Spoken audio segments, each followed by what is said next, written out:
Huaguazhang Ninzhou 5th District 9th High School. The awakening ceremony is about to begin. I can't wait. Throughout the entire third teaching building, tens of thousands of students were all discussing the same matter. Madman, today is the unified awakening day for all high schools. Aren't you nervous? On the fourth floor of the teaching building in a 1,200 square meter classroom, a short, dark-skinned, rather homely student nudged the listless boy lying on his desk beside him. What's there to be nervous about? Can being nervous help you awaken an SS-level talent? The one called Madman stretched lazily and spoke with helpless indifference. Madman, you really aren't looking forward to this at all, are you? Black Monkey stared doubtfully at his deskmate Yun Feng. Of course I'm looking forward to it. Isn't that exactly what I'm doing now?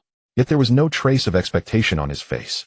The two of them had been classmates since primary school. Black Monkey knew Yun Feng far too well. Yun Feng always looked lazy and unconcerned, as though nothing in the world could rouse his interest.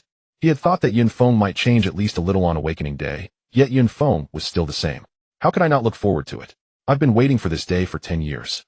That was the truest reflection of Yun Feng's inner heart. The class bell chimed, and everyone hurried back to their seats.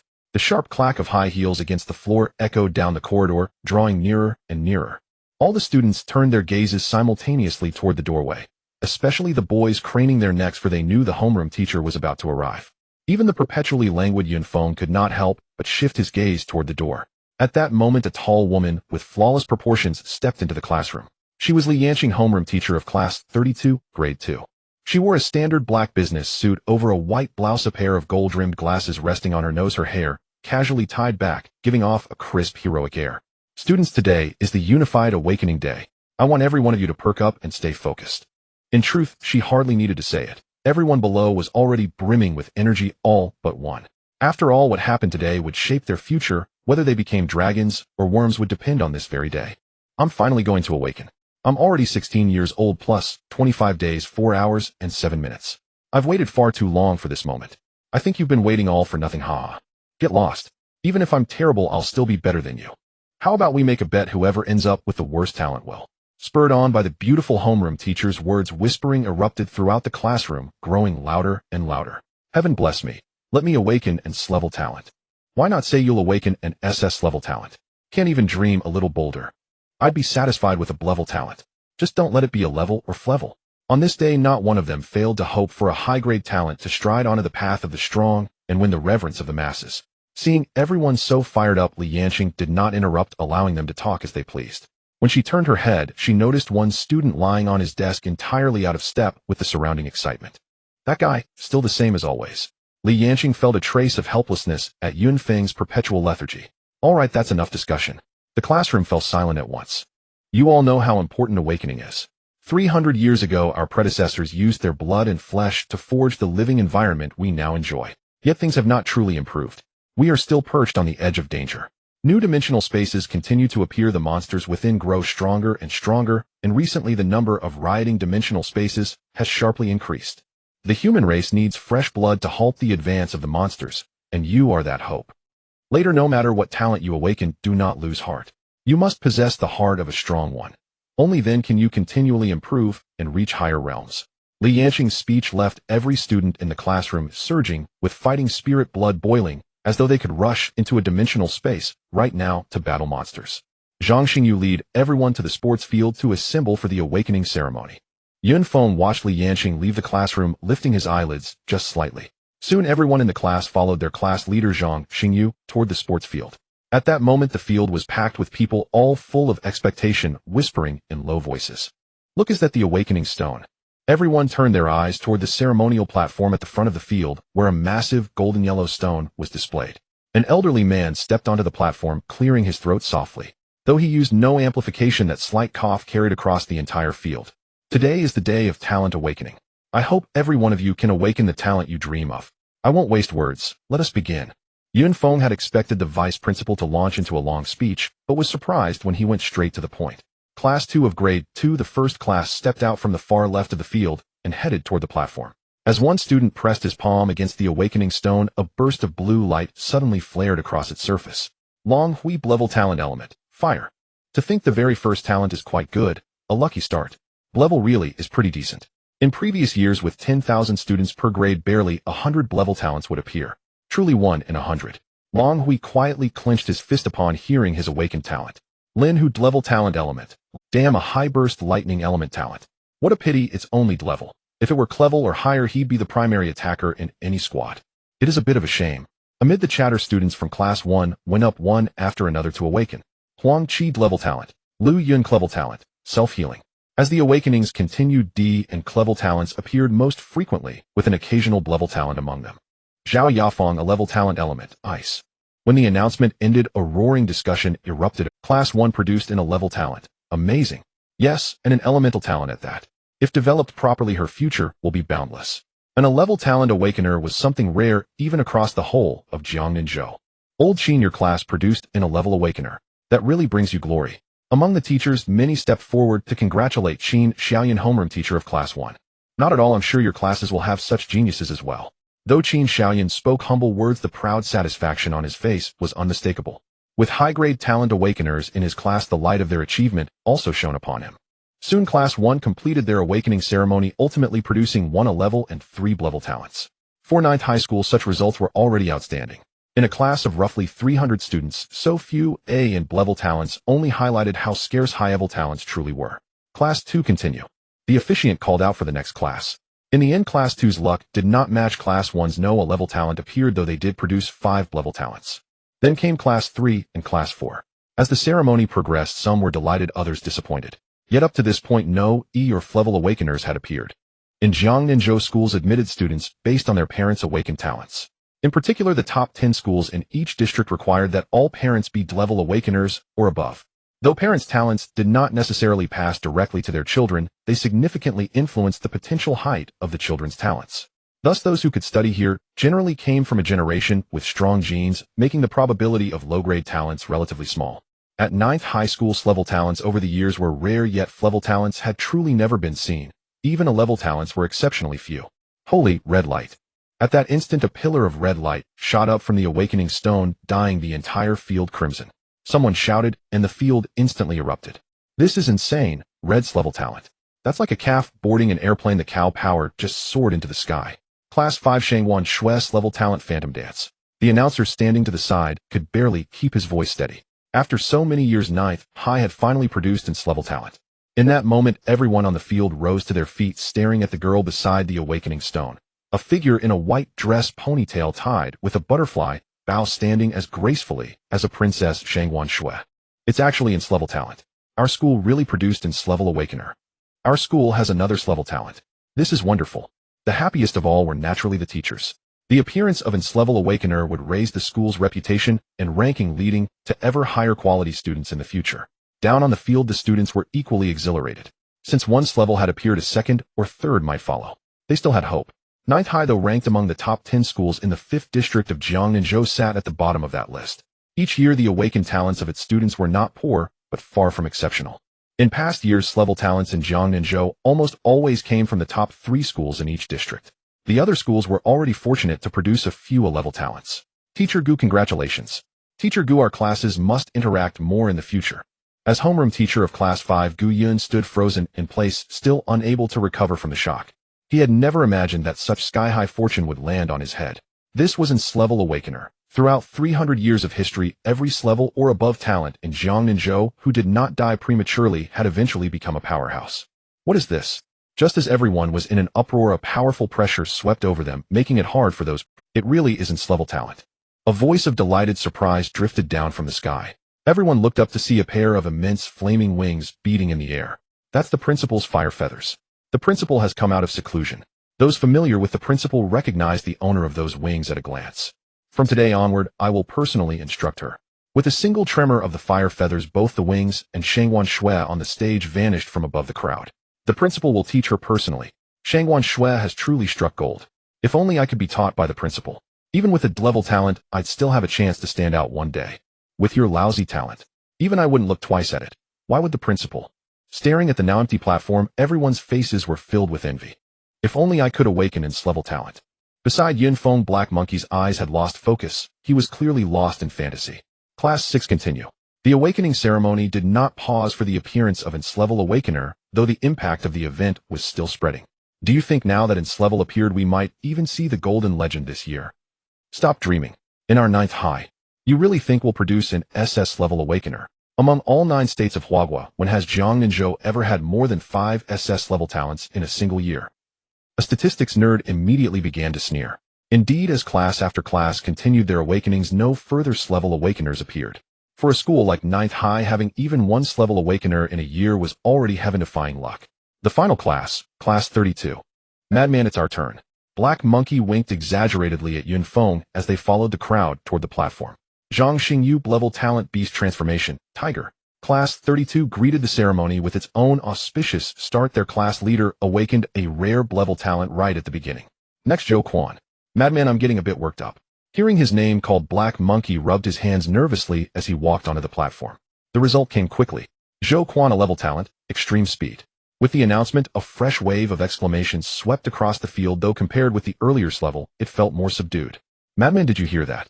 I actually awakened an A-level talent. A level? Zhou Quan immediately ran to Yun Feng, eager to share the news with his best friend. Future powerhouse, you'd better look out for me. Yun Feng was genuinely happy for Black Monkey. Madman, your awakened talent will definitely be higher than mine. Last, Yun Feng. At that moment, the officiant called out his name. Madman, go for it. Step by step, Yun Feng walked toward the massive golden awakening stone, a faint unease stirring in his heart. He had waited far too long for this day. Now that the moment of awakening had finally arrived, a trace of cowardice unexpectedly surfaced within him. He subconsciously reached up and touched the ancient jade pendant hanging around his neck. 10 years ago, he had accidentally transmigrated into this world, into the body of a 6-year-old boy on this planet called Lanxing, who shared the same name, Yun Feng. Along with his soul had come that very ancient jade pendant upon his body. I hope this piece of ancient jade my grandfather left me can bring me some good fortune. Yun Feng prayed silently, then placed his hand upon the awakening stone. The lightning element talent was already the pinnacle of elemental attack types, and the seemingly gentle A Liang in front of him undoubtedly had a high talent level. Yet the result revealed by the awakening stone left everyone utterly dumbfounded. Yun Feng, grade talent plunder. A faint hiss swept through the air. For a heartbeat, the training field fell deathly silent, and then a wave of jeers erupted. No one cared about the latter 2 words. The moment they heard grade talent, the jeers had already begun, and in everyone's understanding, talent grade had practically already determined everything. And grade talent, no matter what designation followed, had nothing to do with the word powerhouse. What's going on this year? Earlier someone awakened in grade talent, and I thought things were looking up, but it's hilarious. The talent name sounds so domineering, yet look at that dull, unimpressive gray light. Light? What light? I didn't see anything. Is this the first grade talent awakened in the entire history of our 9th high school? What a final act. Feels like he's here just to slap the school in the face. This thing should be even rarer than Shangwan Shui's grade talent. Grade talent, what a joke. You guys are going too far. Sure, awakened talent is closely related to the previous generations, but it's not something he chose himself. Yet the voices defending Yun Feng were quickly drowned out. In this world, people only looked at outcomes, they cared about nothing else. Though they had neither past grudges nor recent enmity with Yun Feng, his talent grade had already doomed him to live in a completely different world from theirs. Grade talents were also called life-type talents. Not because they had anything to do with daily life, but because such talents provided virtually no combat power. Instead of entering dimensional spaces to die, it was better to stay within the safe zones and live quietly as an ordinary person. Even those who had awakened a grade talents today began to look at Yun Feng differently, their gazes almost reverent. His appearance had instantly bumped their formerly bottom-tier talents up by 1 whole rung. Sai Shangwan Shui is this school's blessing, and he is the school's misfortune. By rights, with both his parents being grade talents, how did he? Seeing this result, some teachers could no longer find words. We're ranked among the top 10 schools, and now we've produced a grade awakener. This might affect our school's university admission rate for years to come. Why don't we have him transferred to a lower-ranked school? Those places are full of grade awakeners. He wouldn't feel awkward there, and our school can keep its reputation. The teacher's line suddenly erupted into low whispers, each word like a sharp thorn piercing Li Yanking's ears. How is that possible? Li Yanking stared at Yun Feng's awakening result in disbelief. Both of Yun Feng's parents were grade awakeners. The chances of an grade appearing were minuscule, yet even such odds had managed to land on him. While everyone else focused on the grade label on Yun Feng, only one person reacted completely differently. Standing by the ceremonial platform, the vice principal slightly furrowed his brows as if deep in thought. Plunder. I don't recall such a talent ever existing before. Is this an entirely new kind of talent? He did not immediately question the student about what his talent description actually entailed. The awakening stone could only display the talent's grade and its name. The specific content of a talent was known solely to the awakener. Yet when Yunfeng had just touched the awakening stone, no one noticed the brief flash of light from the ancient jade at his chest. Not even Yunfeng himself. Amid everyone's mocking laughter, Yunfeng still managed to appear relatively calm. Talent plunder. After killing an enemy, there is a chance to plunder part of the opponent's spiritual power and an extremely small chance to plunder the opponent's talent. As for spiritual power, Yunfeng was all too familiar. The monsters in the dimensional spaces all contained spiritual power within their bodies. When humans slew these monsters, they could extract that spiritual power to strengthen themselves. This was the most direct means for awakeners to grow stronger.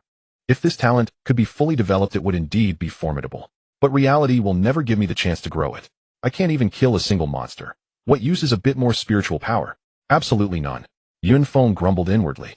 A talent that provided no direct enhancement to himself was almost impossible to cultivate, especially when it was of such a low grade. On launching, any awakener who could kill monsters in the dimensional spaces could obtain spiritual power and raise their strength, provided they had the ability to slay those monsters in the first place. Truly worthy of being an F-grade talent. As for the latter part of the description, an extremely small chance to plunder the opponent's talent. As far as he knew, only humans possessed what could be called talent. Whether monsters had such a thing, Yunfeng had never heard. So this talent expects me to kill people and steal their talents. Isn't that a trap? And with that minuscule probability, how many people would I have to kill? I'll be lucky if I'm not the one killed first. There was that joke after all. Question: if killing were not against the law, what is the first thing you would do? Me hide. After reading through his talent description, Yunfeng could only pin his hopes on the system that had yet to appear. Madmen don't bother about what others say. So what if they call you trash? From now on, I'll cover you. Hey-ho, knew Yunfeng must be feeling terrible right now and rushed over to comfort him. You're really good at comforting people. Don't ever say something like that again. Yunfeng rolled his eyes helplessly. His talent had just awakened. How had it already become trash in his friend's mouth? How were they supposed to remain friends like this? The awakening ceremony concluded. After tallying, the school recorded a total of 11284 participants. Great Awakeners 1. A Great Awakeners 12. Great Awakeners 152. The rest needed no elaboration. Once the ceremony ended, everyone returned to their classrooms. Now the two names on everyone's lips were the same. Grade Talent Shangwan Shui and Grade Talent Yunfeng. In today's awakening, our class performed exceptionally well, won a grade 5 grades. If not for Shangwan Shui from class 5, our class would be among the strongest. So let's congratulate those who awakened high-tier talents. After speaking, Li Yanqing expected warm applause to erupt from the class, yet the classroom remained unnaturally quiet. What's wrong with you all? Teacher, you're asking the obvious. What's there left to celebrate in our class? The only F-grade this school has produced in a century is in our class. Exactly. That F-grade has already dragged our class's reputation through the mud. Teacher, I have nothing against Yunfeng personally, but that talent. Why not have him transfer? The lower-ranked schools are where he belongs. If he doesn't transfer, I will. Someone quickly answered Li Yanqing's question, their words winning the support of many classmates. The world was just that realistic. What about F-grade? Did F-grade eat your family's rice? Is F-grade obstructing you, oh mighty grade? And you a mere grade awakener. What reputation are you talking about? Come back and talk when you're actually strong. And you the one who wants to change classes, hurry up and change. You think you're that important? At those words, Hey-ho shot to his feet, berating the ones who had just spoken. Then his gaze swept across the entire. In that moment, his small dark figure resembled that of a giant. He was a great awakener, oh everyone knew it. Even those who were furious dared not voice their anger. No one wanted to offend the class's only a grade. Alright, quiet down all of you. Awakening has always been an unpredictable factor. For those with high talents, I'm happy for you. Those with low talents are still my students. As she spoke, Li Yanqing cast a special glance toward Yunfeng's seat. Today's awakening is over. I hope you can all face your own talents squarely, continually develop their abilities, and earn admission to a good university with outstanding results. Don't assume that just because you've awakened a talent, all you need to do is level it up, and that university is unnecessary. I'm telling you, university is very necessary. Universities can provide more comprehensive combat experience and richer dimensional space resources. Some universities even possess their own exclusive dimensional spaces, such as the Ninefold Heaven Dimensional Space of Shangjing Awakener University and the Demon Cavern Dimensional Space of Pinghai Awakener University. Most importantly, every year there is a grand Kyushu competition with extremely generous rewards. Sometimes even items that can break shackles appear. That's all for today. Starting tomorrow, the school will open practical combat classes. Be prepared. Class dismissed.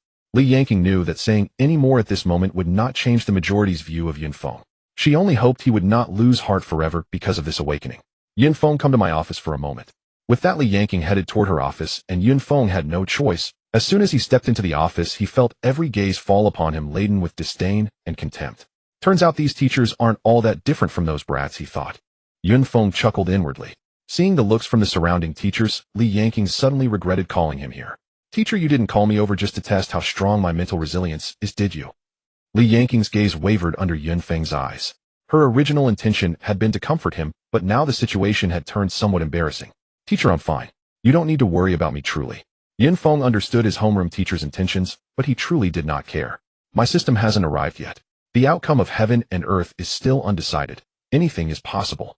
With this mindset, Yun Feng walked out of the office unconcerned. As he left, he vaguely heard words like trash and transfer drifting after him. Madman, what did the teacher say? Seeing Yun Feng come out so quickly, Hey Ho asked curiously. Adult's business, don't pry. Without giving Hey Ho time to react, he headed straight for home. Yun Feng had once had a happy family. Both his parents were great awakeners. Compared to ordinary households, he had enjoyed a relatively affluent life. After all, hunting monsters in the dimensional spaces yielded high profits. If luck was good and fragments dropped, the income would be substantial. Speaking of fragments, one had to start with the origin of Launching's transformation. Launching, much like Earth, had originally been a planet dominated by technological civilization. 300 years ago, for reasons unknown, rifts suddenly tore open in the void and countless monsters swarmed forth from them. In the face of these monsters, humanity was as fragile as chicks, weak beyond words.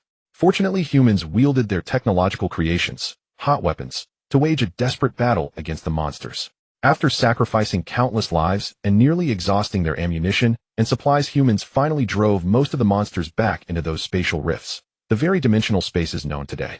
Of course, not every nation survived this calamity. Many smaller countries were wiped from the map during the upheaval. For instance, the small Han and Sakura nations near Huagua failed to withstand the onslaught of monsters from the dimensional spaces and became nothing more than playgrounds for beasts. When humanity sought to press their advantage and chase the monsters into the dimensional spaces to eradicate them completely, they were shocked to discover that within those spaces hot weapons were utterly useless. During the struggle against these monsters, humans discovered several crucial things. The first was the Awakening Stone. It was during that period that the first batch of Awakeners appeared.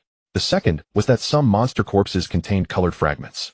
Research revealed that when fragments of the same type were combined into a whole, they formed tools far beyond the reach of contemporary technology. 2 years ago, while exploring a dimensional space, Yun Feng's parents met with an accident and remained there forever. That day, a man and a woman arrived at his door carrying an iron box.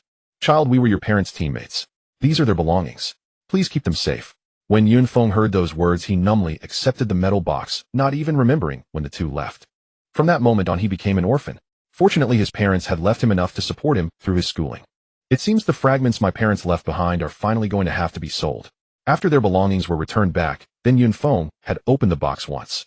At the time, he had no use for those things and had stored them away again. Today, after rummaging through a pile of odds and ends for a long time, Yun Feng once more found that metal box. He entered the passcode and opened it. Once again, Yun Feng saw the keepsakes his parents had left inside the box. For fragments of different colors, a bank card and a letter. Among them was a fragment radiating a golden glow, a gold-grade fragment with a silver ring at its center.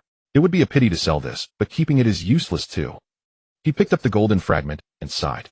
At that moment, the ancient jade on his neck emitted a faint, nearly invisible green light that shone onto the golden fragment in his hand. Then, under Yun Feng's bewildered gaze, the fragment slowly became whole. What's going on? He looked from the item in his hand to the ancient jade at his neck. He had touched these fragments before, yet nothing like this had ever happened. Could this mean my golden finger has finally... He reached out and took off the Teja-shaped ancient jade, joy surging through him. Could this ancient jade really piece together fragments? Even without a system, it could work. Yun Feng laughed heartily, then began to eagerly study the ancient jade around his neck. If his speculation was correct, then what did it matter if he had nth-level talent? He could still trample those with higher talent. If one were to say what is most precious on Blue Star, it would definitely be synthesized fragments. Fragments are categorized by color into black, iron, bronze, silver, gold, purple, ing, red, radiance, and 7-color divine. Typically, a black iron grade item requires 4 to 10 fragments to form, bronze requires 10 to 20, silver requires 20 to 50, gold requires 51 to 100, purple ing requires 101 to 200, red radiance requires 201 to 500, while 7-color divine requires over 501 fragments for synthesis. Synthesizing the corresponding items is quite challenging. It requires the same type of fragments, and the drop rate of fragments for monsters is already low, plus one needs to gather the corresponding fragments. It is said that there is a talent that increases the drop rate of monster fragments, making it a target for all factions. So far, synthesized fragments are considered strategic resources on Blue Star, hoarded by major factions and families. Even a black iron grade item can be sold for a price that an ordinary person would never earn in a lifetime. This is also the reason countless individuals continuously enter the dimensional space to train. One is to kill monsters and gain spiritual power to elevate their levels, and the other is to obtain fragments. This is quite similar to the online games I used to play. When Yunfeng first heard this phrase, he immediately thought of those past online games. This requires nearly 100 fragments to form a gold-grade item. Yunfeng looked at the synthesized item in his hand. It was a delicate silver-white ring engraved with a monster he had only seen in books. Could this be the fragment ring from the renowned dimensional space, Void Hunt, which produces items for levels 30 to 40? Yunfeng fiddled with the ring, and then slipped it onto the middle finger of his right hand. Soon he sensed a space of about 100 cubic meters. This feeling was magical. As long as the ring was on his hand, he could sense this space, and use his thoughts to retrieve items. Then he focused his mind, and a metal box appeared within the ring. With another thought, the metal box reappeared before him. Amazing, this is truly incredible. The one thing I wanted most while reading novels in my past life was this kind of experience. Whether it's real or not depends on this round. Yunfeng picked up a bronze-colored crystal fragment from the metal box, which contained a potion. At this moment, the ancient jade on him emitted a faint, almost imperceptible blue light. Wow, wow, wow. Yunfeng knew that he had truly struck gold this time. A bottle of potion appeared. Bronze level talent upgrade potion has a certain chance to elevate in a level talent to a level talent. Seeing this potion, Yunfeng's mind buzzed as if struck by a spring thunder. I didn't expect such a potion to actually exist. He had heard that some powerful beings searched far and wide for such potions to enhance the talents of their descendants. This potion is quite good, but it seems I can't use it. Yunfeng looked at the potion in his hand, feeling a bit regretful. But if I upgrade my talent to a level first, can I then use this potion? With this thought, Yunfeng carefully stored the potion in the ring. At this point, he confirmed one thing: he was truly on his way to becoming wealthy. While others needed to painstakingly gather fragments, he only needed one piece. This advantage might not be too obvious at black iron and bronze levels, but it would grow more significant as he progressed. However, he also discovered a problem. It seems this ancient jade is out of my control. As long as I hold a fragment, it will directly synthesize items, making it easy to expose myself in the future. This ancient jade could be considered his foundation in this world. Once it was known, it would bring him immediate. What should I do to ensure that when I touch a fragment, it won't immediately turn into a whole item? This was the most troubling issue for Yunfeng at the moment. Just as this thought arose, it felt as if a flash of inspiration struck him. He could now control the ancient. To test his hypothesis, Yunfeng picked up a dark black crystal fragment, which displayed a battle knife. Sure enough, this time the ancient jade did not emit that blue light. Then he used his thoughts to communicate with the ancient jade, and only then did the blue light appear, turning the fragment into a whole item. Great! Yunfeng clenched his fist tightly. Now, he didn't have to worry about exposing himself. This is very suitable for beginners. He weighed the newly synthesized alloy battle knife in his hand. The battle knife resembled a Tang Dao, looking very cool. In terms of hardness, sharpness, and wear resistance, it surpassed the current forging standards of Blue Star by countless years. Yunfeng looked at the last fragment. There were a total of 4 fragments left by his parents: 2 black iron grades, 1 bronze grade, and 1 gold grade. Currently, I can't use the bronze grade potion. Yunfeng picked up the last black iron crystal fragment, which contained a set of clothing. When he communicated with the ancient jade to turn the fragment into a whole item, a smile appeared on his face. Black iron battle suit, fantastic.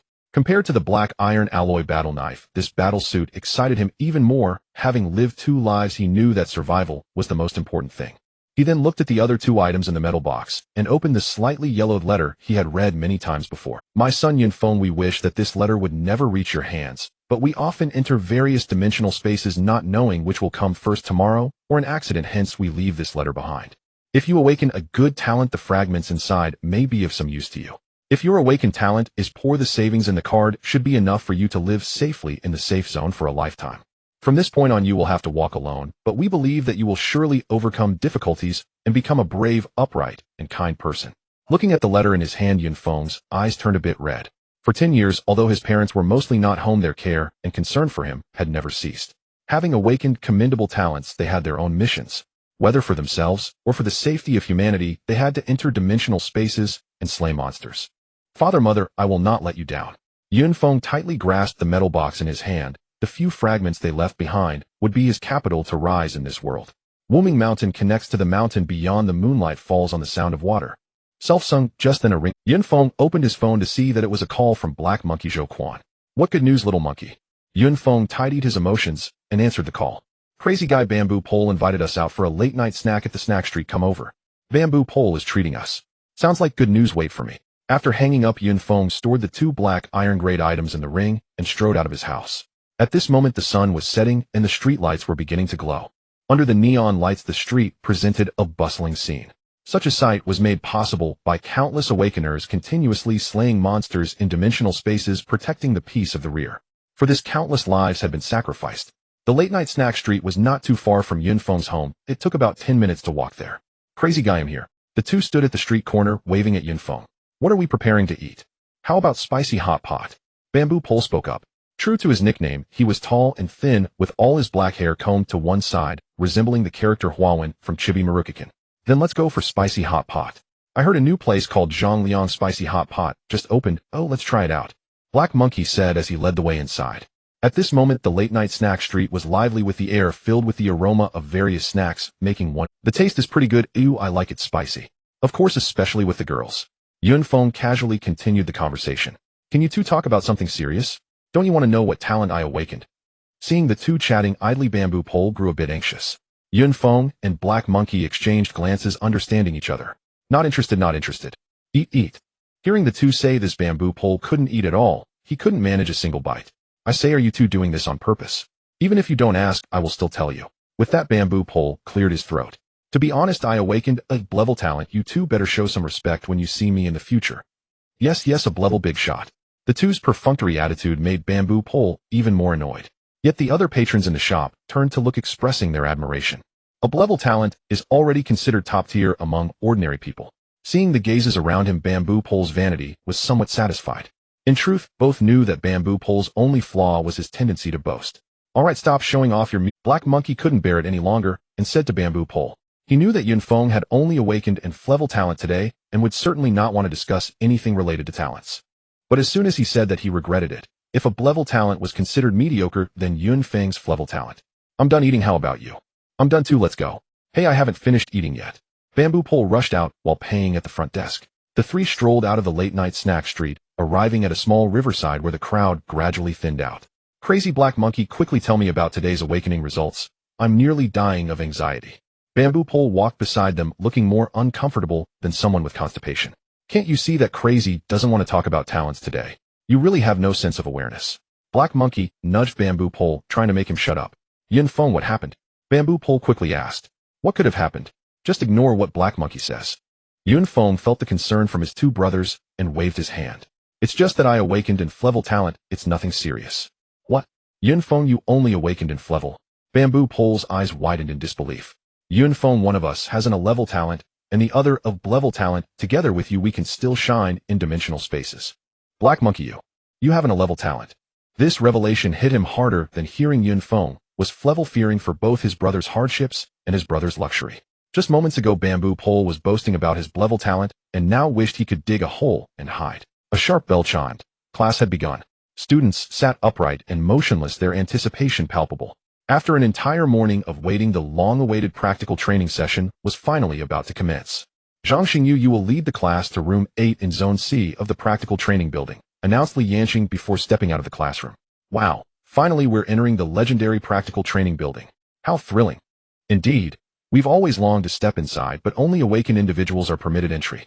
Who do you suppose will instruct our practical class? Could it be teacher Xiao Zhan? He's so handsome. Don't daydream. He teaches senior year practicals. We'd best abandon that hope entirely. As they walked toward the practical training building, every student brimmed with eager expectation. Well, if it isn't Class 32, the Waste Repository, actually daring to attend practical training. Ha ha ha. Waste Repository, what a perfect name. From now on, Class 32 shall be known by that title alone. From afar, students from Class 5, also en route to the practical training building, erupted into shrill, mocking laughter. You, hearing this, He-Ho instantly bristled, ready to rush forward and defend Yun Feng. Enough. When a dog barks, must you bark back. Yun Feng gently restrained He-Ho. Yet, even fellow classmates from Class 32 instinctively distanced themselves from Yun Feng upon hearing those words, as if standing beside him might tarnish their own standing. Even Zhang Xingyu, the class monitor, did nothing to halt this. Instead, he quickened his pace, aligning himself with the others. This only provoked further ridicule from Class 5. Madman. Yun Feng, observing the scene, merely shook his head at He-Ho, unfazed, unbothered. With the ancient jade in his possession, and 2 lifetimes of experience, how could he possibly care about such petty taunts from children? More crucially, his body had yet to mature, otherwise he'd have already silenced them, with fists not words. Without true strength, verbal sparring held no meaning. Soon they arrived before a colossal square edifice, its roof vanishing into the distance. This was the practical training building, occupying nearly half the campus. Divided into 12 zones, each housing 10 training chambers, every chamber spanned over 1,000 square meters, a testament to opulence and scale. Guided by directional signage, Class 32 finally reached Room 8 in Zone C. Whoa, this is absolutely breathtaking. Before them stretched a vast chamber, filled with an array of training apparatuses and weapons. At the far end hung an enormous display screen broadcasting footage of awakened combatants locked in fierce battle. On screen, one fighter transformed into a colossal tiger, radiating raw, overwhelming majesty, while his opponent clenched a massive fireball within his palm, exuding awe-inspiring authority. They exchanged blows relentlessly, flames erupting like wildfire, tiger roars shaking the very mountains. Is this what awakened combat truly looks like? Absolutely magnificent. When will I ever wield such power? Lost in the spectacle unfolding on screen, the students failed to notice a figure silently appear at the doorway, and the footage abruptly ceased. Their gaze shifted from screen to threshold, where stood a figure both familiar and startlingly unfamiliar. Fat Hat's teacher Lee. SSO Big. Several male students hastily covered their mouths, stifling drool. Her sleek black combat suit hugged a striking statuesque frame. What? Don't recognize me like this. Li Yanqing smiled, faintly observing their stunned expressions. She had no idea how profoundly her appearance impacted the 300-odd students before her. Accustomed to her professional attire, this dramatic transformation created such stark contrast that many struggled to adjust. Only Yunfeng's attention remained fixed, not on her form, but on her combat suit. Just yesterday he too had received an almost identical suit, yet hers was clearly superior, a bronze-tier combat suit. Didn't expect Teacher Li to be quite the affluent one. Though seemingly simple, a bronze-tier suit was no ordinary acquisition for a teacher. Within the Awakened Alliance, even a black iron-tier suit cost 10,000 huabi, while a bronze-tier suit commanded 10 times that sum. Bear in mind, 2,000 huabi could sustain an average family comfortably for an entire year. Are you satisfied with this practical training chamber? Below, a sea of heads bobbed eagerly, like chicks pecking at grain. Any objections to me serving as your practical instructor? Nods instantly morphed into frantic shakes. Excellent. Then let us begin your first practical lesson. Before we commence, what precisely do you understand by talent? Teacher talent is the innate ability bestowed upon us when the awakening stone unlocks our genetic seal, granting our bodies potential to ascend to higher realms. Since each person's genome differs, so too do their awakened talents. As the question unfolded, students erupted into animated, overlapping responses. Very good. All answers are technically correct. Yet these are textbook definitions. Today we move beyond theory, we learn how to apply knowledge, not just in study, but in real combat. Li Yanqing clapped once, silencing the room. As you know, awakened talents are ranked hierarchically across 9 tiers, from SSS the highest down to F the lowest. The moment she spoke, every eye turned toward Yunfeng, whose frank talent marked him as the lowest ranked among them. Talent rank profoundly influences combat efficacy. For instance, 2 fire elemental talents, 1 brank, 1 crank. The former's techniques will vastly surpass the latter in destructive force. This is merely one facet, the rest you'll discover through practice. All talents fall broadly into 4 categories. First, systemic, tied directly to the physical body strength, speed, perception, and so forth. Second, bestial, manifesting as beast form combat. Third, elemental, self-explanatory. And fourth, anomalous, all other talents exceedingly rare and inherently formidable. You all know your own talent classifications. Now arrange yourselves into 4 formations, from left to right, according to the categories I just described. At Li Yanqing's command, students swiftly reorganized, 4 formations gradually taking shape. Or rather, 3. For the anomalous formation stood starkly empty save for 2 figures. One was Yunfeng himself, the other Li Rue, a brank talent whose ability was named replication. Didn't teacher say anomalous talents were exceptionally powerful? So what's this Frank doing here? It may be a prestigious category, but alas, its rank is tragically low. Perhaps this Frank holds some hidden supremacy, capable of crushing even SS rank opponents. Ha ha ha. Laughter exploded, unaware that this jest would one day prove chillingly prophetic. Watching his peers mock the anomalous group, Li Rue bristled inwardly. How dare a garbage Frank stand shoulder to shoulder with me? He felt deeply humiliated. Without Yunfeng, he could have stood alone, like a golden pheasant atop a branch, basking in admiration. Now he bore suspicion and disdain solely because of Yunfeng's presence. Heh, one might mistake you for having awakened an SS rank talent. Yunfeng met Li Rue's venomous glare with wry amusement. His psychological resilience, evidently, was disappointingly thin. You Silence. Li Yanqing, appalled by the cruelty, cut in sharply, disgusted that students would so openly scorn a peer. High talent rank matters, but not if you refuse to confront your own gift with sincerity and dedication. Even enshrined talent may fade into obscurity without cultivation. Conversely, lower-ranked talents have ascended to greatness through relentless refinement. She spoke with quiet intensity. History offers ample precedent. In Awakening Year 135, enshrined talent, intoxicated by his innate superiority, neglected growth, and perished at the claws of a beast ranked lower than himself. Similarly, in Awakening Year 178, a drank talent honed his ability ceaselessly, eventually slaying a level 60 beast at level 55, earning immortal renown. Do you still believe talent rank alone determines one's path to strength? Chasen the mockers lowered their eyes to the floor and fell utterly silent. Yunfeng was astonished as he looked at Li Yanqing on the platform, not expecting her to be so upset with him. Now I will explain how to develop the 4 major types of talents to maximize their effectiveness. The system primarily enhances one's own abilities and is generally suitable for close combat. For instance, Zhou Quan's speed is, as the name suggests, extraordinary, allowing him to become an agile attacker. Of course, each system includes combat defense and support types. For example, Li Kuei's bronze skin and Zhongfang's perception are suited for defense and support. Each individual must find their own position to better play their part. The beast system talent primarily revolves around shape-shifting. The more parts of the body that can transform, the stronger one becomes. The elemental system mainly focuses on ranged attacks and is a popular type of talent. As for the anomalous system, I don't know much about it. Its components are too complex. I will have a specialized teacher explain it to you later. After finishing, Li Yanqing turned her gaze to the 2 individuals who stood apart from the 3 main systems. Teacher, what is your talent? Soon someone curiously posed the question. Li Yanqing looked at the questioner, and with a thought, a sharp eye spike appeared between the person's eyebrows, then vanished immediately, leaving the individual drenched in cold sweat. You must remember, our talent attacks are meant for dealing with monsters. Never use this ability against your own people. Understood? Yes. Good. The first lesson today is called Partners. In the dimensional space, lone wolves are always the most dangerous, as very few talents are comprehensive. Unless your talent can ignore all dangers, teamwork is essential for completing tasks effectively. Now you will each select your own teams, 5 members per group. I hope you choose wisely, as for the next year and a half, barring special circumstances, you 5 will essentially be bound together. Now let's begin. As soon as Li Yanqing finished speaking, the crowd began to move. Zhou Quan, can I team up with you?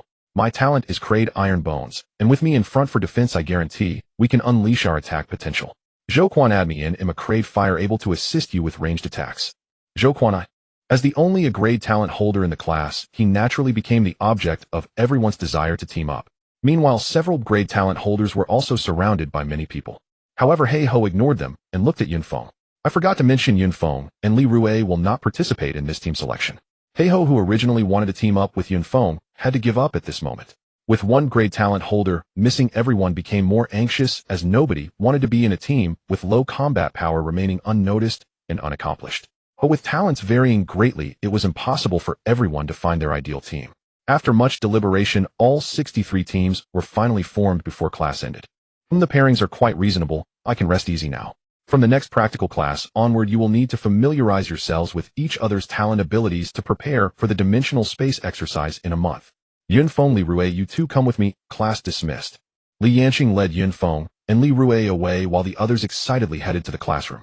Are we really going into dimensional space next month? I'm a bit scared, a girl timidly said. We have our talents. There's nothing to fear from those monsters. They'll protect you. His teammate, a boy with a sharp face, said flatteringly. One couldn't deny that the girl was attractive, and her frightened expression indeed triggered the protective instincts of the boys. We awakened our talents to slay monsters. My great sword is itching for action. Many others were eager to try, as only by defeating monsters could they obtain spiritual energy and strengthen themselves.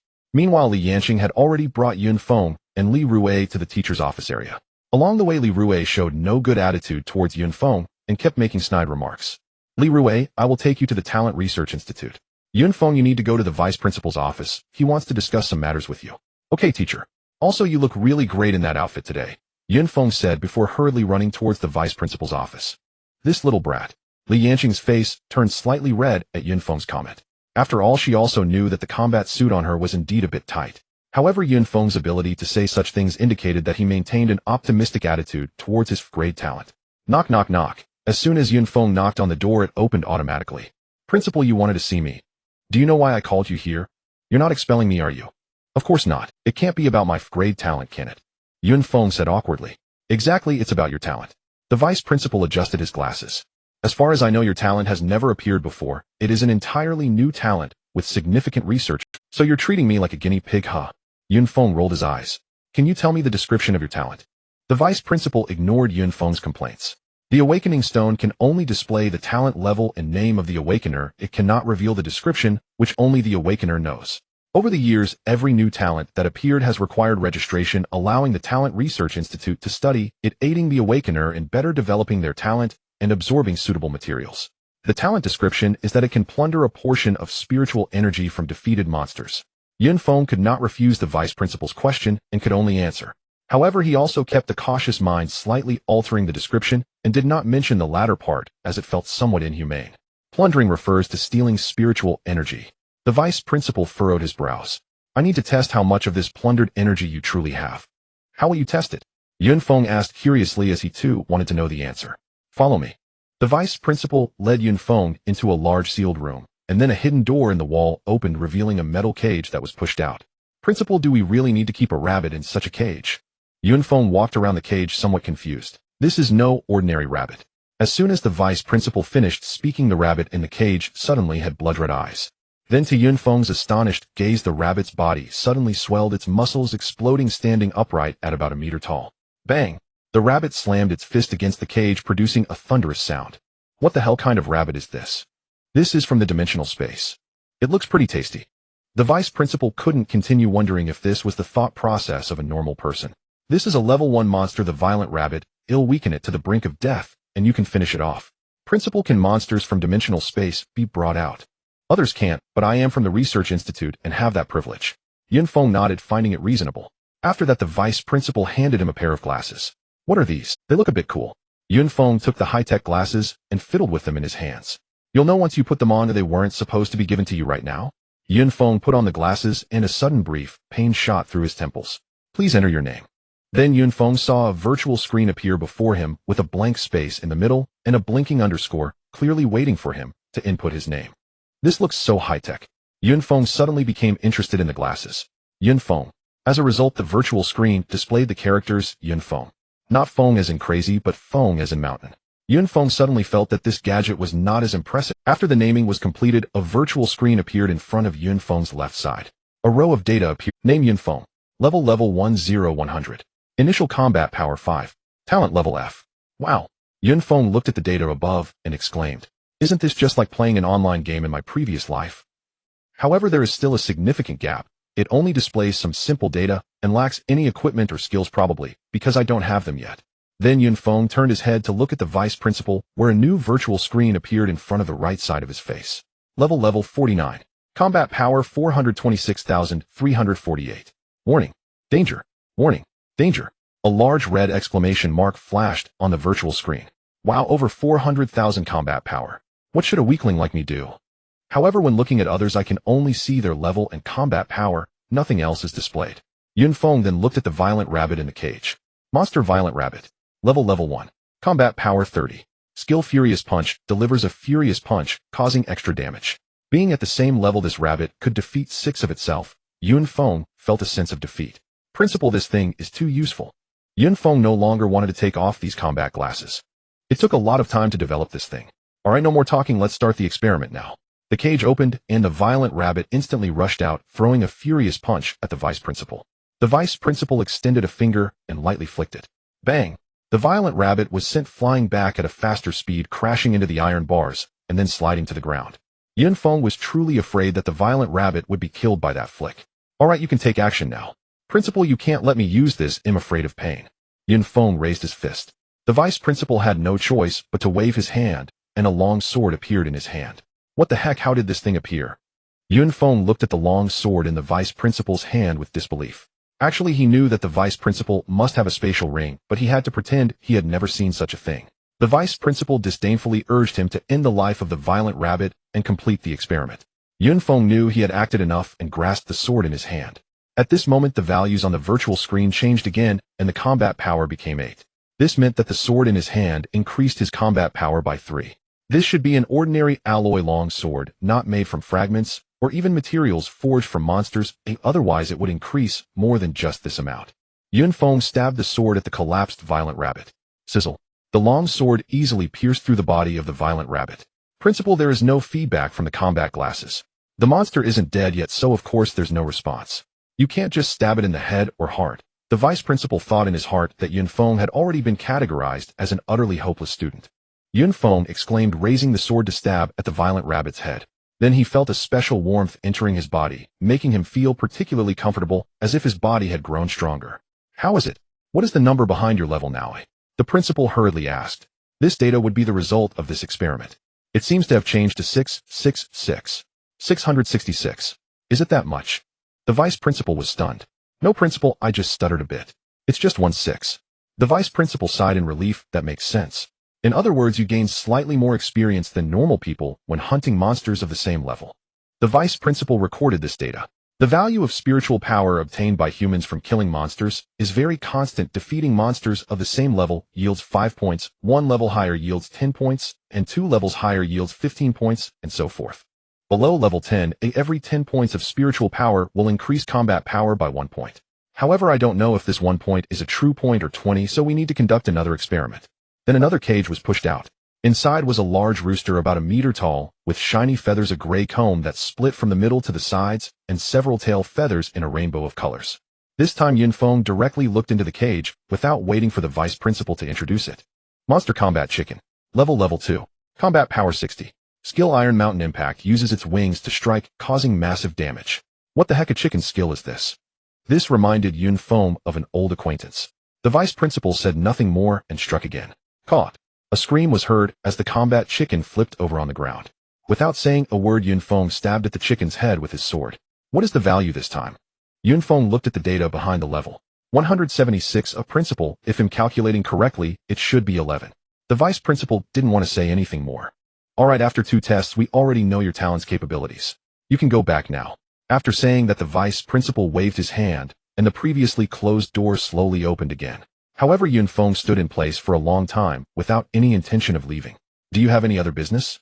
Vice principal, I feel this kind of test is very unscientific. Oh, then tell me about it.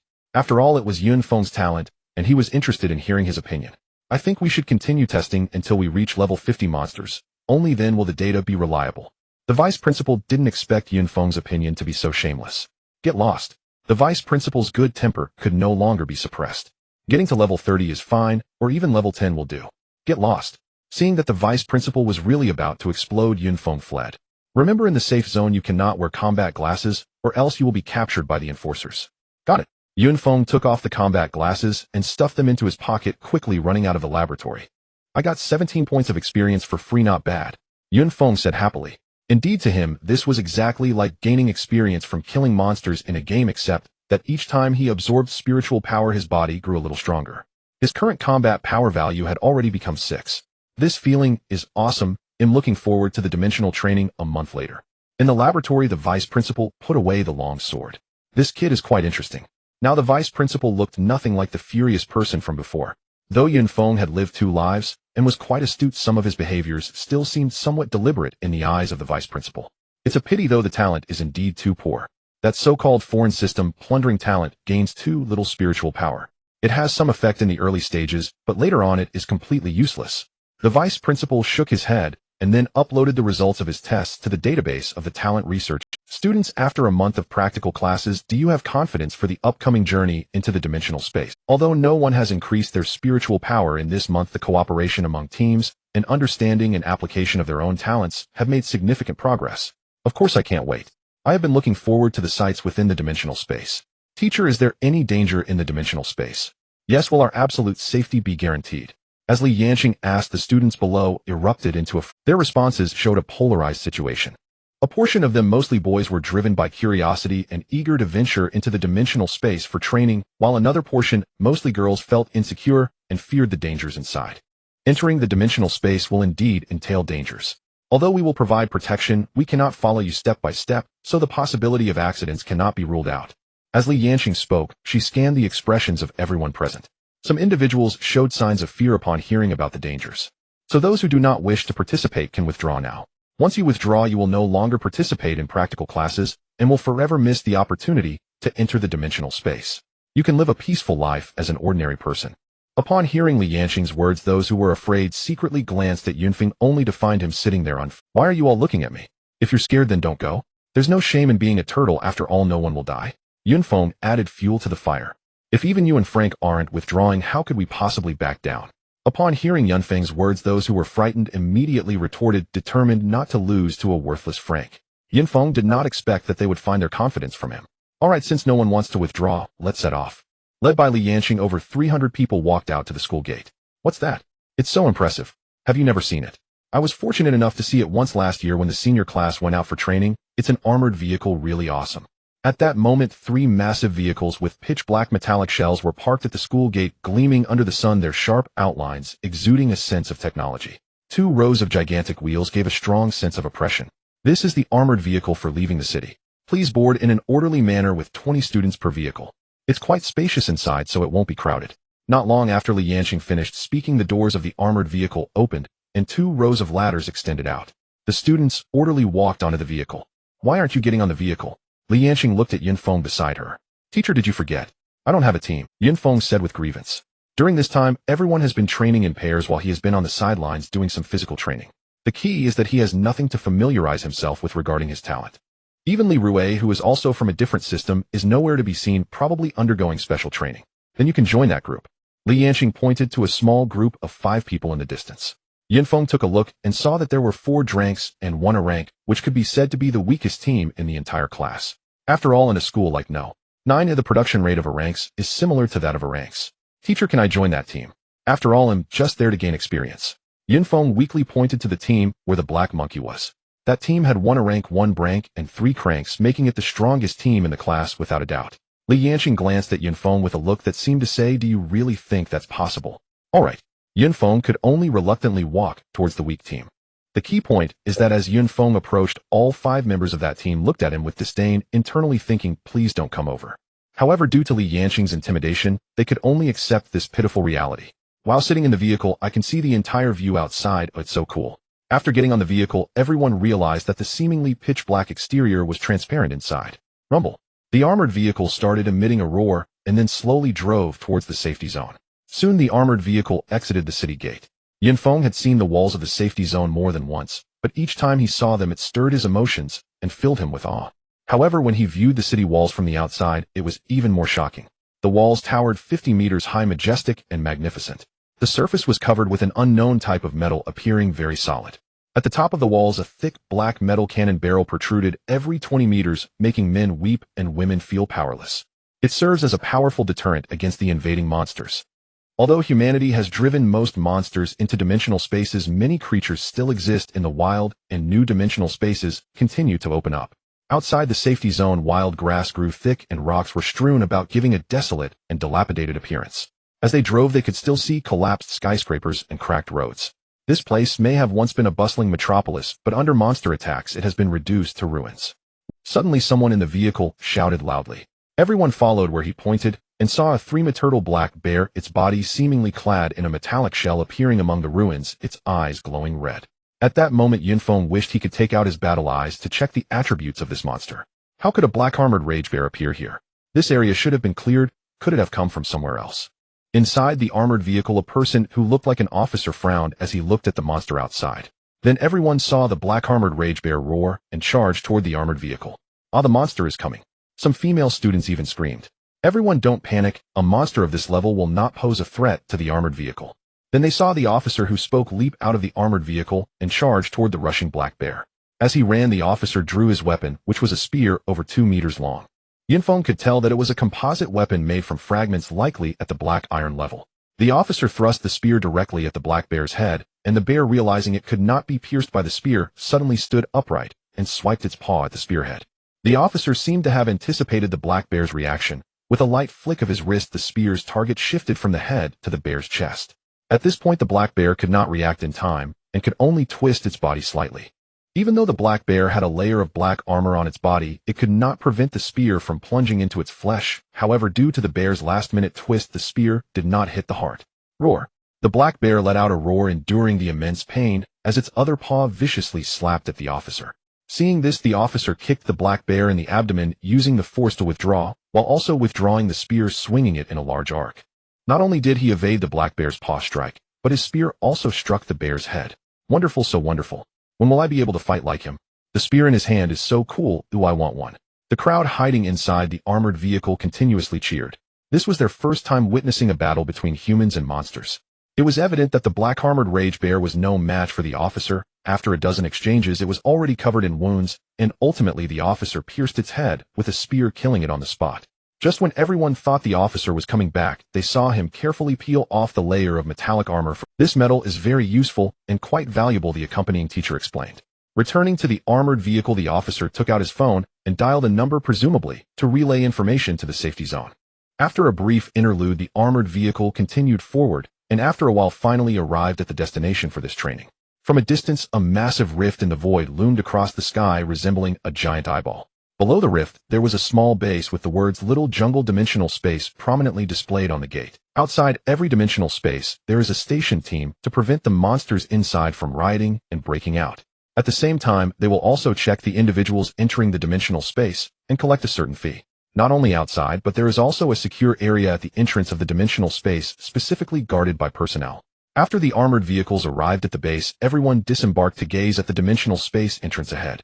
The only restriction imposed by the state for entering dimensional spaces is that high-level awakened individuals are not allowed to enter low-level dimensional spaces. These low-level dimensional spaces are essentially like conquered territories meant to cultivate newcomers and must provide them with space to grow. Hello, we are from the 9th Secondary School in District 5, and these are the newly awakened students from this year here today. Li Yanqing then submitted an official document to the base guardian. After all this time, there are 22 teachers accompanying the students, all of whom exceed the standards for entering this dimensional space. The base officer glanced at the document and agreed, as it was merely a formality. Generally, schools bringing students for the first time are exempt from entry fees. Such privileges will not be available in the future. Following that, over 300 individuals marched towards the dimensional space entrance. They'll go in first, you wait outside for a moment. Saying this, Li Yanqing led the accompanying teachers into the dimensional space, needing to investigate for any potential dangers. Alright, you can come in now. Shortly after, Li Yanqing reappeared at the space entrance. All 61 teams quickly entered the dimensional space. Is this the interior of the dimensional space? It seems different from what I imagined. Yes, it's beautiful here, and the air is fresh. Although it's called a small jungle dimensional space, the area is quite vast. According to the teachers, this dimensional space is approximately 2,000 square kilometers, equivalent to the size of a county in the previous world. Moreover, the environment here is even better than that of Blue Star, with a unique aura not found on Blue Star. Everyone form teams and line up from left to right. First squad, step up to receive your combat equipment. As soon as Li Yanqing finished speaking, the crowd began to chatter excitedly. Are we really going to receive combat gear? It can't be that we're getting fragmentary equipment. During the day, can we not have such dreams that even I want to indulge in? What other equipment could it be? We don't need the school to distribute ordinary alloy weapons. Amidst the heated discussion, the first squad approached eagerly. Each person received a pair of goggles which could be used after binding their identity, along with a signal flare. Li Yanqing tossed out 5 pairs of combat goggles and a metal tube. If I thought it was something significant, turns out it's just a pair of sunglasses. Seeing the so-called equipment in the hands of the 5, the crowd showed disdain. Just wait, you won't have such expressions, Yun Feng thought to himself. The first squad was instructed to go aside to bind their identities and familiarize themselves with the goggles, while Li Yanqing proceeded to distribute to the remaining squads. Wow, such amazing goggles. Look at Zhou Quan. He has 20 combat power at level 1, so strong. Yes, I have a clever talent, and my initial combat power is only 12. Why do I have only 11 points as a fellow clever? That's unfair. Once everyone donned their combat goggles, they expressed their astonishment and admiration. Yun Feng should be the lowest in combat power in our class. Hey, let me see how much it is. 6 points, ha ha ha, indeed the lowest. Everyone looked towards Yun Feng's position. However, at this moment Yun Feng remained unperturbed, while the tier teammate beside him looked utterly distressed. Because he had the same combat power as Yun Feng, which felt worse than being killed. Alright, I believe you have all become somewhat familiar with the combat goggles functions. The greatest function of these goggles is to detect the basic information of monsters. Teacher, didn't you say that all technological products cannot be used in dimensional spaces? Indeed, electronic products such as phones and cameras cannot be used in dimensional spaces. However, these goggles are the culmination of several centuries of human wisdom developed using materials from the dimensional space. This is the only technological item humans can use within dimensional spaces. Only then did the crowd realize how precious these extraordinary goggles were. Lastly, I want to emphasize that training will come with risks, but I hope you can apply the knowledge you have learned over the past month to overcome challenges rather than relying on signal flares. This training will last for 1 month, though I hope you can achieve good results. Dismissed. As the word dismissed was spoken, the 61 teams did not disperse immediately. How everyone began to pull out their equipment from their backpacks. Upon seeing this, Yunfeng realized that these items were mostly not fragmentary equipment, but rather imitation products forged from monster materials. Although they could not compare to fragmentary gear, they had much higher combat power than ordinary alloy equipment. These equipments would allow them to outpace others and better complete the initial monster grinding. Share your talents with us so I can devise a battle plan. The squad led by Yunfeng chose a direction to advance. Along the way, their captain Lu Yong asked Yunfeng. In this squad, apart from Lu Yong, who had a decent piece of equipment, the others all had subpar alloy gear. Plundering and killing monsters can yield a small amount of spiritual energy from the defeated. Since he was assigned to this squad, he did not want to make relations too sour for now. What does that mean? It's just going to be. The others were displeased. This talent is utterly useless. Fine, during the battle you take care of your own safety, but I must make it clear we won't let you take the finishing blow. Yunfeng shrugged, indicating it didn't matter. I need to find an opportunity to distance myself from them. They looked down on Yunfeng, and he felt the same about them. With a full set of black iron-grade equipment, Yunfeng knew that maximizing his benefits would require acting alone. Everyone, please note that we have entered the monster survival zone, and our combat power is the lowest in the class, so we must look for solitary monsters. This is also the reason Lu Yong chose an open area, as the only individual with reconnaissance talent in the team was an 11 long-range scout, whose vision range was only 5 greater than that of an average person, making it quite insignificant. Yonggu, there's a solitary monster ahead. The scout named Zhao Borui proudly glanced at Yunfeng, indicating that he at least had some utility. Let's go take a look. Soon the 6 arrived near the monster. Monster Spiny Mouse. Level 1. Combat Power 25. Skill Needle Strike. The monster's information appeared on their virtual screen. We're lucky it's a level 1 monster, and its combat power isn't too high. According to our previous battle plan, Ding Mo, you are responsible for defense, while Shin Qibin and I will attack. Li Yue, you will handle healing if anyone gets injured. With everything arranged, the group drew their weapons and began to advance on the monster. Lu Yong had awakened a level talent Iron Fist, which allowed him to deal extra damage and possibly knock back opponents with his punches. Thus his weapon was a pair of gauntlets, which added a full 10 points to his combat power. Ding Mo had awakened a level elemental talent in Earth. Shin Qibin held a traditional Chinese longsword. His awakened talent was Beast System Monkey, which currently could not transform, so he was temporarily using weapons. Even Zhao Borui took out his weapon ready for an attack. It was a longbow, quite suitable for his talent.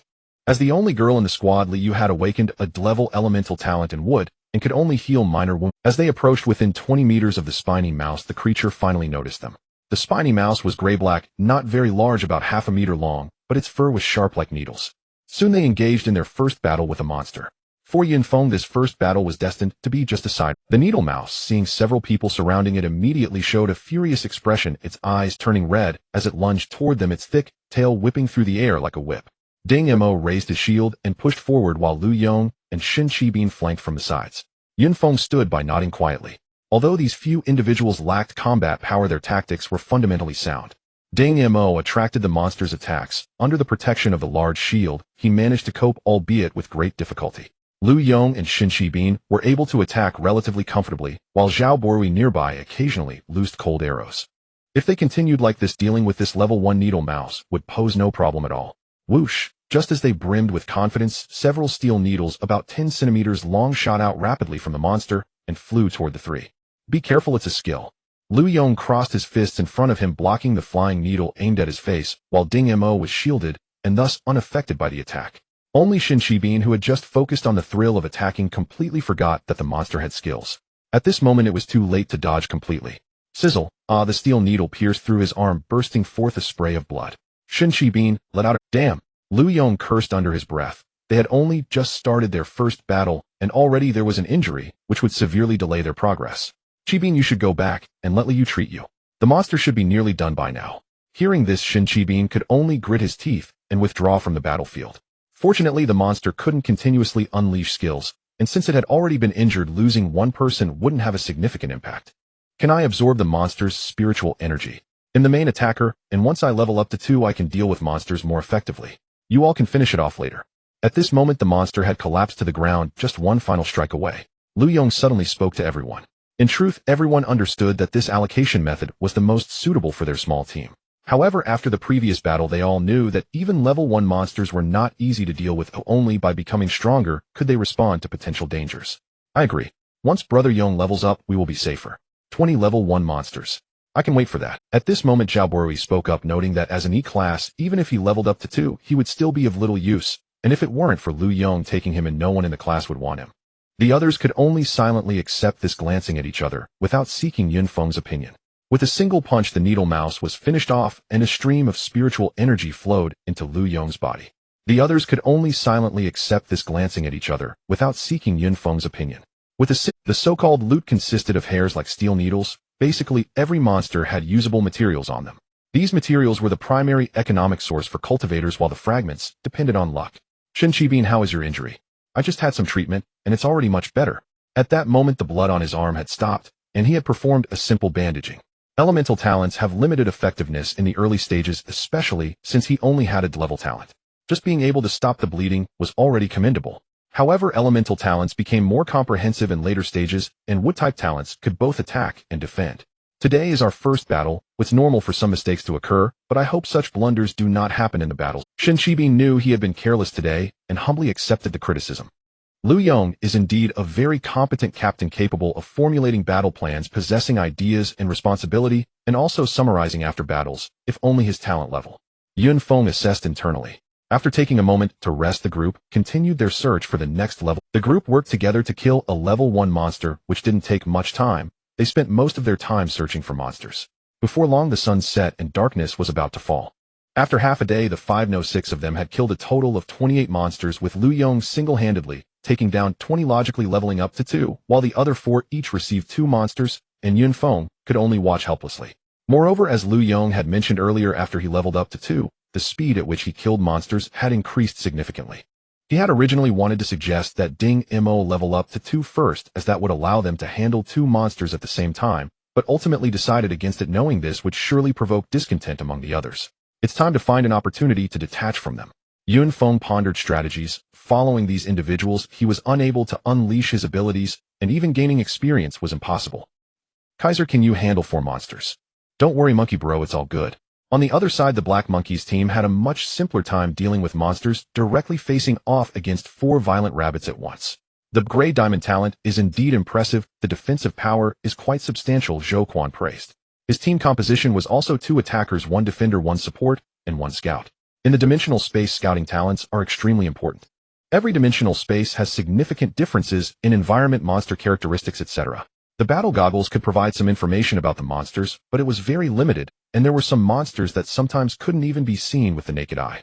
Before long, the 4 monsters were each defeated, becoming souls beneath the squad's control. Once we kill 4 more level 1 monsters, we can go after level 2 monsters. After half a day, 4 of their 5 members had already reached level 2. This showcased the gap between teams with high talents and those with low talents. In fact, when Zhou Quan and Tan Kai leveled up to 2, they could challenge level 2 monsters, but for safety reasons they chose to stick to a steady approach. Monkey Bro, there are 2 monsters ahead, and they don't seem to be violent rabbits. Level 2 monsters. Are you sure there are only 2? Don't worry, Monkey Bro, there are absolutely no other monsters around. Alright, let's do it. Originally, they hadn't intended to attack level 2 monsters so soon, but since they encountered them, and there were not many, they decided not to hesitate. Moreover, 2 level 2 monsters had spiritual energy equivalent to 4 level 1 monsters.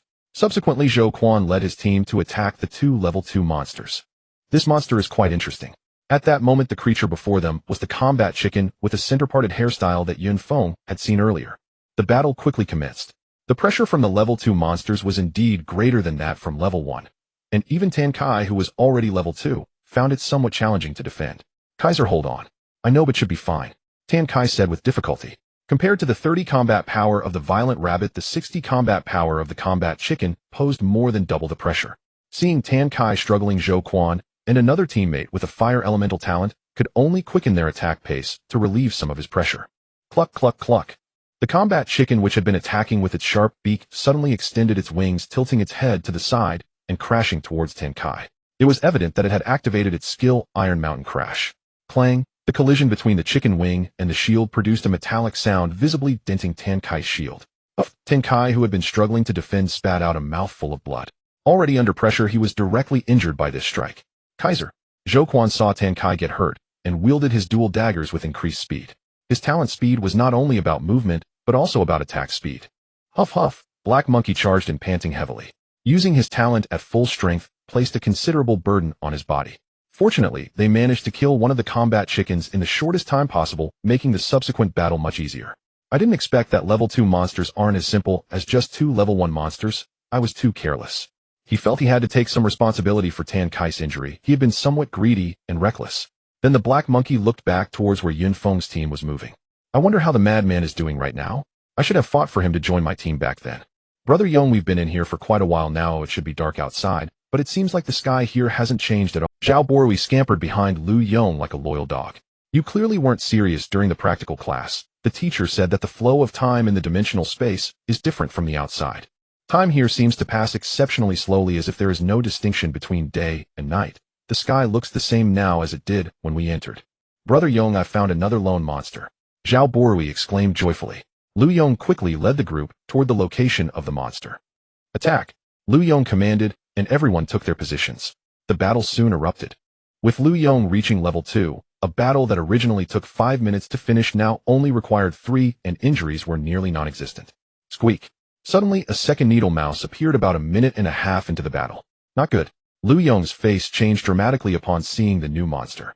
Although their small team had no trouble dealing with a level 1 monster, facing 2 would spell disaster for their squad, which only had 1 level 2 member. Zhao Borui, didn't you say there was only 1 monster? What's going on now? Lu Yong said sternly. Brother Yong, I clearly saw only 1 before. Zhao Borui knew he couldn't escape responsibility and started stuttering.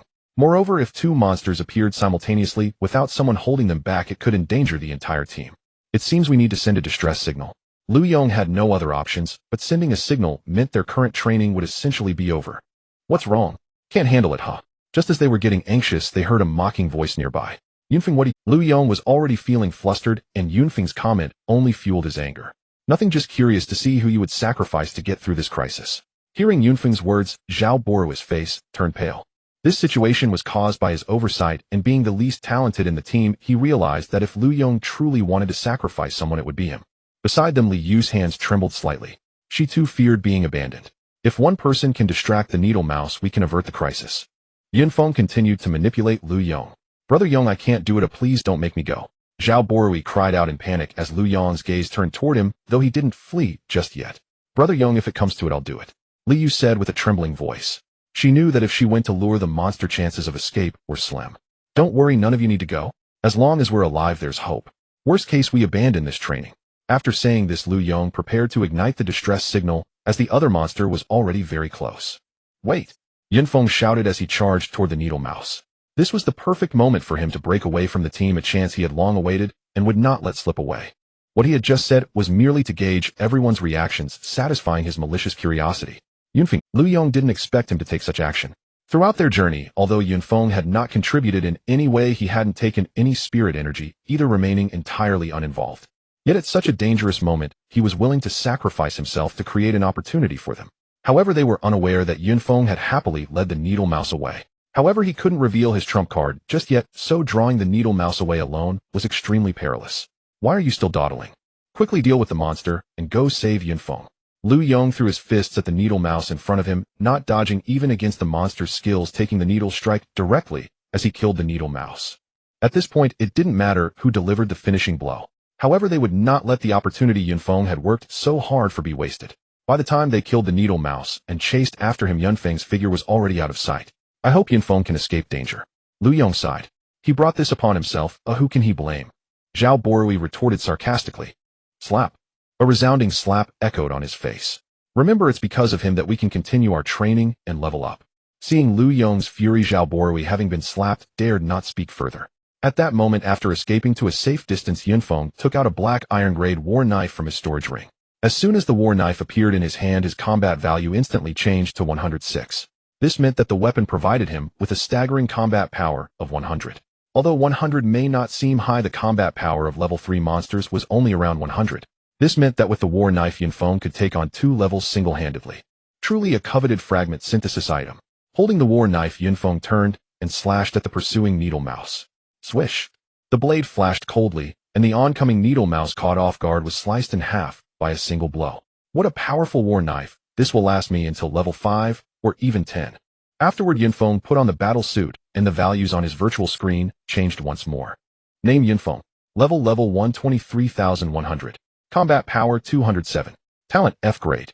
Having just killed a needle mouse, he gained 6 points of spirit energy and increased his combat power by 1. With a full set of great equipment, Yunfeng could completely ignore the attacks of monsters below level 3, as the black iron grade battle suit equated to the combat power of a level 3 monster. As he ventured deeper into the dimensional space, the probability of encountering other teams decreased, allowing Yunfeng to avoid worries about being discovered. 6 points of experience.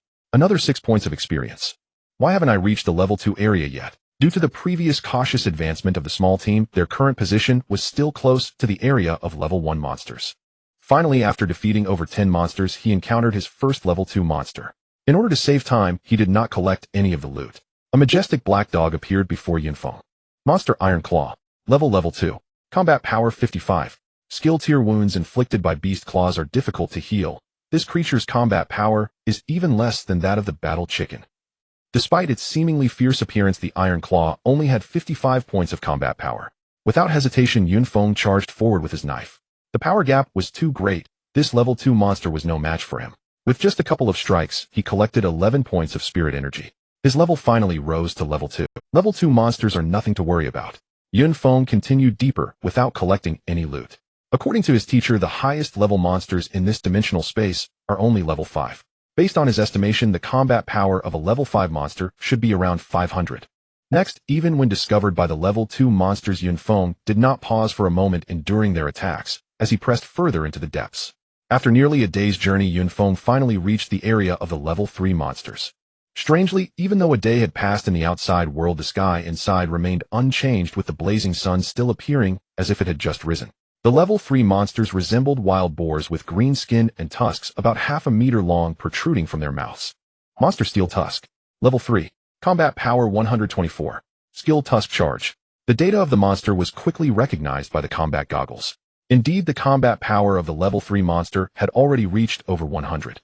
However, this level of combat power was still beneath his notice, and Yunfeng chose not to engage, bypassing the Steel Tusk monster as he continued deeper. Yunfeng intended to let the Steel Tusk pass, but the monster clearly had no intention of letting him go and charged at him. Since you're seeking death, I can only oblige. Yunfeng raised his blade and charged at the Steel Tusk. The level 3 monster was indeed much fiercer than the level 2 ones, and even with a nearly 100 advantage in combat power, he couldn't defeat it instantly. After spending half a minute, he obtained 11 points of spiritual energy. On his way to the level 4 monster area, Yunfeng was annoyed and had no choice but to kill 3 more Steel Tusks, all with combat power around 125.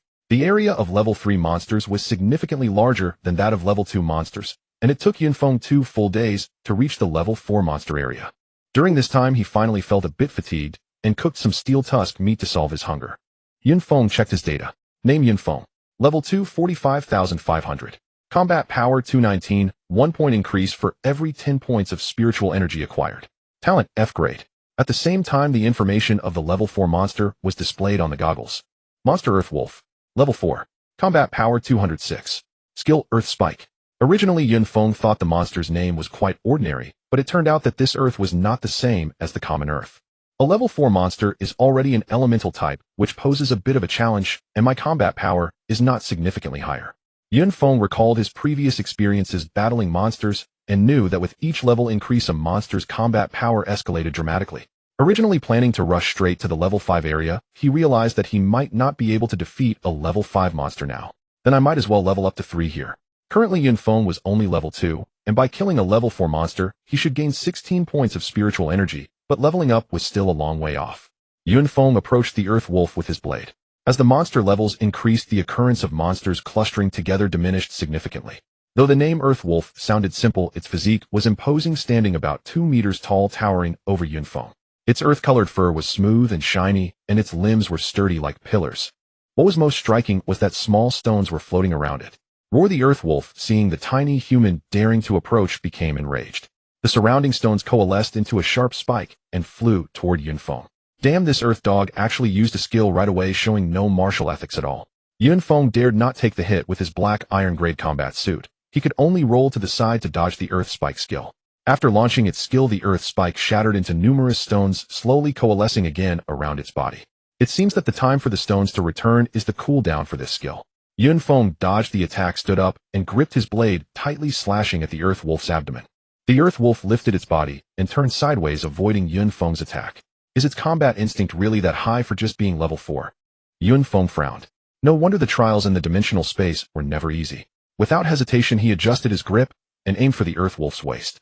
To effectively deal damage, he needed to strike the Earth Wolf's waist, as that was its most vulnerable spot.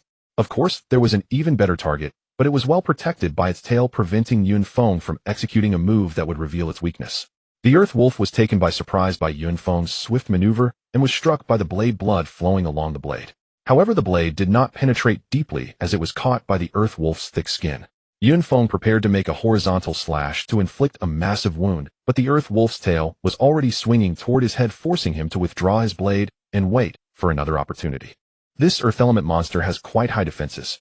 Yun Feng swung his blade to shake off the blood and continued attacking the Earth Wolf's abdomen with one hand. After sustaining several new wounds, the Earth Wolf's surrounding stones had fully coalesced, indicating it could unleash its skill again at any time. Yun Feng, realizing this, began to slow his attacks, preparing to respond to a sudden Earth Spike at any moment. The fierce battle between man and wolf ensued. After the Earth Wolf unleashed its Earth Spike skill for the 4th time, Yun Feng finally seized the opportunity and ended its life with a single strike. It took a total of 5 minutes, which was indeed challenging, and given the situation, I can currently only handle level 4 monsters. Yun Feng sighed, realizing that even with a fortuitous start gaining an additional 200 combat power, it was still challenging to kill monsters of a significantly higher level. Regaining his composure, Yun Feng continued to wander in the level 4 wild monster area. If others knew that he had ventured so deep alone in just over half a day, they would surely be astonished. Brother Yong, there's a corpse of a needle mouse ahead, and the loot is still intact, Zhao Borui excitedly said to the team leader Lu Yong. He felt a bit nostalgic about Yun Feng. Now that Yun Feng was gone, he had become the weakest link in the team, desperately trying to find a sense of presence by performing whatever small role he could. As they approached, they indeed found a recently deceased needle mouse, and as Zhao Borui had said, its fur was completely intact. It was so extravagant as to leave the loot behind. This fur could sell for at least 50 huabi. Don't underestimate 50 huabi, it could be a week's worth of living expenses for an average family. Brother Yong, there's another corpse of a needle mouse ahead, and this time there are 2. Upon hearing Zhao Borui's words, Lu Yong and the other team members looked pleased. Which team could have left these behind? Are they all financially well off? Murmured the usually silent Shunqi. Could it have been the guardian teacher who took them out? That is absolutely impossible. The guardian teacher cannot intervene unless the students send a distress signal, and we didn't see any distress signals just now. Lu Yong dismissed Li Yu's speculation. Do you think it's possible that grade Yun Feng did it? He was heading in this direction, and we found no remnants of him left behind. Impossible, absolutely impossible. As soon as Li Yu's words were spoken, Zhao Borui cried out in shock. He would rather believe that those needle mice died from natural causes than accept that Yun Feng could have killed them. That kind of trash without a team, how could he possibly kill a level 1 monster? He must have been devoured by other monsters long ago. Zhao Borui said resentfully. Alright, regardless of who killed these monsters, it's good for us, isn't it? Lu Yong gathered the loot and continued onward. After killing the Earth Wolf, Yun Feng did not abandon the spoils as before. Elemental monsters differ from ordinary ones. They possess a corresponding elemental crystal core within their heads, which is relatively more valuable. He opened the Earth Wolf's head and extracted a diamond-shaped earthy yellow particle still stained with red and white substances. The particle shape was very regular, resembling a finely crafted piece of art. Level 4 Earth Element Crystal Core, worth 200 huabi. The virtual screen immediately displayed the value of this crystal core. The dimensional space offers quicker earnings through training. Speaking of money, Yun Feng suddenly remembered something. It was said that Awakeners have a dedicated trading platform. Perhaps I can use huabi to purchase some fragments. Thinking of this, Yun Feng's eyes lit up. This could be a lucrative business opportunity. He then immediately put on a pained expression. I missed out on billions by not collecting spoils on this journey. Yun Feng pounded his chest, venting all his frustration on the Earth Wolf. This is fantastic. This is already the 8th Earth Element Crystal Core, bringing in 1600 huabi. Yun Feng once again extracted a crystal core from the Earth Wolf's head. What is that? Yun Feng kicked the Earth Wolf and discovered a shard of crystal emitting a dark glow beneath the corpse, featuring an image of a potion with the words strength written on it. Am I really this lucky? I've only killed a few monsters, and yet a fragment appears. Wasn't it said that fragments are hard to come by? Yun Feng looked at the fragment in his hand, astonished by his own luck. Without further thought, Yun Feng activated the ancient jade, emitting a blue glow that illuminated the fragment. Subsequently, a potion appeared in his hand. Black Iron Level Strength Potion enhances 20 points of strength, maximum usage 10. Yun Feng had no concept of the 20 points of strength mentioned in the potion's description. I'll know what it's like once I drink it. He opened the potion and drank it down in one go. What a strange feeling. Upon ingestion, the potion vanished without a trace. He couldn't even feel its presence. Soon he felt a warmth enveloping his entire body, turning red like a boiled shrimp, and steam began to rise from him. After a while, this sensation gradually subsided. Yunfeng sensed his condition, feeling an abundance of strength coursing through him. Then he looked at his combat power section, where the value had changed to 272, indicating that this potion had increased his combat power by 40 points. For the same black iron level, resources equipment increased by 100 points, while potions only increased by 40 points. However, upon reflection, Yunfeng felt relieved. The combat power of weapons and battle gear does not stack, while potions are different. According to the potion's description, the black iron level strength potion can be used 10 times, meaning that drinking to the maximum could increase combat power by 400 points. Moreover, since there is a strength potion, there should be other potions as well. If all are consumed, even with low levels and talents, combat power could reach an astonishing level. Motivated by this black iron shard, Yunfeng was even more diligent in killing monsters. After slaying 10 more earth wolves, he saw another fragment drop to the ground. Are fragments really this easy to drop? Yunfeng realized that things might not be so simple. Could it be due to my defeating monsters of a higher level? With a hint of suspicion, he picked up the fragment from the ground. It was another potion, but this time it was labeled with the black iron level speed potion enhances 20 points of speed, maximum usage 10. Not bad, it's a good item. Yunfeng drank the potion directly. Given his low starting point, these attribute potions were very important to him. His combat power increased by another 40 points. I just need to kill 10 more earth wolves to reach level 3. Yunfeng was currently defeating monsters of a higher level soloing, and despite several days having passed, he was still not at level 3. It was hard to imagine how slowly other teams were leveling up. Of course, most of his time was spent on the road. After tasting success, Yunfeng was even more dedicated in hunting earth wolves. The level 4 monster area was filled with cries of despair. On the 7th day of entering the dimensional space, Yunfeng finally leveled up to level 3 smoothly. After killing the last 10 earth wolves unexpectedly, he obtained another fragment. It was still a black iron level strength potion. After drinking this potion, Yunfeng looked at his data panel. Name Yunfeng. Level 3, 71,000. Combat power 389. Talent level. At just level 3, he already had nearly 400 combat power, which was extraordinarily impressive at this stage. However, at this moment, he still did not venture into the level 5 monster area. To validate his thoughts, he continued to grind for earth wolves in the level 4 monster area. I've killed 20 earth wolves and no fragments dropped. It seems the drop rate for fragments is indeed related to defeating monsters of a higher level. Yunfeng took his time, wanting to see how many he needed to kill at one level higher to drop a fragment. It wasn't until he killed another 10 earth wolves that he finally saw a fragment on the ground. The drop rate is about 130, which isn't too low after all. He thought to himself. After drinking the speed potion in his hand, his combat power had now risen to 462 points. It's time to leave here. I should be able to find some trouble with the level 5 monsters now. The black monkey looked at the data on the virtual screen and lamented. The key issue was that their small team had 5 people, meaning they needed to kill 500 level 2 monsters for everyone to reach level 3. Brother monkey, if even teams like ours level up so slowly, what is the situation like for other teams? At this moment, they had already let Zhou Quan absorb all their spiritual energy, yet they were still over 100 points away from leveling up. My combat power has already reached 78. It's very easy to kill level 2 monsters now. I don't need all the spiritual energy to go to me, just give it to Tan Kai, and then I can lure 2 level 2 monsters. As combat power increased, everyone felt confident, and gradually began to grind monsters to absorb spiritual energy for leveling up. Xiaoxua, how have you been mastering your talent over the past months? In District 5, next to the principal's office of the 9th middle school, the principal looked kindly at the graceful girl before him. This person was the only one in the school with an awakened level talent, Shangwan Shui. Principal, I basically already know how to use my talent. When can I enter the dimensional space for training? I heard that many classes have already set off. Don't worry, I've already arranged everything. You can set off shortly. The principal said kindly. If other teachers in the school saw him like this, they would surely be shocked. After spending 3 more days traversing the area of level 4 monsters, Yunfeng finally caught sight of the level 5 monster he had been yearning for. On his journey thus far, he had only encountered plains and hills, and had not seen the so-called jungle. He had thought that the names of the dimensional spaces were just whimsically chosen. Only at this moment did he understand why this dimensional space was called the small jungle dimensional space. Before him lay a lush green forest sprawling over a vast area with the outlines of distant peaks barely visible at the far end of the forest. The forest was thick with vegetation blooming with fragrant grass that emitted a unique aroma. With such a complicated environment, how am I to find the monsters? Moreover, it would be easy to be ambushed. Yunfeng gazed at the forest ahead, feeling somewhat at a loss. Just then the leaves in the jungle rustled, and he caught a glimpse of the monster's form.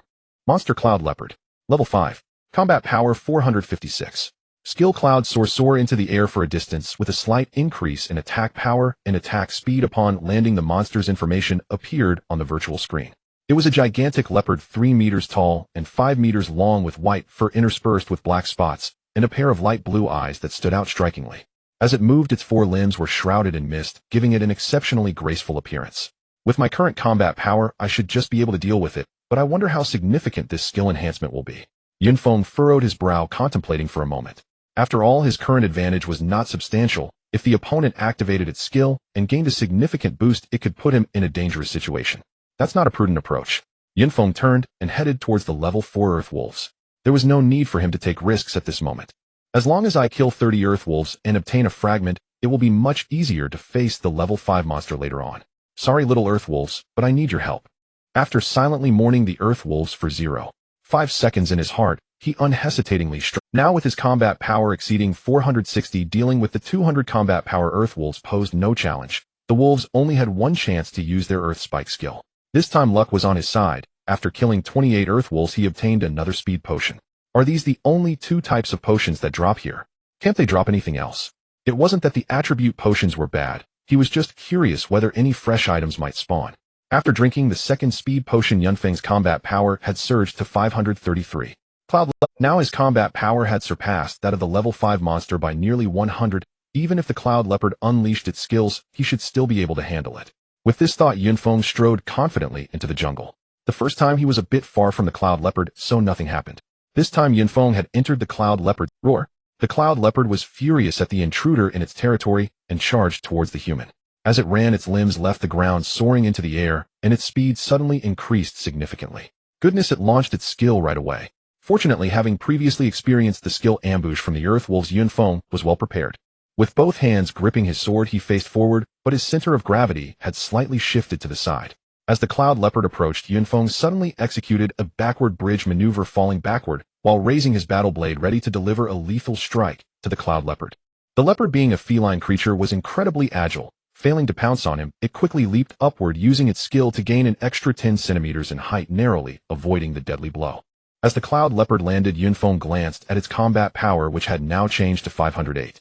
Is this what they call a slight increase? That's no small feat. A boost of over 50 points in combat power could spell disaster for a small team. However, even after the enhancement, the Cloud Leopard still had a slight gap in combat power compared to Yunfeng. After absorbing spiritual energy, all aspects of a person's capabilities would be enhanced. Moreover, after drinking 4 potions, his speed and strength surpassed those of ordinary awakened beings. The Cloud Leopard, having missed its strike, lunged forward once more. With the enhancement of its skill, its speed was even greater than before. If it weren't for the 2 speed potions, I would have surely suffered a major loss today. The speed of the Cloud Leopard was now exceeding the limits of what his eyes could track. If his speed couldn't keep up, he would undoubtedly be overwhelmed. This is also why having higher combat power doesn't always guarantee victory. As Yunfeng saw the Cloud Leopard pounce, he took a large step to the left, slightly tilting his body, gripping his battle blade horizontally, and thrusting it towards the Cloud Leopard's left flank. Both their speeds were incredibly fast, relying on their ability to adapt to circumstances. Although the Cloud Leopard reacted swiftly, its adaptability could not match that of a human. Yunfeng's sudden change of tactics caught the Cloud Leopard off guard, and his battle blade sliced a 10-centimeter gash along its side. Blood immediately stained the surrounding flora. However, given the Cloud Leopard's massive size, this wound was no different from a mere scratch on a human finger. Ignoring the wound on its side, the Cloud Leopard continued to dodge and maneuver, attacking Yunfeng from various angles with its claws, tail, and jaws. This assault continued for about a minute, all of which Yunfeng managed to fend off, during which he inflicted dozens of minor wounds on the Cloud Leopard. Its combat power has dropped back to its original value. It seems the skill enhancement lasts for 1 minute. The Cloud Leopard, struggling in vain, took a few steps back, panting heavily, while constantly licking its wounds. You've had your fun long enough. Now it's my turn. Yunfeng twirled his battle blade in his hand and advanced on the Cloud Leopard. Yunfeng had already ventured deep into the dimensional space, but the journeys of some teams were not as smooth and leisurely as his. In Team 6108, teams had already sent out distress signals and exited this trial. One group had even suffered casualties. They were ordered to withdraw from the trial. The remaining 52 teams were also struggling to hold on. Surprisingly, the team, led by Lu Yong, reputed to be the worst in the class, had yet to exit the trial. Killing monsters above my level feels amazing. The principle is so good to me. Shangguan Shui stood before the corpse of a monster holding a long sword that gleamed with a dark light, dressed in a blue combat suit, slightly out of breath. It turned out to be a level 3 monster. My initial combat power is 30, and with this black iron long sword combined with my level talent, it's just right to kill monsters 2 levels higher. If I had a piece of black iron combat gear, I would head straight for the level 4 monsters. At this moment, the dimensional space she was in was clearly not the same as Yunfeng's. The types of monsters were completely different.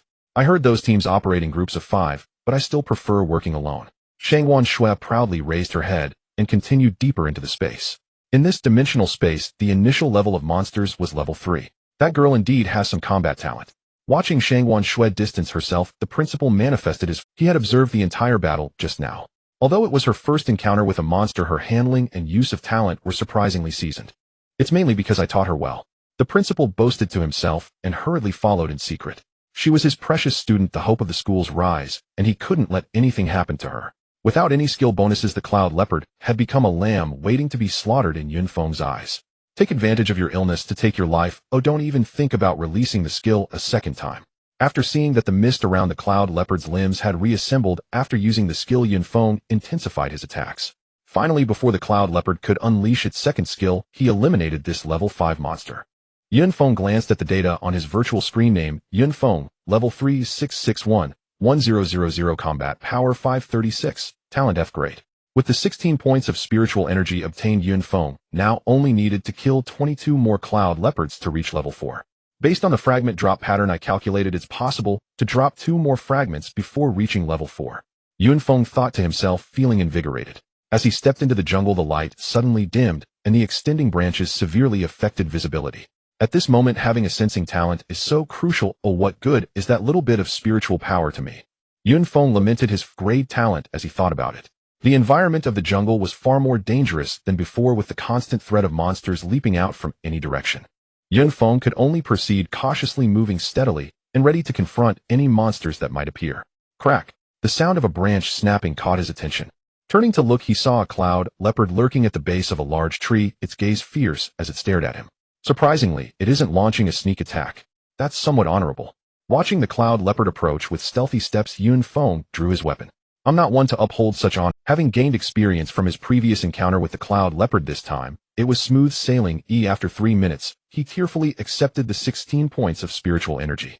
As he delved deeper, the timing and positions of monster appearances became increasingly cunning, sometimes pouncing from the trees, and other times emerging from hidden holes below. Fortunately, Yunfeng maintained a high level of vigilance, avoiding any unexpected incidents. Currently, he was alone and had no support. All he had for healing were some makeshift bandages and hemostatic drugs in his bag. After consecutively defeating 5 Cloud Leopards, Yunfeng's eyes brightened.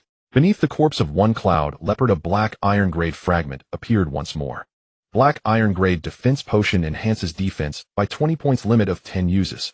The Earth Wolf didn't drop any defense potions, but this Cloud Leopard surprisingly dropped this item. Yunfeng had expected the potion fragments dropped by a speed-oriented Cloud Leopard to relate to speed, yet it turned out to be a defense enhancement. Whatever, I'll just use it for now. Although defense wasn't his priority, gaining any strength here would increase his. With the spiritual energy from 7 Cloud Leopards and the boost from the potion, Yunfeng's combat power had reached 586, soon to break through the 600 barrier. And he was still only at level 3. I hope to drop 2 more fragments before reaching level 4. With this hope, Yunfeng continued deeper into the jungle. During his progress, Yunfeng also spotted some other small animals, initially thinking they were monsters, but his virtual screen displayed no information about them. So it turns out this place isn't filled with monsters. The dimensional space is not just a cold world of monsters. Roar! Hearing a leopard's roar, Yunfeng knew another one was approaching. Indeed, a Cloud Leopard emerged from behind a large tree. Just as Yunfeng was delighted to claim the 16 points of spiritual energy, another Cloud Leopard stepped out from below the tree. Damn, why are 2 Cloud Leopards coming at once? With his current combat power, he could handle 1 easily, but 2 was another story. Yunfeng glanced around, and his eyes lit up. Not far away stood a towering giant tree with a diameter of over 10 meters. If I can maneuver around this tree, I might have a chance. Running away now seems impossible. The Cloud Leopards will use their cloud soaring skill and can easily outpace me. I can only confront them. With that, Yunfeng turned and raced towards the large tree. The 2 Cloud Leopards could not allow their prey to escape, activating their cloud soaring skill to pursue him. Just as they were about to attack Yunfeng's back, he slid away to hide behind the large tree. Hiss! The leopard's claws left 3 marks on his black iron grade combat suit, but did not penetrate it. Oomph. Yun Feng grunted a slight trace of blood at the corner of his mouth. Although there were no obvious external injuries, a palm strike to his back still caused significant shock. After all, there was over 100 combat power difference, and the Cloud Leopard wasn't particularly strong, so it ended up like this. Taking this opportunity, Yun Feng successfully positioned himself behind the giant tree. As is well known, leopards have the fastest straight-line speed, but struggle with turns. Moreover, even if cloud leopards could climb trees, circling around such a large tree would require time. The two cloud leopards weren't foolish, one went left and the other right to flank around the tree. Yun Feng would not allow them to succeed in their flanking maneuver, rushing directly from behind the tree towards one of the cloud leopards. The tree had a diameter of over 10 meters and a circumference of more than 30 meters pi, a point of knowledge providing enough distance for Yun Feng to utilize in guerrilla tactics against the two cloud leopards. As long as he could eliminate one of them first, it would make things easier. Whenever the two cloud leopards aimed to converge on him, he would preemptively retreat. The cloud leopards were over 3 meters long. Navigating around the tree was extremely awkward, while Yun Feng was far more agile. He fought while calculating the time. In the current situation, he sought to avoid mistakes rather than achieve glory. Just a moment ago, both cloud leopards had used their cloud soaring skill when they pursued him, so now was their peak combat power period. Once that time passed, he could begin to harvest. A minute quickly passed. Seeing the combat power of the two cloud leopards drop to around 450, Yun Feng knew his opportunity had arrived. With both hands gripping his knife, he charged at one of the cloud leopards. With a 130-point combat power difference, as long as he faced them one at a time, the outcome of the battle was practically assured.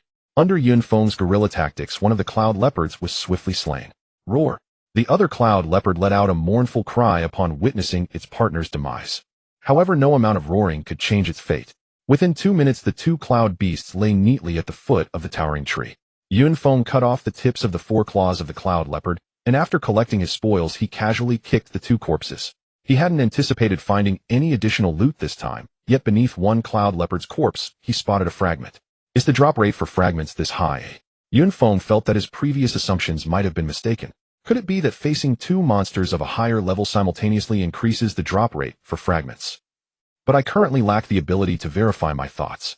After all, if it weren't for this large tree, I doubt I could handle two cloud leopards using their skills at the same time. It's not a potion after all. Yun Feng looked at the fragment in his hand, which then transformed into a pitch-black dagger. It's a black iron-grade dagger, perfect for the black monkey. I'll find an opportunity to give it to him. He flipped his hand and stored the dagger in his spatial ring. Although the fragments did not increase his combat power, Yun Feng did not mind. After all, he was no longer under pressure when dealing with the cloud leopard. As he proceeded along the path, his luck held out, and he did not encounter two cloud leopards appearing at the same time. After defeating another 13 cloud leopards, Yun Feng finally reached level 4, and during the process he obtained another fragment. After synthesis, it turned out to be a bottle of defensive potion. Thus Yun Feng's combat power underwent it. Name Yun Feng. Level 4, 132,000. Combat power 651. Talent level. Seeing his combat power data, Yun Feng was quite satisfied, as he had surpassed level 5 monsters by 200 combat power. I wonder how much combat power those awakened beings above this level can reach at my level. Actually, Yun Feng knew that the actual combat power of those higher level awakened beings differed significantly from the surface data. Their talents provided a substantial boost to their combat power. As for his talent, it currently provided no boost to his combat capabilities. The combat power displayed on the data panel was his true fighting strength. Now that I'm at level 4, if I kill a level 5 cloud leopard, the drop rate for fragments will be lower and the absorbed spiritual energy will be less. Yun Feng sighed a little. Unfortunately, in this dimensional space, the highest monster level was only 5. Moreover, with his current combat power, he could definitely not defeat a level 6 monster. I wonder if there's an end to this jungle. From a distance, it seemed like there were peaks. As Yun Feng followed his instincts, he hunted level 5 cloud leopards while heading towards the possible peaks. At this moment, it had already been 10 days since he entered the dimensional space. The deeper he ventured into the jungle, the more cloud leopards he encountered. Another fragment. This was the 58th cloud leopard he had killed after reaching level 4. He had already obtained one fragment before, and this time, it was the same, synthesizing into another bottle of defensive potion. Yun Feng felt that with his defensive capability along with his combat suit, he could now ignore attacks from level 4 monsters. He could even stand there and let the cloud leopards scratch him without any harm.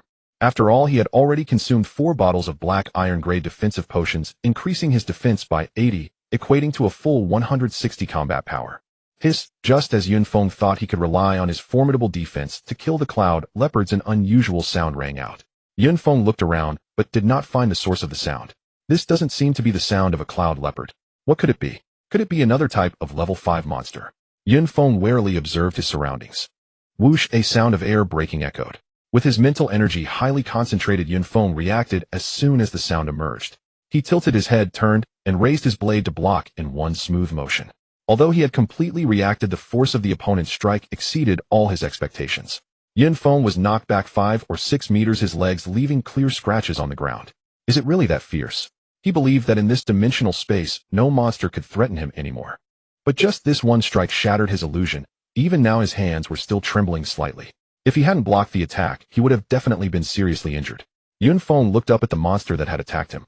It was a green python seemingly blending into the environment. The python's diameter exceeded half a meter, coiling around the tree trunk, its scales producing a rustling sound as it moved. Monster Forest Giant Python Elite. Level 5. Combat Power 782. Skills Giant Tail Strike Venom Spray. The information about the monster appeared on the virtual screen. The introduction of the monster surprised Yun Feng. This was the first time he saw a monster with a suffix after. Moreover, as a level 5 monster, the combat power of this forest giant python was significantly higher than that of the cloud leopard, and most importantly, it had 2 skills.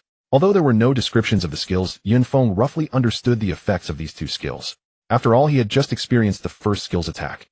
After dodging an ambush strike, the forest giant python flicked its tongue, poking its head out from the tree trunk. Upon seeing this action, Yun Feng immediately retreated. Sure enough, 2 streams of liquid sprayed from the forest giant python's mouth, landing where he had just stood. Hiss! The venom that hit the ground made a sizzling sound and emitted a faint white smoke. Then the ground visibly caved in a significant chunk. Is this the power of the forest giant python's sect? Fortunately, he had been vigilant. If he had gotten even a little of it on him, he wondered if his black iron-grade combat suit could withstand it. Yun Feng looked at the corrosive venom on the ground with lingering fear. However, seeing that the forest giant python had finished using both skills, Yun Feng's killing intent began to rise. His current combat power had reached 796, and without any skills, the forest giant python's combat power was inferior to his. Yun Feng gripped his battle knife, planting his right foot firmly on the ground to gather strength. Then he suddenly kicked off, charging towards the giant python on the tree trunk. As he approached the python, he thrust the battle knife towards its vital spot. Striking at the vital point is suitable for all snakes. Clang! A metallic sound rang out as a massive tail blocked the path of the battle knife. Then the tail flicked, and Yun Feng was sent flying. No wonder it's an elite monster. Its combat instincts are higher than all the previous monsters. Yun Feng landed, drawing his knife again to strike at the giant python. Having never formally studied swordsmanship, he could only rely on his instincts to attack. If it weren't for the absorption of spiritual energy enhancing his physical attributes and flexibility, he wouldn't have been able to execute many of the moves. The battle knife struck the giant python in various directions, but the damage inflicted was disappointing. The vital point was too well protected, and the other injuries posed no significant threat. Whoosh! A terrifying sound of air breaking echoed again.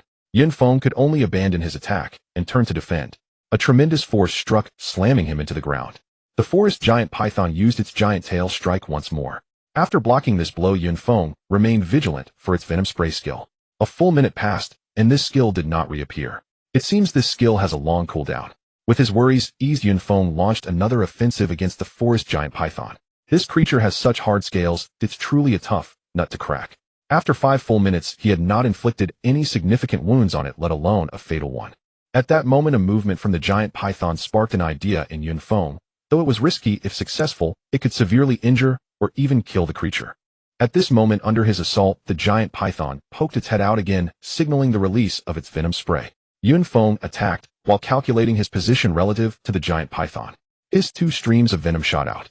Now, Yun Feng suddenly accelerated, darting towards the back of the giant python, and then kicked towards the head that was spraying venom. Sizzle! The venom originally aimed at Yun Feng was redirected by his kick, half of it landing on the giant python's body. The python's scales couldn't withstand its own venom's acidity and soon lost their defensive properties. Seizing the opportunity, Yun Feng moved towards the already corroded area. Large chunks of snake flesh were sliced off by the battle knife, revealing the giant python's innards and bones. Before long, the giant python ceased to move, sliding down from the tree trunk. Under the prompt of his goggles, Yun Feng cut open the python's head to retrieve its venom sac, the most valuable part of the forest giant python. Forest giant python venom sac, 1000 huabi. At the same time, Yun Feng noticed that his spiritual energy had increased significantly. A single monster had allowed him to absorb 51 points of spiritual energy. While this elite monster is quite generous. Unfortunately, no shards dropped. Yun Feng glanced at the empty ground beneath the corpse of the forest giant python and sighed. However, he knew that since it was an elite-level monster, the drop rate would certainly be higher than that of ordinary monsters. Thinking of this, Yun Feng perked up and began searching for the forest giant python, as the forest leopard no longer seemed appealing. Elite monsters are indeed much harder to encounter than regular ones. After a quarter of an hour, Yun Feng encountered the second forest giant python. With the experience from his first kill, tackling it again was much simpler. After nearly 8 minutes of battle, he obtained 51 points of spiritual energy. Unfortunately, still no shards dropped. Yun Feng sighed, collected the venom sacs, and pressed on. As he advanced, the underbrush in the jungle became sparser. Only the towering ancient trees stood haphazardly, with sunlight filtering through the gaps, creating a wonderful Tyndall effect. Yun Feng knew, however, that beneath this beautiful exterior lay hidden dangers, with the possibility of a giant tail or several streams of venom attacking at any moment. 20 minutes passed again, and he finally encountered the third forest giant python. At this rate, I should be able to reach level 5 today. Although I can only kill 2 elite monsters in an hour, the spiritual energy gained is 5 times that of ordinary monsters. As my combat power and experience increased, I finished the battle in just 7 minutes this time. Did I get lucky? While sorting through the spoils, Yun Feng finally found what he was looking for beneath the corpse of the forest giant python. To his surprise, this shard was not black, but glowed with a greenish light. Could this be? Yun Feng hurriedly picked up the shard from the ground to examine it. Wow, it's really a piece of bronze shard. Yun Feng was filled with excitement. He never expected to find a bronze-level shard in such a low-level dimensional space. In his understanding, the grade of the shards should be determined by the level of the monster, but it seemed that was not the case at all. At the center of the shard was a battle knife with a striking flame mark on the blade, far cooler than the one he held. Without hesitation, Yun Feng activated the ancient jade. Soon a cool-looking battle knife with a faint flame appeared in his hand. Bronze-level flame battle knife, 1000 combat power attack, includes a burning effect. Compared to the black iron level battle knife, the bronze battle knife directly increased his combat power tenfold, and even added damage effects. It was simply amazing. Just as Yun Feng thought he could slay foes in this dimensional space with the bronze knife, he discovered he could not. What's going on? It doesn't feel heavy at all. Why can't I use it? He could hold the knife, but no matter how hard he tried, he couldn't use it in battle. Meanwhile, he looked at the virtual screen and saw that after switching to the bronze battle knife, his combat power not only did not increase, but instead dropped by 100 points. Wang Defa, why is this happening? Ugh, this is just like having a stunning beauty in front of you, but you can't do anything about it. Is there anything worse? In the end, he had no choice but to put away the bronze battle knife and take out the black iron battle knife again. It might be a level restriction. Oh, I'll try again when I reach level 5 or 10. Actually, this is knowledge that should be taught by practical instructors. Bronze level items that increase combat power require the user to reach level 11 to use them. But who would have thought that a level 4 student could drop a bronze shard and even assemble it? Isn't that absurd? After cleaning up the battlefield, Yun Feng continued forward with the black iron battle knife. The bronze shard invigorated Yun Feng. Even if he couldn't use it for now, it felt good to have it on him. As for whether the black iron potions had reached their usage limit, was that even a concern? After returning, there would definitely be plenty on the Awakener trading platform. Moreover, to have dropped a shard after killing only 3 elite monsters was an unexpectedly high drop rate. However, thinking back, there probably aren't many who can defeat elite monsters at this stage.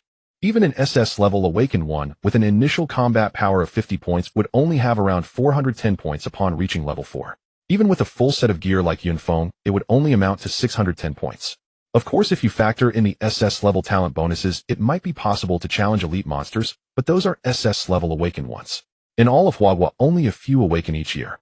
It is said that in the entire Jiangnan province, only about 10 SS level awakenings have occurred in 6 districts this year. Knowing that Jiangzhou is one of the 9 provinces in Huagua, with a population of nearly 1 billion and around 5 million students participating in awakenings this year, you can see how low the probability of awakening an SS level talent is. With the motivation from the bronze shard, Yun Feng was at peak combat readiness. When he encountered the forest giant python again, the time taken to defeat it became shorter.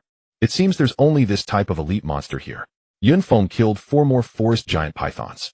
A shard appeared before him once again, and unsurprisingly, it was yet another bronze shard. Inside the shard was a potion. Bronze level strength potion increases strength by 200 points, usage limit 10. Another good item, but unfortunately I can't use it. Just as Yun Feng was about to try to open it, he found he couldn't open it at all. However, he had grown accustomed to it. These items always had level restrictions. Otherwise, a level 1 newbie brandishing silver or gold level gear would be running rampant in the dimensional space. Then Yun Feng looked at the spatial ring on his finger. This item should belong to the special type and can be used at level 1 with no level restrictions. After all, it doesn't increase combat power, it's functional. Thinking of this, Yun Feng roughly understood the usage rules for synthesizing items from shards. Generally, items that increase combat power have usage restrictions, while functional ones do not. Time slowly passed, and the sun hung high in the sky seemingly unchanged. The only difference was that 10 days ago the sun was just rising, and now it was already high in the sky. After more than 10 hours, Yun Feng continued to search and kill. After defeating 24 forest giant pythons, his level finally rose to level 5. The 24 elite monsters provided him with 6 bronze shards and 1 black iron shard. Among the 6 bronze shards, 2 were strength potions and 3 were speed potions. Wow, why did I see that correctly? Yun Feng picked up the black iron shard, his mouth agape excitedly, exclaiming in delight. The surprise brought by the 6 bronze shards couldn't compare to this black iron shard. In the center of the shard was the image of a potion with the word talent on it, looking enchanting. It's actually a talent upgrade potion. I'm rich now. Yun Feng felt like jumping up. In the next moment, the shard transformed into a potion in his hand. Black iron level talent upgrade potion, chance to upgrade and level talent to a level talent. Although it only had the word chance, it was enough. With enough quantity, there would surely be a time for improvement. Without thinking, Yun Feng immediately drank the talent upgrade potion in his hand. It seems there's no reaction. As expected, 1 bottle was not enough for success.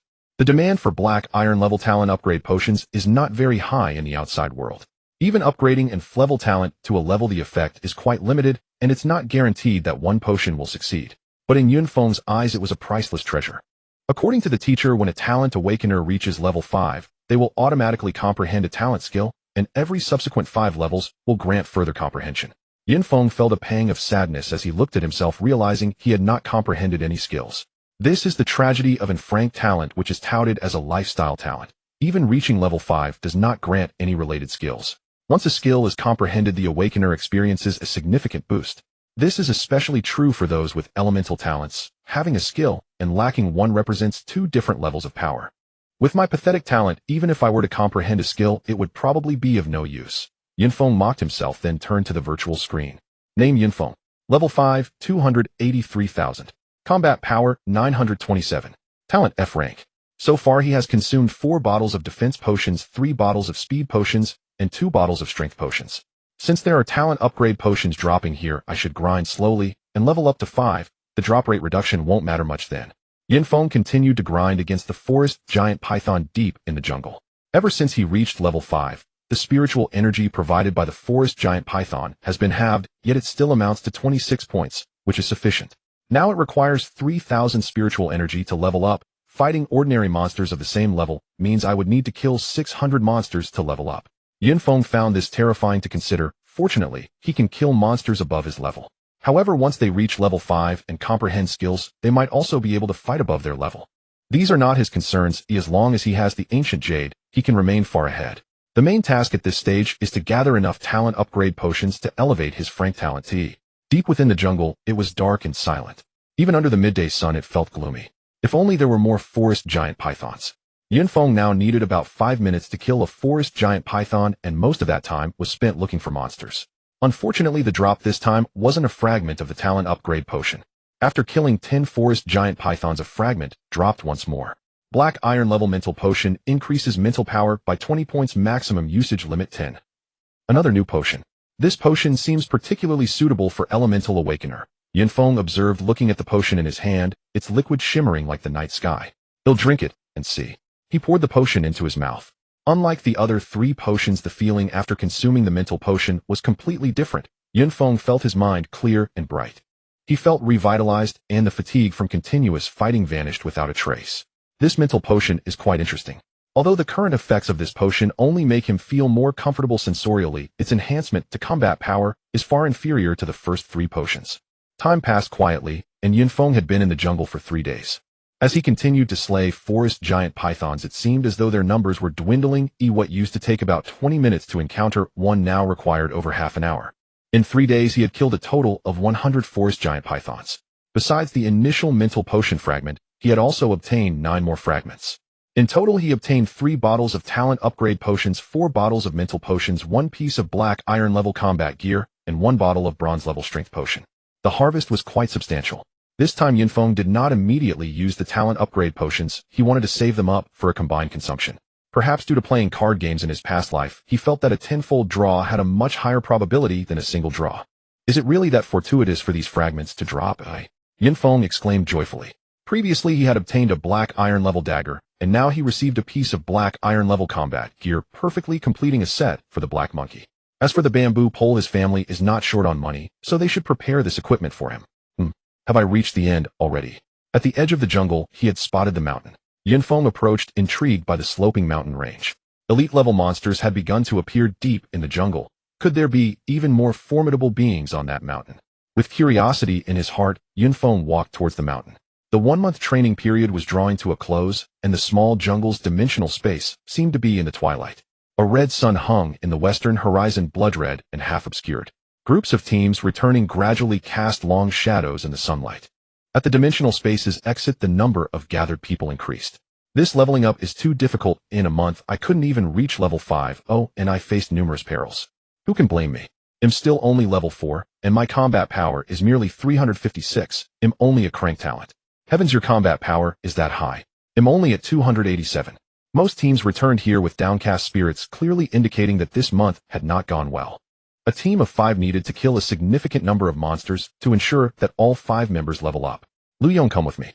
Li Yanqing, seeing that Lu Yong's team only returned with 5 people, displayed an anxious expression. Why did only 5 of you come back? Hearing the teacher's question, Lu Yong did not know how to respond. Should he say that to ensure his team's survival, Yunfeng had to be sacrificed? Even if Yunfeng had volunteered, he couldn't bring himself to say it. Hurry up and speak. There's still one person missing. Li Yanqing's voice was loud, drawing the attention of everyone present. If you don't speak today, your team will never participate in training again, Li Yanqing said coldly. One student disappearing without a trace left her at a loss as to how to explain it to the other students. Lu Yong remained silent. All right, then, very well. Li Yanqing was growing impatient. Teacher. At that moment, a voice emerged from the crowd. Zhao Borui, what do you want to say? Li Yanqing glared at him. Teacher, I want to tell you about Yunfeng. Zhao Borui felt a bit uneasy under Li Yanqing's glare. Zhao Borui, if you dare to speak, don't expect to stay in my team. Oh, threatening a classmate right in front of me, Lu Yong, you really have guts.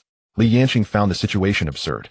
Zhao Borui, you should know that Lu Yong doesn't have the authority to do that. Even if he tries to exclude you, I can arrange for you to join another team. Hearing Li Yanqing's words seemed to have emboldened Zhao Borui. Yonggu, you don't want to train, but I still want to continue. He then recounted the events of that day in detail. Is this how you lead? Sacrificing your own team members for personal gain.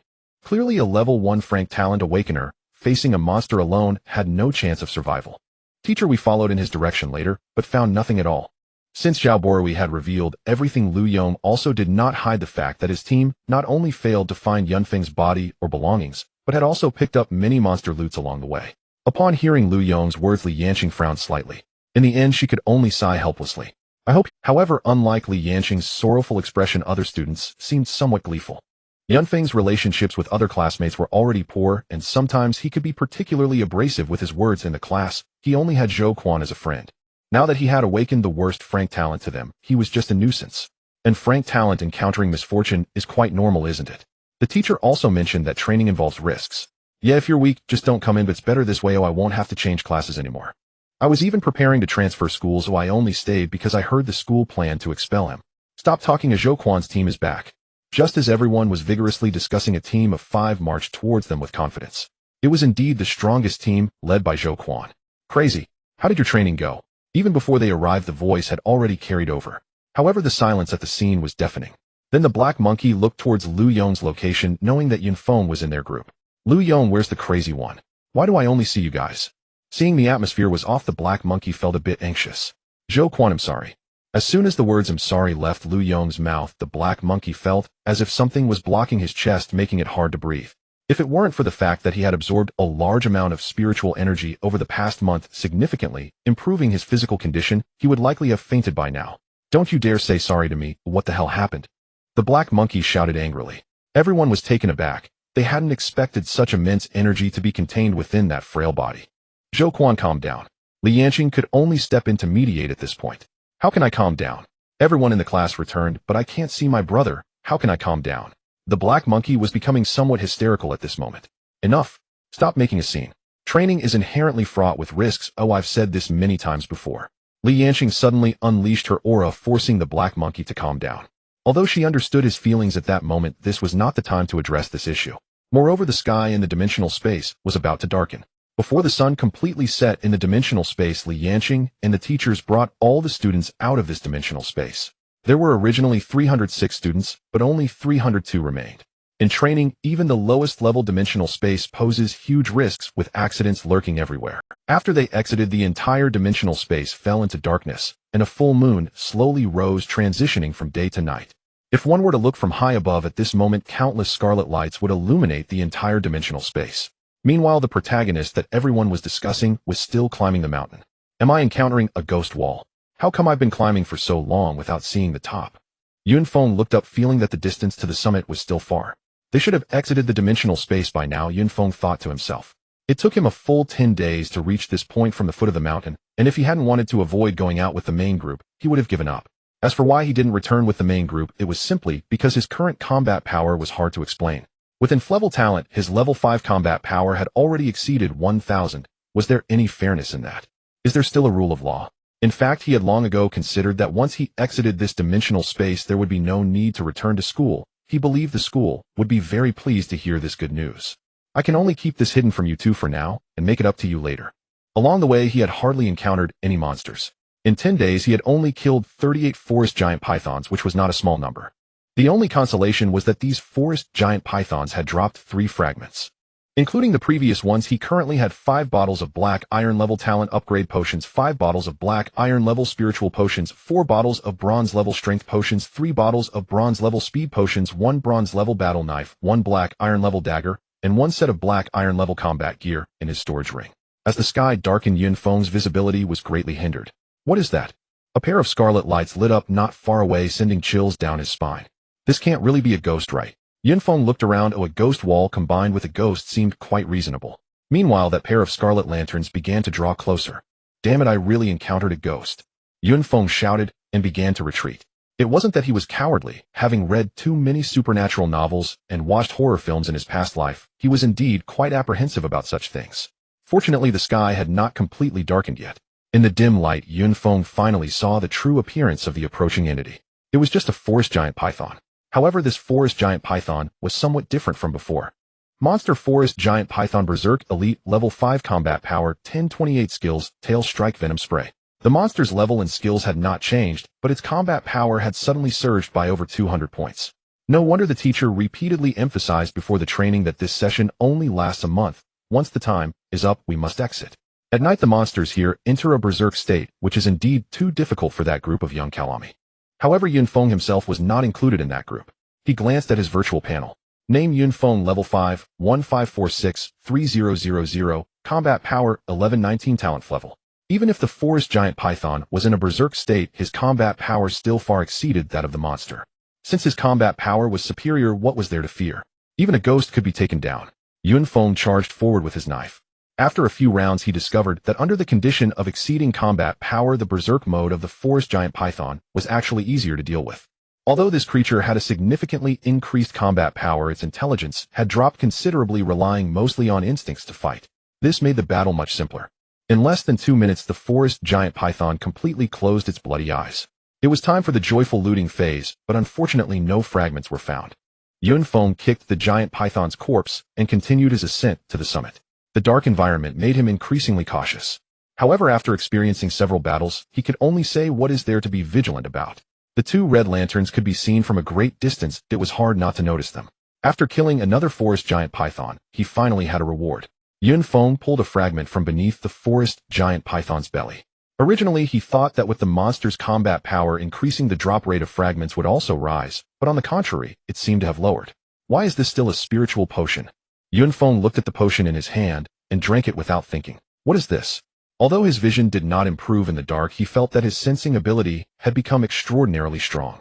Because he had kept all the spiritual potions except for the first one. He originally planned to save them for Zhugan, who had awakened an elemental talent, and it was a rare lightning talent. Now he felt there was no need to do so. Since this could enhance his sensing ability, he must use it himself first. Moreover, it was currently night in the dimensional space, making perception particularly important. When I drank the first bottle, I didn't feel much. Yun Feng took out all the spiritual potions from his storage room. After consuming 5 potions, he found that not only had his sensing range increased significantly, but his hearing had also improved.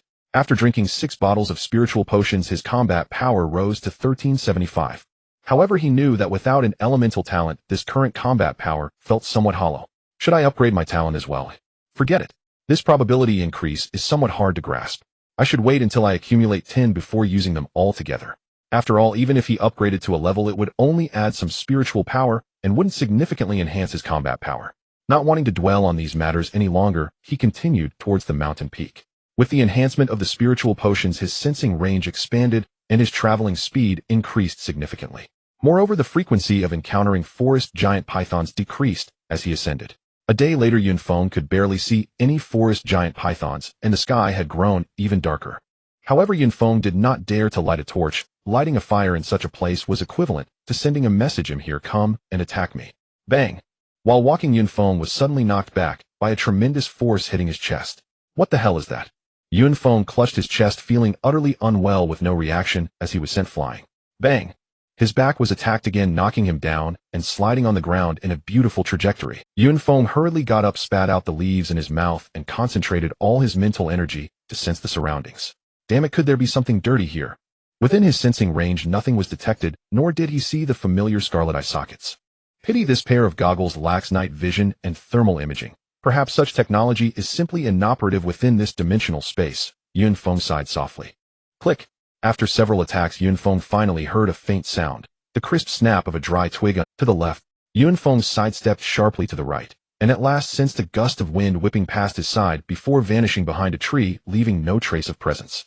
Were it not for his heightened hearing, he would never have detected it. At present, he could only sense the creature's existence, not its form, nor its nature. Yet, based on his deductions, the creature possessed two defining traits: concealment and blinding speed, and could evade even spiritual perception.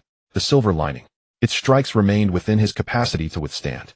At this moment, Yun Feng fixed his entire awareness upon the tree directly ahead. Though invisible, his earlier perception had confirmed it was indeed hiding behind that very trunk. Shoo! Then unexpectedly, the next sound came from behind him. Yun Feng had no time to react. He was struck down again, crashing face first into the earth. Could there possibly be two creatures now? At this depth of the dimensional space, monsters were inherently stronger. Facing two simultaneously, especially under such conditions, would surely spell his demise. What now? Even retreating downhill would be too late. Curiosity truly kills.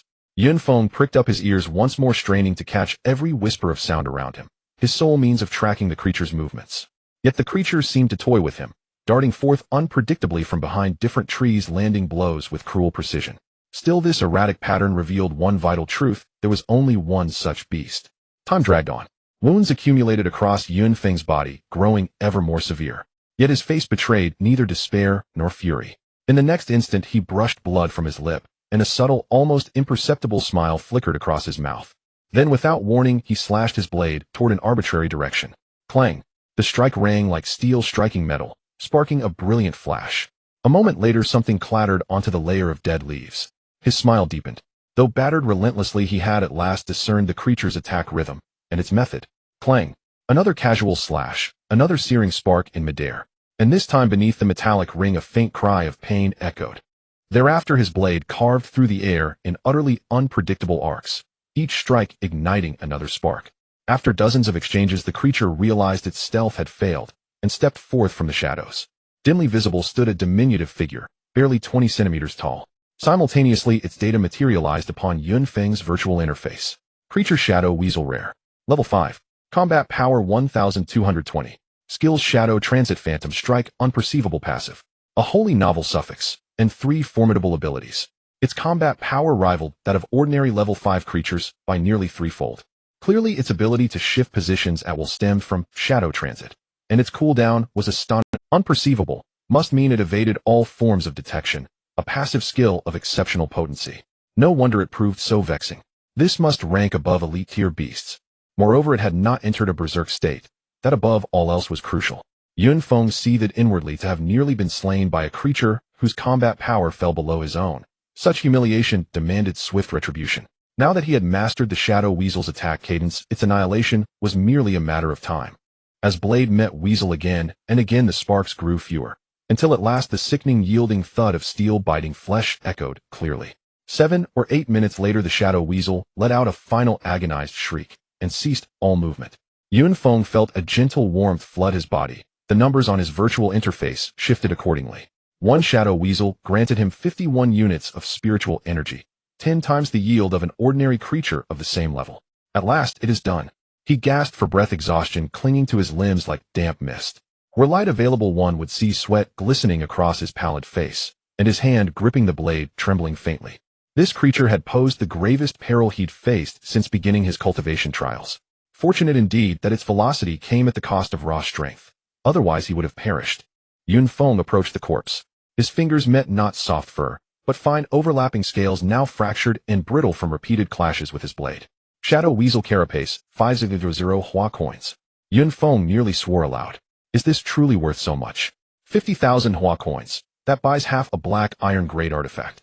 He tucked the carapace into his spatial ring, heart swelling with quiet delight. An unexpected bonus. Indeed, beneath the corpse lay a crystalline shard. Even the impenetrable darkness of the dimensional space could not suppress the shard's radiant silver-white luminescence, the most beautiful hue Yun Feng had ever beheld. Silver-grade shard. His hands trembled with excitement. The revelation struck him like lightning. At the shard's luminous core floated a vial. Seeing it was a potion, Yun Feng felt a fleeting pang of disappointment. He could not yet wield even bronze-grade elixirs, let alone silver-grade ones. Yet the word healing, inscribed upon the vial, reignited his interest. Activating his ancient jade pendant, he refined the raw essence into a finished product, a crimson vial resting in his palm, resembling a blood-red cocktail. Silver-grade healing elixir restores 60 of physical injuries, uses 10. So this is the legendary Big Red Potion from gaming lore. And it heals by percentage, not fixed values. Utterly extraordinary. Yun Feng stood genuinely awestruck. And that parenthetical note, uses 10, denoted remaining applications, not a hard cap. Thus this single vial offered 10 distinct uses. Without hesitation he tipped it to his lips and drank. This time, unlike past potions, the crimson liquid did not vanish entirely. Only 1/10 receded from the vial. Warmth bloomed within him. Gentle at first, then swelling steadily like spring breeze caressing skin, like winter sun warming bone. Within 60 seconds the wounds inflicted by the Shadow Weasel had healed over half their extent. Truly worthy of its silver-grade designation. Effects immediate and profound. He stowed the vial and resumed his ascent toward the summit. Should another Shadow Weasel appear now, he would greet it without fear. Bring on more Shadow Weasels. The lure of silver shards is irresistible. Yun Feng lifted his gaze into the deeper, denser blackness ahead. He yearned to know what awaited atop that peak. Though beauty likely dwelled there, thorns would surely line the path. To others those thorns might prove fatal. To Yun Feng, they were opportunity and reward. He fought in the faintest glimmer, he advanced through absolute dark. The Shadow Weasel, truly a rare beast, appeared only once every half-day. Fortunate, too, that his cultivation ceiling here had nearly been reached, else he could not endure this realm much longer. Armed with prior experience, subduing the second Shadow Weasel proved markedly easier. Its patterns yielded after only minor injuries. 10 minutes later, he claimed another scaled carapace, and a second silver shard, which likewise manifested as a silver-grade speed elixir, grants 2,000 speed points, uses 10. A pity I cannot use it yet. Otherwise I'd soar skyward in an instant. Yun Feng felt a strange irony surrounded by treasures he could not wield. Do rare creatures always drop loot? 100 certainty. His eyes gleamed with anticipation. Until over the next day 2 more Shadow Weasels yielded no shards whatsoever, dousing his hopes like cold water. Perhaps I indulged in fantasy after all. Yun Feng shook his head. Just as he prepared to press onward, something halted his advance. There's nothing before me, yet it feels as though an invisible wall stands in my path. Could this be the boundary of the dimensional space? He voiced his confusion, and then attempted every method he could conceive, yet the intangible barrier remained unyielding. It seems this journey through the dimensional space must end here. On guard. On guard. A few sentinels stationed at the exit of the small grove dimensional space spotted a lone figure emerging from the hazy distance and immediately whispered warnings. The dimensional space had shed its nocturnal veil. Dawn's soft light now gilded the eastern horizon. A delicate veil of mist draped the entire realm, lending it an ethereal, otherworldly beauty. Chief, that silhouette. It's human, isn't it? Exactly. And this is a low-tier dimensional space. What real danger could there possibly be? Though roused to alertness, the sentinels dismissed the matter entirely. After all, such rudimentary dimensional spaces were reserved exclusively for enrolled students. And this was currently a restricted access period. Better safe than sorry. No margin for error in dimensional space. The squad leader spoke with solemn authority. Hello. Yun Feng approached them, offering a warm, affable greeting. Only then did their vigilance ease. But a new question stirred in their minds. Why was he here? Yun Feng wore a simple tactical uniform, the standard issue for students undergoing field training. Are you one of Teacher Li's students? Indeed, only Instructor Li Yanqing brought her class here for training. At that moment their combat visors flickered with Yun Feng's identification data. Rank level 3. Combat power 175. This was precisely what appeared on their visors. After realizing he could no longer ascend the mountain, Yun Feng settled instead on hunting shadow weasels. To lure the elusive creatures faster and more dangerously, he even lit a torch. Fortunately, shadow weasels were exceedingly rare, never more than one appeared at a time. On his way back after slaying a shadow weasel, he recovered a crystalline shard, the most satisfying and astonishing prize he'd found within the dimensional space. Silver tier camouflage reagent conceals true rank and combat power, undetectable by those below level 30, duration 30 minutes. That explained the discrepancy between what the Sentinels saw and reality. Had they glimpsed Yun Feng's authentic profile, they would have reported him instantly, and Yun Feng would likely have been whisked away to a research facility as a test subject. Name: Yun Feng. Rank level 5, 276, 4, 3000. Combat power 1521. Talent tier F. This was his true, unaltered profile. Yes, I'm a student from District 5 No. 9 Middle School. Without the camouflage reagent, Yun Feng would have needed to devise a careful exit strategy to avoid suspicion. Now that concern had vanished entirely. How did you survive with that combat power? The Sentinels stared at Yun Feng as if he were a living. Even at night, the local monsters posed no threat to them. Yet this youth, ranked merely level 3 with barely over 100 combat power, had somehow escaped the maws of feral rampaging beasts. I told them I wasn't worth eating. They thought my meat was too lean. Do you believe me? Oh, I believe you. All right, I believe in your delusions. They half wanted to crack open his skull just to see what manner of mind could conjure such absurdity. Actually, I got separated from my team early in the training, and then lost my way. When darkness fell, I hid until dawn before venturing out again. That initial explanation clearly carried a jesting tone, so Yun Feng promptly revised it. This alternate account had been carefully rehearsed ever since acquiring the camouflage reagent.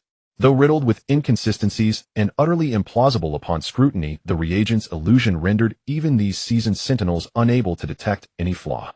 The sentinels exchanged glances, feeling quite frankly that their intelligence had just been ground into dust. Yet cross-referencing the visor data with his story yielded no contradictions. Go ahead, exit safely. Stay vigilant henceforth. They stepped aside to let him pass. That boy surviving. Nothing short of a miracle. A level 3 kid enduring an entire month in darkness. His ancestors must have served longevity deities. Something about him doesn't ring true.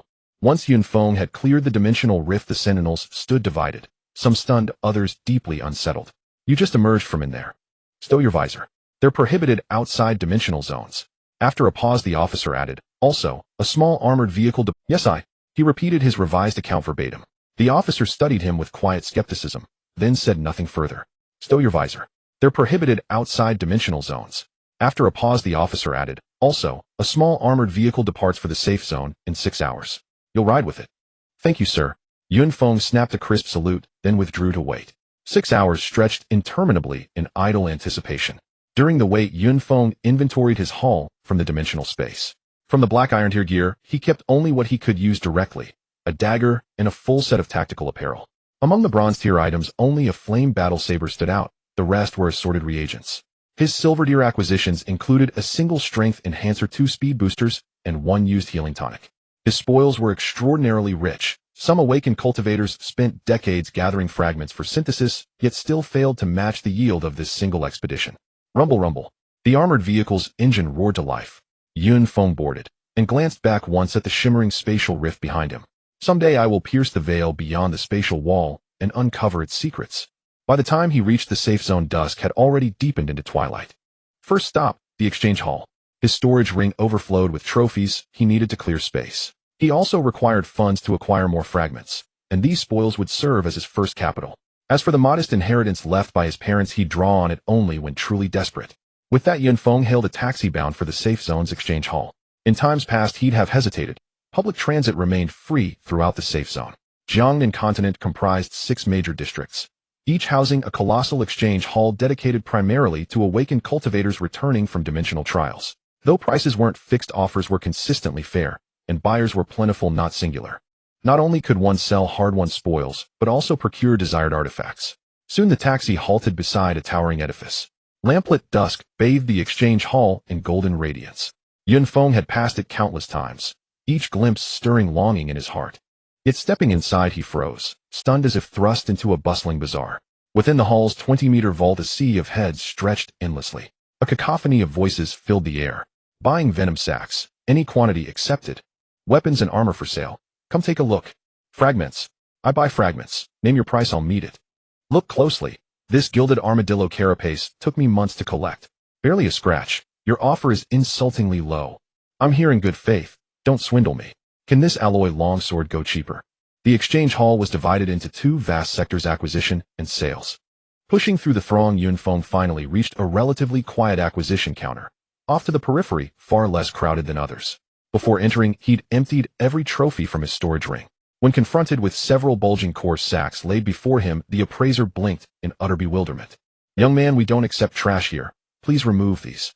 The appraiser was a disheveled man in his 40s, yet his expression remained civil, by most standards refraining from outright shouting, qualified as remarkable. After all, Yun Feng's youthful appearance, paired with those unsightly lumpy sacks, offered no hint whatsoever of the extraordinary treasures concealed within.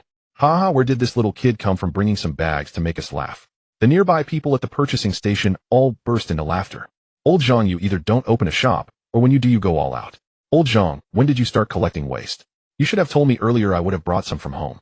The person known as Old Zhang seems to have grown accustomed to their mockery, merely lowering his head and remaining silent. In that moment, Yun Feng saw a reflection of himself in him. After the awakening of his talent, weren't those classmates and teachers wearing the same expression? Even his life felt as if it had become trivial. If it weren't for the close friends and the homeroom teacher who cared about him, whether he returned to school or not would have become irrelevant. Uncle, do I really look like a garbage seller? Although Yun Feng knew that his entrance was a bit embarrassing, he didn't think it would make him look like a garbage seller. Helpless, he had to open one of the bags. He can't really be thinking of opening his garbage bag here, right? If you keep this up, I'll have to call the enforcement team. The onlookers couldn't bear to watch as Yun Feng really was about to open the bag. I didn't sell it to you, so what are you chirping about? And you calling the enforcement team? Have I committed a crime?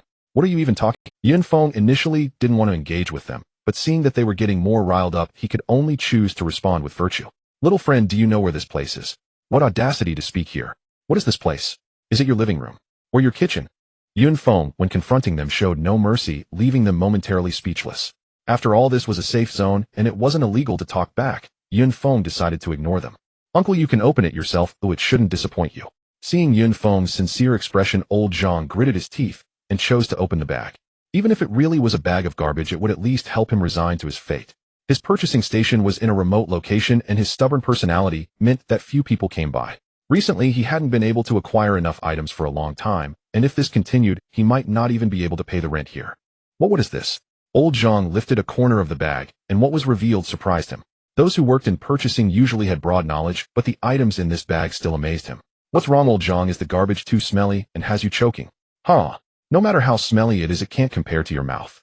As Yun Feng started to get carried away with his rebuttals, he found it hard to hold back. Classmate, are you sure you want to sell me all these things?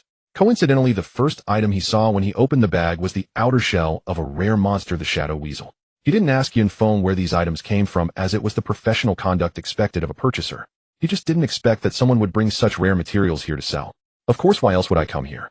Just calculate how much it's worth in total. Hearing this, Old Zhang began to take out items from the bag one by one. With each item he pulled out, the people at the nearby purchasing stations felt a jolt of surprise.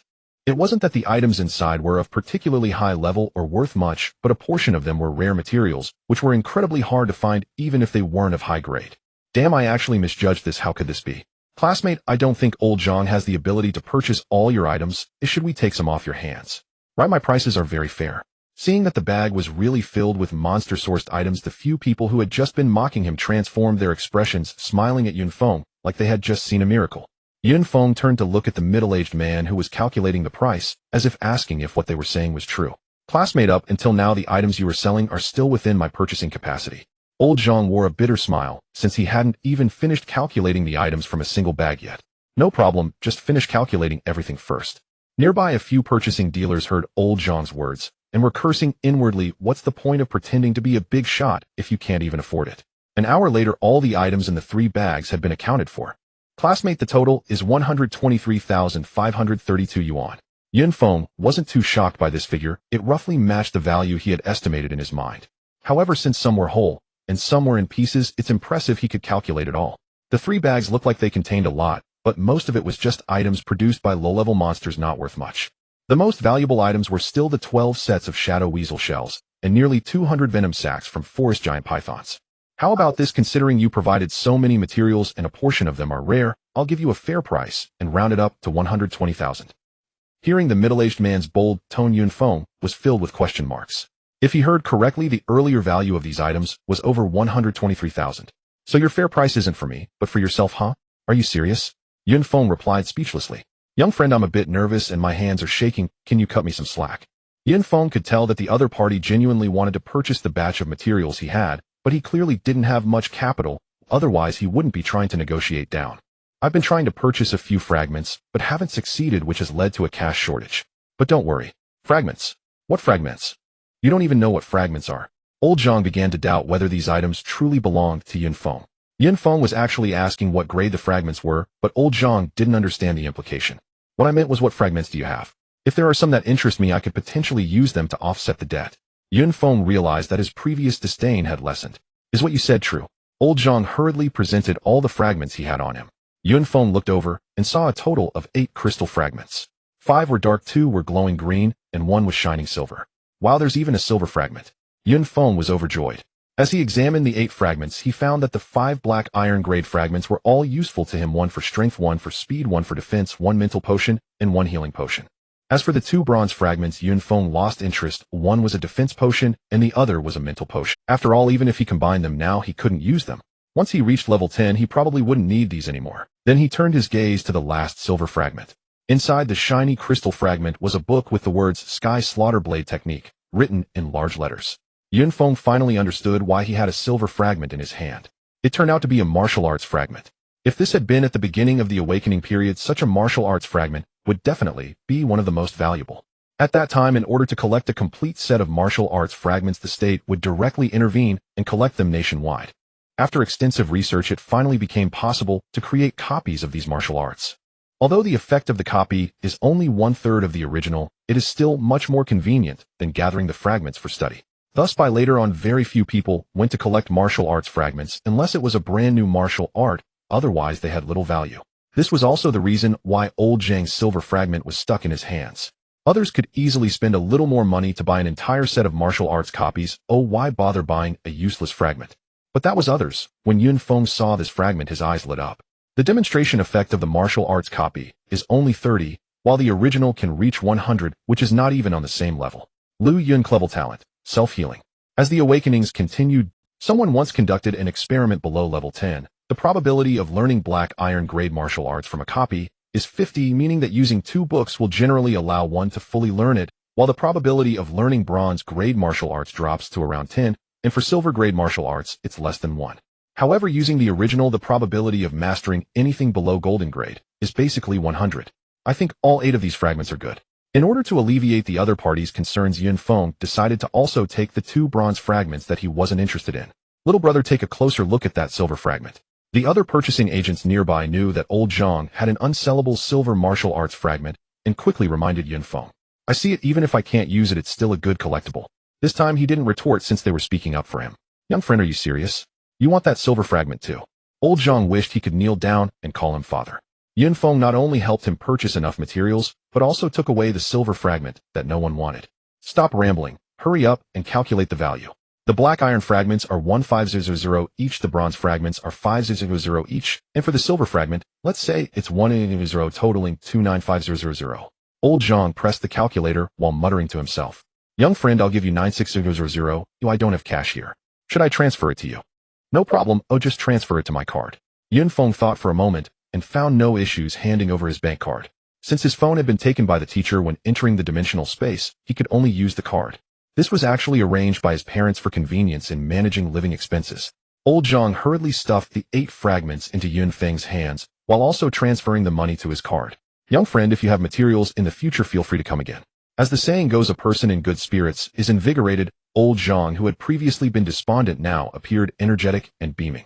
With rice in his pocket, Yun Feng felt a surge of joy in his heart. The common folk today are truly oh so happy. He hummed a little tune as he made his way to the sales area. The sales area was far more crowded than the procurement area, filled with a wide variety of goods dazzling to the eye. There are just too many kinds of weapons here. Gazing at the bewildering array of weapons in the armory, Yun Feng sighed internally. Most of these weapons were crafted from materials obtained from monsters. Though they could not compare to the genuine crafted items in any regard, they were still usable primarily due to their classmate. The battle knife in your hand is a replica of the bronze-level Thunderbolt battle knife, guaranteed to increase your combat power by over 300 points. You can equip it once you reach level 10, and for just 2500 you can own a stylish battle knife with 5 enhancements. Yun Feng was holding a long knife that sparkled with lightning, somewhat reminiscent of his fiery battle knife, albeit with different attributes. Hearing the seller's enthusiastic pitch, Yun Feng gently set down the battle knife. The gap between the replica and the original was indeed quite large. His fiery battle knife could provide around 100 points of combat power. Among these weapons there were also some crafted from genuine materials, but their prices were exorbitantly high. A bronze-level battle knife costs over 500. Even a typical awakened family would have to grit their teeth to buy one, let alone those silver equipment that easily cost several million. As for golden equipment, those are treasures of the store, not for sale. No faction would be foolish enough to sell items above the golden level. Those are strategic materials. Classmate 200 is fine. 200. You can take it for 200. I really can't go any lower, the seller called out hastily as Yun Feng prepared to leave. However, with delicacies in his possession, how could Yun Feng possibly be interested in such trinkets? Yet through these replicas one could still see the boundless wisdom and indomitable spirit of humanity in such harsh environments. Passing through the weapon area, Yun Feng directly skipped the martial arts section, finding nothing of interest among. Upon reaching the fragment area, Yun Feng noticed that the number of fragments for sale was particularly low, and this was true for every shop. After all, those who had fragments generally chose to exchange them on platforms. Only those in desperate need of money would sell their fragments. The fragments for basic attribute potions were the easiest to synthesize and required the fewest fragments, with black iron level potions needing only 4. Thus most of what the merchants sold were of this type.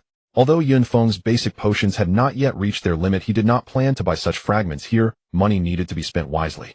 Classmate, if you want anything, just let me know, the merchant asked with a smile. Yun Feng didn't even glance at him. He despised it when merchants rambled on about their products, having experienced this in his past life. His principle when shopping was simple: if I don't ask, you don't come near me. If I ask something, just answer it. He walked past the shops, not seeing any fragments that caught his eye. What he really wanted were some usable silver fragments and some rare black iron and bronze fragments. Excuse me, how much is this fragment? Yun Feng stood beside a counter holding a piece of blue crystal fragment. Inside the counter was a frail-looking girl who appeared somewhat undernourished. Yet her beaming smile made one feel exceptionally comfortable, and her delicate features made her seem even more youthful. She was also wearing a school uniform, indicating she had rushed here right after school. This is a bronze-level shuriken fragment classified as a concealed weapon, which is considered an auxiliary equipment. The girl, who looked about the same age as him, spoke with expertise. This type of fragment is relatively rare. Are you sure you want to buy it? She glanced up at Yun Feng and then at her own school uniform. You're from District 5 Class 2. Did you just awaken this year? Yun Feng did not answer the girl's question, casually asking instead. The girl looked at her uniform and appeared slightly embarrassed, nodding with a smile. Those fragments aren't all brought back from the dimensional space, are they? Yun Feng casually asked, knowing that at their level obtaining bronze fragments could only be done by defeating. However, this time the girl did not answer. She simply smiled at him. Yun Feng understood that this was an implicit affirmation, meaning this seemingly frail girl possessed the ability to defeat elite monsters of the same level, indicating she had awakened a remarkable talent regardless of whether she did it alone. Thinking of this, a trace of subtle brilliance flashed in his eyes. I want to collect these. Please calculate the price for these few together. Without asking further, Yun Feng shifted his focus to the goods, casually picking up a silver-level martial arts fragment and 2 basic attribute black iron fragments. Okay, the total is 201,000. Let me give you a discount. It will be 200 in total. Yun Feng did not haggle and directly handed over his bank card. The 96,000 he had just received instantly lost 2,000. However, Yun Feng did not feel the slightest regret. Instead, he was somewhat excited. If he wanted to make money, selling these fragments after synthesis would definitely yield a value several times higher. Welcome to visit again. With the girl's sweet voice and warm smile, he left the sales point. Afterwards, Yun Feng took another stroll around, buying a few miscellaneous items before heading home. By the time he returned home, it was already past 9 in the evening. Fortunately, he lived alone and had no one to supervise him. Time to synthesize the fragments. With excitement, Yun Feng took out all the fragments he had bought from the trading post.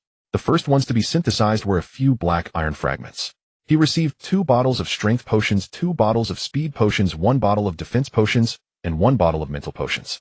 Drink them while they're hot. Yun Feng gulped down the 6 bottles of potions in one go. A wave of heat surged from his lower abdomen straight to his head. The exhilarating sensation was beyond words. Only he would be so extravagant wanting to drink each type of potion to its limit.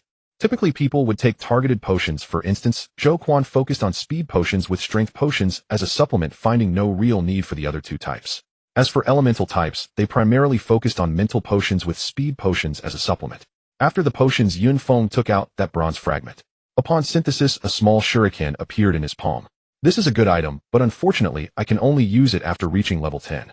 Unlike other weapons, concealed weapons do not increase the combat power with the number of weapons held. Equipping a concealed weapon provides an enhancement.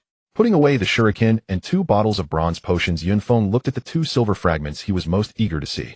One was a martial arts technique he obtained from the buyer Old Zhang, and the other was a movement technique he purchased from that girl student. Under the illumination of the ancient jade's azure light, a translucent mini-book made of jade appeared in his hand. Silver-level martial arts, heavenly kill blade technique, comprehension count 10. Using goggles at home was not a big deal. The mini-book in his hand also displayed the corresponding information on the virtual screen.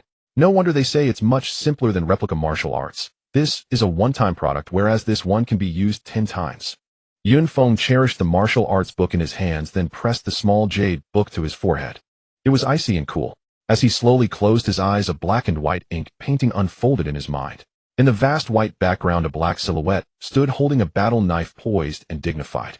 In a short while, the silhouette moved as if the ink were flowing on the white paper. A majestic set of knife techniques began to unfold from the figure. The movements ranged from thrusting forward with the knife to slashing sideways to spinning the knife to raising the knife for an upward strike. The entire set of actions flowed gracefully, delightful to behold. Is this it? It was only after the demonstration of the knife technique ended that Yun Feng reacted, feeling somewhat dazed. I seem to have remembered nothing at all.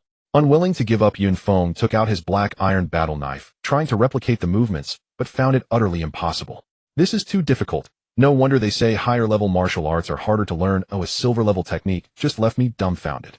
Looking at the mini-book in his hand, it now displayed only 9 comprehension counts left. Why do I feel like I won't give up, Yun Feng declared as he pressed the book to his forehead again. The familiar scene appeared once more, and this time he focused all his attention on the black figure. After comprehending it once, he did not pause, but continued to press on, taking advantage of the momentum to comprehend it again. After 5 consecutive comprehensions, Yun Feng finally put down the book. At this moment, a rough outline of the knife technique had finally formed in his mind. Surely no one else has wasted the original silver martial arts like I have. Looking at the clock hanging on the wall, the second hand ticked away, while the hour hand slowly pointed towards 12. Yun Feng did not want to miss the knife technique that had finally settled in his mind, so he grabbed a watermelon knife and began to practice in his home. He dared not practice with his battle knife at home, lest he accidentally demolish the place. Even without serious practice, a sharp aura began to emerge from the trajectory of the watermelon knife. After half an hour, Yun Feng was panting heavily, drenched in sweat. This silver-level martial arts technique really isn't something at my level can use. Yun Feng felt he was close to mastering it, but the spiritual power within him was insufficient for him to use it proficiently. That's enough for today. Oh, I'll continue practicing tomorrow. Silver-level martial arts, mystic steps, comprehension count 10. Ah, what a blissful sensation. Yun Feng stretched languidly. During his cultivation trials within the dimensional realm, exhaustion was rare. Each day demanded relentless combat and unwavering vigilance. Now back in the real world, this slumber had been profoundly restorative. As Yun Feng prepared to rise, he glanced at the calendar. April 28th. What the? Yun Feng shot upright from bed. He distinctly recalled falling asleep on April 25th. Did I sleep for 3 full days? He rubbed his temples, wondering if the wall-mounted clock's date display had malfunctioned. Since his mobile phone had been confiscated by his instructor before entering the dimensional realm, he turned to the television for verification. A previously blank wall transformed into a vast display screen the moment Yun Feng pressed a switch. The displayed date read Awakening Era Year 321, April 28th. The screen broadcast events still far beyond Yun Feng's current reach. At dawn yesterday, a violent uprising erupted in the Xianlong dimensional realm. Legions of monstrous entities breached the spatial exit, inflicting massive casualties. After 5 hours of brutal slaughter, every intruder was eradicated. Yesterday, Long Zhanya, a cultivator of rank 58, solo invaded the Yuming dimensional realm. We await the outcome with bated breath. Reports confirm a dimensional rift in the United States has spiraled out of control, claiming the lives of all cultivators inside. One day, sooner rather than later, I shall stand among those who shape such events. Yun Feng switched off the television and stepped out the door. Might as well visit school, just to retrieve my phone. He offered himself this flimsy justification. With concealment elixirs in hand, he would remain undetected unless crossing paths with senior faculty. Moreover, those elite cultivators, ranked high and formidable in combat, rarely loitered idly on campus. They were either immersed in dimensional trials or en route to them. Reporting. It was early class hour. Li Yanqing stood before the lectern observing hundreds of students quietly absorbed in their studies. That single declaration shattered the hushed stillness. All eyes turned toward the figure standing at the doorway. You, Yunfeng. Is that really you? Li Yanqing rubbed her eyes, convinced she was hallucinating. Classmates stared as though beholding a specter. In Yunfeng's absence, Class 32 had ascended rapidly in prestige, now ranking second among all grade-level classes. Though the school publicly mourned several students lost during the dimensional trial, that sorrow was performative, reserved solely for others, never for Yunfeng. In truth, his demise brought quiet relief. The institution's shame had finally vanished. The school even attempted to reward Li Yanqing in secret, only to be rebuffed with stern refusal. Crazy, you're back? Heiho sprang to his feet, disbelief etched across his face. His features were drawn and haggard. His already slight frame now seemed even smaller. Teacher, surely you haven't forgotten me after such a short absence. Yunfeng grinned playfully. And classmates, you've missed me terribly, haven't you? Waving amiably to the room, Yunfeng strode toward Heiho's seat, under Li Yanqing's stunned gaze and the collective scrutiny of the entire class. Crazy, I've kept this seat reserved for you always. Heiho's voice trembled slightly. Yunfeng placed a hand on his shoulder. No words needed. All emotion flowed through that silent, steady pressure. Silence descended once more, brief then shattered by rising murmurs. Damn, how could he possibly survive? Ask me. I'll ask who. How did one lone cultivator endure the dimensional realm? Just claimed second place in the grade rankings. Looks like it'll vanish again. Every student buzzed about Yunfeng's sudden reappearance after over a month's absence. Yunfeng, step outside for a moment. Li Yanqing subdued the clamor and summoned him forth. Before Yunfeng could even settle onto his chair, he was called out. What do you think you're doing? Li Yanqing froze the moment he emerged, first staring wordlessly, then recoiling as his hand darted toward her, alarm flashing across her face. Teacher, I'm merely retrieving my phone. What else could you possibly imagine? His outstretched hand paused midair, then flipped upward with a wry smile. At that eerie, knowing grin, Li Yanqing nearly crushed his face. Had decorum not anchored her restraint. I'll return your phone shortly, but first explain yourself. From the moment she'd glimpsed him, her mind remained suspended in bewildered disarray. What exactly is wrong with me? I'm perfectly fine. Precisely because you're fine, that's the problem. Teacher, so even you can't bear to see me thrive. You're no different from the rest. Yunfeng lowered his head, feigning profound sorrow, his posture heavy with despair. No, that's not what I meant. Please let me explain. Flustered by his words, Li Yanqing failed to notice the suppressed mirth dancing behind his downcast eyes. You little rascal, you dare jest with your teacher. Only when he lifted his head, that mischievous smirk blooming across his lips, did she realize she'd been thoroughly duped. Now tell me, what truly transpired within the dimensional realm? Her expression hardened into solemn gravity, and Yunfeng, ceasing his levity, recounted a meticulously crafted version of events, faithful in structure, wholly invented in substance. As Yunfeng spoke, Li Yanqing's brow furrowed deeper and deeper. By the tail's end, a deep crease carved itself between her brows. Teacher, don't you believe me? Yunfeng studied her expression, his tone laced with wounded sincerity. That story wouldn't fool even a ghost, let alone me. Lost your way. Stumbled upon monsters locked in battle. Scavenged stray spiritual energy. Took shelter in a cave until just days ago. Honestly, do you believe it? She hadn't expected him to have the audacity to question her credulity. So teacher, how should I phrase it for you to believe? Li Yanqing faltered, genuinely perplexed. Logically and frank, awakened cultivator, without external aid, could not possibly survive such conditions. Yet here stood Yunfeng, flesh and blood, breathing and unbroken. She searched for an explanation, found none. Just come back safely. Regardless of what others say, you remain my student. Return to class. Yunfeng's silence spared her further inquiry into the trial. Anything else? Noticing he lingered motionless, Li Yanqing tilted her head in quiet inquiry. Teacher, I'd like to take a 2-month leave of absence. This decision had been carefully weighed. Better to seize opportunity in the dimensional realms than waste months confined to classrooms. Yunfeng, you needn't go to such lengths. I promise to resolve any lingering matters at school. Li Yanqing assumed residual resentment lingered from past grievances. Teacher, please grant my request. I assure you I'm quite all right. Truly. Very well. Use these months to restore your equilibrium. Understood. Thank you, teacher. Yunfeng nodded and walked toward the classroom. This thank you, sincere, heartfelt. To have encountered a mentor like Li Yanqing was fortune indeed.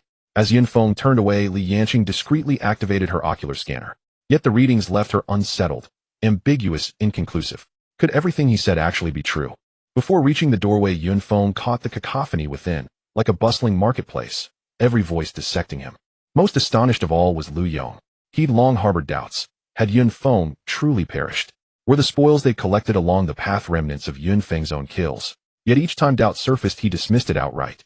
He refused to believe an frank awakened cultivator could accomplish such feats. Crazy. I desperately want to know what really happened. Heiho leaned in, voice barely a whisper. Adult matters, best left unasked. Yun Feng remained tight-lipped. Many in class possessed auditory awakened talents. Heiho sighed. Same evasive answer, but also realized this was no moment for revelations. What rank are you now? What's your combat power? I've reached rank 5. Combat power 872. Heiho withheld nothing from Yun Feng. Blimey, you're rank 5 and that powerful. Ha ha ha. Awakened an ranked talent. School awarded a stipend. Sold trial spoils. Parents chipped in too. Took enhancement elixirs. Yep, 6 vials of speed elixir, 3 of strength elixir. 9 vials, costing hundreds of thousands. You've truly come into your own, lad. Yun Feng felt genuine joy for his lifelong friend. Crazy. Once I level up, grow stronger, and flush with wealth, I'll equip you properly too. Deal. Their eyes met, and both burst into unrestrained laughter. The next class will be a practical lesson. After Li Yanqing finished speaking, she walked out of the classroom, indicating the end of today's morning classes. Hey, after today, I won't be coming to school anymore. Why not? With me around, who would dare to say anything to you? I'll take care of them. The drug-influenced Hai became even more arrogant and domineering. Alright, I know you're tough, but there are some things that are not convenient to discuss right now. You'll understand later, so work hard to improve your level and combat power. After saying that, Yun Feng stood up and chased after Li Yanqing. Teacher, where is my phone? After retrieving his phone, Yun Feng did not return to the classroom, nor was there any need to. As long as the people who care about me know that I am safe, that is enough. It's indeed inconvenient to comprehend martial arts at home. I can't fully unleash my punches and kicks. Yesterday, practicing with a watermelon knife, I destroyed half of the furniture at home. Luckily, it didn't make much noise, otherwise the neighbors would probably have called the police. Just now, while comprehending the misty steps, I knocked over a lot of furniture, and now the whole room is a mess, as if it had been ransacked. Let's go to the dimensional space directly. Oh, I can train and comprehend at the same time. With this decision, the next morning Yun Feng took a ride to the trading center again. Without entering the first floor area, Yun Feng crossed the corridor and walked straight up the stairs to the second floor. The second floor of the trading center is a task release area. Many awakeners looking to train in the dimensional space come here first to find a suitable dimensional space for their training, and they can also earn extra income. In the hall, 5 giant screens continuously scroll various task information. There are announcements from the safety zone, government information released by major powers and individuals, as well as team recruitment announcements. The number of fire spirits in the Fire Rock Mountain dimensional space has suddenly increased. Requests to go and kill them, a reward of 1 Huabi for every 100 killed based on the number of fire crystal stones. Requirements level 15 or above, or combat power of 1 or above. Purchasing rare materials, frost snowman hearts, however many you have will take. Go to the storm dimensional space to kill the elite monster storm antelope. Loot will be evenly distributed. 1 elemental awakeners of C grade or above is needed, preferably of the ice element, with a requirement of over 50000. Below the big screen, countless small screens stood upright. Almost every small screen had someone operating it. These small screens were used for filtering tasks. Yun Feng arrived under the first big screen, where there were slightly fewer people. He found a screen that no one was operating and began searching for a task that appealed to him. This one seems pretty good. Among many tasks, he finally found one that suited him. The Half-Autumn Mountain dimensional space may have monsters beyond the level. Requests to ascertain the cause and resolve the issue. Requirements level 6, 10, combat power over 3000.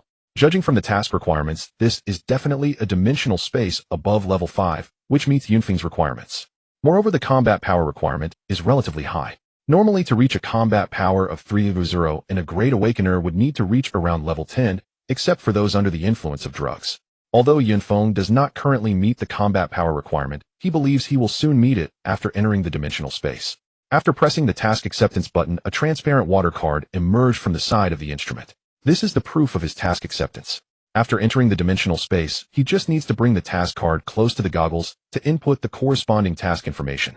After accepting the task, Yun Feng went to the transportation center next to the trading building. Countless armored vehicles head towards various dimensional spaces every day.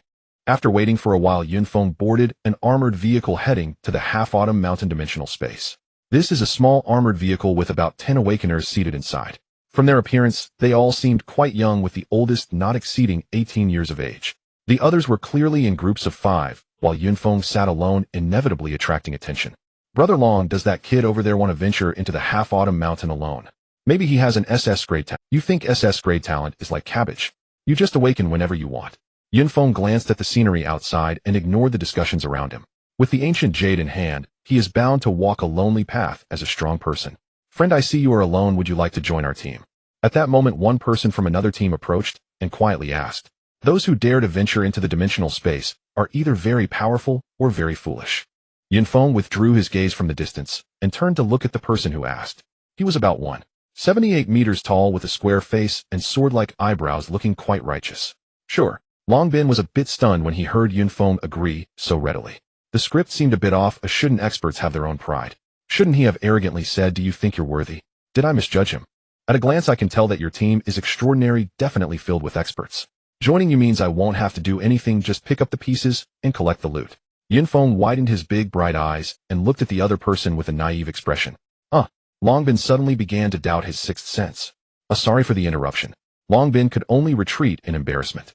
Brother Long, I told you that guy was unreliable, yet you insisted on approaching him. That person looks a bit dim-witted. I must have misjudged him. The armored vehicle traveled through the wilderness for quite a while and finally reached the so-called half-autumn mountain dimensional space. You youngsters are quite lucky no monsters were encountered in the wilderness. The driver in military uniform jumped down from the vehicle and said with a hearty laugh. After getting out of the car, everyone gathered at the entrance of the dimensional space, waiting for level and combat power checks. Before coming here, Yunfeng had already adjusted the results of the concealment potion. Now the result shows level 6, combat power 890, so he was not afraid of the inspection. I hope you have good gains in the dimensional space. After the base guard completed the inspection, he bowed to the group and let them in. Upon entering the dimensional space, he immediately put on his combat goggles. Yunfeng's information appeared once again on the virtual screen. Name Yunfeng. Level 5, 276-43000. Combat power 1561. Talent grade. Due to not having killed any monsters during this time, and only drinking a few potions, his combat power did not increase much. He then found a secluded spot to equip his battle knife and combat suit, and his combat power instantly rose to 1761. Too bad I didn't buy any talent upgrade potion fragments at the trading center last time. That thing is indeed hard to come by at the trading center. Even if there is, it gets bought up quickly. The half-autumn mountain dimensional space consists of a continuous range of mountains. The peaks are not high and the forests are dense. Half-autumn mountain gets its name from the trees on the peaks, which are always slightly yellowed, resembling early autumn outside. Yunfeng stepped on the half-yellow wild grass and walked into the mountains. In no time a monster appeared before him, a rhinoceros about 2 meters tall, with 2 sturdy sharp horns giving off an intimidating aura. Monster Iron Horn Rhinoceros. Level 6. Combat power 764. Skill Iron Horn Charge. My current combat power far exceeds these monsters. Yunfeng merely glanced at the giant in front of him and lost interest. Just as he was about to leave, he suddenly remembered he had another purpose for coming to the dimensional space. Then let's use you to test my skills. Yunfeng gripped the battle knife, assuming the initial stance of the heavenly slaughter knife technique against the Iron Horn Rhinoceros. Channeling his spiritual power, he slashed down, seemingly able to see a hint of dark aura accompanying the blade. Zing! The battle knife and Iron Horn Rhinoceros narrowly missed each other. His spiritual power increased by 11 points, while the armored rhinoceros fell apart from the middle to both sides. Damn, that's sharp. With his current ability he could achieve this, but it was definitely not this easy and comfortable. It seems that learning martial arts does not significantly increase the data and combat power, but the combat effectiveness is clearly different from before. Yunfeng finally felt the charm of martial arts. In the half-autumn mountains dimensional space, a gentle breeze arose, sweeping down the yellow and green leaves, carpeting the entire mountainside like a golden path. Yunfeng lightly treaded on the fallen leaves, producing a soft rustling sound, which added a unique flavor to the atmosphere. After spending a few days, Yunfeng traversed through the areas inhabited by level 6 and 7 monsters, directly facing an 8-level creature. Along the way, he casually eliminated some monsters, leveling up to level 6. At this moment, blocking his path was a fierce black and white striped scorpion-tailed tiger. The front half of the tiger appeared unremarkable, but its scorpion-like tail with a curved stinger emitting a ghostly glow sent shivers down one's spine. Monster Scorpion-tailed tiger. Level 8. Combat power 1580. Skill Poison Tail Strike. Finally, a bit of a challenge. The previous level 6 and 7 monsters didn't even qualify him to utilize his attributes in martial arts. Roar. Seeing an intruder in its territory, the scorpion-tailed tiger let out an enraged roar, its poisonous tail thrashing as it charged forward. As the scorpion-tailed tiger ran, its tail stood high, resembling a venomous snake ready to deliver a fatal strike at any moment. This is a good challenge. Yunfeng was undaunted and readied his weapon as he approached. He swiftly stepped, landing on an odd spot, and his figure suddenly became ethereal. It was the elusive footwork technique he had learned earlier. The scorpion-tailed tiger, which had originally locked onto its target, suddenly seemed to lose focus, its movements becoming sluggish. What a great opportunity! Yun Feng activated his footwork, appearing suddenly at the left rear of the scorpion-tailed tiger, his blade glowing with a dark light as it pierced toward the tiger's hindquarters. They say you shouldn't touch a tiger's, but I'm going to give it a try today. Only when the blade had penetrated 10 centimeters did the scorpion-tailed tiger react, hastily swiping its tail at the weapon while its stinger aimed at Yun Feng. Drawing his blade, turning and shifting his steps, Yun Feng dodged the scorpion-tailed tiger's tail strike as his weapon once again stabbed into its right flank. Roar! The scorpion-tailed tiger emitted a cry filled with pain, anger, and frustration. This is the battle rhythm I desired. Yun Feng danced with the elusive footwork, his blade unleashing a torrent of strikes, rendering the scorpion-tailed tiger defenseless. In just 2 minutes, the scorpion-tailed tiger, which had only a few hundred points less combat power than him, fell to the ground as spiritual energy. I can't let the spoils go. That scorpion tail is worth quite a bit. After severing the scorpion tail and tossing it into his storage ring, he gained another 1,000 huabi. Rare materials are indeed valuable. The materials from the level 5 elite monsters were only worth 2,000.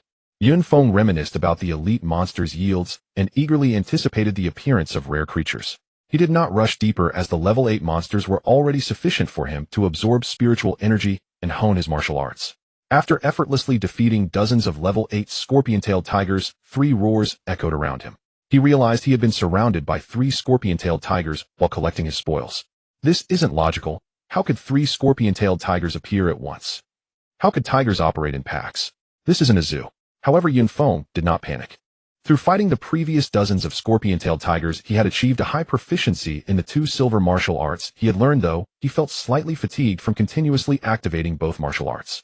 Come on, let me see how far my elusive footwork can take me. Yun Feng's combat power was just over 2,000, and facing 3 scorpion-tailed tigers with around 1,500 combat power each was indeed a bit daunting. Nevertheless, he was practically in an invincible position.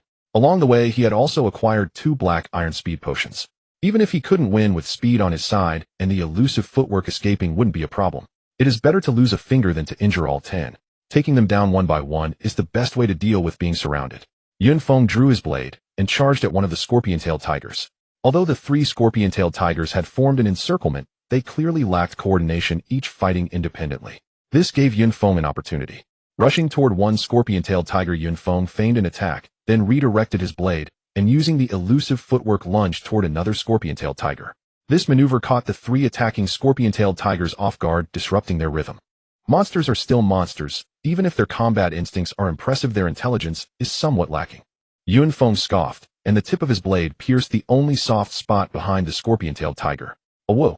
The scorpion-tailed tiger let out a poignant wail, its tail trembling in response. Seizing the moment, Yun Feng made it cry out. Yun Feng circled around the scorpion-tailed tiger, which was in agony, relentlessly striking. Its tragic cries caused the limbs of the other 2 scorpion-tailed tigers to weaken, their attacks becoming feeble. Soon, amidst the onslaught of the 3 scorpion-tailed tigers, he forcefully killed one. After that, things became easier, as the other 2 couldn't hold out for long and soon fell beneath Yun Feng's blade. Fortunately, the 3 scorpion-tailed tigers dropped another black iron speed fragment. After consuming the potion, his speed received another boost. I can already handle 3 level 8 monsters simultaneously. Oh, I look forward to how strong it'll be at level 10. Yun Feng thought to himself, not venturing deeper into the space, but exploring the sides instead. The simultaneous appearance of the 3 scorpion-tailed tigers had stirred some doubts in his mind. The level 8 monster area occupied a vast expanse, and Yun Feng was not in a hurry to head to the level 9 zone. While he was confident in dealing with level 9 monsters, if several appeared at once like before, it would pose a danger. A gentleman does not stand under a dangerous wall. Moreover, this is not a real game where one can just respawn after dying. Killing monsters above my level is exhilarating, the spiritual energy is plentiful, and the drops are high. Yun Feng picked up another fragment. As of now, his absorption of speed potions had reached its limit. Additionally, during the journey, he had killed around 200 scorpion-tailed tigers, and he was just 1 bottle away from maxing out his other strength potions. Throughout his journey, Yun Feng occasionally encountered several scorpion-tailed tigers appearing at once, but he was on the lookout to see if anything unusual was happening. Yun Feng looked at his virtual panel. Name: Yun Feng. Level 6, 33924000. Combat power 2745. Talent level. Clearly the effects of the potions had become less noticeable by now. Roar. Suddenly a roar and sounds of battle echoed from a distance. Is someone else fighting? Yun Feng furrowed his brow.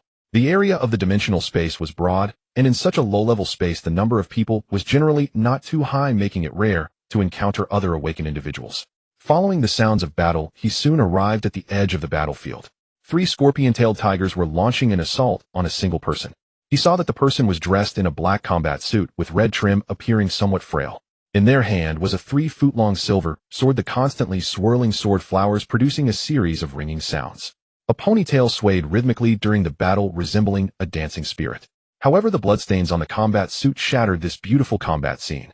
After a fierce exchange with the 3 scorpion-tailed tigers, the figure was knocked back 10 meters, the hand gripping the sword trembling, slightly leaning forward, and gasping for breath, clearly exhausted.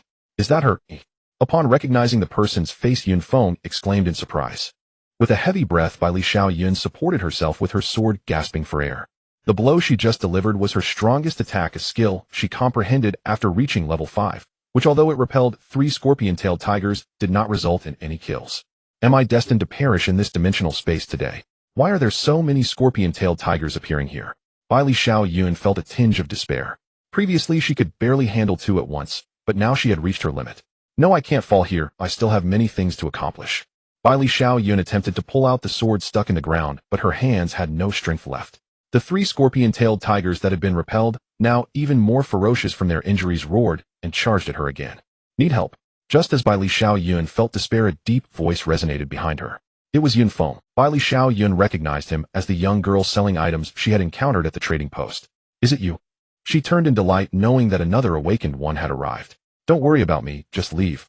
Suddenly, Bai Li Xiaoyun's expression changed, urgently urging Yun Feng. She had noticed that Yun Feng had come alone, and the virtual screen indicated that he was only at level 6, with battle power around 1500. She didn't want anyone to sacrifice themselves while trying to save her. This dimensional space seems unusual. Oh, please report the situation to the safe zone. This was the battle power Yun Feng intentionally displayed. No wonder Bai Li Xiaoyun was so anxious. However, the 3 scorpion-tailed tigers had already closed, and escaping was no longer possible. Ah, you are so foolish. With such low battle power and level, you shouldn't be here at all. Bai Li Xiaoyun painfully closed her eyes. What's going on? After waiting for a while, Bai Li Xiaoyun heard a commotion from a battle and realized that something was wrong. Oh. Opening her eyes, she found a pair of bright eyes just inches away from her, almost touching her nose, and she could faintly sense the other person's breathing. Bai Li Xiaoyun hurriedly retreated, her face flushing and her heart inexplicably quickening. Are you okay? Do I look like I'm in trouble? Yun Feng chuckled lightly. He could easily handle 3 fully powered scorpion-tailed tigers, let alone these 3 injured ones. Bai Li Xiaoyun glanced behind Yun Feng and saw the 3 scorpion-tailed tigers had been decapitated, lying on the ground. Did you kill these, eh? Bai Li Xiaoyun asked in disbelief. Yun Feng simply looked at her with a smile. Is there anyone else here? I guess I can consider myself your savior. Shouldn't I introduce myself? Only then did Bai Li Xiaoyun realize that he had just saved her from the brink of death. 2M Bai Li Xiaoyun. She still had a blush on her face as she responded. A beautiful name like the sky is clear, and the clouds stretch far. You truly live up to it. Why, yes, it has a grass radical in it. Yun Feng did not expect this girl to be so decisive in battle, yet shy in private. My name is Yun Feng. Yun Feng. Upon hearing the name, Bai Li Xiaoyun frowned deeply. She had researched those who awakened high-level talents from the top 10 schools this year, and had not heard of any high-level talent named Yun Feng. However, she had heard of a school disgrace with an level talent named Yun Feng from the 9th middle school, and it definitely wasn't this one in front of her. Well, thank you for saving me. The spoils from these scorpion-tailed tigers will be yours. They were mine to begin with. Yun Feng laughed lightly, then walked over to the 3 scorpion-tailed tigers to collect the spoils. If I hadn't severely injured them, would you have been able to kill them? Bai Li Xiaoyun thought indignantly to herself. Are you also training alone? Then you must have awakened a very powerful talent, right? She was asking while subtly hinting that her talent was quite good, hoping to catch Yun Feng's attention. Some things are best left unasked, and do you know that when you become curious about someone, it means you have a fondness for them? Yun Feng casually remarked while collecting the scorpion tails. Bai Li Xiaoyun, upon hearing this, felt her flushed face return. This guy speaks without restraint, saying anything. Look, there are shards, Yun Feng. Bai Li Xiaoyun, with her keen eyes, spotted a shard under the scorpion-tailed tiger and quickly reminded him. I see it, it's just a shard. What's wrong with this girl making such a fuss? Yun Feng casually picked it up and tossed it into his backpack.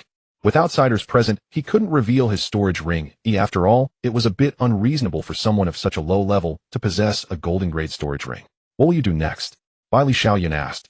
Of course, he'll continue killing monsters and leveling up. Am I here for a vacation? And no, this dimensional space has some serious issues right now. We should withdraw first and report the situation. You can go back. My mission is to investigate here. After packing his things, Yun Feng continued deeper into, aren't you afraid of dying? Your battle power is too low. If I hadn't severely injured those scorpion-tailed tigers, just now who knows what would have happened. While Xiao Yun felt that he shouldn't go deeper. Yun Feng paused for a moment without turning back and continued walking further inside. Watching his retreating figure, by Xiao Yun thought, your battle power isn't even higher than mine. What gives you the right to say that? She followed him. Why are you following me? Go find a cool place to stay. Yun Feng's current situation was more suited for solo grinding. His secret must not be known by anyone. Although humanity had united to resist the monsters of the dimensional space, they were not completely united internally. As humans, they would always have their selfishness and desires. I'm also grinding monsters in this direction. Can't I just follow here? Bai Xiao Yun stubbornly said. Do as you wish, just don't follow me. Yun Feng walked ahead without looking back. However, Bai Xiao Yun seemed to be like a piece of taffy following closely behind. If you keep following me, do you believe I'll finish you off? Yun Feng drew his sword and held it against Bai Xiao Yun's neck. You? Bai Xiao Yun looked at the killing intent radiating from Yun Feng and felt fear. She realized that if she truly followed him, she would die. At this moment, she could already feel a sticky sensation on her neck. It was her own blood. Watching the bright red trickle down Yun Feng's fair neck, he remained indifferent. It must be said that Bai Xiao Yun possessed a striking oriental beauty. Her combat attire highlighted her slender figure, and her slightly exposed skin was fair and translucent, with willow leaf eyebrows, cherry lips, and eyes like a clear spring, particularly that shy expression evoking a sense of tenderness. Looking further down, it was flat and empty. In that moment, Yun Feng indeed felt a murderous intent. He needed to rapidly increase his power and didn't want a woman following him, even if she might be very strong. Yun Feng gave her one last cold glance, sheathing his sword and turning to leave. Solo grinding was the only way. After parting ways with Bai Liuyun, Yun Feng continued his monster hunting journey. Given his current combat ability, the best area for him was the scorpion-tailed tiger.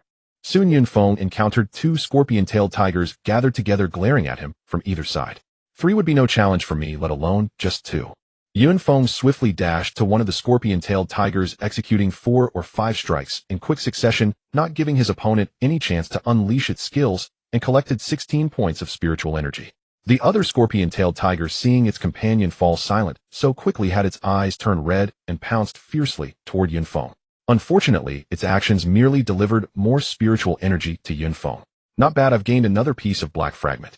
Yun Feng happily stored the fragment in his storage ring. With my current combat prowess, I could indeed take on level 9 monsters now. Yun Feng pondered for a moment, but ultimately decided to stay in the level 8 monster area for a while longer. Once he leveled up again or consumed a few more potions, he could hunt monsters in the level 9 area, which would speed things up considerably. In the following days, Yun Feng remained in the level 8 monster area, continuously defeating scorpion-tailed tigers. Sai, when will I acquire a good talent? Though his ability to slay monsters was indeed impressive, every time he saw others using flashy elements or transforming their limbs into fierce beasts, he felt that the long sword in his hand had lost its allure. Yet he also understood that now was not the time to seize talents. He couldn't recklessly kill innocents just for the sake of acquiring a talent, especially knowing that the chances of obtaining one were exceedingly slim. Hunting monsters alone is indeed fast, but it can get a bit dull. As Yun Feng walked, he struck the surrounding grass and trees with his battle knife. Actually, having a girl accompany me might not be so bad. Yun Feng mused pleasantly to himself, but it was just a thought. He had too many secrets that weren't suitable for others to know. Not long after, 3 roars echoed again. It seems the issues in this dimensional space are quite severe. The probability of encountering 2 or 3 monsters at once was increasing, and he had already faced several instances of this on his journey. One of the scorpion-tailed tigers seems a bit different. Yun Feng noticed that one of the 3 scorpion-tailed tigers was taller. Upon checking its stats, he confirmed that the larger one had significantly higher combat power than the other 2. I wonder if defeating it will yield more spiritual energy. Even if its stats were higher, it wasn't a major concern for Yun Feng. He was just curious if the enhanced scorpion-tailed tiger would surprise him. Roar! Upon sensing a hunter's presence, the large scorpion-tailed tiger launched the first attack. As it lunged forward, its scorpion tail lashed out at Yun Feng like a long whip. Its might is indeed greater than those ordinary scorpion-tailed tigers. Yun Feng nodded to himself, stepping into the misty steps to evade its attack. Then he charged toward the 2 remaining scorpion-tailed tigers, his long knife infused with killing intent, fiercely slashing down at one of them. This kind of battle was perfect for him to practice the 2 martial arts he had just learned. 1 or 2 scorpion-tailed tigers posed no pressure on Yun Feng, which would significantly slow down his understanding of the martial arts. Slash. The long knife carved a long blood mark across the waist of one scorpion-tailed tiger. Ugh! The scorpion-tailed tiger let out a painful roar, but before it could finish its cry, Yun Feng used the misty steps again, appearing on its other side. With a powerful chop, a deep wound that exposed bone appeared on its neck, blood gushing forth. Then Yun Feng thrust his long knife into its head. One of the three scorpion-tailed tigers had already fallen. The one that had pounced only now turned around, realizing that one of its companions had been lost in such a short time. With one scorpion-tailed tiger down, the ensuing battle became much simpler. After evading the larger scorpion-tailed tiger's attack, Yun Feng took advantage of the opening to eliminate the other. Thus, of the three scorpion-tailed tigers, only the strongest remained. Big guy with no companions left, are you still so arrogant? In response to Yun Feng, a tremendous roar from the tiger echoed. While still daring to be arrogant, Yun Feng gripped the hilt tightly, the blade radiating with killing intent. With one slash, the black, killing intent surged. Yun Feng stepped forward, the knife enveloped in intense, killing energy, chopping down toward the scorpion-tailed tiger. This was the first time he had executed such a technique since comprehending the Heavenly Evil Sword technique. It must be said that the power was indeed great. The Heavenly Evil Sword technique infused the blade with killing energy, enhancing attack power, while simultaneously weakening the target's defenses. Slash! The long knife sliced through, and the scorpion-tailed tiger was cleaved in two by Yun Feng, dead beyond recovery. Phew! After defeating the three scorpion-tailed tigers, Yun Feng felt somewhat fatigued due to the extensive use of martial arts. Although martial arts do not consume spiritual energy, they drain considerable stamina, and prolonged usage can even lead to exhaustion. 48 points of spiritual energy. It seems the strengthened monster's energy hasn't increased. The price has risen without an increase in quantity. How boring. After resting for a while, Yun Feng felt his stamina fully restored, collected his spoils, and continued onward. It seems the level 9 monster area is just ahead. Should I go in? Yun Feng glanced at his level, still at level 6, just a little shy of level 7. Forget it'll stay here a bit longer. If I were to encounter 3 level 9 monsters at once, including a strengthened version, I might not be able to handle it. Though he had obtained a few black iron fragments during this half-day and consumed them, there was no need to take unnecessary risks. Staying steady and avoiding recklessness was key. Thus, Yun Feng remained in the level 8 monster area for another half-day until he leveled up to level 7 before entering the level 9 monster area. After leveling up to level 7, and having consumed 3 black iron potions, his combat power soared close to 3,000. With this combat power, entering the level 9 monster area should pose no problem. Yun Feng murmured to himself, then stepped forward, entering the level 9 monster area. Monster Tsongbei Black Bear. Level 9. Combat power 2,320. Skill Battle Intent Roar, a roar that enhances all attributes. As he entered the area of level 9 monsters, a massive black bear blocked his path, its back adorned with a particularly striking white tuft of fur. I didn't expect spiritual energy to come knocking so soon. Before the Tsongbei Black Bear could move, Yun Feng rushed out. Clang! As expected of a bear-type monster known for its defense without using the Heavenly Slaughterblade technique, the black iron-grade battle knife failed to pierce through the bear's fur, causing no effective damage to its body. Roar! The Tsongbei Black Bear let out a roar, activating its Battle Intent Roar skill.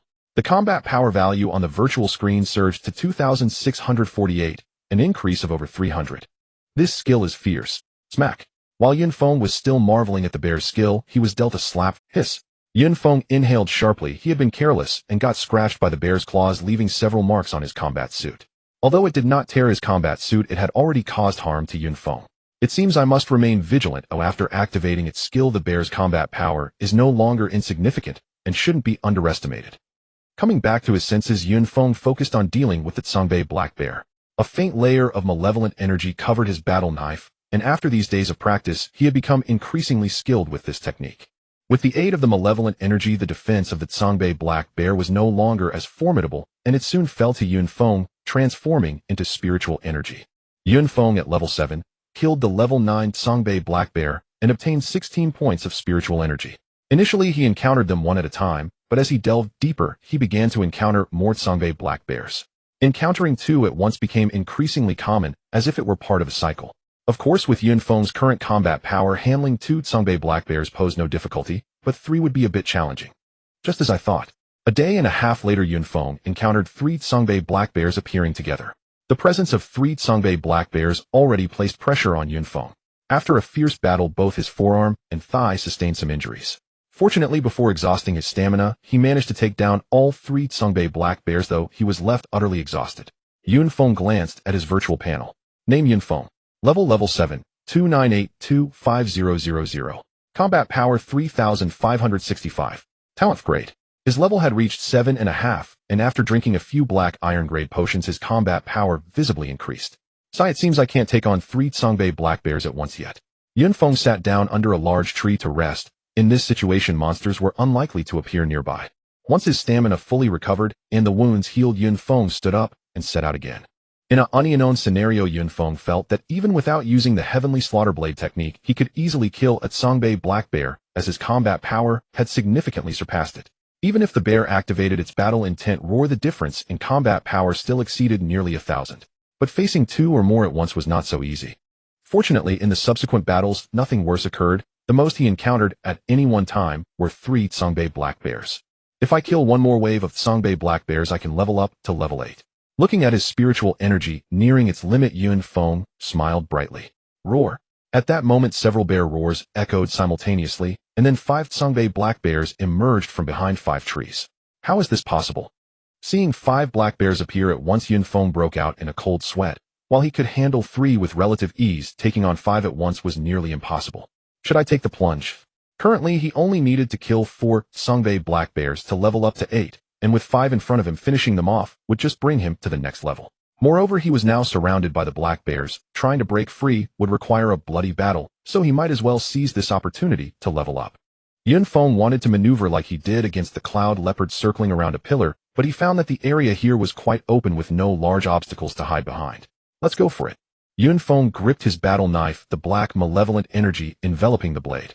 In this situation, he had to be ruthless and take down one of them first, otherwise he would be exhausted and defeated, and the consequence of failure was death. Come on, you dead bears. Yun Feng raised his middle finger at the 5 black bears surrounding him and unleashed a taunt skill. The black bears seemed to understand Yun Feng's gesture, roaring as they charged forward. 3, 2, 1. Yun Feng continuously calculated the running speed of the 5 black bears and the distance between them. Now's the time. Yun Feng crouched down, activating the Misty Steps to evade the pounces of 3 black bears, and despite injuring his arm, he charged towards the last bear, thrusting his battle knife, infused with a large amount of malevolent energy, into the bear's head, splattering blood all over his face.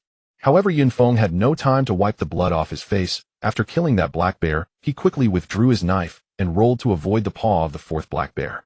Meanwhile, Yun Feng's calculations proved accurate. The 3 bears that had lunged at him collided with one another. Although the 3 black bears were not hurt by this, they were momentarily stunned. Seizing this opportunity, Yun Feng managed to take down the 4th bear. After using the high-power Heavenly Slaughter Blade technique and Misty Steps consecutively, in a short time, Yun Feng clearly felt his stamina had dropped significantly. However, the results were remarkable. 2 of the 5 black bears had been slain. Now only 3 Songbei black bears remained, indicating that both sides were now on equal footing. After another quarter of an hour of fierce fighting, Yun Feng finally managed to eliminate the remaining 3 black. Panting heavily on the ground, Yun Feng didn't want to move at all, though at this moment, even if a level 1 monster appeared, as long as it could break through his defense, it could easily kill him. If him like this, other awakened ones would probably face certain death in this situation. After resting in place for over an hour, Yun Feng slowly got back on his feet. Fortunately, I've finally leveled up to level 8. Looking at his nearly 4,000 combat power, Yun Feng grinned. Let's keep moving. It's time to head to the area of level 10 monsters. Roar. Not long after advancing, he heard the furious roar of a Songbei black bear from afar. Yun Feng smiled. The spiritual energy was calling out to him. Why is this monster roaring out of nowhere? As Yun Feng searched for the source of the sound, he displayed a puzzled expression. After all, there was still a long distance to the source, and the Songbei black bear should not be able to see him. Soon a loud shout provided him with an answer. Brother Long, how's it going over there? I can barely hold on. You must hold on, otherwise we're all finished. Brother Long, I really can't hold on anymore. Xiao Ji, hurry and heal De Zhuang. Brother Long, my spiritual power is about to run out too. The two followed the sound of the roar and saw a small team struggling against the attacks of 2 giant black bears, the situation precarious.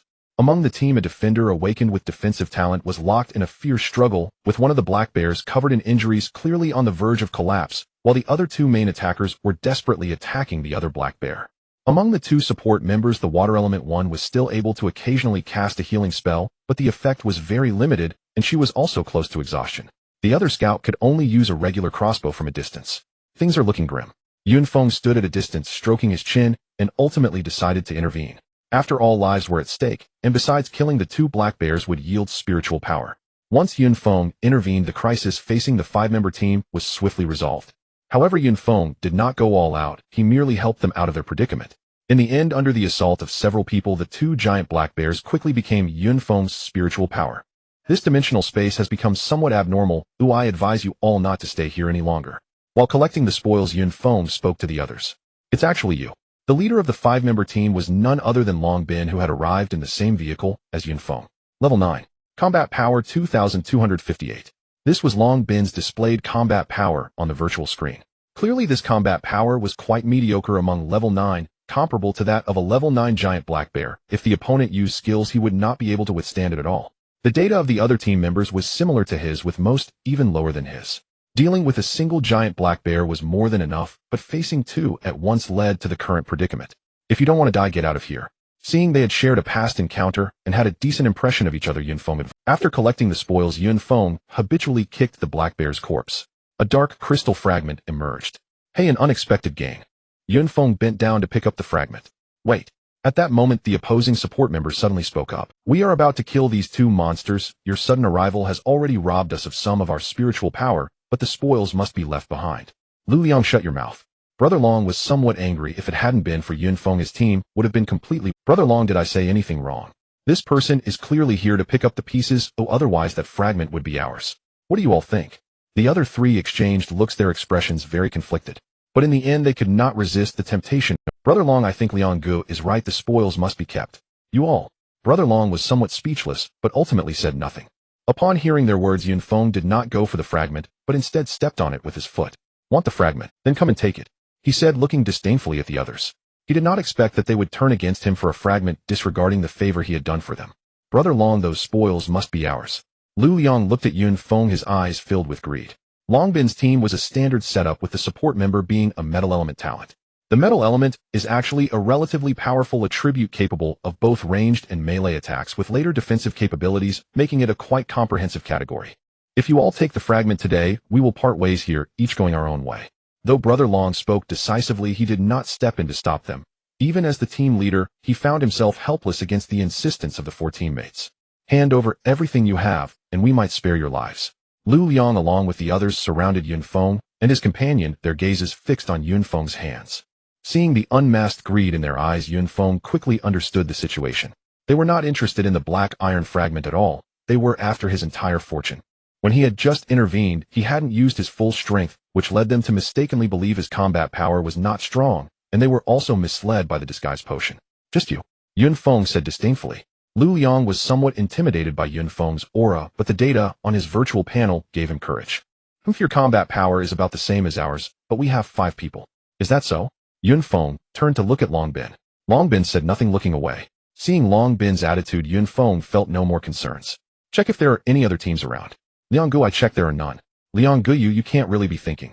The scout suddenly reacted, looking at the other. Look at his clothes and weapons, most importantly that ring on his hand. Lu Liang spoke, his eyes revealing intense greed. Fortune favors the bold. If we pull this off today, we will be rich.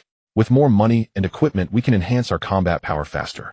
Encouraged by Lu Liang's words, the others, who had felt some guilt, now fell into a frenzy. Even Long Bin, standing aside, clenched his fists. Human greed knows no bounds. Once the desire arises, it can spiral out of control. Like a gambler, as long as they win once, they will fall completely into the trap. Don't blame me. Blame yourself for meddling and for carrying a fortune. As Lu Liang spoke, he conjured a golden element spear. Once we take this step, there's no turning back. Yun Feng stared intently at Lu Liang, sensing a killing intent emanating from him. Kid, since you refuse to hand over the treasure, then die. The golden spear flew rapidly toward Yun Feng. Seeing that things had come to this, the others entered battle mode as well. Yun Feng raised his hand and casually swatted the golden spear away with his blade. How is that possible? Lu Liang was dumbfounded. That had been an all-out strike, yet it was so easily countered. De Zhuang, take the front. Xiao Ji, use water element harassment. If we cover with crossbow bolts. Sensing that the opponent was not simple, Lu Liang immediately deployed his tactics. A bunch of clowns blinded by greed. Do they really think they could kill those 2 giant black bears? Just now, I was merely assisting. Yun Feng drew his sword and charged at the 4 with exquisite footwork. On my hand. Suddenly a scream erupted from Lu Liang. Yun Feng's sword had sliced through a ghostly light, severing Lu Liang's entire hand at the wrist, blood spurting out like a fountain. Liang, are you okay? Kill them. At this moment, Lu Liang was already somewhat mad. Oh. Another scream arose. The water element awakened member clutched his ears, his expression twisted in pain. Oh. Two more screams followed. De Zhuang's shoulder was pierced by the blade while a Hui had a large chunk of flesh sliced off his thigh. The scene was one of carnage, extremely brutal.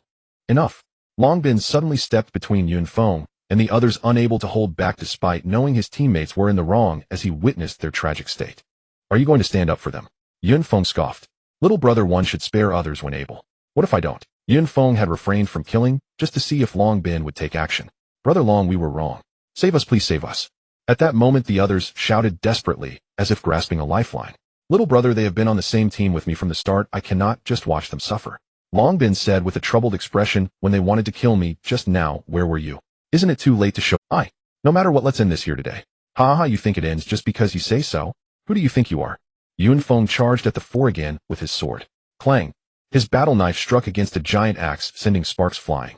However, Yun Feng's blade remained unscathed while Long Bin's axe bore a noticeable dent. Do you know why they became greedy? Look at what we are using. If we also had fragmentary equipment, perhaps we wouldn't have needed your help just now. Long Bin raised the axe, gazing at the dent with sorrowful indignation. Those like them with low awakened talents and no education had to rely on themselves for everything.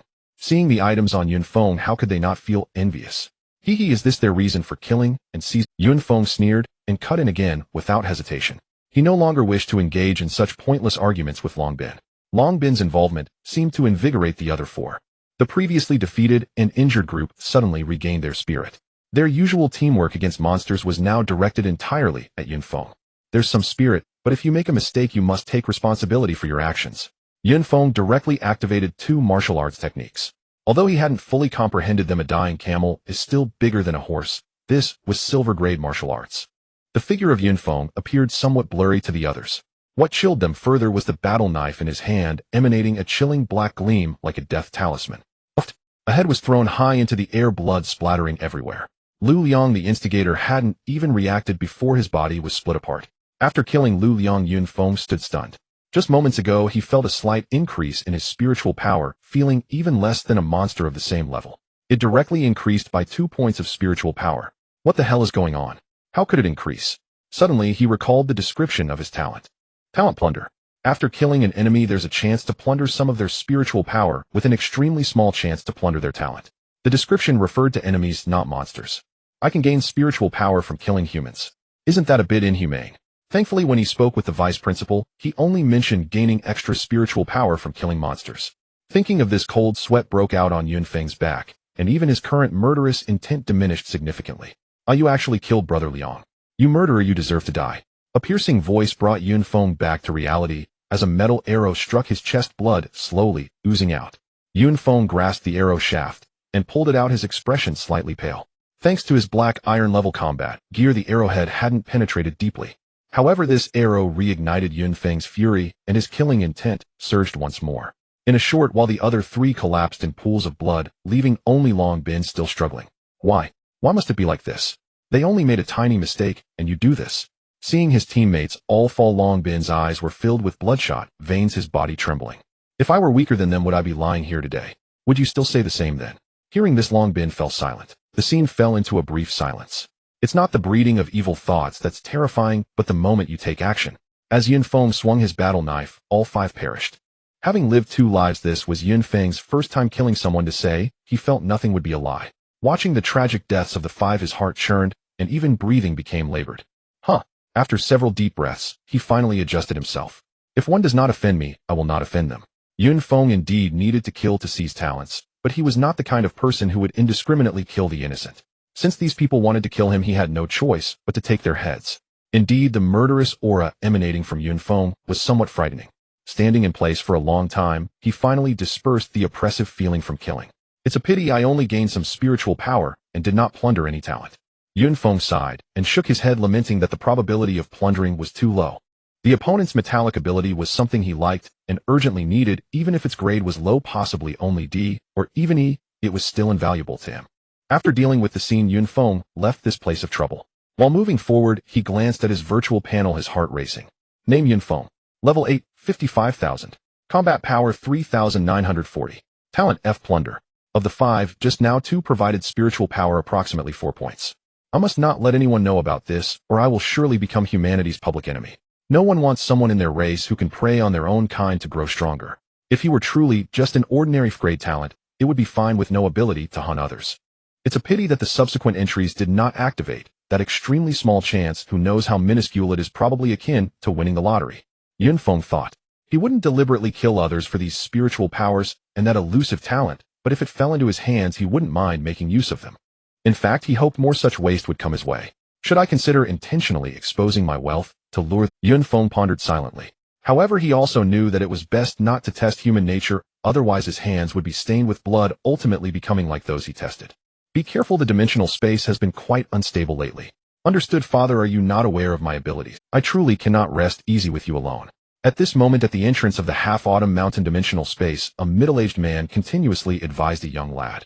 Father, you can rest assured, no one in this dimensional space can harm me in the slightest. As the young lad spoke, he began to walk towards the entrance of the dimensional space. Father, I'm going in, or I won't come out until I reach level 10. The middle-aged man watched the figure dart away, a look of satisfaction spreading across his face. Master, do you need me to follow? No need. Do not disrupt the rules of the dimensional space. If he needs protection, even for such a low-level dimensional training, then he does not need to return to see me. The middle-aged man declared with authority. Finally, I don't have to team up with those trash. Upon entering the dimensional space, the young man's expression shifted completely dark and filled with a hint of malice. I heard you were training here too. Wait for me. The young man's expression changed again, his demeanor becoming lewd and expectant. After donning his gear, he headed towards the picturesque hills. In a black and gold-trimmed battle suit, he stood out against the golden and yellow fallen leaves. At that moment, a level 6 iron-horned rhinoceros dashed out, snorting heavily, charging towards the young man in black. Seeking death. The man extended his right hand, which could hardly be called a hand, but rather an animal's claw covered in a thick layer of black scales.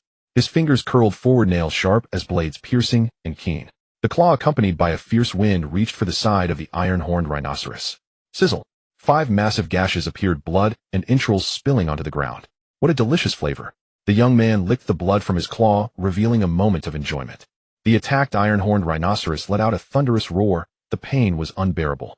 The young man seemed unsatisfied, continuing to carve cuts into the iron-horned rhinoceros until no blood flowed out. Monsters should be killed like this. Without collecting any spoils, the young man departed. 5 days later, Yun Feng stood at the junction between the level 9 and level 10 monster areas. During these days, Yun Feng had hardly rested, and as his combat power increased, the speed of monster farming also escalated. However, he had not encountered 5 monsters appearing simultaneously again. In these 5 days, Yun Feng's level remained unchanged at level 8, but he was very close to reaching level 9. It's time to see what a level 10 monster looks like. With this thought, Yun Feng stepped towards the level 10 monster area. Monster Spiritual Ape. Level 10. Combat power 2880. Skill overhead smash, swings a metal rod, striking forcefully. It was a 3-turtle ape wielding a metal rod longer than its height, clad in a rudimentary armor, exuding a formidable presence. Is this the reincarnation of the great sage? Yun Feng stared at the appearance of the monster, muttering in awe. Although it looked fierce, its combat power was merely average. Yun Feng felt that if he weren't afraid of multiple monsters appearing together, he could have farmed monsters here, even at level 7. Yun Feng's current combat power had exceeded 4,000, making dealing with such monsters a piece of cake. Of course, only someone like him who had consumed many potions and had excellent gear could think this way. A typical level 9 awakened one would only have around 2,500 combat power, and even if they gulped down several bottles of potions, they likely wouldn't withstand a strike from this ape's skill. Senior brother, take this knife. Yun Feng, filled with mischief, shouted, and raised his knife to slash at the spiritual ape. If anyone around saw this, they would undoubtedly call him crazy. The spiritual ape, seeing Yun Feng approach, bared its teeth, muscles bulging, and swung its large rod with great might. Suddenly, the spiritual ape leaped high, raising the rod above its head. Then, with an unstoppable momentum, it swung down fiercely, arriving first. Is this its skill overhead smash? It truly is extraordinary. Yun Feng braced himself with the knife. Clang! The rod struck the knife, sparks flying everywhere. Yun Feng was unexpectedly pushed back several steps by this powerful blow, his feet sinking into the ground. This beast has immense strength. Though this strike caused no damage, it was extremely humiliating. With a forceful push of his battle knife, Yun Feng forced the spiritual ape back and pulled his legs out of the mud, then swiftly activated the mysterious steps to move quickly to the ape's back. Taste my 1,000-year kill. The battle knife thrust fiercely towards the weakest point of the spiritual ape. Roar. After a single strike, the spiritual ape's eyes turned blood red, bulging outward, its tail flailing wildly, unable to find a place to put its hands, and even its arms holding the rod trembled slightly. Such an attack, even for a monster, inflicted pain beyond what it should endure at this age. Take advantage of your illness to seize your life. Activating the mysterious steps again with smooth movements and a fierce knife intent, the spiritual ape soon collapsed. Please tell me the spoils aren't this rod. Yunfeng stared in shock at the enormous metal rod that had fallen to the sea. With such a large size, even with his golden level storage ring, he couldn't store much. It seems I have no choice but to give it up. Just as he was about to abandon this prize, the massive metal rod rapidly shrank until it stopped at 20 centimeters. Are spoils this considerate? Yunfeng hurriedly picked up the small metal rod. It's so heavy. Yunfeng thought to himself, this metal rod despite its small size weighed 100 pounds. I like this price. According to the goggles, this rod could be sold for 8,000. Simply delightful. For a level 10 monster, the spoils were already this valuable. One could only imagine what it would be like at higher levels. However, the higher the level of the dimensional space, the higher the entry fee. So many awakened ones are not as wealthy as people imagine. Besides the entry fee, there are also items to buy and gear to repair. Many awakened ones might spend all their savings to become stronger. With so much money, I must stay here and kill for a while longer. Time flowed slowly, and the day soon passed. The crimson sun hanging in the west finally dropped its curtain, hiding behind the mountains and vanishing from sight. The sky in the dimensional space also began to darken, becoming increasingly black. It seems that night is about to fall here soon, Yunfeng said, glancing up at the sky, aware that darkness was imminent. Having experienced the night of the dimensional space, once Yunfeng felt no significant apprehension. As he contemplated, a whistling sound pierced the air, and two metallic rods came crashing down towards him from the problem with the spirit monkey area is that it is filled with towering trees, making it difficult to spot the monsters hiding among them, and they can strike unexpectedly. After a day of battle, Yunfeng had grown accustomed to these sneak attacks. Activating the Misty Step, he dodged one metallic rod, while parrying the other with his battle blade. As long as he avoided the first wave of attacks, the rest would be easier to handle. The cooldown for the Spirit Monkey's strike ability was 1 minute, enough time for him to kill one of the Spirit Monkeys. Easily collecting 32 points of spiritual energy, Yunfeng picked up the two small metallic rods on the ground and continued forward. The sky was growing darker by the outside world's time. It was already nightfall. Just then Yunfeng heard a piercing scream from afar, shattering the night. It's almost dark. Why are there still reckless awakeners out here? The voice sounded like that of a woman. Although Yunfeng initially intended to ignore it, staying here at this moment was tantamount to seeking death. However, the voice was getting closer. Yunfeng focused his gaze ahead, where a slender figure was running, pursued by a pair of red eyes. There's a ghost. The runner kept voicing her tremors. What's this woman trying to do? Why is she still here? As the figure drew nearer, Yunfeng finally recognized her. It was Bai Li Lu Yun. The so-called ghost behind her was a spirit ape with blood-red eyes, a typical sight for beasts in the dimensional space at night. Ferocious. When spiritual energy comes knocking, one cannot refuse.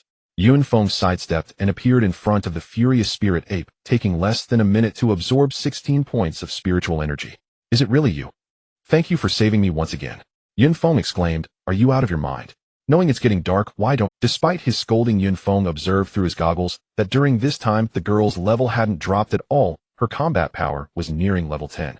It seemed that although this woman lacked common sense, she was genuinely hardworking and had not wasted her great talent. I want to investigate the anomalies here too. What are you doing so close to me?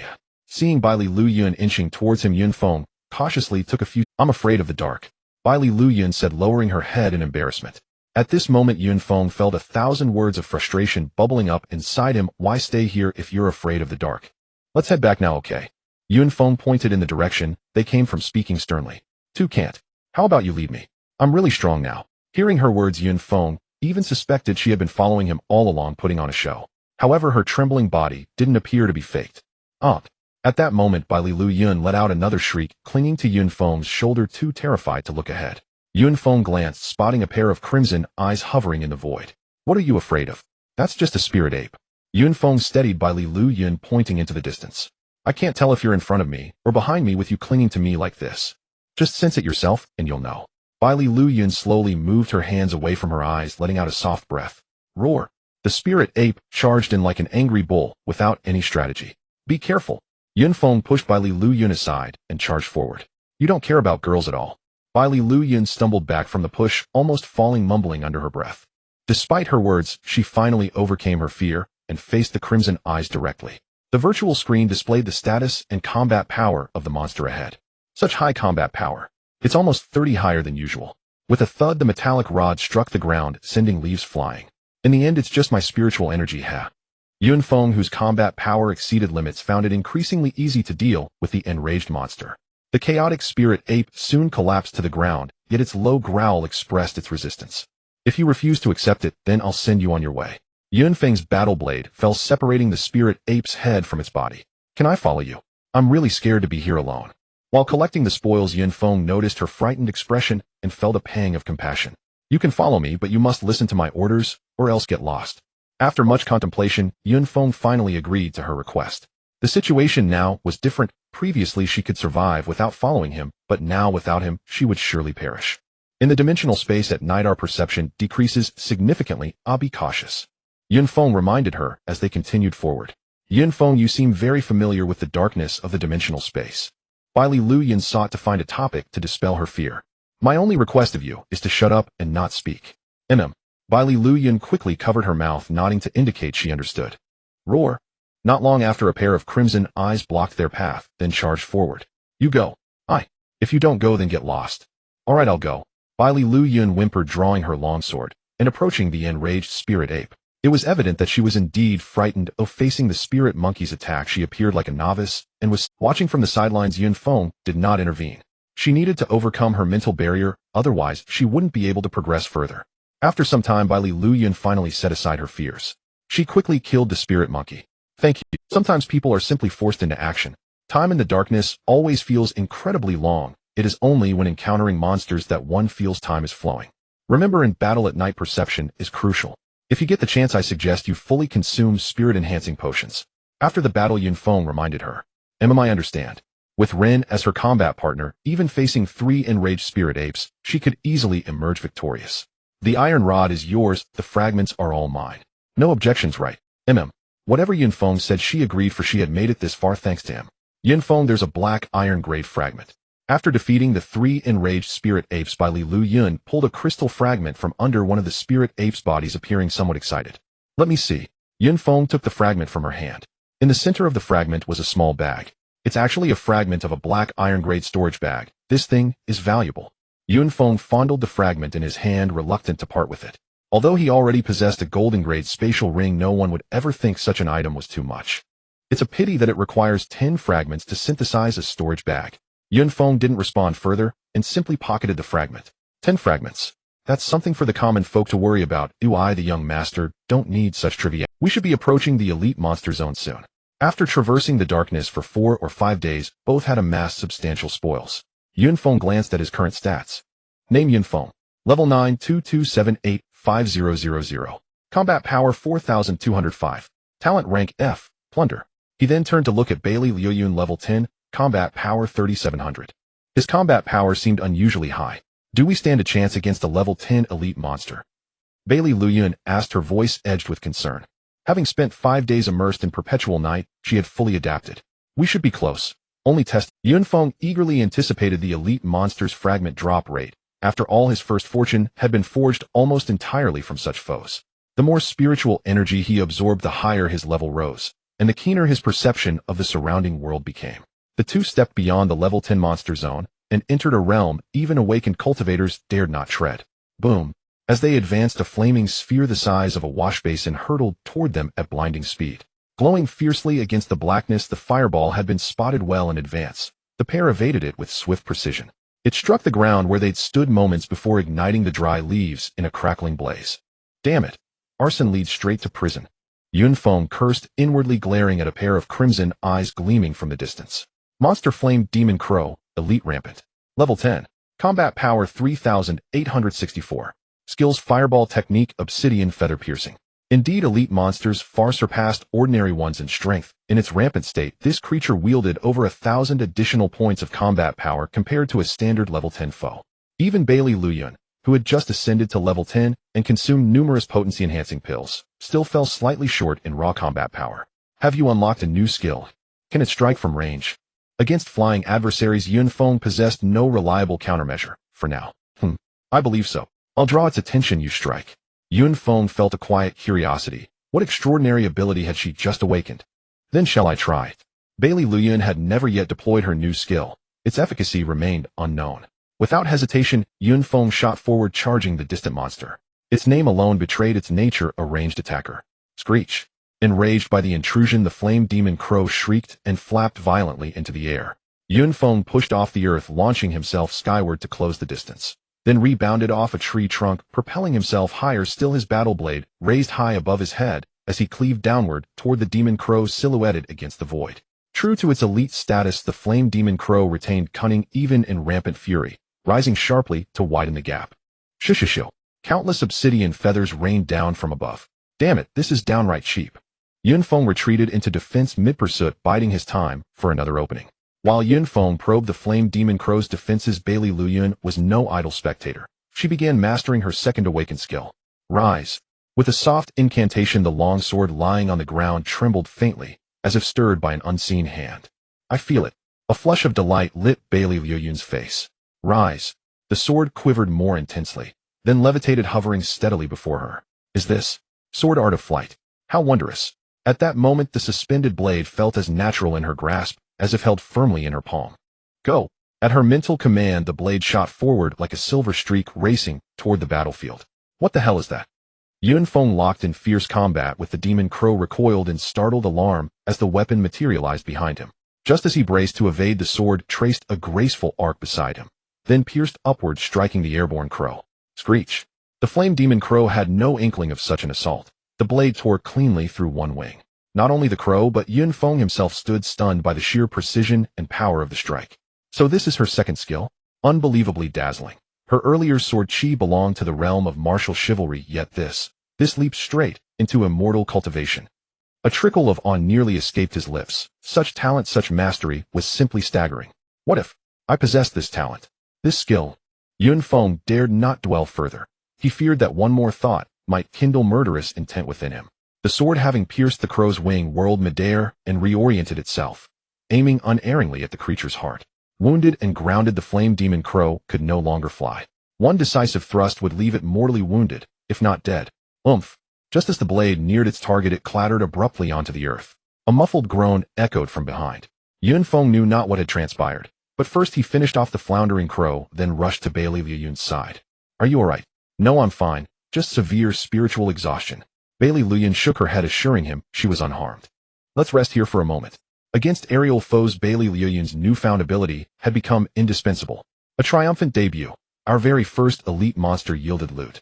Yunfeng slit open the flame demon crow's chest, retrieved its fiery elemental core, and picked up a jade-hued crystalline fragment shimmering faintly beneath its carcass. Fortunate. We've drawn a bronze-tier fragment.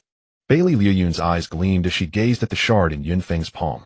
Though she had seen countless fragments, some even gold-tier or violet steel-tier, this was her first ever looted by her own hand. A fragment of spirit energy recovery elixir.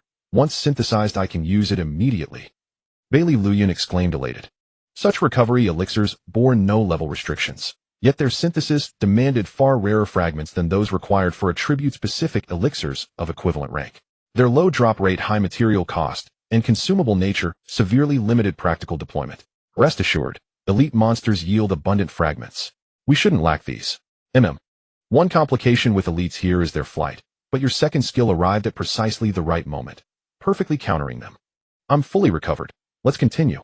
Hearing Yunfeng's words, Bailey Luyun instantly regained her vigor. The earlier spiritual depletion vanished, as if by miracle.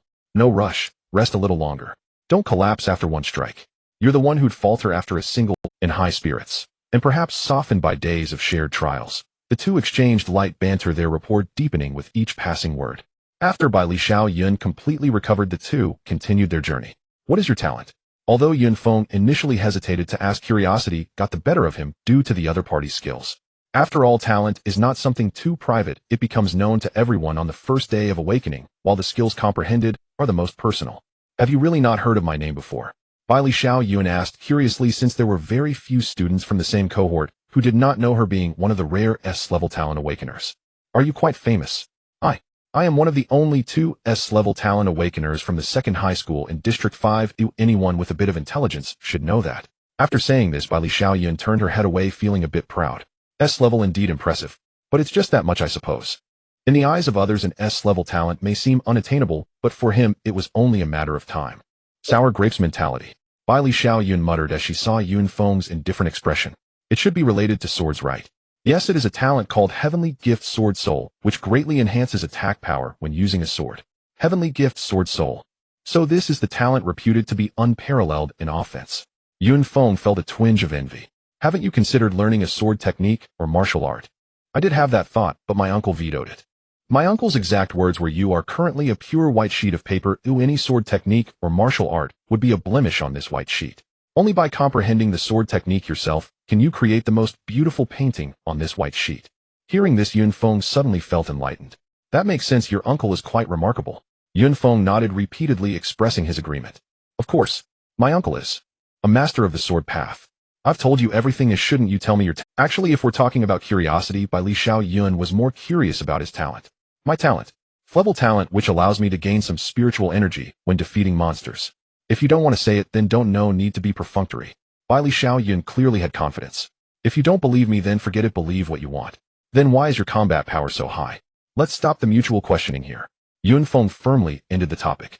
They resumed their cooperation in hunting monsters. The two cooperated seamlessly. Bai Li Xiao Yun first dealt with the flying ability of the Demon Fire Crow, followed by Yun Feng's attack, allowing them to navigate the elite monster area with ease. However, after killing each Demon Fire Crow, Bai Li Xiao Yun needed to rest for a while, severely impacting their monster hunting efficiency. I need to find a way to solve her problem. However, thanks to her this time, I wouldn't have been so quick on my own. Yun Feng pondered how to speed things up. Although they had killed enough elite monsters over the past few days and collected many fragments, they were still short of enough to synthesize a bottle of bronze-level spiritual recovery potion. He had considered making one first for her to use, but the risk of exposure was too great. His secret, even from those closest to him, must never be revealed. Now I can only take it one step at a time. Days passed, and the dimensional space entered its darkest period. This must be the darkness before dawn. Calculating the time, the two had been grinding in the dark for 14 days. Even though they shared spiritual energy, the gains from the elite monsters had pushed Yun Feng's level to over level 10, but he was still quite far from level 11. Bai Li Xiao Yun, upon reaching level 11, stopped with the finishing blows. At level 11, defeating level 10 monsters, even elite ones, yielded very little spiritual energy. Once Yun Feng reached level 10, the fragment drop rate also significantly decreased. Now Yun Feng's inventory was bursting with fragments dropped from elite monsters. Most were bronze level fragments, with some being black iron level. There were also some very special crystal fragments. Among them, there was a disposable item called the Fire Thunder Pearl, whose explosive power was equivalent to a full force strike from a level 20 Awakener. These were all treasures for Yun Feng. You wait here, I need to take care of something. Without waiting for Bai Li Xiao Yun's response, he dashed out. This won't do. I need to synthesize a black iron level storage bag first. To avoid exposing his ancient jade, he had been carrying this cumbersome object the entire way, which was extremely inconvenient. In a place where Bai Li Xiao Yun couldn't see him, he took out a fragment and awakened the ancient jade to release a blue light. Quickly, a black iron-level storage bag appeared in his hand. However, Yun Feng did not expect that the blue light released by the ancient jade would be nearly invisible during the day, but would shine as brightly as day during the night. Startled, Yun Feng hurriedly put away the ancient jade and dared not use it again. However, things did not change simply because he put away the ancient jade. Soon Yun Feng heard a series of crow calls rising and falling like a piercing symphony. Yun Feng, what happened?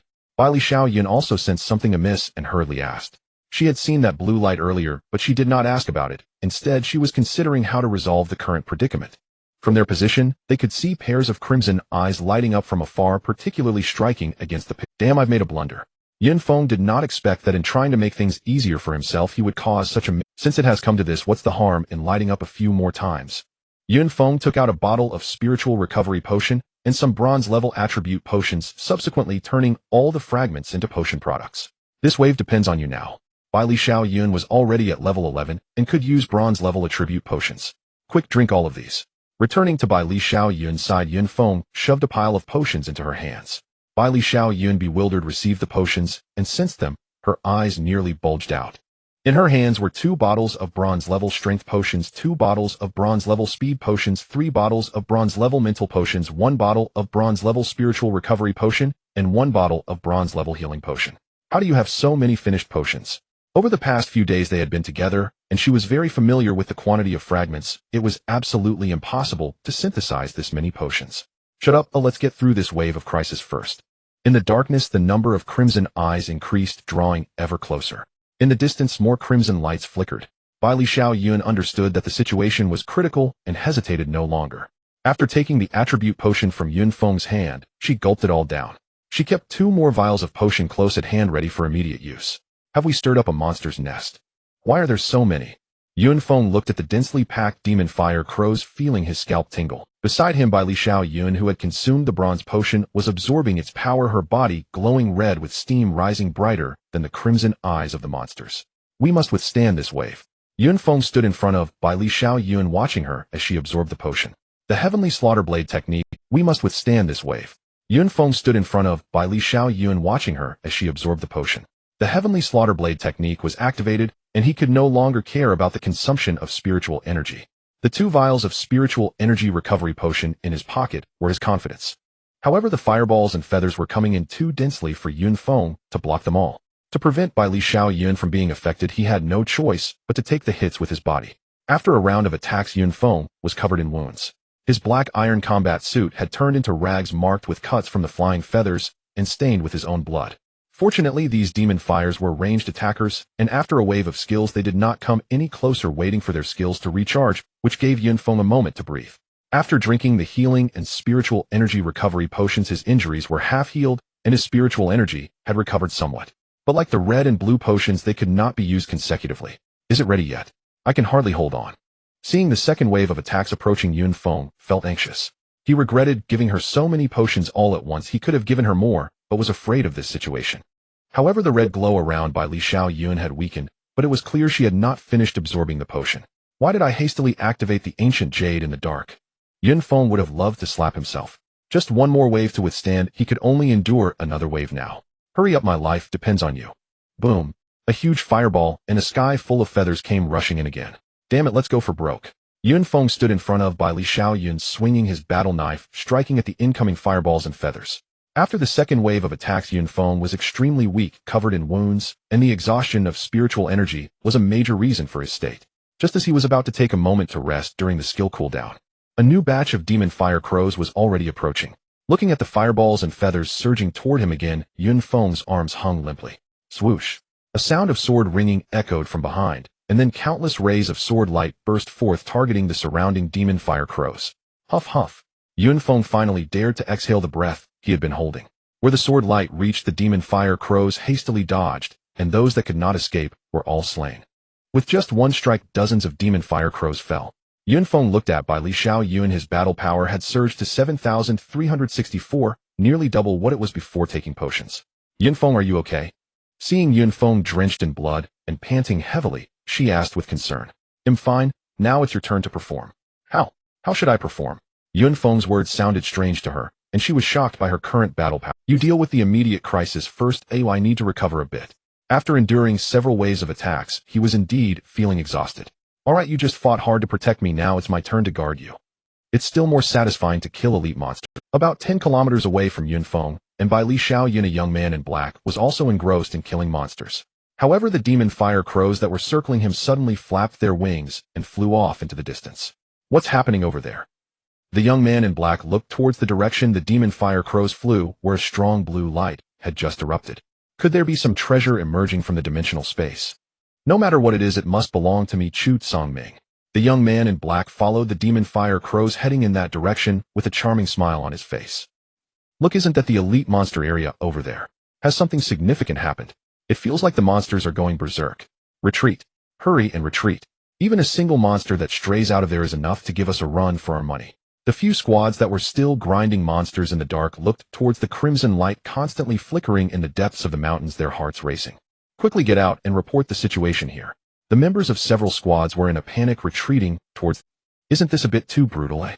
After a while of recovery, Yun Feng opened his eyes and looked at the sea of demon fire crows corpses around him, his jaw dropping in shock. Yun Feng, are you okay? If not, all my energy has been wasted by you. I didn't want that, and my current battle power means the demon fire crows can't withstand even a single one of my sword energies. In just a short time, Bai Li Xiao Yun had already killed over 100 demon fire crows. If they weren't elite monsters, she wouldn't even get 5 points of spiritual energy. Yun Feng felt as if he had missed out on a fortune. As if he had obtained that spiritual energy, he might have already reached level 11. Name: Yun Feng. Level 10, 3826100000. Battle power 4426. Talent F grade plunder. Just like before. As soon as Yun Feng spoke, Bai Li Xiao Yun understood what he meant. She immediately changed her skill from sword chi to sword control technique. With the boost from 3 vials of bronze level mental potions, her sword control technique became even more agile. With a thought, her long sword pierced through the wings of each demon fire crow. The demon fire crows flying in the sky fell like dumplings, continuously dropping down. Dear spiritual energy and fragments, here I come. Yun Feng drew his battle knife and began to harvest the demon fire crows on the ground. Without stopping, in just half an hour he felt he had killed more demon fire crows during this time than in the past half-month, and he was not far from reaching level 11. To level up from level 10 to level 11 also required 1 of his 0 points of spiritual energy, but without the bonuses from level differences, the number of monsters he needed to kill increased. After reaching level 11, the spiritual energy required for each level up would reach 1000. Although the amount of required spiritual energy doubled, the conversion rate of spiritual energy also increased. Between levels 11 and 20, every 10 points of spiritual energy could increase battle power by 2 points. As time passed, the number of demon fire crows arriving began to slowly decrease. As the first ray of sunlight broke free from its bonds and pierced the inky firmament, dawn at last arrived, and darkness was destined to recede. As the military intervened, Chu Songming, who had followed the demon fire crows, stood stunned before the scene unfolding before him. The ground lay scorched and yellowed, black feathers scattered everywhere, especially the corpses of the demon fire crows strewn haphazardly, like refuse, their grotesque stillness chilling to behold. Yaya! From afar, the mournful cries of demon fire crows echoed intermittently. By now the battle encircling Yun Feng and Bailey Lu Yun had nearly reached its climax. From midnight until sunrise, no more demon fire crows had approached. Huff, huff. For the first time, Yun Feng felt utterly drained. Even absorbing spiritual energy had never been this exhausting. The harvest season has arrived. Gazing upon the field of demon fire crow corpses, he trembled with exhilaration. So many elite monsters, how much loot awaited, and beneath each corpse how many crystalline shards gleamed. Upon hearing Yun Feng's words, Bailey Lu Yun joined him in gathering spoils, yet both carried unspoken questions in their hearts. Yun Feng, why did the ancient jade emit such blinding light during the night within the dimensional rift? And why did it draw so many monsters? Bailey Lu Yun, what was that azure light earlier? Why does he possess so many refined crystal fragments? Who truly is he? Yet swiftly their doubts dissolved beneath the weight of demon fire crow cores and scattered shards. Yun Feng, we're rich. There's simply too much. Bailey Lu Yun cradled a heap of fragments in both hands, her heart pounding with elation. But my spatial storage pouch is already full. Then quickly, bring them here. Yun Feng withdrew his own spatial storage pouch. When did you acquire a spatial storage pouch? Forged it myself. Without hesitation, Bailey Lu Yun emptied all the fragments into his pouch. Who's there? Reveal yourself. Just as they gathered loot with growing delight, Bailey Lu Yun cried out sharply, and her sword flashed from its scabbard. Having consumed 3 vials of bronze-tier mental stimulants, her perception far surpassed Yun Feng's. Don't be alarmed. It's me. A figure emerged from behind a tree, blade pressed to his throat. You? Indeed, it's me, Xiao Yun. Chu Songming offered what he believed to be a benevolent smile, though to them it appeared unsettlingly strained. He'd watched Bailey Lu Yun's combat prowess from behind the tree, and knew instantly he stood no chance against her. Xiao Yun, you know him? Yun Feng stepped aside, curiosity softening his whisper. The moment the man stepped into view, data flickered across Yun Feng's vision screen, its numbers pressing down on him like a physical weight. Level 10. Combat power 4734. Judging by these figures, this man had saturated himself with stimulants, and wore a full set of black iron tier equipment. On launching, any awakener who could kill monsters in the dimensional spaces could obtain spiritual power and raise their strength, provided they had the ability to slay those monsters in the Xiao Yun, still calling me that. Bailey Lu Yun activated her sword-weaving art. The blade halted mere inches from Chu Songming's brow. Fine, I'll stop. He raised both hands in surrender. Resistance was futile. Her combat power dwarfed even his wildest expectations. I've been hunting elite demon fire crows here when I noticed swarms converging toward this area. I followed to investigate. Shall we form a party and clear together? Look at this field of demon fire crows. Surely no party is needed. Who are you to interrupt? When I speak with Xiao, Bailey Lu Yun, you have no right to interject. Already seething, Chu Songming erupted at Yun Feng's mocking tone. Moreover, Yun Feng's displayed combat power stood at only 3200, a mere level 10 awakened ordinary by any standard. Who is this guy? So arrogant. Yun Feng blinked, bewildered. He hadn't uttered a word, yet fire rained upon him. He does possess grounds for arrogance. Across Jiangnan Prefecture, only 2 individuals awakened SS tier talents, and he is one. Moreover, he hails from the Chu clan. Yun Feng studied the man with genuine surprise. Not for the Chu clan, but for the SS tier talent. SS tier talent. What does that mean? Are you even an awakened from District 5? You don't recognize any of the high-tier talents. Bailey Lu Yun rolled her eyes. Beast type, dragon. Dragon. Which dragon? At the word, Yun Feng immediately envisioned China's sacred celestial long, the divine dragon of myth and reverence. Rumor says it's a black dragon. A black dragon. The disgrace among dragons. Yun Feng scoffed. Black dragons were vile, lecherous, ruthless embodiments of corruption. Filthy cur. Keep your distance from Bailey Lu Yun. Seeing their proximity tighten, Chu Songming. Oh, and what happens if I step closer? Yun Feng deliberately advanced a single pace, his chest brushing against Bailey Lu Yun's back, intimacy unmistakable. Provocation had crossed every line. Yun Feng would tolerate no more. Bailey Lu Yun merely flushed crimson, lowering her gaze without retreating. You seek death. At the sight, Chu Songming's fury contorted his features, his hands transformed into draconic claws lunging at Yun Feng with murderous intent. I've long wished to test the true worth of an SS steer talent. Yun Feng drew his blade and charged headlong. Yun Feng, beware. Ah! Hearing Bailey Lu Yun's cry of concern for him, Chu Songming's heart twisted with bitter anguish. Black Dragon rends heaven. His twin claws cleaved forward with savage force, one aimed at Yun Feng's skull, the other at his chest, as if intending to split him cleanly down the center. Truly, his combat power had scaled to the absolute zenith of this tier. Yun Feng could only evade with his mirage step. Gale force wind whipping from those claws sliced past his face, stinging his skin like shards of ice. One strike bled seamlessly into the next, second, third. Yun Feng fought purely on defense, overwhelmed, unable to counterattack. In talent and attributes alike, he fell short. His sole advantage lay in two silver-tier martial arts. Clang! Sparks erupted as draconic claws struck Yun Feng's warblade. Recoil flinging the weapon backward with brutal force. VVVRR. The blade shuddered violently, humming low and resonant. Yun Feng shook his numb hand, resignation settling deep within. Facing someone born with golden privilege and wielding such monstrous talent, he was for now utterly powerless. I never imagined you'd hold your ground this long. Chu Songming stared incredulous. Let us see whether you survive what comes next. A cruel smile twisted his lips, as if already savoring victory. Then his feet swelled, morphing into massive draconic talons. Tum! At the instant his foot lashed forth, the air cracked with sonic detonation. Yun Feng had not anticipated such advanced transformation. Already disadvantaged, he was caught off guard. The talon slashed deep across his forearm, cleaving bone, rendering his black iron tier combat suit useless. Lucky for you, Chu Songming spat, seething. He'd intended that strike to end Yun Feng's life, yet the man had somehow evaded the killing blow. Truly worthy of an SS steer talent. Impressive indeed. Yun Feng glanced at the wound, then casually downed a healing elixir. The moment had been perilous. Had he not grasped a deeper mastery of the mirage step at the critical instant, he'd likely have fallen. What the hell? Is healing elixir grown on trees? Is it free? Witnessing this, Chu Songming felt less like a scion and more like a pauper. That was a silver-tier healing elixir. He himself possessed only bronze-tier variants. A suspicion bloomed in his mind. Are there any powerful Yun clans in Jiangnan Prefecture? None. Chu Songming, enough. Seeing Yun Feng wounded, and Chu Songming pressing relentlessly, Bailey Lu Yun intervened. Her sword-weaving art guided her blade. A single precise strike sent Chu Songming flying backward, then hovered motionless before his throat. Are you certain you wish to stand beside him?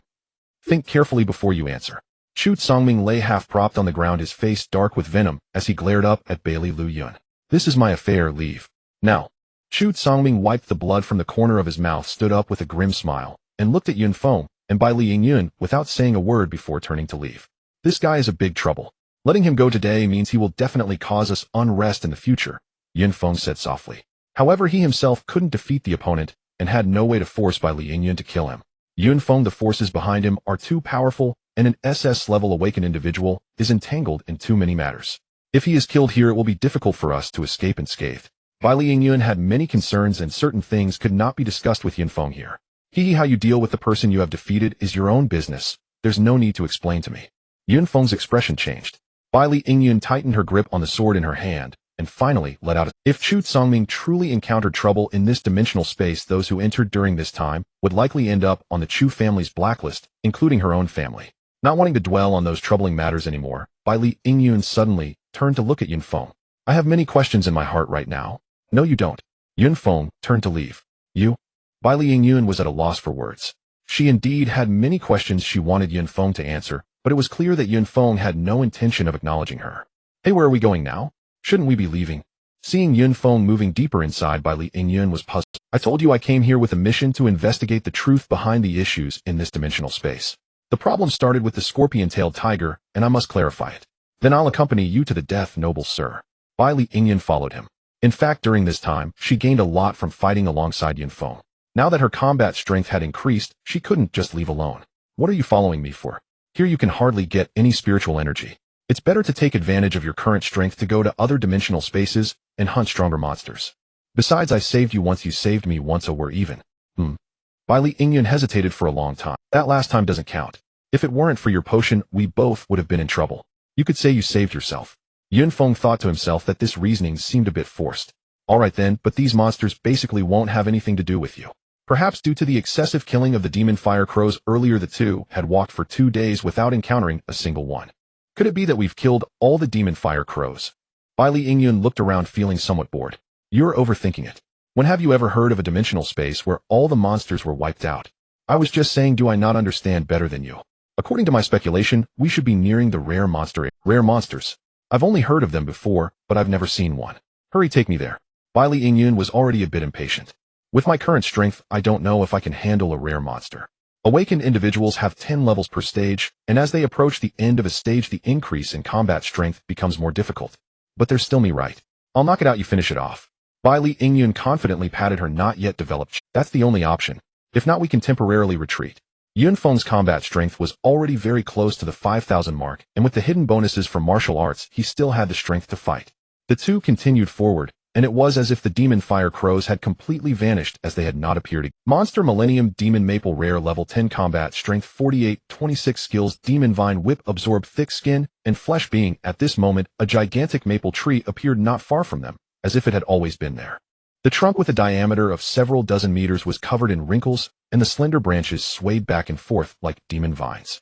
The crown was adorned with golden leaves that kept falling as the branches moved. If it weren't for the terrifying low growl that occasionally emanated from the trunk, this scene could almost be considered a beautiful landscape. It's actually a tree spirit monster, isn't this just a live target? It's easy to talk when you're not the one fighting. Yun Feng rolled his eyes. The sword technique at this stage was truly a cheat skill. Let me go up and give it a try. Yun Feng drew his sword and walked towards the Millennium Demon Maple, feeling a sense of the cold winds of whoosh. As Yun Feng was still 30 meters away from the demon tree, over a dozen branches shot towards him like vines at high speed, as if trying to pierce him into a sieve. You vile old woman, how ruthless you are. Yun Feng stepped on the misty steps and narrowly dodged the branch's attack, while executing a horizontal slash, severing several branches that fell to the ground. Roar! The demon tree seemed to be enraged, letting out a roar as a wrinkled old face appeared on the trunk. More branches lashed at Yun Feng like whips. This must be the demon tree's first skill. Yun Feng dodged while counterattacking. The densely packed branches made by Li Yingyun, who was watching from the side, feel a bit of a chill, and she was sweating for him. This is too underhanded. Is that old woman really that fierce? Yun Feng was being pushed back repeatedly by the branches and was almost about to exit the demon tree's attack range. If this continues, it won't work. I can't get close to its trunk, and I'll never be able to deal a fatal blow. Yun Feng thought to himself. However, the demon tree's first skill was indeed somewhat unsolvable. Yun Feng, do you want me to step in? Are you kidding? Do you think I can't handle this little hassle? If you step in now, wouldn't that just be slapping my face? At this moment, Yun Feng felt like a duck that was dying, but still refusing to admit defeat. Charge again. Oh, it can't always activate its first skill, right? Yun Feng gripped his knife and stepped back into the attack range of the demon tree. As he expected, the demon tree did not unleash its skill of whiplashing with its vines. However, even without using skills, the countless branches twisted together, blocking Yun Feng's path forward. The short distance of 30 meters became an impassable chasm due to the dense branches. Damn it, I refuse to believe this. Yun Feng, forced back, felt a mix of discomfort and disbelief. Yun Feng charged for the third time. This time he unleashed his full power, activating 2 martial arts techniques simultaneously. The Heavenly Fiend Blade technique formed a wall of wind around him, keeping all branches at bay. As he advanced, leaves scattered all around. The 30-meter chasm was quickly crossed by Yun Feng, and he soon stood near the trunk of the demon tree. Let's see if I can stab you or not. Yun Feng thrust his battle knife into the trunk of the great tree. Roar! The face formed from the tree's folds let out a painful howl, green liquid oozing from it. Then Yun Feng began to maneuver along the trunk of the demon tree, constantly dodging the attacks of the branches while leaving deep gashes on the bark. However, the demon tree's third passive skill allowed Yun Feng's blade to only penetrate the trunk slightly. As long as I keep attacking, how can I not take you down? As long as I can deal damage, there's a chance to kill you. As the holes on the trunk multiplied, the ground nearby was already flooded with green liquid. The branches of the demon tree began to move slower. Just as Yun Feng thought he could soon slay this rare level monster, the branches suddenly spread out, piercing into the surrounding trees, and then embedding themselves. Yun Feng saw something continuously flowing into the trunks of those trees through the branches. Damn, this dog's skills are getting more and more unscrupulous. At this moment, the holes he had created in the trunk began to heal, and the trunk, which had almost withered, regained. There are only so many trees around. How many times can you absorb? Besides, I can recover too. Yun Feng, refusing to give up, downed a spiritual energy recovery potion and attacked the trunk once more. Under Yun Feng's attacks, the demon tree activated its absorption 3 more times, and all the nearby trees turned into dry dead, wood no longer available for absorption. If you have nothing to absorb, but I do. Yun Feng took out a spiritual energy recovery potion and gulped another mouthful. Finally, after 5 minutes, he slayed the rare level monster, the Millennium Demon Maple. Wow, you really did it. Bai Li Xiao Yun hurried over to help Yun Feng collect the spoils. After killing the demon tree, Yun Feng sat down heavily on the ground, gasping for breath. After a battle lasting over half an hour, he was indeed exhausted. Yun Feng, look, there's actually a piece of silver level shard. Bai Li Xiao Yun exclaimed excitedly as she pulled out a silver crystal shard from under the tree roots. Let me see what kind of shard it is. It was worth spending a few spiritual energy recovery potions, otherwise he would have faced a loss. It's actually the least valuable martial arts shard. Your luck is too poor, Bai Li Xiao Yun sighed as she handed the shard to Yun Feng. You don't understand anything. Yun Feng thought to himself. He had tasted the benefits of martial arts and knew the potential of silver-level martial arts. Give it here, even a tiny mosquito is still meat. Yun Feng took the shard and tucked it into his storage bag. That Millennium Tree heart isn't worth much, so I'll give it to you. Thank you for being so generous. Bai Li Xiao Yun was overjoyed. The heart of this ancient Millennium Tree was worth 10,000 Hua coins. Although it couldn't compare to the shard, it was still a rare material. Let's continue. No, my current combat power is too inadequate to deal with the Millennium Demon Tree. Let's retreat for now. Yun Feng felt it was somewhat unworthy to spend so much time and energy on a rare monster. Moreover, there were many things that Bai Li Xiao Yun couldn't know, so he could only dismiss her for now and enter later by himself. Aren't you going to investigate the truth behind the dimensional space anomaly? Just a moment ago you were so spirited. How did the mood change so quickly to retreating? If strength is lacking, there's no need to force the investigation. Yun Feng was the first to retreat towards the entrance. Seeing this, Bai Li Xiao Yun could only follow him. Without Yun Feng here, she found it even less meaningful to fight. Level 11 against a level 10 monster with spiritual energy, the shards rarely dropped, and rare monsters didn't either. After a few days, the two appeared at the entrance of the dimensional space. Shall we return to the safe zone together? Bai Li Xiao Yun suggested. Did you forget something? Hurry up and give me the shard. They'll give it to you when we get back to the safe zone. Hurry up and hand it over. I don't want to say it again. Fine, I'll give it to you. Bai Li Xiao Yun stuffed all the shards from her storage bag into Yun Feng's hands. You go back first, do I have some matters to attend to? Don't ask any more questions. Seeing Bai Li about to speak, Yun Feng interrupted her directly and cast his spell. Fine, if you don't want to say it, then don't. With a resentful flick of her head, she left. Soon the roar of the battle vehicle echoed. Watching the billowing dust, Yun Feng finally felt relieved. So many shards, this is going to pay off. Without a second thought, he dashed back into the dimensional space, taking out several black iron-level shards. Then with a flash of blue light, 8 bottles of potions appeared in his hands. Thus, all the attribute potions of black iron level reached a saturated state. Moreover, his combat power broke through the 5,000 barrier, reaching 5,262. Once I reach level 11, my combat power will experience explosive growth. It's time to upgrade my talent. The massive number of demon fire crows he had slain provided him with a lot of black iron level talent upgrade shards. Yun Feng took a look and found that including the previous 6 shards, he now had a total of 12. Consequently, he also had 12 bottles of black iron level talent upgrade potions. I refuse to believe that 12 bottles can upgrade my talent. He casually gulped down a bottle, displaying his financial prowess extravagantly. No reaction. Then let's have another bottle. The second bottle was quickly down, followed by the third and fourth. Finally, upon consuming the 8th potion, a change occurred. Yun Feng felt as if he had returned to the day he awakened his talent, a mysterious sensation swirling in his heart. Then an explanation of his talent appeared in his mind, a level talent plunder. When killing an enemy, there is a slight chance to plunder part of the opponent's spiritual energy and an extremely small chance to plunder the opponent's talent.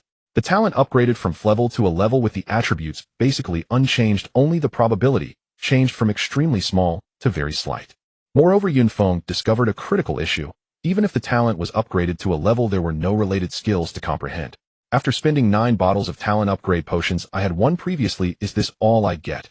He finally understood why the black iron level talent upgrade potions weren't very popular. After spending a fortune, the result was still a dud. It would be better to just be an ordinary person in the safe zone. Damn, is my talent cursed? How can I still have no skills even after leveling up? If there was a table in front of him, Yun Feng would have flipped it over. It's so unfair. Then Yun Feng took out the last dropped silver martial arts fragment. Silver grade martial arts, Falling Blossom sword technique comprehension attempts 10. It turns out to be a sword technique. Yun Feng immediately lost interest. He preferred the fierce and dominant aura of a battle knife. It seems I can only take it to the trading platform to exchange for something else. Putting away the mini book of silver grade martial arts, he began to organize all the fragments he had gathered during this time. Before encountering the demon fire crow, the fragments he obtained were all basic attribute fragments with hardly any special ones. Bronze grade item Thunderfire Pearl. A one-time use item, handle with care. Yun Feng had long wanted to turn this item into a finished product, but had not found the opportunity. I'll let that demon tree taste the power of this little thing soon. Looking at the 10 or so pitch black pearls in his hand, he felt delighted.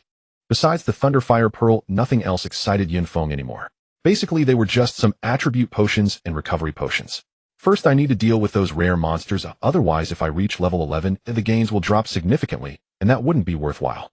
With that thought, Yun Feng pressed deeper into the depths of Half-Autumn Mountain.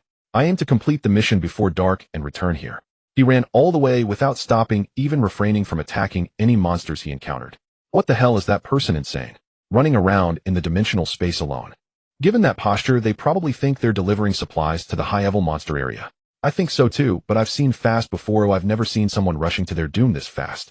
Many people training in this space were dumbfounded as they watched Yun Feng recklessly charge in. Strangely, even after so many days, the number of demon fire crows was still pitifully low, as if the slaughter from a few days ago had severely injured their vitality. The entire elite monster area felt lifeless. However, Yun Feng's target was no longer those demon fire crows. After 3 days, he reappeared in the rare monster area. The demon tree that had been killed was no longer visible. Only a massive pit remained surrounded by ordinary trees that had already begun to rejuvenate. The dimensional space truly is a mysterious place. I wonder how the rules here were formed. Yun Feng expressed his amazement. Soon after, he encountered the second Millennium Demon Tree. Take this Thunderfire column first. Yun Feng gripped a pitch black pearl and threw it directly at the trunk of the Millennium Demon Tree. With his current strength, the branches could not react in time to block. The Thunderfire column exploded directly on the trunk. Boom! With a loud sound, the entire earth trembled and thick smoke rose beneath the demon tree. The Millennium Demon Maple could only emit a painful cry before falling silent. As the smoke cleared the scene before, Yun Feng left him dumbfounded. The power is too great. A nearly 5-meter-wide transparent hole had been blasted in the trunk of the Millennium Demon Maple, and flames were still raging within. The once proud branches, resembling demonic vines, now drooped down as if frozen like eggplants hit by frost. It didn't even give a chance to activate a second skill, it was just wiped out. Yun Feng approached the demon tree, looking at its pitiful state, feeling exhilarated. Moreover, he noticed that this Millennium Demon Maple provided one more point of spiritual power than before. It seems this is the effect brought about by upgrading my talent. Yun Feng thought to himself. Although this point of spiritual power seemed low, it represented a 20 increase when killing awakened beings of the same level. This thing is too useful, I must collect more one-time use item fragments in the future. Yun Feng quickly stored the remaining 11 Thunderfire columns in his hand. Using the Thunderfire Pearl against a monster like the Millennium Demon Maple was indeed too wasteful. He realized that not only had he lost a Thunderfire Pearl, but he also hadn't obtained the heart of the Millennium Ancient Tree, which had been blasted to smithereens, and no fragments had dropped either. I have to kill it myself to maximize the gains. Ignoring this Millennium Demon Maple, he set off again, venturing deeper.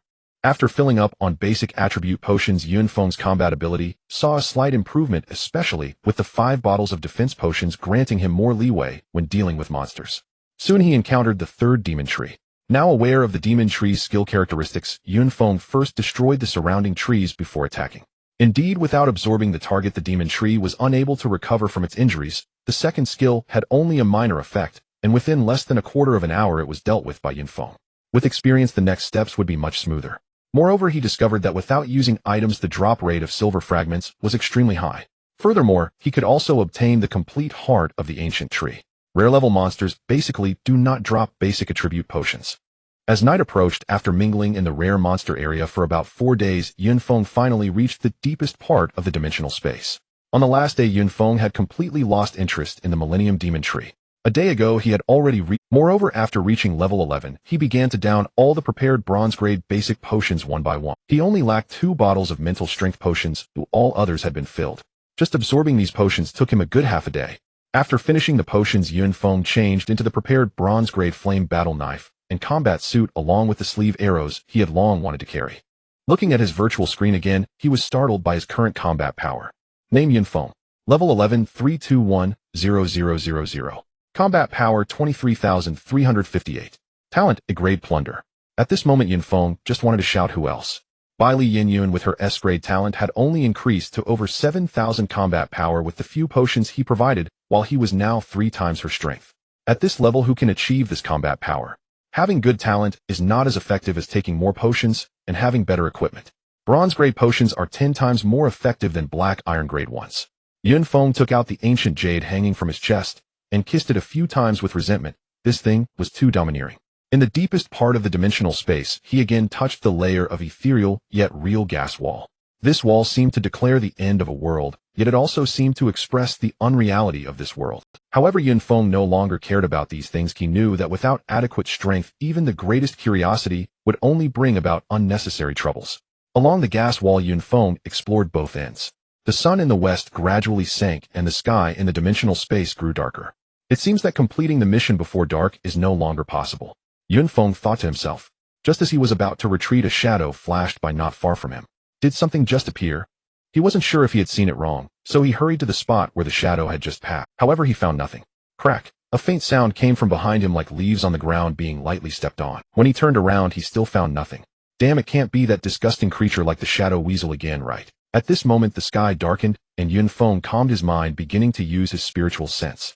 With 10 bottles of black iron-grade spiritual potions and 8 bottles of bronze-grade spiritual potions, his perception ability had become exceptionally powerful.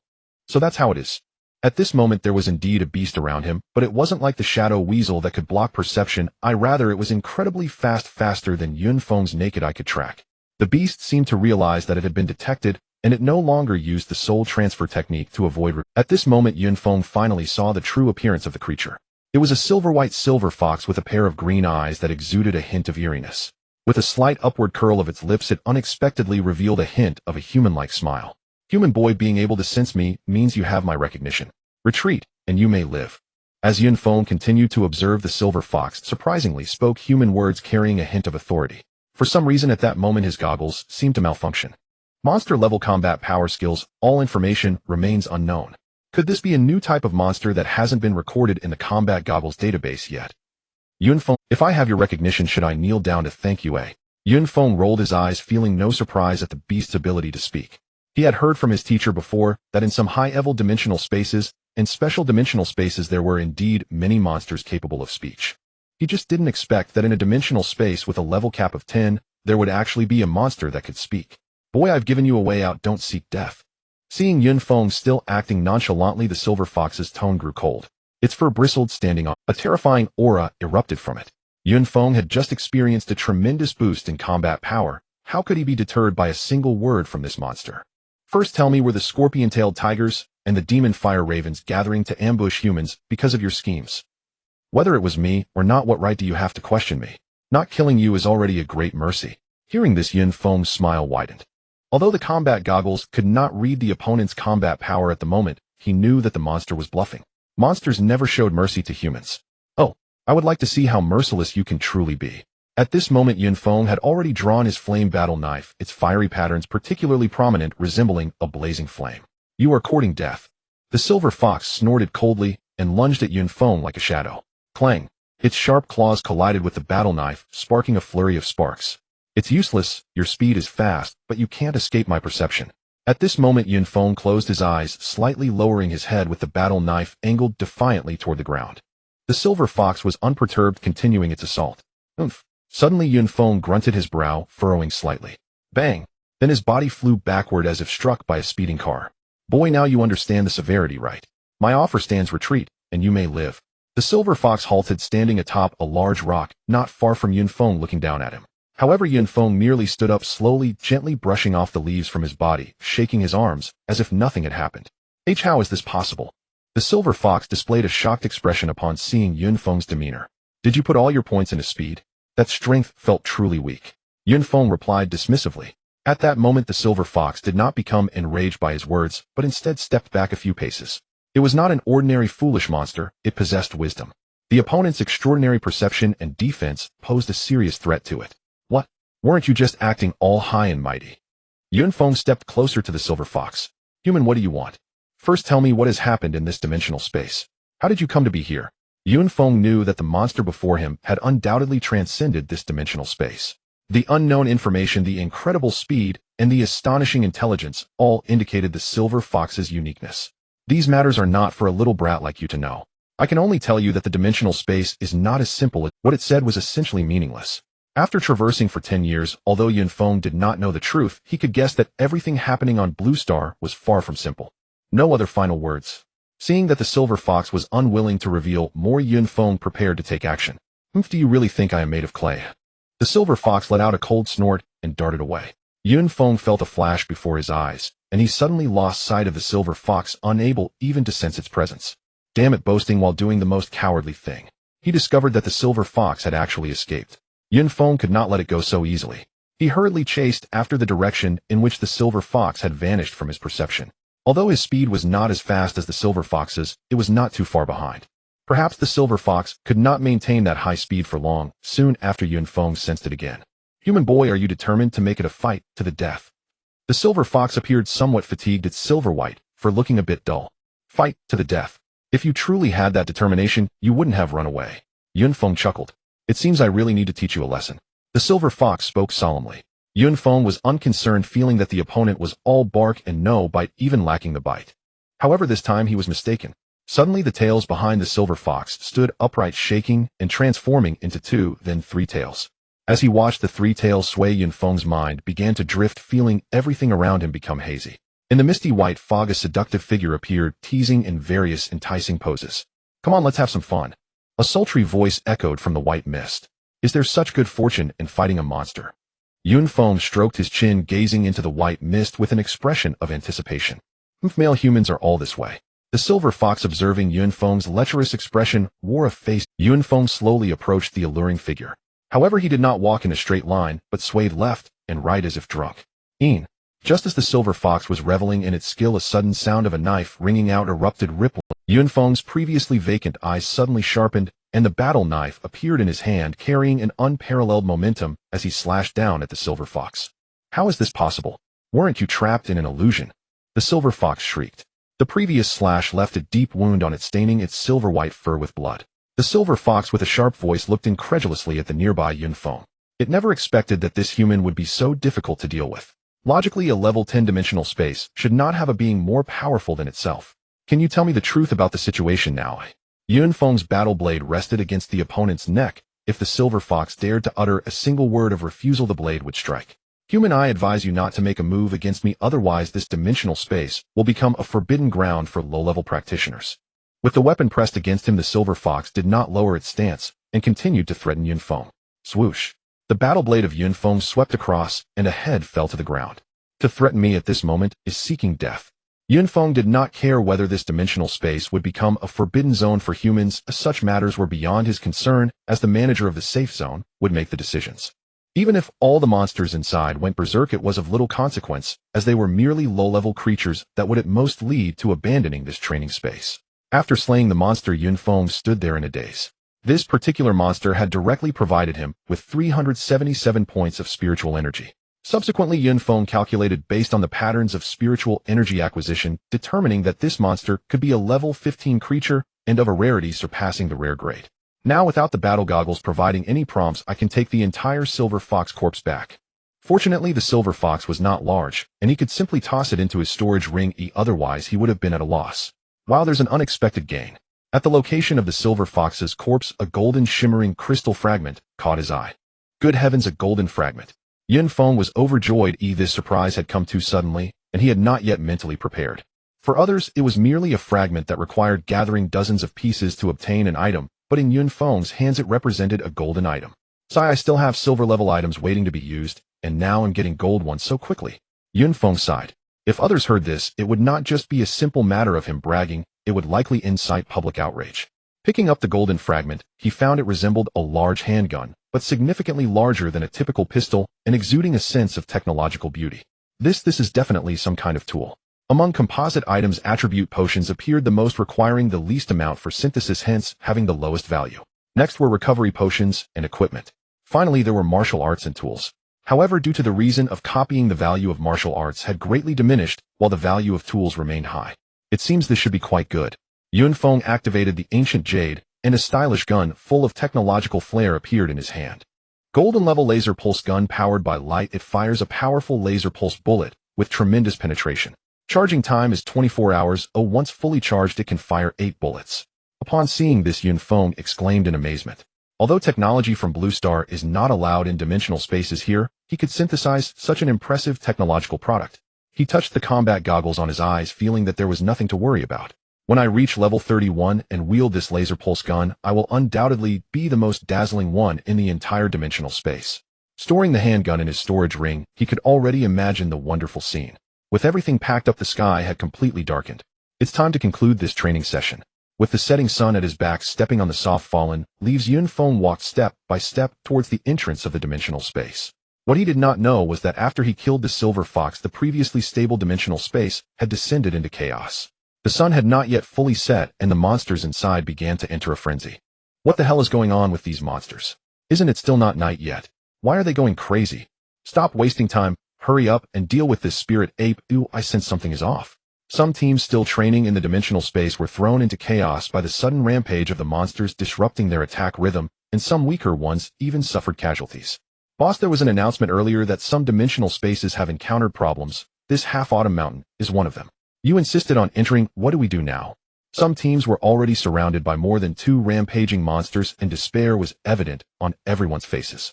Boss, this dimensional space seems to have issues. While many teams were trying to find a way to exit this dimensional space, one team was actually moving against the current. That's not what we are considering. We just need to complete young Master Chu's task. This was said clearly to the leader. Boss, the sky is about to darken, and we haven't even seen a shadow of a person. This person sighed. In this space, whether it gets dark or not, what impact does it have on us? Quit saying you. As long as we complete young Master Chu's task, 5 million Hua coins will be in hand. That's enough for 5 pieces of bronze level equipment. Upon saying this, the leader's face revealed greed and anticipation. 5 pieces of bronze level equipment. It might take their small team 2 years to gather them, and they would have to take on huge risks. Now they only needed to kill a level 10 middle school student, which was worth the gamble. Moreover, according to young Master Chu, their target had no background or identity and would definitely not bring them in. Looking at young Master Chu's expression at the time, he should have a deep hatred for this guy. If we complete the task and get close to young Master Chu, we won't have to worry about money or equipment in the future. Boss. Just as the leader was still fantasizing about the beautiful dream of becoming CEO, marrying a wealthy beauty, and reaching the peak of life, he was interrupted by his subordinates. What are you making noise about? Hurry up and find the target for me, the leader said angrily. No, boss, look, isn't that the person young Master Chu mentioned? About 1.8 meters tall with a handsome face, looking like a pretty boy. Apart from not holding a battle blade, everything else is quite fitting. The entire team of 5 then turned to look in the direction pointed out by the scout. A figure emerged from the shade of the trees, exuding confidence and nonchalance. The newcomer was none other than Yun Feng, who was heading back. Hey, whoever you are you able to describe what a pretty boy looks like? Be careful, or I will sue you for defamation. Yun Feng's senses were extraordinarily sharp, and he caught every word spoken by the others. The members of the team were taken aback upon hearing what Yun Feng said. What was going on? What kind of opening line was this? Kid, since you've heard our conversation, you should know our purpose. The leader, being the most reliable, quickly calmed his emotions. Let's set aside your purpose for a moment, and first clarify the pretty boy matter. If that's not clear, you aren't going anywhere. Yun Feng picked his nose and walked towards them. Damn, do you think we're joking around? The leader was amused by Yun Feng's words. Brothers, let's teach him a lesson first. Young Master Chu said to let him enjoy himself off. The words were barely out when a heart-wrenching scream erupted from his mouth, truly soul-rending and horrifying. Is that so? Yun Feng stepped on his foot, and he saw the front half of the opponent's foot along with the shoe flattened into a meat pie. Boss. The few underlings finally realized what was happening. Their opponent had actually resorted to an underhanded attack on their leader. However, after they reacted, they realized something else. What was that speed just now? None of them had seen clearly, and the opponent had already appeared in front of their boss, trampling down on his foot. Quick, deal with him. The lead brother, wearing a mask of pain, commanded. Hearing their boss' voice, several younger brothers were about to act when a series of slaps echoed. The 4 of them were sent flying, with one of them getting a swollen face. Watching the younger brothers lying on the ground, unable to get up for a long time, the lead brother opened his mouth, slightly unable to speak. Only a few words echoed in his mind. Impossible, absolutely impossible. Realizing he had encountered a formidable opponent, he was filled with immense regret. In fact, these individuals were not weak, or at this stage they were considered experts, all at level 10, with combat power close to 4,000. Such a small team could basically walk through this dimensional space with ease, even when facing 2 or 3 scorpion-tailed tigers. Unfortunately, they encountered Yun Feng. Even if their combined combat power was considerable, it could not match Yun Feng's, and combat power was not simply additive. Are you here to deal with me? Who is this young Master Chu you mentioned? Yun Feng stood in front of the only remaining, standing leader smiling. Seeing Yun Feng smile made the leader feel uneasy, as if he were staring at a demon. I asked you, do you think you have the qualifications to negotiate with me? I said. As Yun Feng raised his battle blade, the leader trembled all over and quickly spoke. It's young Master Chu Tsangming. He asked us to come in and deal with you. We are also forced to do this. He is the young master of the Chu family. If we refuse him, we will have no place to stay in Jiangnan district. The leader pleaded. Upon hearing them mention young Master Chu, Yun Feng had already guessed it was the Chu Tsangming he knew. Since you want to play, I'll accompany you well. Yun Feng revealed a hint of a playful smile. Can we leave? The leader asked cautiously. Of course not. Hearing the word of course, the leader's heart soared with joy as he began to think about how to take revenge on Yun Feng after escaping. However, the next 2 words made his heart drop into despair. Fuck it, I'll fight you to the death.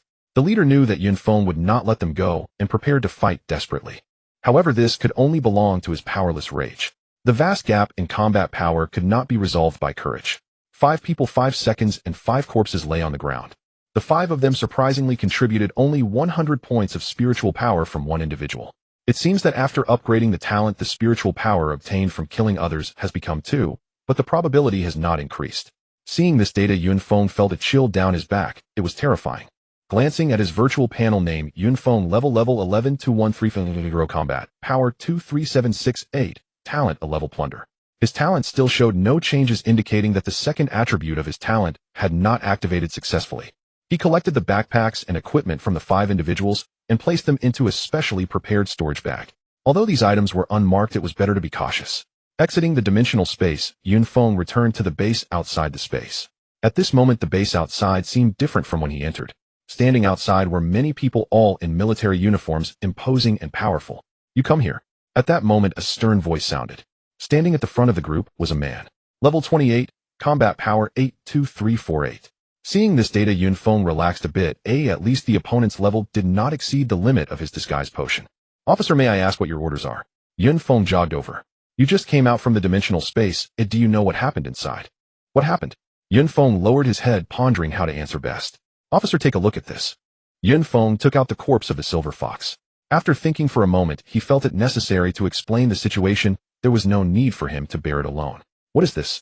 The officer picked up the corpse of the silver fox, and the information on his goggles made his expression change repeatedly, first surprise, then confusion, and finally seriousness. It's actually a brand new type of monster. Did you hunt this? The officer asked Yun Feng.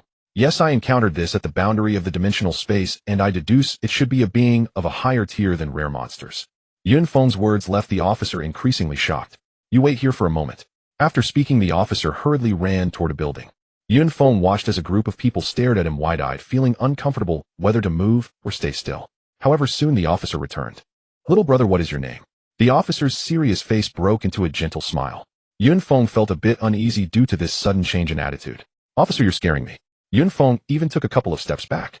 Suddenly, the officer's awkward smile froze on his face, resembling someone suffering from constipation. Come with me. The officer turned around, trying to keep his body from trembling. This kid, can he speak? The surrounding soldiers pursed their lips, looking very uncomfortable. Seeing the displeasure on the officer's face, Yun Feng quickly followed. Jiangnan Prefecture District 5, in the most luxurious villa area in a tall 5-story villa. The top floor of the villa was an exquisite study. Although it was just a study, it covered more than 300 square meters. The study was in the shape of a regular octahedron with 4 walls lined with huge bookshelves filled with books, some of which still had their packaging unopened. On the other 4 walls, 3 of them were adorned with some calligraphy and paintings, elevating the entire study's aesthetic several levels. Then one wall had a huge floor-to-ceiling window.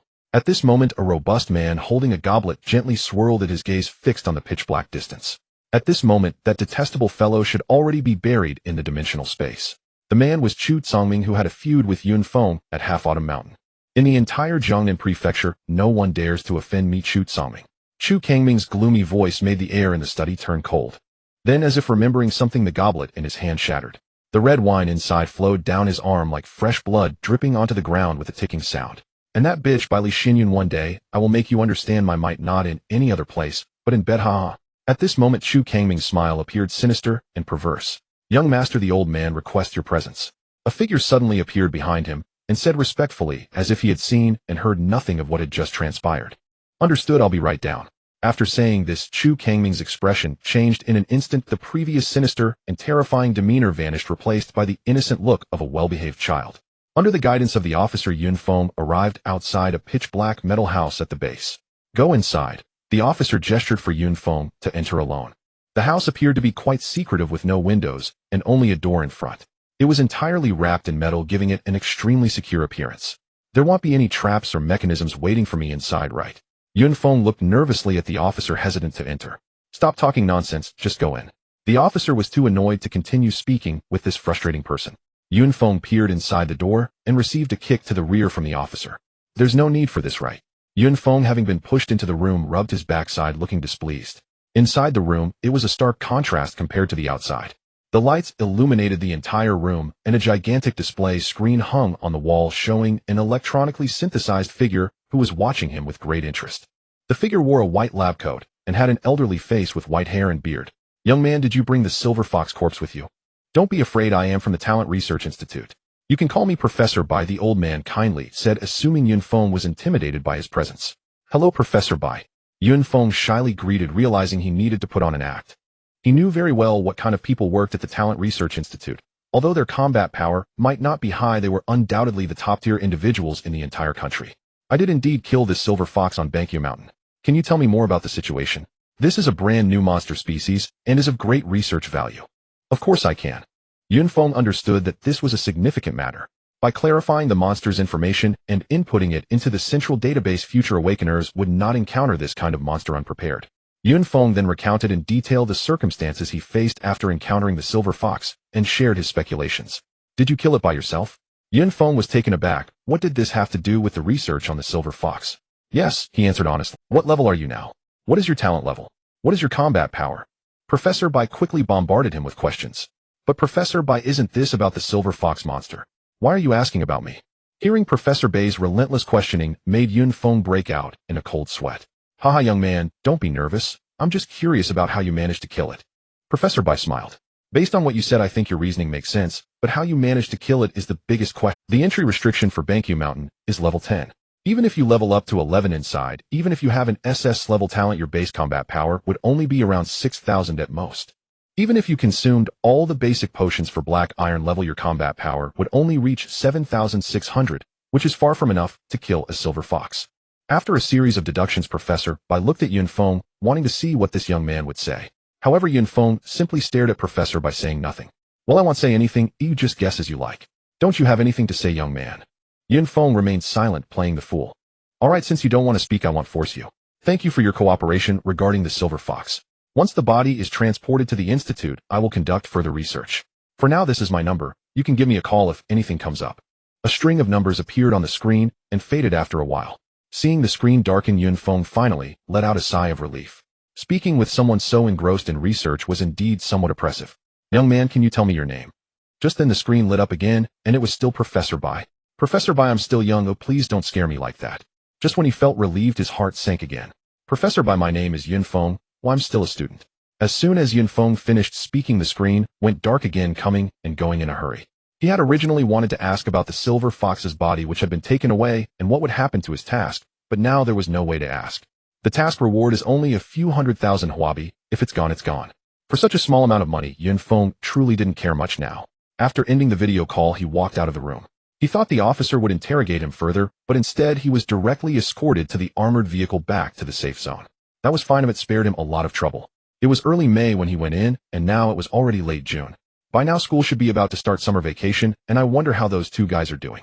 Yun Feng thought to himself.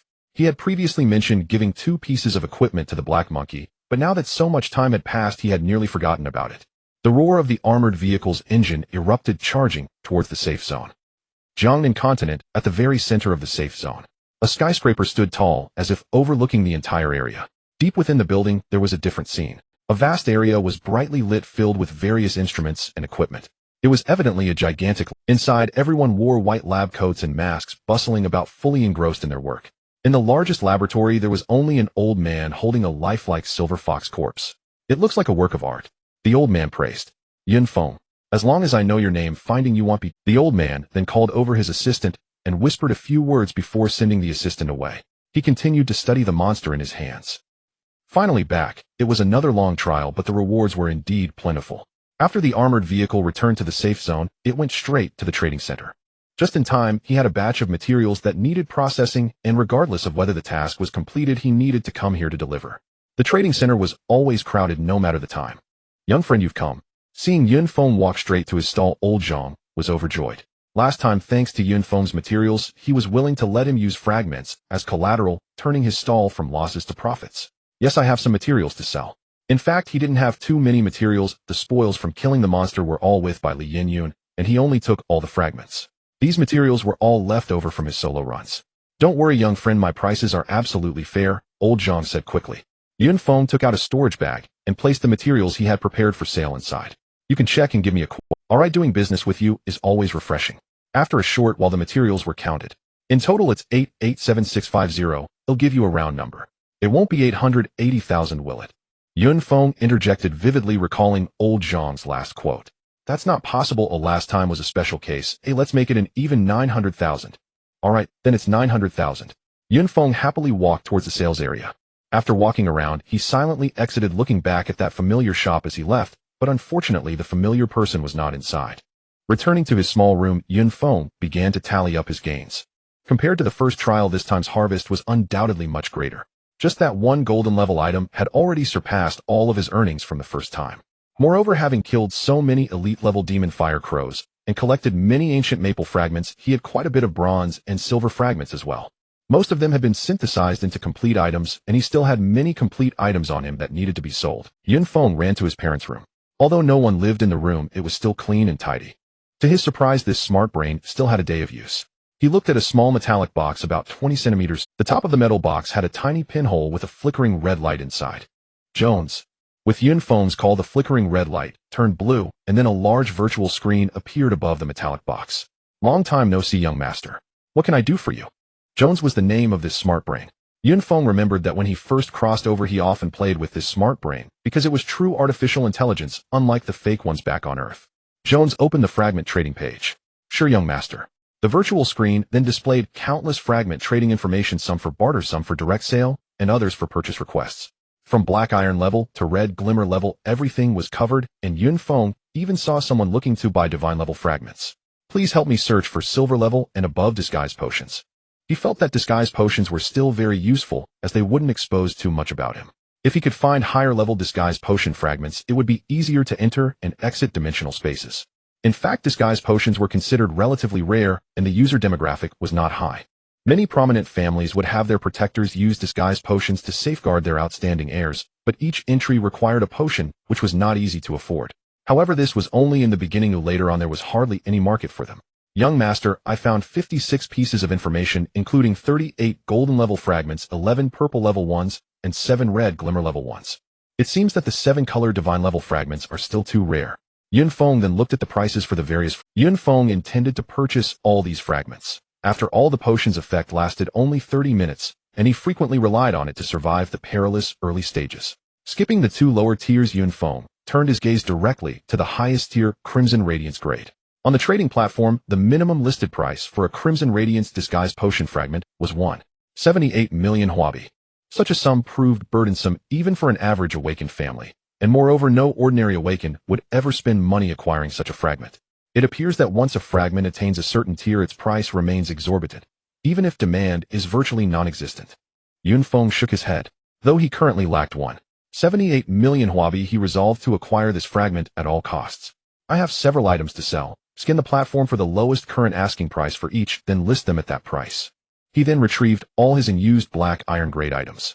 Among them were foundational attribute potions, weapons, armor, and various utility artifacts. Young master, are you certain you wish to sell at the absolute lowest price? Confirmed. Proceed with the sale. Possessing the ancient jade, he scarcely cared about trifling sums. He dared conduct such open sales primarily because network security had reached extraordinary levels. Neither seller nor buyer identities or locations were ever disclosed. All pickups and deliveries were handled exclusively by autonomous robotic systems.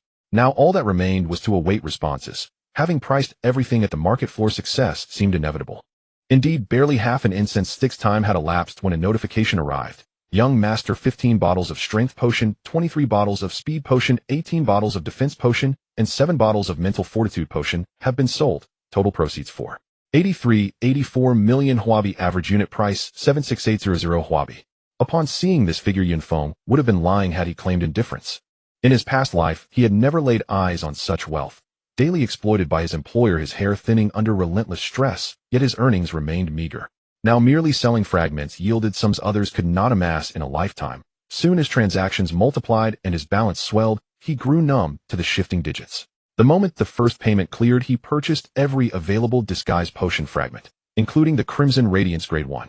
For the foreseeable future, he would rely heavily on this potion to shield his identity, warding off unwarranted suspicion and potential danger. Now let's see what high-tier fragments I can use immediately. Yun Feng began scrolling slowly through the trading platform, where dazzling arrays of fragments unfolded before him. Yet most were irrelevant to his current needs, and spending exorbitant sums on them would be sheer folly. Such fragments would naturally accumulate during future excursions into other dimensional realms. As he browsed, a fragment caught his eye: bronze-grade trap device fragment, capable of synthesis into a functional trap device. This is intriguing. Yun Feng felt a surge of interest. Though no explicit usage details were provided, he intuitively grasped its likely function. Without hesitation, he placed the order. Its modest price of only 600 huabi posed no barrier. He then searched for identical fragments and acquired 3 in total. Sometimes browsing online marketplaces proved dangerously addictive. Yun Feng sat immersed for an entire afternoon, only rising when twilight fell and a delivery bot arrived to collect his parcels. Woming mountain stretches beyond mountains afar, moonlight spills upon the echoing shallows. Just as Yun Feng finished dispatching all items and retrieved his phone from storage space, its ringtone chimed. He checked the screen. Dozens of messages awaited him, mostly from Li Yanqing, He Ho, and Zhu Gan. The rest were inconsequential spam. His phone had rested inside his storage ring throughout his dimensional excursion, completely isolated from signals. Did Teacher Li call it? Glancing at the displayed number, he answered instantly. Hello, Teacher Li. You wretched boy. Do you even remember having a teacher like me? Not a single message in all this time. I feared something terrible had befallen you. You're on leave, not expelled. Don't you realize that? Her reprimand erupted without preamble. Yun Feng simply held the phone slightly away from his ear, silently enduring her torrential scolding. Teacher Li, please allow me to explain. Only after she paused did he dare speak, knowing full well that among all faculty, only 2 truly cared for him: He Ho and his homeroom, Teacher Li Yanqing. I've been undergoing trials within a dimensional realm. Huh? Still lying to your teacher? What trials could possibly suit your aptitude? Any venture outside the safe zone spells mortal peril. Remain safely within the designated zone. Your future may yet hold promise. Hearing her words, Yun Feng offered only a faint knowing smile. No reply necessary. Teacher, please don't worry about me. I'll hang up now if there's nothing else. Wait, of course there's something. Final exams approach shortly. You must return to sit them. Pass the academic portion and you'll avoid grade retention. Yun Feng blinked. Was this truly possible? His leave of absence had been a strategic delay. He'd planned to formally withdraw at semester's end. This opportunity was too valuable to miss. As his instructor had declared on awakening day, university education remains indispensable. Teacher, is this offer genuine? When exactly will the exam occur? July 13th. I've already petitioned the school. Only your academic performance matters. Understood. I'll attend without fail. A quiet warmth stirred within him. Amidst collective efforts to expel him, she had secured this rare accommodation, surely requiring considerable effort and persuasion. When Li Yanqing approached the principal, the vice principal overseeing disciplinary matters adamantly opposed the principal. He's currently on leave. Returning next year places him back in grade 10. Do you truly wish him to? That remark struck the vice principal's deepest vulnerability. Imagining that young man becoming the school's double-term disgrace, he immediately endorsed Li Yanqing's proposal. After hanging up, Yun Feng suddenly found himself adrift, purposeless. He picked up the phone and dialed a number. Fengzi, where are you? The line connected instantly. His friend's voice burst forth, brimming with excitement. Gather, Zhu Gan. We're meeting tonight, brothers. Got it. Arrangements underway. As dusk fell, the streetlights began to glow. The summer evenings always linger a little longer. It was nearly 8 o'clock when the sky finally turned completely dark. At the usual spot, the 3 gathered at the night snack street. The moment they saw Yun Feng, the 2 rushed over, one on the left and one on the right, wrapping their arms around his shoulders. Crazy, where have you been for more than a month? We couldn't reach you. On vacation, handling some personal matters. Enough about me, how are you 2 doing now? At his current age, his battle power could already rival that of many, but he was more concerned about the status of his 2. The 2 exchanged glances and smiled knowingly. Crazy, you know I've awakened an 11 talent, and am a key focus of the school now. When it came to the topic of awakening, Zhou Quan's face was filled with pride. After that we entered a dimensional space for training, and am already at level 8, with a battle power exceeding 2,500. Not bad having over 2,500 battle power at level 8, you must have taken quite a few pills. Yeah, of course. We went through 2 training sessions.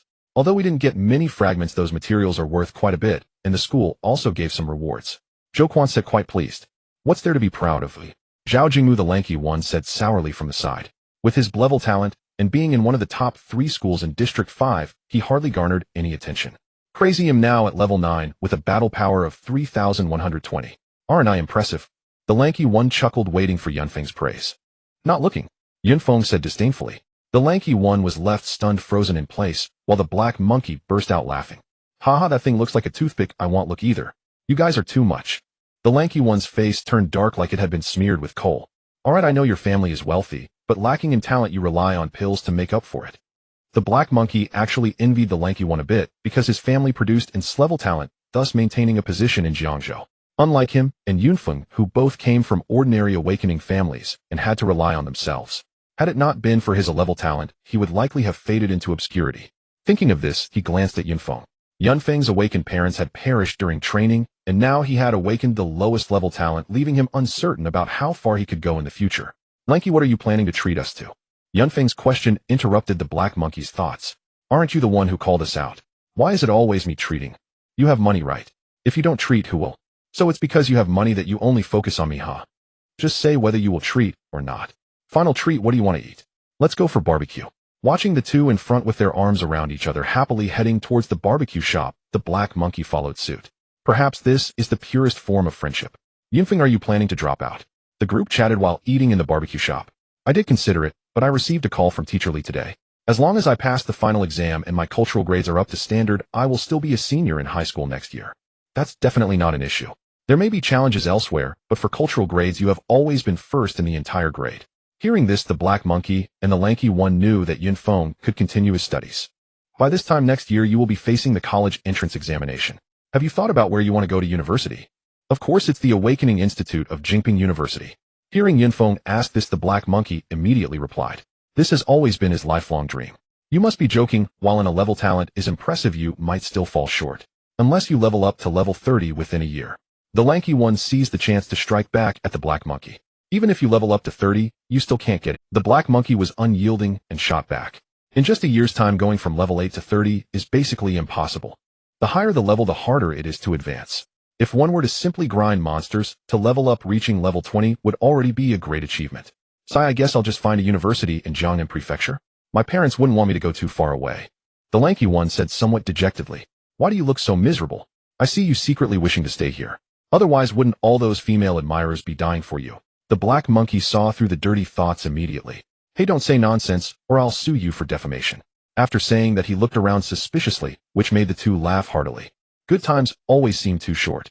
The three chatted and ate, and 3 hours passed quickly. Let's call it a day. We can gather again when we have time. During the summer vacation, you'll probably have to go for dimensional training. Yunfeng waved his hand, bidding farewell as he headed home. By the time they returned, those things should have arrived too, he thought with a smile. While selling items, he had anonymously mailed some things to the two. For the black monkey, it was a set of black iron level equipment and several bottles of bronze level strength and speed potions. The lanky one with a good family background hardly needed to help out, so he just sent 2 bottles of bronze level mental potions. He couldn't give too much to avoid raising suspicion. These things would at least give them a tremendous leap when they first entered level 11. Back home, Yunfeng completely relaxed, just waiting for the items he purchased to arrive. Some of those fragments were from the same safe zone and had already been delivered, while others were from different safe zones. With half a month left until the final exam, Yunfeng didn't plan to go out for fun anymore. It was best to stay in the safe. During this time, Bai Feng Yun had been feeling quite miserable. Ever since returning from Hanxiu Mountain, she hadn't had a single peaceful day.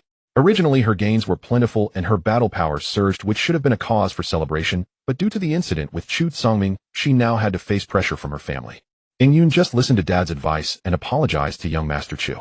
What's wrong with that? Do you want to make your grandfather angry? Besides, I've heard that young Master Chu admires you greatly. If you could marry into the Chu family, then our Bai Li family. Bai Li Jingqing, try saying that again. Are you trying to sell your daughter for glory? You bastard, if you're incapable, don't even think about this kind of thing. Do you believe I'll fight you? Hearing this, Bai Li Yingyan's mother Qin Faping exploded on the spot. She had only one precious daughter whom she usually cherished, afraid she would fall and melt in her mouth, yet her useless husband actually said such outrageous things. Did I say anything wrong? The Chu family is large and powerful, and that young Master Chu is a rare SS-level talent, while our Feng Yun has an S-level talent. It could be said to be a match made in heaven. I'm also thinking for my daughter's future. Oh, what's wrong with that? Bai Li Jingxing was unwilling to back down. Even a blind person can see through your ulterior motives. Are you really thinking of your daughter? Isn't it just that you want to climb up to the Chu family's branch for your own benefit? Qin Feiping was even angrier. Look at your cowardly appearance. Even if you could cling to the Chu family's thigh, you'd still be the same old you. Do you even have that kind of luck? Alright, stop arguing. Bai Li Yingyun shouted loudly. Every day, she dreaded going home, as it was all, Dad, no matter what you say, I won't apologize. I haven't done anything wrong. My only regret is that I didn't end him with a single sword back then. Yingyun, you know our family is in the materials business, while the Chu family is the largest materials collector in Jiangnan Prefecture. We have to bow our heads under the same roof. Bai Li Jingxing said earnestly. However, Bai Li Yingyun no longer said anything, heading straight to her room, leaving the two outside to argue. So refreshing. Yun Feng stretched his arms wide and crawled out of bed. Glancing at the clock on the wall, he realized he had slept for another 3 days. Having learned from his previous experience, Yun Feng was no longer surprised. After washing up, he walked straight out of the door. The kitchen at home was cleaner than a face. Even a mouse would have to leave in tears. The sunlight in July, even in the early morning, was already somewhat glaring. He arrived at a nearby breakfast shop. Boss, I'd like a bowl of 3 liang rice noodles, 2 baskets of buns, 2 xiao mai, 2 steamed buns, 2 youtiao, and a bowl of soy milk. As Yun Feng ordered breakfast like a machine gun, everyone looked at him in astonishment. Typically, only awakened ones could eat this much, but awakened ones rarely came to places like this for breakfast. Yin kid, did you just come back from the battlefield? Why not go to a dedicated awakened restaurant? The boss of the breakfast shop was a kind-looking woman in her 50s. Anzhang, I'm used to eating here. I still prefer. As Yun Feng stuffed a small basket bun into his mouth, he cheerfully replied, if you like it, eat more. Anzhang felt extremely happy upon hearing this. Receiving others' recognition was a kind of happiness in itself. While Yun Feng was happily eating his breakfast, a voice drifted into his ears, as if coming from far away. 10 years of wandering in foreign lands, the domain is vast, and the people are many, yet the heart remains solitary. At first, Yun Feng didn't feel much, preoccupied with replenishing energy for his empty body. As he listened, Yun Feng stopped, his movements becoming rigid all over. He didn't even dare to turn his head to see where the voice was coming from. In that moment, it felt as if time had come to a standstill, long and excruciating. After an indeterminate period, the poem ended, and the bustling breakfast shop fell completely silent. At this moment, a figure sat down beside Yun Feng. May I sit here with you? Normally, if someone asked this, Yun Feng would at least tease them. You've already sat down, why are you asking? But at this moment, Yun Feng could only nod laboriously. This youtiao and soy milk look good, can I have some? Yun Feng nodded again. The person beside him began to eat on their own. I didn't expect such delicious breakfast in such a remote place. After finishing, the person beside him wiped their lips and said contentedly. Only then did Yun Feng feel that the surrounding time and space seemed to return to their original state, and the noise of people resumed. Yun Feng turned his head to look beside him. A person dressed in a coarse linen robe and gray gown, wearing a simple four-cornered scarf with long white eyebrows and beard, and sporting a pair of sunglasses, looked like a fortune teller.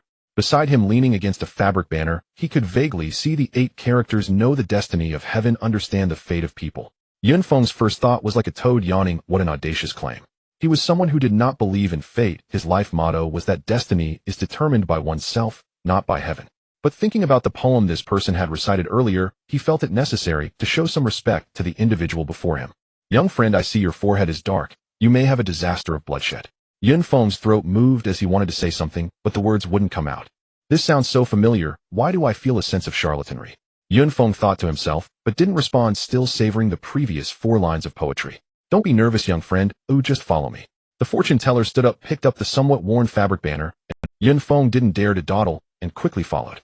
After just a few steps, Yun Feng felt something was off. Isn't this the direction to my house? Indeed, after a quarter of an hour, they reached the bottom of Yun Feng's building. Aren't you going to invite me up for a visit? The fortune teller smiled. Master, please. Yun Feng replied respectfully. The fortune teller nodded and headed upstairs. Yun Feng lived on the 3rd floor, which was considered quite decent among the nearby conditions. Back at home, the two exchanged glances, but remained silent. What's up with this guy? I'm acting all mysterious, but what's he thinking? Seeing that the other didn't speak after inviting him up, the fortune teller felt a bit anxious. Dare I ask, master, what do you mean by a disaster of bloodshed? It's the literal meaning. Hearing the other finally speak, the fortune teller regained a bit of his rhythm. Then how can it? By losing money to avert disaster. How much does the master need? Initially, Yun Feng was already starting to believe in the fortune teller, but through the conversation, he felt more and more that the person resembled a charlatan seeking to swindle money. The money is not for me. Then who is it for? You'll know when the time comes. When will that be? Heaven's secrets cannot be revealed. After saying this, the fortune teller fell silent. At that moment, Yun Feng really wished for the other to experience a disaster of bloodshed immediately. He hated this type of half-spoken person. It was simply torturous for someone with obsessive-compulsive tendencies. May I ask, Master, what was the meaning of the poem you recited earlier? Yun Feng sincerely bowed to the fortune teller. This was the question he cared about the most, and it was also his biggest secret. What you think in your heart is its meaning. The fortune teller still spoke in an inscrutable manner. Damn, can you not? You think I know? This was the fortune teller's inner monologue at that moment. Reflecting on the experiences of the past 10 years, he felt an overwhelming bitterness in his heart. Only today did he see hope. Following the guidance of his talent, he recited that poem today, the meaning of which he himself did not understand, and he would meet someone who could change his destiny. Just moments ago, his talent had given him another hint, which was why the subsequent events unfolded. After hearing the fortune teller's words, Yun Feng found him even more mysterious, but since he didn't elaborate, he felt it would be inappropriate to ask further. The two fell into a stalemate again. Master, are you also an awakened one? Finally, unable to endure the awkward atmosphere, Yun Feng took the initiative to ask. That's right. The fortune teller nodded. Could it be that your awakening is also a life-related talent? Why do you say also? Hearing this, the fortune teller displayed an incredulous expression. Could it be? Could it be that your awakening is of talent? At that moment, the fortune teller could no longer maintain his enigmatic demeanor. He mumbled to himself, impossible, absolutely impossible. How could someone with inflexible talent be the one to change my destiny? Yun Feng, what's going on? What just happened? Are you really in great talent? The diviner Ma Yi firmly grasped Yun Feng's arms, asking for confirmation. However, upon this grasp, he sensed something was amiss.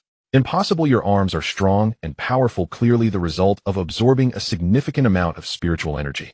There's no way a mere grade talent awakener could achieve this. Yet at this moment, Yun Feng had a different feeling. When Ma Yi first appeared, he exuded a strong sense of pressure which later transformed into an aura of mystery, but now he feels somewhat weak and feeble, and just a moment ago his voice seemed to soften. The hand pressing on his shoulders felt as if it were massaging him, so gentle that he began to doubt whether he had been You can't really be an awakened one with a life talent, can you? Yun Feng rolled his eyes, feeling overly sensitive, having been intimidated by the other party. Quickly tell me, what kind of talent do you possess? It's very important to me. By this point, the other person's voice had grown somewhat sharp. Aren't you supposed to be impressive? Why do you have to ask me about this? Yun Feng pointed to the banner on the other side that read Understanding Heaven's Mandate and Human Fate. With Yun Feng's retort, Ma Yi was immediately left speechless. My current abilities are sealed. I originally thought you were the one who could unseal them, but it seems I was mistaken. Ma Yi turned to leave Yun Feng's room. To him, this person did not seem like one who could help him unseal his abilities, even if he wasn't in grade talent. 10 years ago, he was still a second-year high school student. Like every other student of his age, he awaited the arrival of the unified awakening day.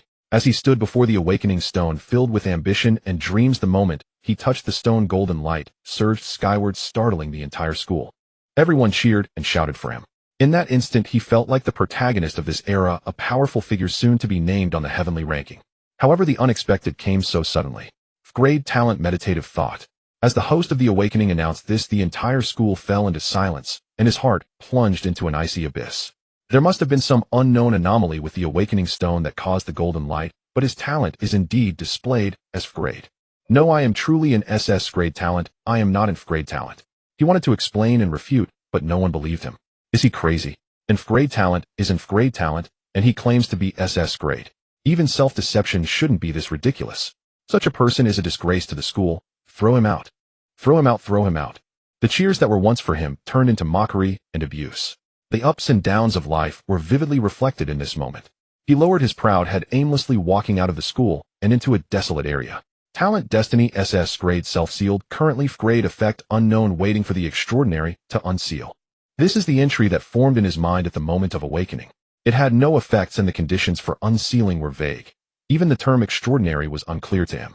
Moreover, the displayed grade talent cut off his path to practice in the dimensional space. No one was willing to team up with him, and it was impossible for him to venture alone in the dimensional space, which would be tantamount to seeking death. Just when he felt despondent and at a loss, preparing to end his life, his talent unexpectedly provided a hint. 10 years later, in the southern region, a fated person will appear. The light of destiny shall return to the world. For these 20 characters, he survived. Every day he disguised himself as a mystic wandering in the corners of. On this day, exactly 10 years later, his talent once again gave a hint that he would meet someone at this time and place, and as long as he recited that poem, he would naturally sense the extraordinary who could unseal him. However, aside from a slight stir in his talent, when they met it then fell silent. Did he really wait 10 years, just for solitude? Wait. Just as he was about to leave, Yun Feng called out to him. What's going on with you? You haven't resolved my calamity yet. How can you just leave like this? If you believe, there will be. If you don't. If you don't believe, there will be none. Is this how you speak in cryptic terms? If you don't believe, face your fate. I never said I didn't believe. The key is, how do you resolve this? Seeing the other party's earnest demeanor, he paused in his steps. My name is Yun Feng. May I ask for the master's name? I dare not claim the title of master. I am Wenrin Longyu. Wenrin Longyu stroked his beard, exuding the air of a mystic. Master Wenrin, you said your talent is sealed. Ooh, what exactly happened? Can you tell me? Yun Feng kept him there because he believed in his instincts. The oppressive feeling from their first meeting and the sensation of time freezing seemed to linger in his mind. I said I am an SS grade talent. Do you believe me? Yun Feng took out his goggles, then quickly took them off. I believe your lies. At that moment of confusion, the virtual screen displayed the other party's information. Level 1, a combat power 5. This was exactly his combat power when he had just awakened. An grade talent with pitiful combat power. Wenrin Long, you did not grasp the meaning behind Yun Feng's words, and thought he truly believed him, revealing a look of joy. After 10 years, finally someone believed he was an SS grade talent. Could it be that he was truly the one who could? He then began to recount the anomalies he encountered during his awakening. Of course, he did not disclose the timeline of the events. Are you saying that I am the one who can unseal you?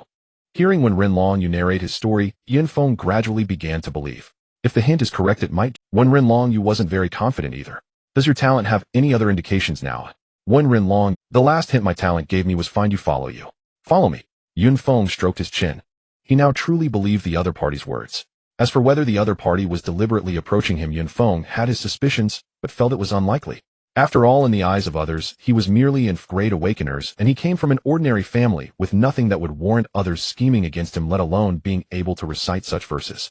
That poem was practically tailor-made for him. If it was indeed a hint given by the other party's talent, it indicated that the other party's talent was extraordinary. Having someone like this follow him, why not? Since you want to follow me, I will definitely find a way to help you unseal your. First, let's paint a picture and see whether it can be done. Still depends on fate. Thank you. Let's leave it at this for today. Let's exchange contact information and reconnect later. Yun Feng was clearly trying to send him off. Yet the other party stood still, unmoving. Is there anything else? Where will I sleep? Are you planning to sleep here? No way, absolutely not. Yun Feng felt that the saying of losing fortune to avoid disaster had come true here. Here, 1,000 Hua coins, find a place to stay nearby. He truly did not expect that the other party had no place to stay at all. After taking the money, Wenrin Longyu elegantly turned to leave, indeed, resembling a figure of celestial grace. Still feels a bit strange. Yun Feng frowned, murmuring as he watched the figure depart. Knock, knock, knock. A series of knocking sounds echoed. Didn't I give you money to find a place to stay, eh? Yun Feng opened the door, helplessly thinking it was that old shark. To his surprise, it was a robot holding a box. Please sign for the package. The robot handed the box to Yun Feng and clattered away. So it's the fragment I purchased that has arrived, Yun Feng said with delight. He opened the outer packaging to find a sealed metal box with a place to input a password. This is a specific signing method for valuable items. During platform transactions, the seller informs the buyer of the password, and only the correct password can open the box. This is also a measure to prevent loss. Yun Feng naturally knew the password. He opened the metal box to reveal a dazzling red fragment with a vial-like object in the center. With this potion, unless the visitor is a top-tier expert from the heavenly ranking, it is unlikely to expose my combat power. He returned to the room and closed all doors and windows. He took out the ancient jade. A particularly exquisite potion appeared in his hand. Red Radiance level camouflage potion. Awakened individuals below level 60 cannot see through their own camouflage effect. No wonder it's the effect of a Red Radiance level drug. It's truly powerful. Yun Feng picked up the potion and gulped it down. He felt nothing. Such items that do not increase actual combat power are among the least popular. That seller of the fragment probably didn't expect it to sell at all. With this fragment obtained, Yun Feng had little else to. In the midsummer, the days are long and the nights short, making time feel particularly prolonged. Soon it was the day of the final exam for the second year at the 9th high school. Finally, I won't be stuck at home doing nothing, Yun Feng said as he got up early and headed out. During the past 10 days, he felt stifled at home. He had even visited the trading center a few times without finding what he wanted. Madman over here. From a distance, he saw the black monkey waving at him. All right, I see you. Stop waving, Yun Feng said. With his current mental acuity, he had already spotted the black monkey. The two took the bus together heading to school. The awakening ceremony concluded. After tallying, the school recorded a total of 11284 participants. In fact, Yunfeng already knew what he was going to say. It's about what happened after we had the late-night snack, let me tell you. The black monkey looked around cautiously, ensuring no one was paying attention before speaking softly. After I got home yesterday, my mother said I had a few packages. Do you know what's inside? What is it? Yunfeng pretended to be curious. It turned out to be a complete set of black iron-level gear and several vials of potions, and they were sent anonymously. The black monkey's eyes sparkled with excitement as he spoke. No way is there really such good luck. Yunfeng acted along, pretending to be fully engaged. Madman, I think I've already guessed who sent it.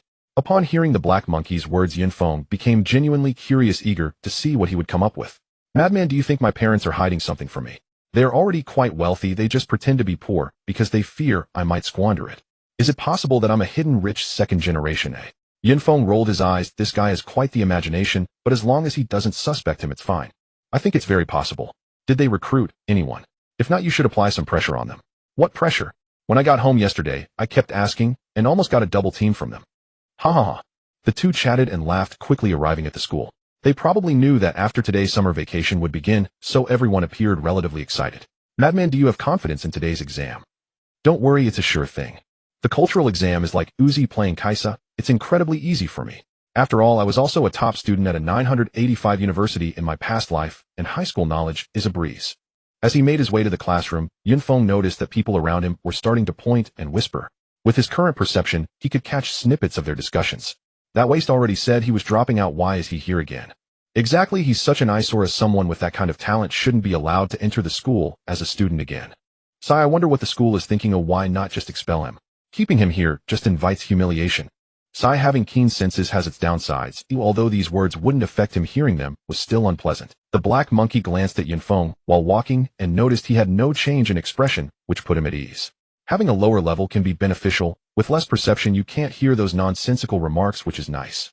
The final exam consists of 2 parts, the first day for theoretical subjects and the second day for practical combat. The cultural exam will take place in their usual classroom. Yunfeng, you've arrived. At the entrance of the exam room, he ran into Li Yanqing, who was preparing to supervise the exam. Teacher, thank you. After the exam, I'll treat you to a feast. As long as you have that intention, it's good. Do well on your exam. If you fail the cultural subject, the teacher will really have no way to help you. Don't worry, these little brats are no match for me. With that, he walked directly into the exam room. Teacher, when it's time for the feast, you must come. The black monkey quickly added, following him in. 2 little brats. Li Yanqing chuckled at their backs. Upon entering the exam room, Yunfeng realized how gentle the pedestrians on the road had been compared to the current situation where everyone was directly attacking him. What are you doing here, Yunfeng? After a few days of peace, are you back to stir up trouble? Yunfeng, are you intentionally trying to annoy us? Some of the remarks were even harsher. What are you all shouting about? The black monkey glared, looking ready to fight. Zhou Quan, you might have a great talent, but can you protect him forever? Exactly, can you fend off all of us by yourself? As long as I'm in the class, I'll protect him for a day. If you don't like it, come at me. Despite the black monkey's playful demeanor around Yunfeng, he had a fierce temper, especially when someone belittled Yunfeng in front of him. The exam is about to start. Anyone who speaks again will have their scores annulled. Li Yanqing stood at the classroom doors. Suddenly the room fell silent. Yunfeng merely smiled, taking his seat indifferent. These people no longer even had the qualification to engage him in argument. How could a powerful human mind the taunts of ants? As the sun set in the west, an entire day had unknowingly passed. Dong! Dong! With the sound of a bell, today's cultural exam came to an end. It's over. I feel like I'm going to fail the cultural exam. Even passing seems difficult. Difficult? You actually have that illusion. In any case, I have no hope whatsoever. Sai, who can say otherwise? I've been focused on improving my combat power lately, thinking about training in the dimensional space, and I haven't paid much attention to the cultural classes. I advise you all to pay attention. I've heard that while the Awakener School doesn't have high requirements for cultural scores, they can't be too poor either. Some were happy, while others were worried as the crowd chattered while exiting the examination hall. Tomorrow at 8 in the morning, gather promptly in the combat building lobby. I prepare well. The exam rules will be sent to everyone's phones tonight. After the exam, Li Yanqing gave a brief instruction before dismissing everyone. Monkey, do your best tomorrow. Don't worry, crazy one. I'm the only a grade talent awakened in the class, and in the main combatant. Alright, let's leave it at that. After chatting for a while, they each went home, and as for the rules of tomorrow's combat exam, Yunfeng didn't care to know. He was now eager to find a higher-level dimensional space to showcase his combat power. Dudu, the call connected, and an elderly voice came through. What is it? Master Wenren, am planning to train in the dimensional space tomorrow. What does that have to do with me? Hearing this, Yunfeng was puzzled. Just yesterday, he said he would follow me and wanted to lift the talent seal. Is he backing out now? Aren't you going? How can I go? You can't enter the lower level ones, and I can't enter the higher level ones. It's fine as long as you want to go. I have a way. Great. Doo-doo. This call ended way too quickly, and nothing was arranged. Let's contact each other again in the morning before we set off.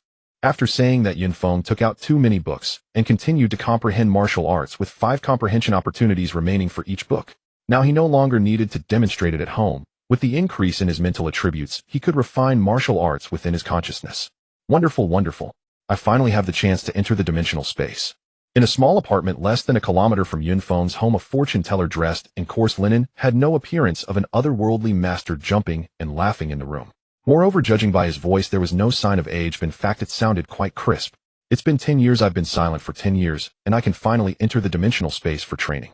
Tears of joy actually flowed from the corners of Wenren Longyi's eyes. He knew he finally found the right person this time. Knock knock. A hurried knocking sound pulled Yun Feng from his dreams. Who is it?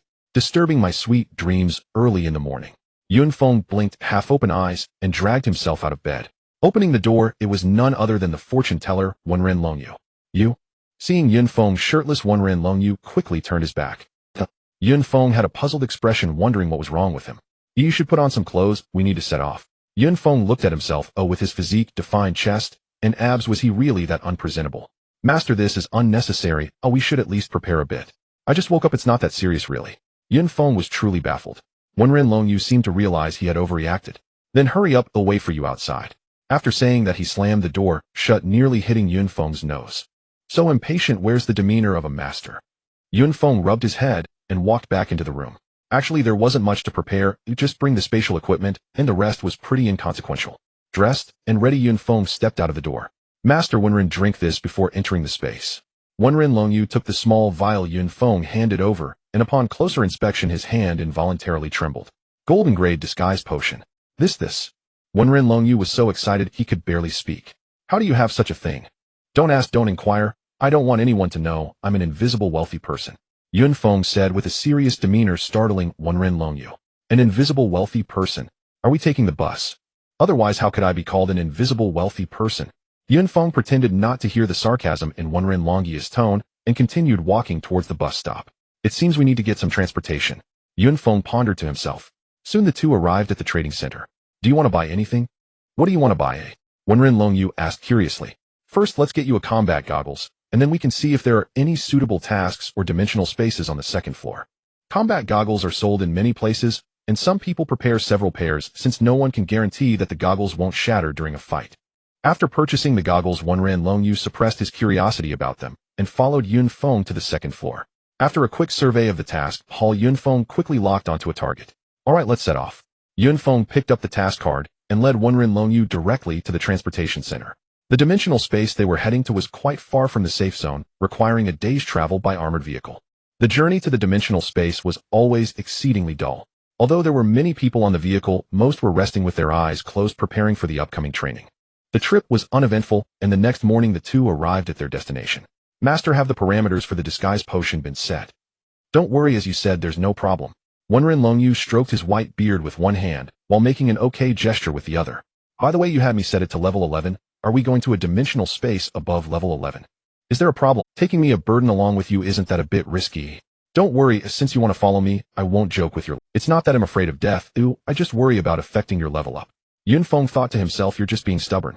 If it weren't for you, I would have gone directly to a level 15 dimensional space. As soon as they got off the vehicle, they heard a loud commotion. Why can't we go in?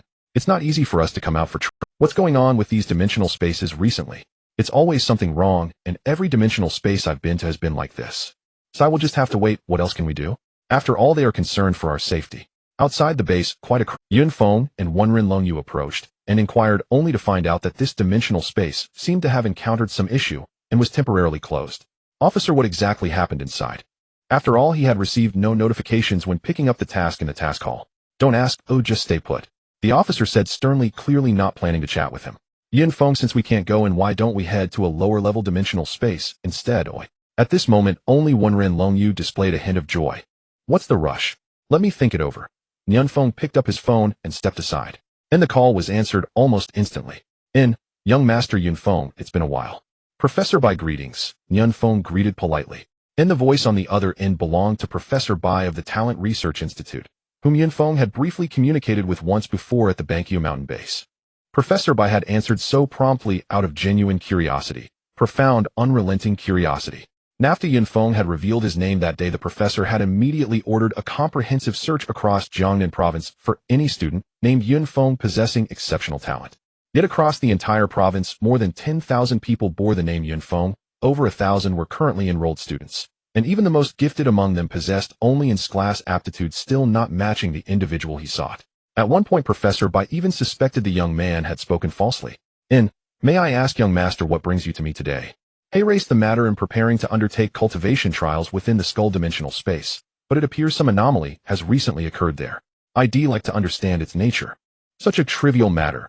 Professor Bai frowned slightly. He'll look into it for you. Moments later, new information arrived from his end. Indeed, an irregularity has emerged within the skull dimensional space. Its condition bears resemblance to that observed at Feng Yun Mountain. Professor Bai, I wish to enter and investigate firsthand. Might you grant me special access? Young Master Yunfeng, your cultivation base is undoubtedly formidable, but this dimensional space operates at a significantly higher tier. Rest assured, Professor Bai, I shall remain unharmed. Yunfeng thumped his chest in solemn assurance. Very well, I shall grant you this exception, but above all, safeguard your life. With that, Professor Bai ended the call. Now do you finally concede? Let's return. Upon seeing Yunfeng reappear, Wenren Longyu hurriedly seized his arm, urging him to leave. What's the hurry? Let the bullet fly a little longer. Bullet? What bullet? Wenren Longyu blinked in bewilderment. May I ask, who among you is Yunfeng? At that moment, a military officer approached. I am. Yunfeng stepped forward without hesitation. Please follow me. See. Now you know my true worth. Let's go. Yunfeng arched an eyebrow teasingly at Wenren Longyu. Though profoundly reluctant, Wenren Longyu had no choice but to accompany him. Why does that brat get in while we're forced to wait outside? As Yunfeng and Wenren Longyu were escorted inside, disgruntled voices erupted from the crowd gathered beyond the perimeter. Silence. Everyone quiet down. Seeing the awakened cultivators growing restless, the officer swiftly intervened to restore order. Yunfeng, is that correct? Given Professor Bai's authorization, we may exceptionally permit your entry. However, what transpires within remains beyond our control, and I have already apprised Professor Bai of this caveat. The officer led Yunfeng to the dimensional gateway and spoke gravely. Sir, rest easy. I know precisely where my limits lie. Yunfeng fully grasped the officer's unspoken concern that he might meet misfortune inside, yet also that his connection to Professor Bai ran deep enough to implicate the officer should anything go awry. Yunfeng strode forward, accompanied by the old mystic, directly into the dimensional space. The sky overhead hung low and oppressive, a uniform leaden gray. The earth resembled an ancient battlefield. Shattered weapons and tattered banners littered the ground. In many places the soil stained dark crimson, exuding a pungent metallic stench of dried blood. Within the designated safety zone, near the entrance, the two donned their full gear before setting off. I recall issuing you a black iron tier combat suit. Why aren't you wearing it? I'm accustomed to this one, it's fine. Besides, given my combat capacity, armor makes little difference. With you guarding me, I see no cause for concern. Yunfeng studied the other man with faint suspicion. Though his words held logical merit, something about them rang subtly, unsettlingly false. No sooner had they ventured beyond the safety zone than they encountered their first adversary. Creature skeleton blade, soldier level 11 in combat power 386 in skill wound fever. Striking before them stood a skeletal warrior of human height, its eye sockets glowing with eerie emerald light, gripping a rust-eaten greatsword. Damn, what an aptly named skill. A single slash from that corroded blade would surely induce tetanus, Yunfeng mused inwardly. They'll cripple it first, you finish it off. He lunged forward, only to find the old mystic had turned away, his frame trembling faintly. What's wrong? You're not afraid of mere skeletons, are you? No. How could this venerable one fear such trifles? Wenren Longyu protested hastily. Enough with the venerable one pretense. I saw through your act long ago. Before the old mystic's incredulous gaze, Yunfeng charged headlong into battle. Thud. A pale gray mass landed at Wenren Longyu's feet. Staring down at it, Wenren Longyu's mind went utterly blank. He could utter neither word nor thought. What are you pondering? Hurry, finish it off. Yunfeng hadn't anticipated his companion's terror would run so deep. Brother Wenren, if you delay any longer, that skeleton will rise again. Hearing this, Wenren Longyu recoiled in panic and wildly swung his battle's word, by sheer accident cleaving the skeleton blade soldier's skull clean off. Enough, stop hacking. You're reducing it to dust. Yunfeng could hardly bear to watch. I killed it. After a long silence, Wenren Longyu lowered his weapon and asked bewildered. In warmth now suffused his limbs, a gentle pulsing current flowing through his body profoundly soothing. So this is what absorbing spiritual energy feels like, exquisite. And now, are you no longer afraid? How much spiritual energy did you just absorb? Yun Feng slung an arm around Wenren Longyu's shoulders, grinning broadly. And what are you doing? And Wenren Longyu flinched violently, shaking off the embrace and stepping back sharply. Do not presume such familiarity. My vow was to follow you, not to become your sworn brother. And, all right, brother Wenren, drop the charade. Yun Feng clapped his hands lightly, then drew his sword and split open the skeleton's cranium, extracting a small gray granular object. And this was the skull dimensional space's unique spoils, soul crystals. Soul crystals were prized for forging artifacts that enhanced mental acuity and remained consistently in demand at trading markets. In witnessing Yun Feng's action, Wenren Longyu, who had just begun to feel at ease, felt his stomach churn a new, threatening nausea. Here, take it. Store it in your spatial pouch. And Wenren Longyu accepted the gray granules with haste, shuddering as though holding a lump of congealed brain matter. Brother Wenren, now dispense with the disguise. There's no need to conceal yourself further from me. And how did you discern it? Initially, I truly didn't suspect a thing, yet you likely failed to notice. For an instant your voice turned crystalline and clear. From that moment doubt took root. Thereafter I observed your every gesture, every inflection, until certainty crystallized. And so I was exposed far earlier than I imagined. Wenren Longyu slumped like a vanquished rooster. And then, with a sigh, he peeled away his snow-white eyebrows and beard, revealing a face of porcelain fairness and refined elegance. A gentleman fair as jade, peerless under heaven. And no phrase could better describe the youth before him. And, had I not seen your Adam's apple, I'd have mistaken you for a maiden. Yun Feng studied Wenren Longyu's features intently, tracing each delicate contour with his gaze. And, one does not stare so boldly. And Wenren Longyu instinctively touched his throat, then retreated another step. How maidenly, even blushing. Yun Feng shook his head amused. Yun Feng, that monster just now gave me a full 50 points of spiritual energy. Without the disguise of the old man's identity, Wenren Long, you seem to become more cheerful, smiling at Yun Feng. Of course that counts as killing monsters 10 levels above you, so you naturally gain more spiritual energy. Let's keep moving and get you to level 11 first. At this moment Yun Feng unexpectedly took on the role of a power leveler. However, the skeleton swordsman just now did not drop any fragments, which was unacceptable to Yun Feng. How could it not drop anything at level 10? Soon the two encountered the second skeleton swordsman. A second later, a gray skeleton collapsed at Wenren Longyu's feet. With the experience from the first encounter, Wenren Long, you swiftly struck down the opponent's head, claiming another 50 points of spiritual energy. His level also smoothly rose to level 2. Collect the loot. I can't be the only one doing this for every single one. Yun Feng stood aside, clearly unwilling to move. Wenren Long, you had no choice but to squat down and extract the soul crystal from the skeleton's head with his knife. However, throughout the process his head was turned to the side, not daring to look straight ahead. How am I supposed to navigate this dimensional space like this? Yun Feng lamented, feeling that his SS level talent was wasted. Yun Feng kicked aside the shattered skeleton swordsman. What's going on? This can't be right. What's wrong? Is something off? Something feels off. This is too strange. We've killed 2 in a row without seeing any fragments. Yun Feng suddenly looked up at Wenren Longyu. Honestly, does your talent have some hidden attributes, like being particularly unlucky or something? Fragments don't drop easily, isn't that normal? What do you know? The greater the level difference, the higher the drop rate of fragments. I've tested it before. Could it be that I'm truly just unlucky? Wenren Longyu began to lose confidence. Let's try again, or perhaps these two are exceptions. From doubt, he gradually became convinced that he was indeed a jinx. Despite Yun Feng granting him all the monster kills along the way, not a single fragment dropped. Maybe you shouldn't follow me anymore, Yun Feng said with a pained expression to the indifferent young man beside him. It felt like a terrible deal. He hadn't seen a trace of that SS level talent and had already lost a bottle of gold gray potion. That won't do. A promise is a promise, and once spilled water cannot be easily retrieved. He was enjoying the upgrade too much to consider retreating. In just half a day, Wenren Longyu's level had skyrocketed to level 5. Let's go deeper. The monsters here won't give you much spiritual energy anymore.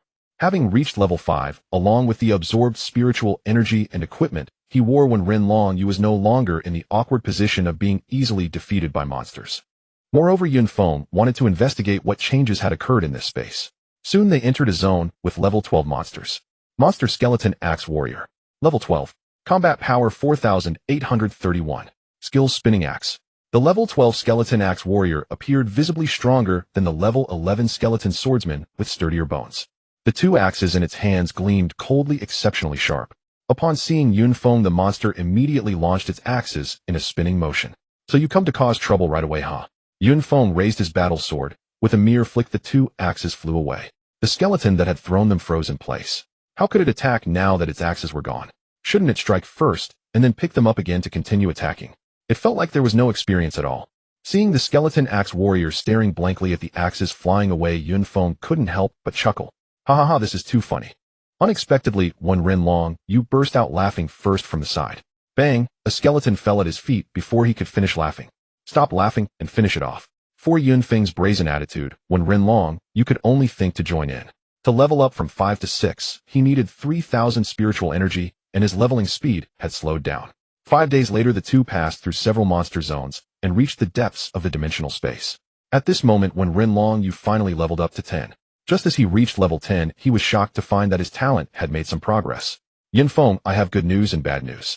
Which do you want to hear? Can't you say both at once? Yun Feng rolled his eyes. You really have no sense of timing. When Ren Yu was somewhat irritated. The good news is that my talent has been unlocked, and I've comprehended 2 skills. Really? Yun Feng felt that his work during this time hadn't been in vain. Let me finish first, there's bad news too. Then hurry up and say it to stop dragging it out. The bad news is that the talent hasn't been completely unlocked. Of the 2 skills, only one can be used. At this moment, Yun Feng's heart felt like a roller coaster, dropping from the highest point to the lowest. Damn. He kept muttering about a common plant. So tell me, to what extent has it been unlocked? What are the 2 skills? Has your talent shown any new prompts? This was too bizarre. Now the talent level is considered a grade. The 2 skills are a bit strange. One is a passive skill named Insight, which is a detection type skill, and can currently be used, while the other is a skill named Prediction, which cannot be used. Wait, you just mentioned reaching level 10, you've only unlocked a level. I think so. Seeing Yun Feng's face darken when Ren Yu started to retreat. I'll send you back now. I'll consider it a benefit for these past few days. And I won't need you to follow me anymore. Whoever wants to unlock that talent can do so. What's wrong? Wasn't everything fine before? Plus, my talent has indeed been unlocked, which means I found the right person. When Ren Yu looked at Yun Feng with a face full of despair. He didn't even know where he had gone wrong. Don't you know that according to your current unlocking progress, you need to reach level 80 to unlock SSS level? Level 80. Yun Feng nearly shouted. Isn't that a simple thing for you? Look, just 5 days and I've brought you to level 10, if you calculate it like that. Is that how it's calculated? Yun Feng almost spat blood. Alright, let's not talk about that. Is the insight skill you comprehended useful? Very useful. Seeing Yun Feng's change of heart, when Ren Yu hurriedly explained, fearing Yun Feng, the detection range isn't very large, only about 200 meters, but it has a comprehensive function capable of detecting nearby disguised and invisible monsters. Hearing this, Yun Feng's eyes lit up, and he let out a sigh of relief. This skill was indeed powerful, and according to his words, the detection range would increase with level ups. Not bad, it's at least a way to scout ahead. Yun Feng felt somewhat comforted. Monster Skeleton Knight Elite. Level 15. Combat Power 11,260. Skills Charge Throw. This was the first level 15 monster they encountered upon entering this dimensional space, a skeleton warhorse over 2 meters tall, draped in a somewhat tattered vest, with a fully armored knight wielding a spear sitting atop it. Yun Feng, with that level of combat power, we should retreat. When Ren Yu looked at the towering skeleton knight, feeling his scalp tingle. Hiss. It was unclear how the skeleton warhorse made a sound, but with a loud neigh it charged toward them. It's a bit late to retreat now. Yun Feng pushed aside when Ren Yu and charged at the skeletal knight with his sword drawn. Given the immense disparity in battle strength, the skeletal knight soon crumbled into a heap of bones on the ground. This time Yun Feng did not allow when Ren Yu to deal the finishing blow. He hadn't had a sip of soup for several days and his energy was nearly depleted. Extracting the soul energy from the skulls of the skeletal knight and its warhorse, he kicked aside the pile of shattered bones, revealing a silver fragment gleaming on the ground. Now you know how unlucky you are, right? Yun Feng picked up the fragment and stored it in his storage ring, feeling, after such a long time, he finally saw the spoils he desired. Am not an unlucky person, am a harbinger of death, when Ren Yu lamented. Yun Feng, why not let me try again? The elite monsters might be different, he insisted.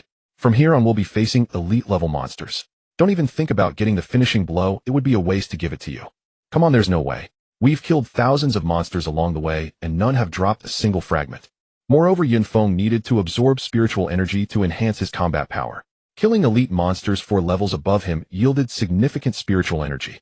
A skeletal knight provided him with 127 points of spiritual energy, 2,552, which translated to 25 points of battle power at level 11 and above. I'm about to enter massacre mode. You better watch your safety, he warned before stepping deeper into the dimensional space. The world here was always shrouded in gray, obscuring the distant scenery and creating a heavy sense of oppression. The environment shifted unpredictably. It had just been a forest, and now it transformed into a plain. It was ideal for the charge of the skeletal knight. However, as they advanced, the skeletal knights, charging at Yun Feng, turned into his spiritual energy. Clop, clop, clop. The sound of hooves echoed. Yun Feng trouble. 3 skeletal knights are approaching from different directions. Wen Rinlongyu exclaimed in horror through his skill insight. The 3 skeletal knights charged together, and Yun Feng might not be able to protect himself.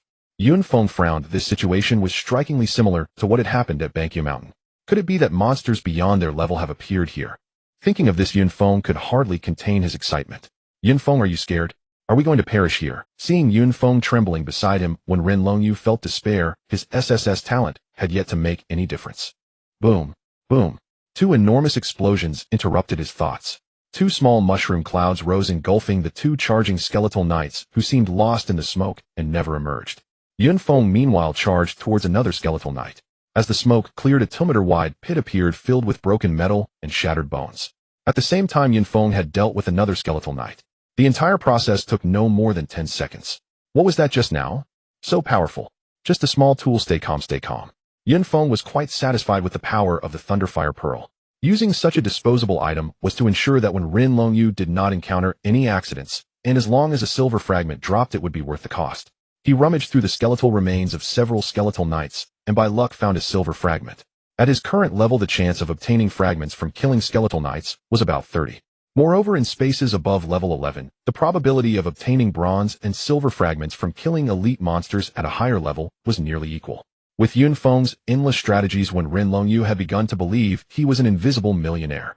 It feels much better to kill elite monsters at a higher level, Yun Feng said as he stored the fragments and looked at his data panel. Name Yun Feng. Level 12, 124710000. Battle power 25,600. Talent, E-Plunder. During this time, Yun Feng's battle power had barely increased, relying mostly on the spiritual energy absorbed from nearly 70 skeletal knights he had killed in the past few days. However, even so, such battle power could allow him to dominate in this level of dimensional space.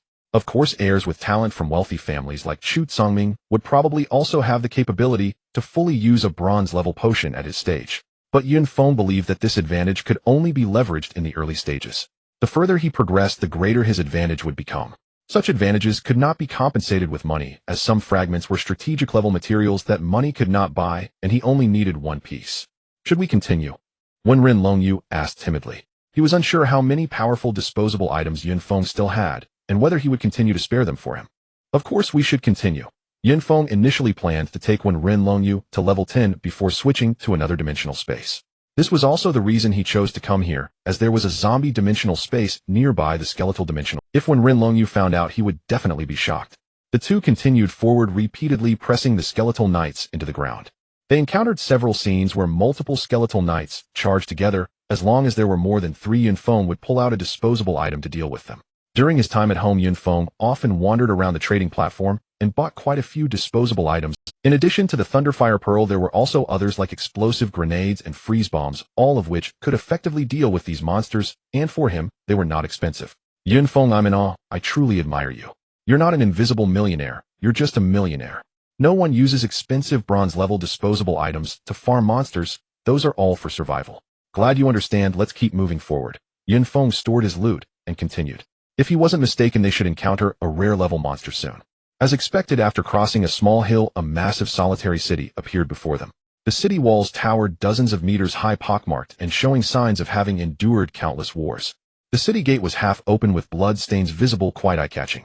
Let's go in. The rare-level monsters should be inside, Yun Feng said as he led the way through the city gate. The city was deserted, reduced to a scene of devastation, showcasing desolation and decay. Yun Feng, this place feels a bit eerie. A chill swept through as the wind blew, startling Wen Rinlongyu, who hurriedly moved closer to Yun Feng. What are you afraid of? They will all become the souls beneath my blade. With the fiery battle knife in hand, Yun Feng strode forward. The city was vast with numerous wide avenues. Soon around a corner, the two finally encountered a monster. Monster Skeletal General Rare. Level 15. Battle power 14,820. Skills: Summon Charge Enhancement, Devour Recovery. The Skeletal General resembled the Skeletal Knight, but was sturdier, and both he and his steed were adorned with a more exquisite set of silver armor. Indeed, a rare level monster with 3 skills, and its battle power exceeds 14,000. Yun Feng gripped his battle knife, bracing himself, while Wen Longyu had already fled far away. The sound of hooves suddenly echoed as if it could reach an incredible speed without any need for a running start. Indeed, the skeletal general galloped swiftly towards Yun Feng. Is this the enhanced charge? There's no need to initiate it, and the speed is even greater. However, this is not a challenge for Yun Feng. Having fully grasped all 10 martial arts, his Shadow Step has reached a mastery level. Although he could not match the charging speed of his opponent, dodging was not a problem at all. This kind of small-range movement was precisely the bane of a linear charge. The proud skill of the skeletal general was rendered useless. Seeing his charge fail, the skeletal general flew into a rage and began to unleash relentless attacks on Yun Feng. Unfortunately, the gap in their combat power was too great. The skeletal general was pushed back repeatedly, his silver armor battered and torn by the battle blades. Realizing he was no match for Yun Feng, the skeletal general controlled his warhorse to retreat a few steps, suddenly drawing the sword at his waist, raising it high, and letting out an angry roar. With a crack, the bricks in the wall split open and skeletal arms reached out from within.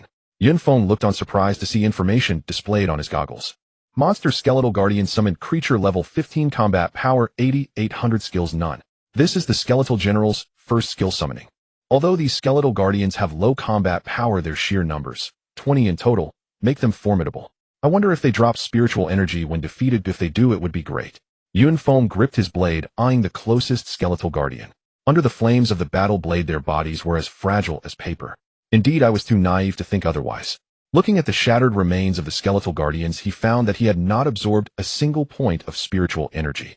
It seems my dream of farming rare monsters for experience points is dashed. Since there was no exploit to use, he could only kill them directly. After defeating several skeletal guardians, Yun Feng realized he had underestimated the cunning of the skeletal general. How is this thing even more shameless than that 1,000-year-old demonic maple? He watched as all the skeletal guardians he defeated turned to dust and began to gather around him. He observed the wounds he had inflicted on the skeletal general gradually healing under the dust. Devour and restore, what a shameless skill. Yun Feng watched the skeletal general surrounded by the skeletal guardians, cursing loudly in his heart. But he could only helplessly take down all the surrounding minions. As the last skeletal guardian fell, the skeletal general's injuries healed to 80. As long as he doesn't fully recover, that will do. Yun Feng launched his second round of attacks, finally defeating the skeletal general before it could summon again. With a combat power lead of over 10,000, it's still so difficult to kill. I can only say how shameless. However, Yun Feng was still quite excited. He speculated that defeating rare monsters at level 10 and above might yield golden fragments. Yun Feng kicked aside the skeletal general's corpse, revealing a crystal fragment beneath. What a pity, it's just a silver fragment. He collected the fragment, and his eyes lit up. Though it was a silver fragment, it was a very rare item. A silver-level spatial item, not bad at all. Seeing Yun Feng finish off the monsters, Wen Longyu dared to step out from around the corner. The two then began to shop in this dilapidated city. Inside, aside from a few skeletal generals, there was basically nothing else. Gradually, they began to move toward this. In fact, Yun Feng wanted to place Wen Longyu in a safe spot while he fought alone, but there was no absolutely safe place in the dimensional space, so he could only keep her by his side. The closer they got to the center, the more skeletal generals they encountered, sometimes even facing two at once. Yun Feng had to use more disposable items to counter their attacks. Once a skeletal guardian had crept dangerously close to Wen Longyu. Fortunately, Yun Feng noticed in time and fired 3 hidden arrows, averting the crisis. From now on, when I fight, you should keep your distance as much as possible, otherwise I can't guarantee your safety. Wen Longyu dared not argue. The previous situation had indeed been extremely perilous. Soon the two arrived at the center of the city, where a massive palace stood before them. If the palace weren't so dilapidated, it would surely be grand and majestic. As they ascended the steps, Yun Feng had a feeling that the big shot in this dimensional space was inside this palace. The 1,000+ steps were enough to demonstrate the vastness of the palace. After crossing the stairs, they found themselves standing before the main entrance. The plaque on the grand door was missing half its inscription, leaving only the 2 characters Xiangyang. The door was tightly shut and darkness loomed inside. This area shouldn't have any other monsters. You wait here, I'll go in alone. He instructed Wen Longyu to stand a safe distance from the door, then Yun Feng walked alone towards the 5-meter turtle door. With a gentle push, the door creaked open. Inside, the hall was vast and empty, but it felt very dim, with only faint rays of light filtering through the cracks of the windows. Yun Feng gripped the blazing battle blade, stepping deeper into the hall. In the dim light, he could vaguely see a figure seated. At a distance of about 100 meters from that figure, information finally appeared on the virtual screen. Monster Skeletal King Leader Level 15 Combat Power 2, 1780 Skills, Sword Strike, All Generals Charge Blood-Sucking Aura Passive Undying Monarch. Just as the information displayed, the figure stood up. Standing 3 meters tall, clad in golden armor, even its bones were golden. Draped in a crimson cloak and adorned with a golden crown, if not for the fact that its head was a bald skull, it would certainly exude an aura of regal dominance. With over 20,000 in combat power, and for seemingly impressive skills, the pressure on Yun Feng was immense. Yun Feng glanced at his own combat power. Having absorbed some spiritual energy from defeating over 40 skeletal generals, he had at least raised his power to 27,055. With such a significant increase in combat power, it should be fine. Although Yun Feng knew that higher-tier monsters had hidden combat power, he also had his own hidden strength. You dare disturb my slumber. Damn it. The Skeletal King emitted a low growl, drawing the sword at his waist and charging forward. Oh no, another high-intelligence monster. Yun Feng gripped his blade, stepping into Shadow Step, unleashing the Celestial Slaughter Blade technique, charging forward without showing weakness. The clash of the battle knife and the long sword rang out, sparks flying, signaling the official start of the battle. The two retreated 3 steps, standing opposite each other.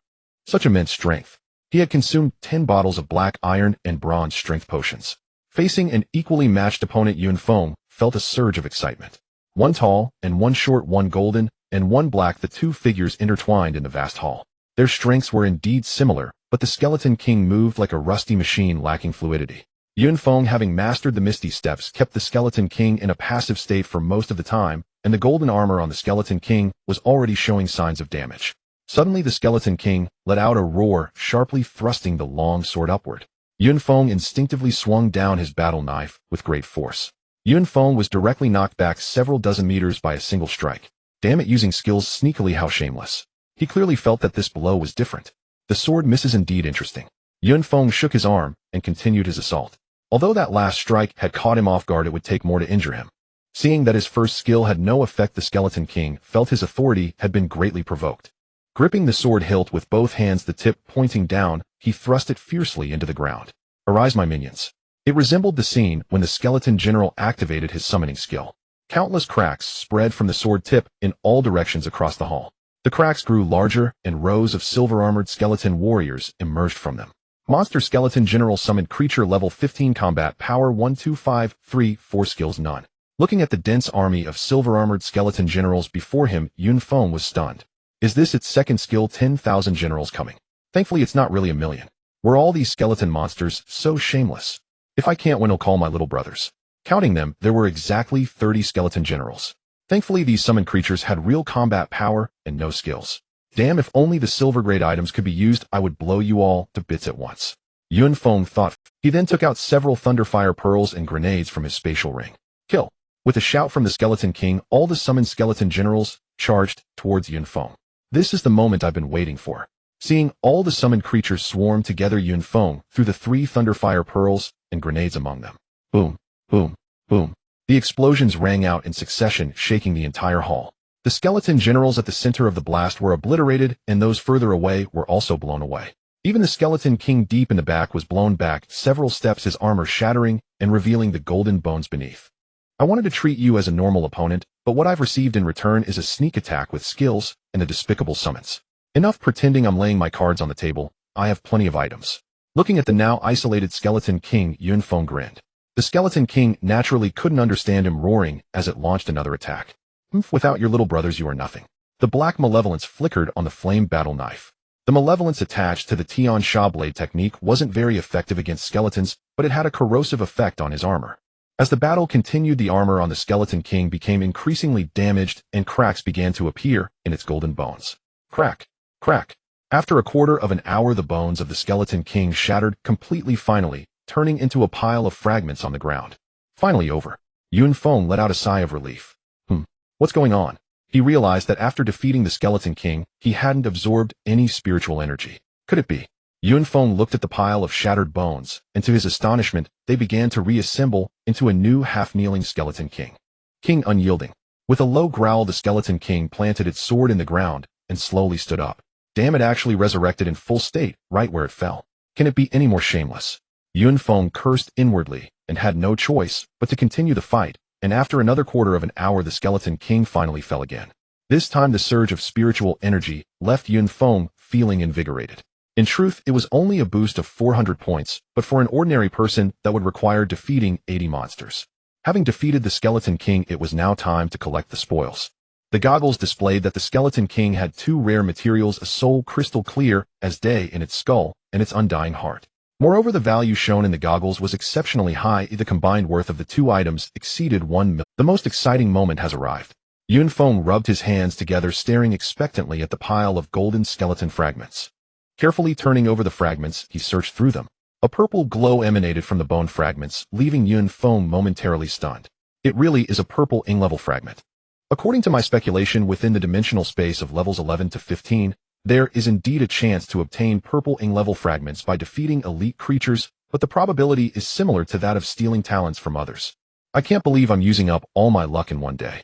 Yun Feng tucked away the purple ing-level fragment, regardless of what was inside. This trip had been worth it. The purple crystal fragment emanated a captivating glow, and in the center of the fragment lay a plain necklace without any pendant. What is this? Just as Yun Feng prepared to take out the ancient jade, diffused the necklace, and immense pressure made him feel extremely uncomfortable. Not good. Yun Feng, disregarding the purple ing-level item fragment in his hand, hurriedly ran outside the hall. Outside, the originally gray sky had turned ominously dark with flakes of snow drifting down. Meanwhile, Wenren Longyu was curled up on the ground trembling. Yun Feng, hurry, run. Wenren Longyu said to Yun Feng with great difficulty. Yun Feng looked up at the sky, where a figure was weaving through the clouds, casting a shadow over the entire sky. Seeing that figure, an unprecedented sense of crisis rose within Yun Feng.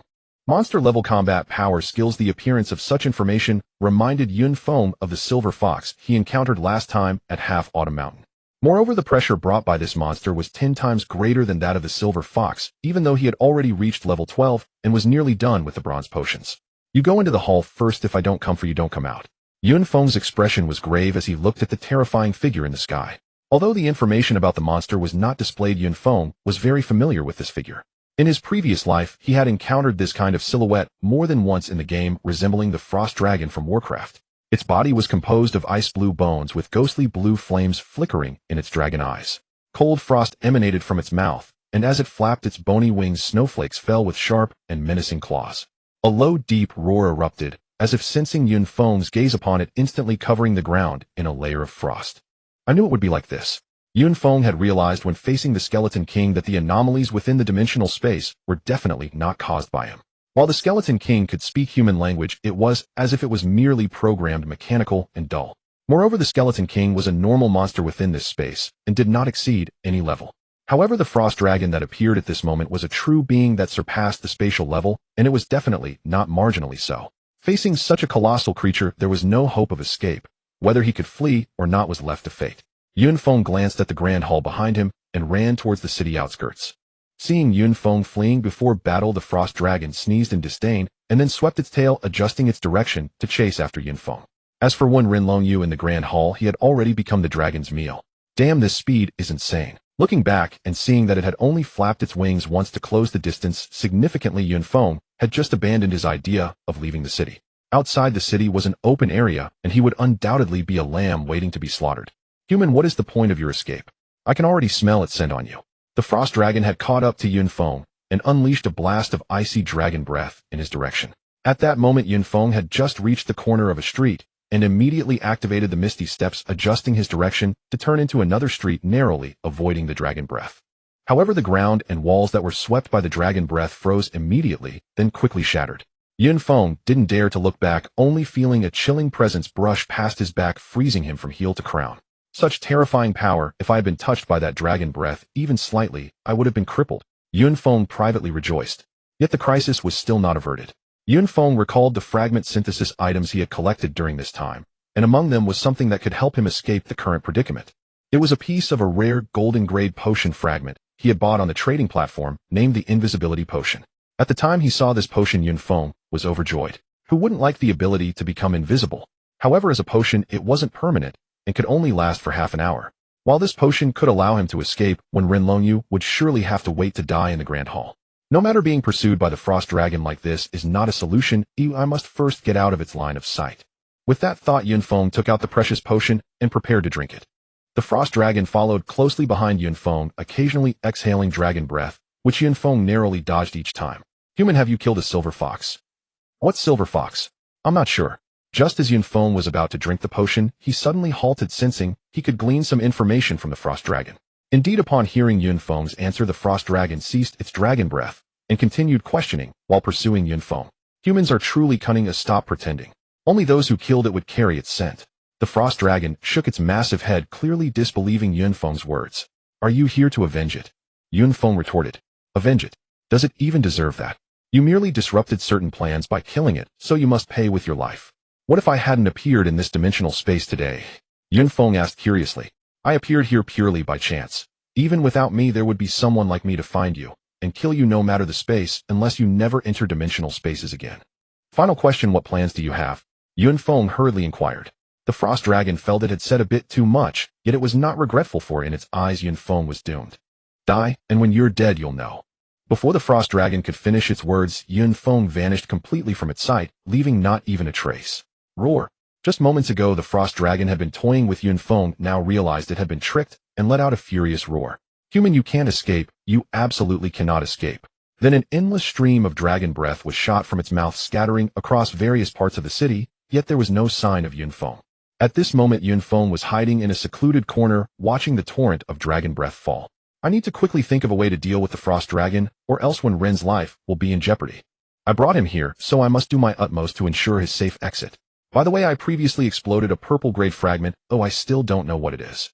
Thinking of this, Yun Feng quickly took out the fragment, then summoned the ancient jade for synthesis. An ancient bone necklace appeared in his hand, devoid of any pendant, but covered in profound runes. Purple-grade undying bone chain. Effect: absorb 1 instance of fatal damage within a certain range, and return double the damage to the attacker, effective once every 24 hours, no wearing restrictions. Seeing the description of this necklace item, Yun Feng was filled with immense joy. Having searched for it tirelessly, it came without effort. This item arrived just in time. At this moment Yun Feng was already planning how to use this item against the frost dragon. With the right design, it was even possible to kill that frost dragon, and even if he couldn't, he could severely wound it. With that thought, a smile appeared on Yun Feng's lips. Roar. The frost dragon, having made a round in the city, continued to vent its fury. The already dilapidated ancient city was left in ruins under its rampage. Human, even if you escape today, what about next time? The frost dragon, feeling it couldn't catch Yun Feng, prepared to fly back to the Grand Hall, intending to enjoy its lunch first, having long disregarded any potential consequences. Hey big dumb dragon, I'm right here, come bite me. A sudden voice rang out, and the frost dragon turned to see the tiny ant it had toyed with earlier. Damn human, how dare you show yourself again? The frost dragon, already filled with pent-up anger, became even more furious. However, Yun Feng knew it wasn't enough. He needed to stoke the flames further. The enraged frost dragon soared towards Yun Feng, breathing its icy breath, determined to freeze him into a statue of ice. At this moment Yun Feng was highly tense, constantly calculating the distance between himself and the frost dragon, his palm slightly sweating while gripping several thunderfire pearls. Let's go. Just as the dragon's breath was about 20 meters away from him, Yun Feng leaped up, throwing all 9 thunderfire pearls he had. Before the dragon's breath could reach him, the thunderfire pearls collided in midair. Boom! A thunderous roar echoed as the explosion engulfed the dragon's breath, rolling back towards the frost dragon. The incoming frost dragon was drenched in flames. For it, this act was not harmful at all, but utterly human. On the verge of eruption, the frost dragon lost its sanity, unleashing its ultimate move as those familiar. Human, you shall die. The frost dragon roared madly, a terrifying aura gathering around it. Yun Feng knew he had achieved his objective. Is it coming? Oh. The sky grew increasingly heavy, and a bone-chilling wind surged forth, stinging Yun Feng. What is that? In the distant sky, a shadow appeared, rapidly descending. As it got closer, Yun Feng could finally see what was falling. It was a gigantic ice spear large enough to crush 10 of him. From the moment the ice spear appeared, he knew there was no escaping its attack. It's actually a homing attack skill. However, Yun Feng had no intention of fleeing. An opportunity had arisen, and he had to seize it. I hope the damage from this skill is within the limit of the undying bone chain. According to the description, this item has a damage threshold. Time seemed to slow down, but from the moment the ice spear appeared to when it was in front of Yun Feng, it was merely a boom. The ice spear struck down along with Yun Feng, creating a massive pit in the ground, destroying numerous buildings in the ancient city, turning them to dust, and kicking up huge clouds of smoke. Roar!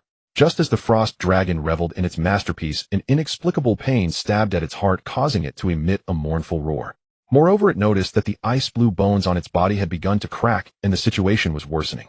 As the smoke cleared from the pit, a figure stood there unscathed. It was none other than Yun Feng. Ah, that damn human, why is this happening? Why are you unharmed? What have you done to me?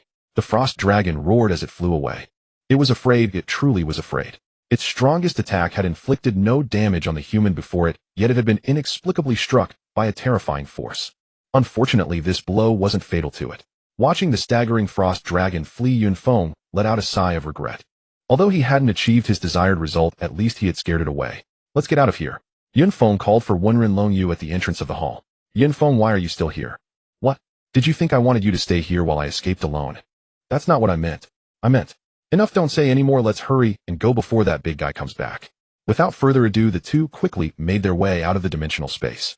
Days later, they emerged from the dimensional space exit unscathed. A few guards stood with grave expressions on high alert. What's going on? Yun Feng asked as he stepped in. Are you two alright? A powerful pressure appeared in the space a few days ago, but do you know what happened? The guards, recognizing Yun Feng, hurriedly inquired as they remembered him being permitted inside by the officer. I will report this matter to the officer here. After greeting, the two immediately exited the dimensional space. As soon as they came out, they saw the situation was similar to the last time at Hanjian Mountain, with people standing everywhere. Young friend Yun Feng, you finally came out. I was starting to worry. Officer, the situation inside is a bit complicated. Yun Feng gave a glance to the officer, who instantly understood. Follow me. They then went to a secluded area. What happened? The officer asked anxiously. The dimensional space indeed experienced changes, and significant ones at that. Yun Feng then half-truthfully recounted the events that transpired in the dimensional space. He merely mentioned that a terrifying monster beyond their level appeared, and suggested that they strengthen their guard here. Thank you, young friend Yun Feng, for the important information. I will report this to my superiors. The officer was a decisive person, and after speaking, he left Yun Feng there to handle matters. Yun Feng was unconcerned, and soon found Wenren Longyu. You saw the situation a few days ago. It's too dangerous to stay with me. Sometimes the crises that arise might endanger my own life. Isn't it fine now, eh? Your talent has been unlocked. As you level up, it will gradually be fully unlocked, and you won't need me anymore. Besides, you now have certain abilities. You can find a team to practice on your own. Yun Feng ignored Wenren Longyu's words and continued. The frost dragon's words instilled a sense of crisis in him.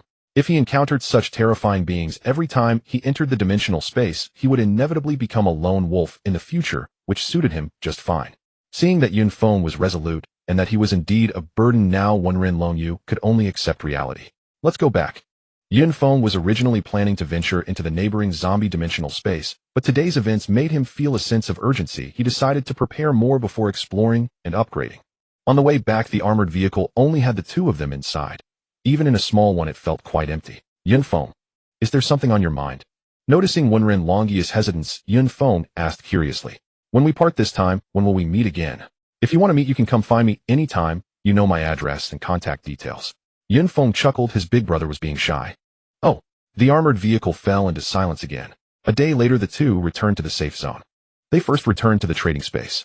Since Yun Feng had taken a task to acquire soul crystals, he didn't go down to the first floor to sell materials. Upon reaching the second floor, they directly submitted their task. Shortly after, someone came to find them. The newcomer wore a sharp suit and glasses, presenting himself like a butler. Are you two here to submit the soul crystal task? Follow me. He then led them to a dedicated reception room. May I ask how many soul crystals you have acquired? Following Yun Feng's gesture, Wenren Longyu took out a storage bag and emptied its contents. Seeing the storage bag, the butler didn't find it strange. Most practicing teams would find a way to obtain one for collecting spoils. Only some low-level soul crystals. Seeing the gray soul crystals on the table, the man felt a bit disappointed, though there were quite a few. Let's discuss the price first. Yun Feng didn't rush to take out all the crystals. He wanted to see the price. For these low-quality soul crystals, given the quantity, I can offer you a price 5 above the market rate. What about this one? Yun Feng took out a soul crystal dropped by an elite monster. For this one, I can offer this price. Seeing the soul crystal in Yun Feng's hand, the butler's eyes lit up, extending a finger. He indicated he could offer a price 10 higher. It was obvious that the butler knew this level of soul crystal could only be produced by elite monsters. What about this one? Yun Feng took out the soul crystal from the skeleton general. What? Is this a? The butler's aloof demeanor instantly crumbled as he exclaimed excitedly. Young friend, please be sure to sell me this crystal. The butler quickly stood up, looking earnestly at Yun Feng while handing him a business card. Yun Feng took the card with both hands and glanced at it. Dragon Rising Material Research Co., Ltd. General Manager Zhao Huai. Seeing the information on the card, a smile appeared on Yun Feng's face. Isn't this the company of Zhu Gan? What more is there to discuss? Yun Feng thought to himself, pulling out all the soul crystals he had collected from the skeleton dimensional space. Uncle Zhao, here they are. You can check them and pay me according to the price you mentioned. Zhao Huai still felt a bit regretful about his earlier impulsive actions, fearing it might make Yun Feng raise the price, but he didn't expect him to agree so readily. As Yunfeng poured out the last soul crystal, Zhao Huaiyi's eyes nearly popped out. It was a nearly completely transparent soul crystal, stunningly beautiful. A pure soul crystal. This is actually a pure soul crystal. Gazing at the crystal, Zhao Huaiyi began to doubt his own eyes, as only monsters of leader level or above could possess such. He never expected to be so fortunate, stumbling upon such a good fortune while handling matters at the trading company. This kid in front of him was about the same age as his nephew, yet he had such remarkable abilities. Comparing the two, he felt a bit regretful for his nephew. Since you called me Uncle Zhao, I will definitely not shortchange you on the price. May I ask how you would like to be addressed? Wenren Longyu. Yunfeng blurted out without thinking. He couldn't reveal his real name, as this person might be closely tied to Zhu Gan. Wenren Longyu gazed at the carefree silhouette of Yunfeng, departing lost in thought. He could have followed him, and he had reasons to do so. After all, he hadn't terminated the lease on the house near Yunfeng. However, it was no longer necessary. Indeed, as Yunfeng had said, his talents had been unlocked, and he now possessed a certain degree of self-defense. Turning back, he re-entered the second floor of the trading house. It's time to find myself a small team, Wenren Longyu murmured. After parting ways, Yunfeng and Wenren Longyu hurriedly returned home. He had to prepare for the upcoming journey into the dimensional space. Invisibility potions are indeed useful, exceptional for escaping, but I need to find ones of a higher grade. If the opponent's level is too high, they will be ineffective. Jones helped me search for invisibility potion shards of gold grade and above. Yes, young master. Then rows of trading information appeared before Yunfeng. Gold grade invisibility potion shards priced at 510000. Purple grade invisibility potion shards priced at 980000. Although there were many selling options, only these two grades were available. As for red glow and 7-colored grades, not a trace could be found. Invisibility potions differ from disguise potions. If used wisely, they can be life-saving, hence they are much more expensive. He'll buy them and figure it out later. He purchased several shards of both gold and purple grades. Jones helped me find special items regardless of grade. Yes, young master.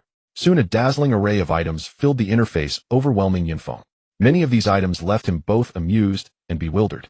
Black iron grade yo-yo deals considerable damage to canine monsters. The higher the monster's level, the greater the damage. Bronze grade stylish skateboard shoes serve as an important mode of transportation in smooth-surfaced dimensional spaces. Finding useful items among these diverse shards indeed required a substantial amount of time. Sharpening the axe does not delay the work of cutting firewood. Yunfeng could only sift through them slowly. Over the course of several days, he truly found quite a few good items. This upcoming journey into the dimensional space should pose no problems, even if I encounter that frost dragon. Looking at the pile of items within his storage ring, he felt a strong sense of security. It's time to set off again. Yunfeng boarded a bus heading to the trading house. This time his target was still the zombie dimensional space. It was said that the probability of encountering 16-level white-haired zombies that drop bronze grade talent upgrade potions was relatively high, which was the main reason for his visit. The armored vehicle started moving and Yunfeng set out on his journey alone. Though battling alone could be solitary, one must endure loneliness to become strong. A day later, Yunfeng appeared at the entrance of the zombie dimensional space accompanied by over 10 other teams. Coincidentally, there were hardly any females among these teams. At first, Yunfeng wanted to alert the base leader about the potential dangers, but upon reflection, he realized he would have little credibility and might even be met with disdain, so he decided against it. Moreover, according to the Frost Dragon, even if such monsters appeared, they should only target him. Upon entering the dimensional space, everyone scattered to seek their own prey. Yunfeng donned his gear and goggles, heading towards a less populated area. The dimensional space had a peculiar characteristic. No matter which direction one traveled from the entrance, they would ultimately arrive at a single destination. That destination seemed to be abruptly cut off. As he proceeded, Yunfeng quickly encountered his first monster. Monster white-haired zombie. Level 16. Combat power 10,086. Skill Poison Claw. True to its name, before him stood a zombie covered in fine white fur, and even whiter than its fur was its ghastly face. For sharp fangs protruded from its mouth, still stained with fresh blood, sending chills down one's spine. No wonder there are hardly any girls in those teams. This sight is indeed a bit frightening. A 16-level monster's combat power was slightly lower than that of a 15-level elite, barely a small challenge in Yunfeng's eyes. With a single strike, he dispatched the white-haired zombie before him. What bad luck! Yunfeng collected the poison from the white-haired zombie's corpse and glanced down, finding no Following this, Yunfeng began to continuously slay white-haired zombies in search of bronze grade talent upgrade shards. Perhaps he had truly exhausted his luck from the previous encounter with the Skeleton King. After killing over 30 white-haired zombies, he found 5 or 6 bronze shards, but only a pitiful single talent upgrade shard. Yunfeng conveniently used ancient jade to transform the shards into potions. So far, he had already acquired 2 bottles of bronze grade talent upgrade potions. It's refreshing to practice alone, or with shards I can directly synthesize, and with potions I can drink them right away. Blissful.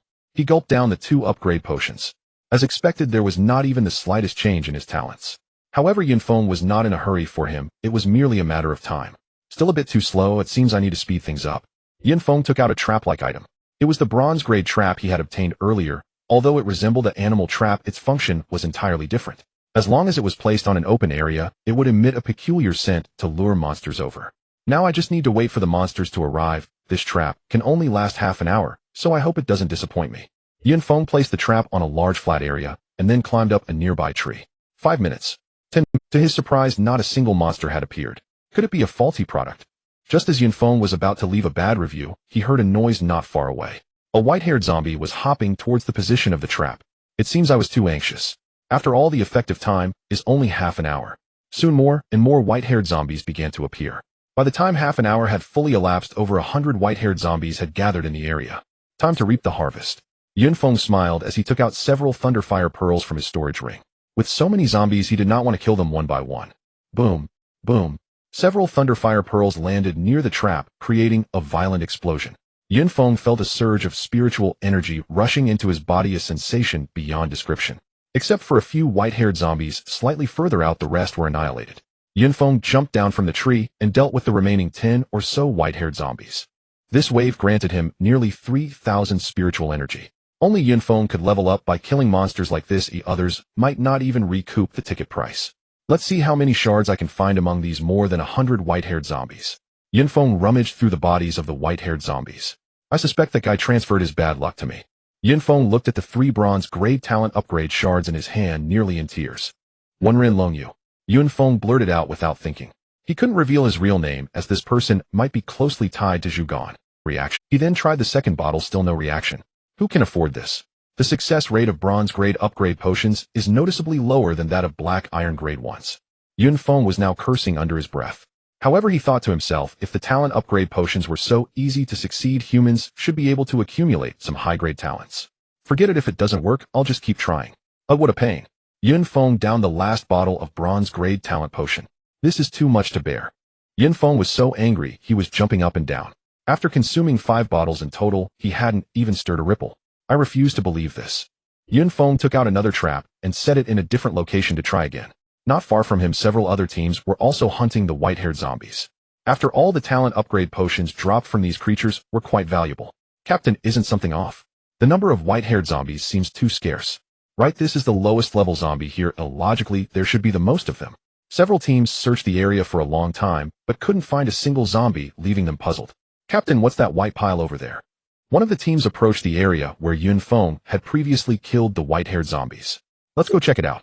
The team leader walked over to the pile of white. When they got closer, they all gasped. They saw the ground littered with the corpses of white-haired zombies scattered everywhere. Captain, look. In the midst of the chaotic bodies, there was a trap resembling a beast trap. Who could be so ruthless as to use traps to farm for upgrades? No wonder we can't find any white-haired zombies nearby. The team leader was clearly someone knowledgeable. Let's go, we need to find another area. The leader knew that farming here was no longer possible. The trap had likely attracted all the white-haired zombies within a 2-kilometer radius. The other team members could only follow dejectedly, wasting more time. Yunfeng ran over 10 kilometers and set down another trap. After waiting for about 10 minutes, the white-haired zombies began to appear. Based on the previous experience, Yunfeng threw down a few Thunderfire pearls. It's certainly a free-for-all kind of thing, but it's really hard to get anything. This time there were even fewer drops, only 2 fragments. Let's drink first. Sure enough, the scene he wanted still didn't appear. Next, Yunfeng used the trap 3 more times and had accumulated 8 bottles of bronze-grade talent upgrade potions. If this doesn't work, Yunfeng initially wanted to say something harsh, but he realized that if it didn't work, he could only keep trying. Now his level had increased by 1, reducing the drop rate even further, and he was running low on Thunderfire pearls. He drank 1 bottle after another. After downing 5 bottles, there was still no reaction. This can't be possible. Ooh, I've already consumed 12 bottles. The probability must be too low. It must be that unlucky guy Wenren. Yunfeng picked up the last 3 bottles and drank them in despair. He had no hope left. However, things turned out unexpectedly. As soon as he drank the first bottle, he felt a surge of heat emanating from his heart, flowing through his body. After a quarter of an hour, Yunfeng slowly opened his eyes. Although the visible combat power from the talent upgrade didn't increase, after a quarter of an hour, Yunfeng slowly opened his eyes. Although the visible combat power from the talent upgrade didn't increase much, he clearly felt that something was different about himself. He quickly glanced at his data panel named Yun Feng, level 13-2451, combat power 30461, talent grade plunder. His talent had been upgraded to grade. Yun Feng once again meditated on his talent entry. Grade talent plunder. When defeating an enemy, there's a chance to plunder a portion of their spiritual energy and a very small chance to plunder their talent. After reaching grade, the only change to the entry was that the chance to plunder talent increased from negligible to small. However, Yun Feng was not too concerned about this ability. He couldn't go on rampaging just for that small chance. Of course, he wouldn't mind taking a chance with those who sought their own demise. What frustrated Yun Feng the most was that the skill he longed for still showed no signs of appearing. Are they deliberately targeting me? Clearly my talent has reached grade, so why can't I comprehend any skills? Looking at the empty skill slots, Yun Feng felt like he was about to grind his teeth to dust. After successfully upgrading his talent, he had no need to bother with the white-haired zombies anymore. Let's continue deeper. I want to see what kind of monsters will ambush me. With that in mind, Yun Feng strode forward into the depths of space. The level 17 monsters here were called green-haired zombies with combat power around 12,000. Their appearance was similar to the previous white-haired zombies, just with a different color of hair. Yun Feng didn't linger, but continued to delve deeper. Level 18 monsters, red-haired zombies. Upon reaching the level 19 monster area, the appearance of the zombies underwent significant changes. Monster Iron Corpse, level 19, combat power 16380, skill Iron Bones. This is a type of zombie that appears to be forged from steel with a larger stature, and the ground shakes as it moves. Let's see how much extra spiritual energy my grade talent can bring me. Yun Feng drew his sword and struck at the Iron Corpse. To him, a monster with only half his combat power was not a challenge. However, it didn't go as planned. The blade cut through the Iron Corpse's skin, but halted against its bones. Clang! The sound of metal clashing rang out, and his sword felt as if it were stuck. This iron bone is literally what it sounds like. The bones were genuinely tough. As the Iron Corpse raged impotently, Yun Feng managed to pull out his sword. What the hell is this? Yun Feng discovered that some rotten flesh was hanging from his sword, emitting a foul odor. He hurriedly activated the flame energy of his blazing sword to burn away the filth. Then he unleashed the Heavenly Destruction sword technique and struck again. This time the sword, imbued with dark light, easily severed one of the Iron Corpse's arms, and with 2 swift strikes, he dispatched the Iron Corpse. I obtained a total of 38 points of spiritual energy, which means that after upgrading, my extra spiritual energy has increased slightly. By this calculation, if I defeat monsters of the same level, the increase could be as high as 60. However, as levels rise, the degree to which awakened talents can be developed increases, and the skills understood become more numerous. Thus, ordinary monsters are rarely the main focus. Even defeating ordinary monsters would usually involve crowd control. This was also why the vice principal said during his testing that the extra absorbed spiritual energy from his talent was basically useless. Having achieved the results he desired, Yun Feng collected his spoils and continued deeper. His goal was to find the level 20 elite monsters. Teacher, which dimension are we going to this time? At the entrance of District 5, School 9, thousands of students stood in formation with over 100 armored vehicles parked nearby. The students kept asking their teachers, eager to satisfy their curiosity. The final exams had already finished, but there was no possibility of a vacation. Today marked the date for the unified training of the second-year students, soon to be seniors at School 9. Students, please settle down. Every summer vacation our school organizes such training sessions, though I believe other schools do the same. The purpose is to help you enhance your combat power before your senior year and prepare for next year's college entrance examination. This time we have carefully selected 10-dimensional spaces for you. Every 3 classes will enter 1-dimensional space. In this training, we will have a competition with the results based on the total value of materials collected by each class. The top-ranking classes will receive rewards, so everyone give it your all. I'm confident that our Class 32 will secure a place among the rewards this time. Heiho tightened his grip on the black iron grade dagger that someone had mailed him, feeling full of confidence. 2 days later, Yun Feng passed through the area of level 20 copper corpses and finally saw an elite monster, Silver Corpse Elite. Level 20. Combat power 21,609. Skills strong defense pounce. The appearance of these zombies is not much different, making them easy to distinguish. This combat power poses no challenge to Yun Feng except for the need to be cautious of the second skill. The battle began as Yun Feng drew his battle knife. These silver corpses hopped around as if they were heavy, but they were actually very agile. Yun Feng swung his knife down, but the silver corpse dodged to the side, then swung its outstretched hands horizontally, its sharp and elongated nails seemingly aimed at severing his neck. Goodness, this silver corpse is no ordinary foe. Yun Feng quickly crouched down to evade the attack of the nails, while sweeping his battle knife towards the creature's feet. A small tug-of-war ensued between the man and the corpse.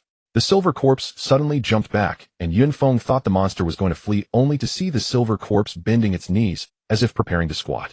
Then it exerted force and leaped toward him like a white chain shooting through the air.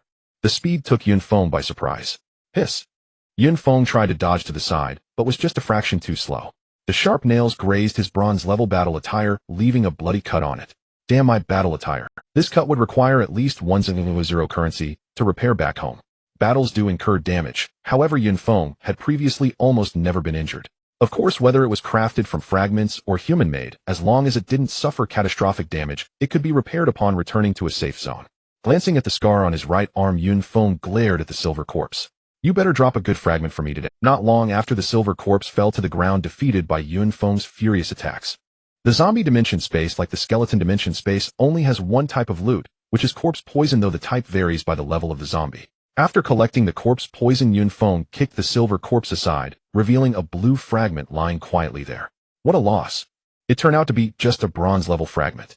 Indeed, I'm just having a streak of bad luck.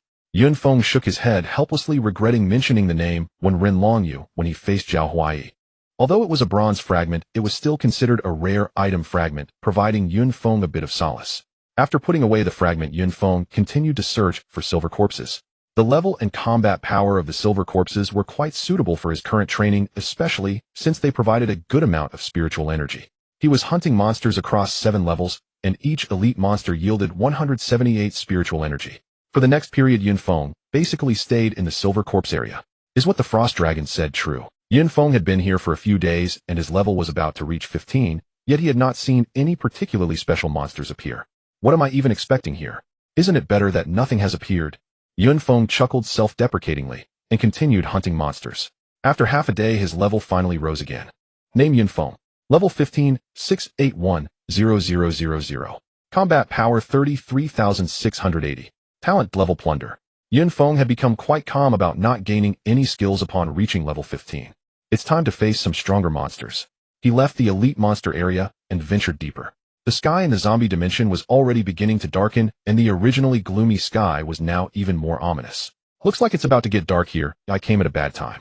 Once it got dark, he wouldn't dare use the ancient jade again. The last lesson was still fresh in his memory. As for why the last incident occurred, Yun Feng had no clue at the moment.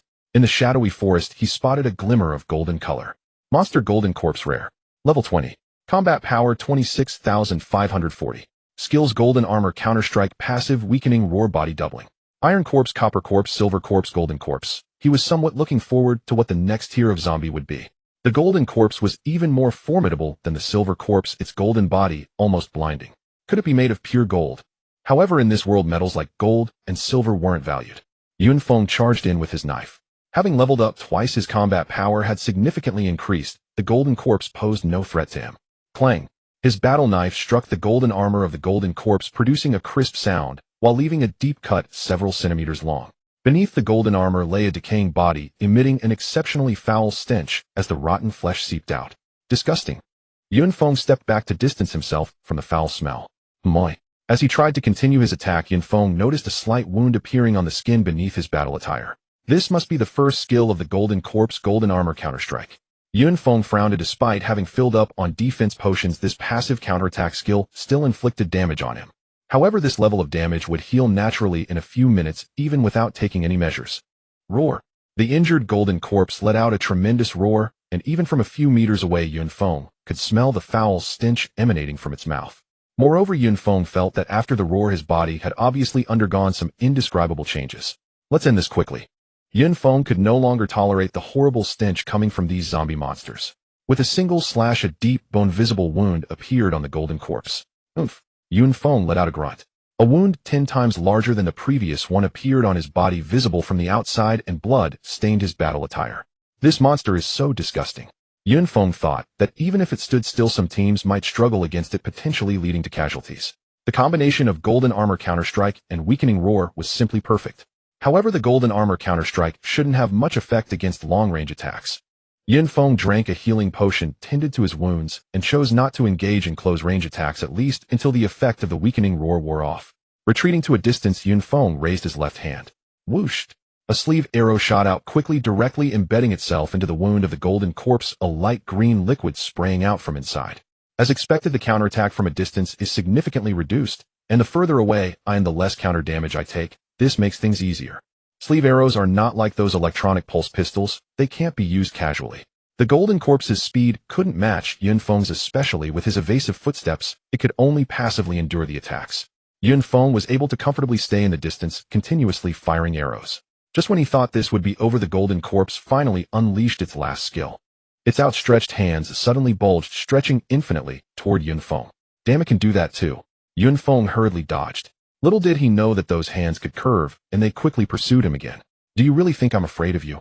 Yun Feng drew his battle knife, turned, and unleashed the heavenly slaughter sword technique with great force. The elongated arms fell with a thud, hitting the ground, while Yun Feng received 2 massive injuries on his hands. Without its hands, the golden corpse was soon shot down by the relentless sleeve arrows. Don't ask where the arrows came from, they were just in the storage ring. After collecting the corpse poison from the golden corpse, Yun Feng looked down. I told you one can't always be unlucky. He picked up a golden crystal fragment, feeling quite pleased. Originally intending to use the ancient jade, Yun Feng, seeing the completely darkened sky, could only reluctantly put the fragments away. They'll deal with it when dawn breaks, or when I return. Yun Feng continued to search for the golden corpses. Although defeating them was somewhat troublesome, they provided considerable spiritual power, and the fragments dropped were at least of silver grade. Initially, hunting these monsters was very smooth, and after nightfall the enraged golden corpses were easier to kite. All he needed was to use the concealed arrows and grind them down gradually. Until 2 golden corpses appeared at once, Yun Feng realized that something was amiss, though it was clear that this thing did not want to show itself just yet. Come on, let me see your true form. With many tools on him, he was not overly afraid. If worse came to worst, he could. Facing 2 golden corpses, Yun Feng was not overly worried. The main strength of the golden corpses lay in their defense, and their offensive capabilities were not particularly strong. This time, Yun Feng not only used concealed arrows for attack, but also took out some disposable items, aiming for a swift resolution. As he progressed, the spiritual power Yun Feng absorbed grew increasingly abundant. After defeating the 40th golden corpse, his level surged to 16, and his battle power increased by another 2,000. There shouldn't be any more golden corpses ahead. Yun Feng saw that the path was blocked by a mountain wall, and at the base of the wall there was an opening 5 meters high. In the dim environment, he could not see anything inside the cave. It seems this is the end of the zombie dimensional space. With his strong perception, Yun Feng walked directly into the dark cave. A foul odor assaulted him, making him want to retch. Moreover, this smell was completely different from the rotting flesh he had encountered with several zombies earlier. Pinching his nose, Yun Feng frowned as he walked deeper. After winding through the cave, a relatively spacious cavern appeared. To his astonishment, there was a faint firelight in the cave. Looking up, Yun Feng discovered a crimson crystal hanging from the top of the cavern, with the firelight emanating from within. Under the illumination of the firelight, he could faintly see a figure standing deep within the cave. The shadow flickered in the glow. Monster Undying Corpse King Leader Level 20 Battle Power 32126 Skills Corpse Chi Storm Double Hammer Strike Corpse King Tablet Borrowing the corpse for resurrection. Indeed, it is a leader level monster, the Undying Corpse King, such an imposing name. As he approached deeper into the cave, the form of the Undying Corpse King came into view. It bore no outer armor and emitted no foul stench of rotting flesh, but was a withered body standing 10 meters tall. The corpse had 2 thick iron chains on its wrists dragging along the ground, with a massive iron ball at the end. On its back it bore a huge stone tablet, the strange characters on it unknown. Ugh! The Undying Corpse King took a step forward, causing the chains on its arms to rattle loudly. Whoosh! Suddenly the Undying Corpse King shook its hands, and the 2 iron balls came crashing toward Yun Feng's head, with a tremendous whooshing sound, as if aiming for a gratifying massage to his temples. Yun Feng realized he couldn't enjoy such a massage, and could only use the shadow step to evade. With the passage of time, he had become increasingly skilled in using the shadow step. This was also aided by the fact that the more spiritual power he absorbed, the stronger his physical condition became. Bang! The 2 iron balls collided in midair, producing a thunderous sound. Wow, if I were hit by that, my brain would probably be smashed to bits. Yun Feng breathed a sigh of relief. Since it was rude not to reciprocate, he raised his hand and shot a concealed arrow. However, the concealed arrow struck the surface of the Undying Corpse King and was directly bounced away. Such strong defense, even a bronze-grade concealed arrow couldn't inflict any damage. Yun Feng had no choice but to draw his battle knife, preparing for close combat. The Undying Corpse King, seeing its skills easily evaded by the opponent, began to swing the chains in its hands, continuously launching the iron balls.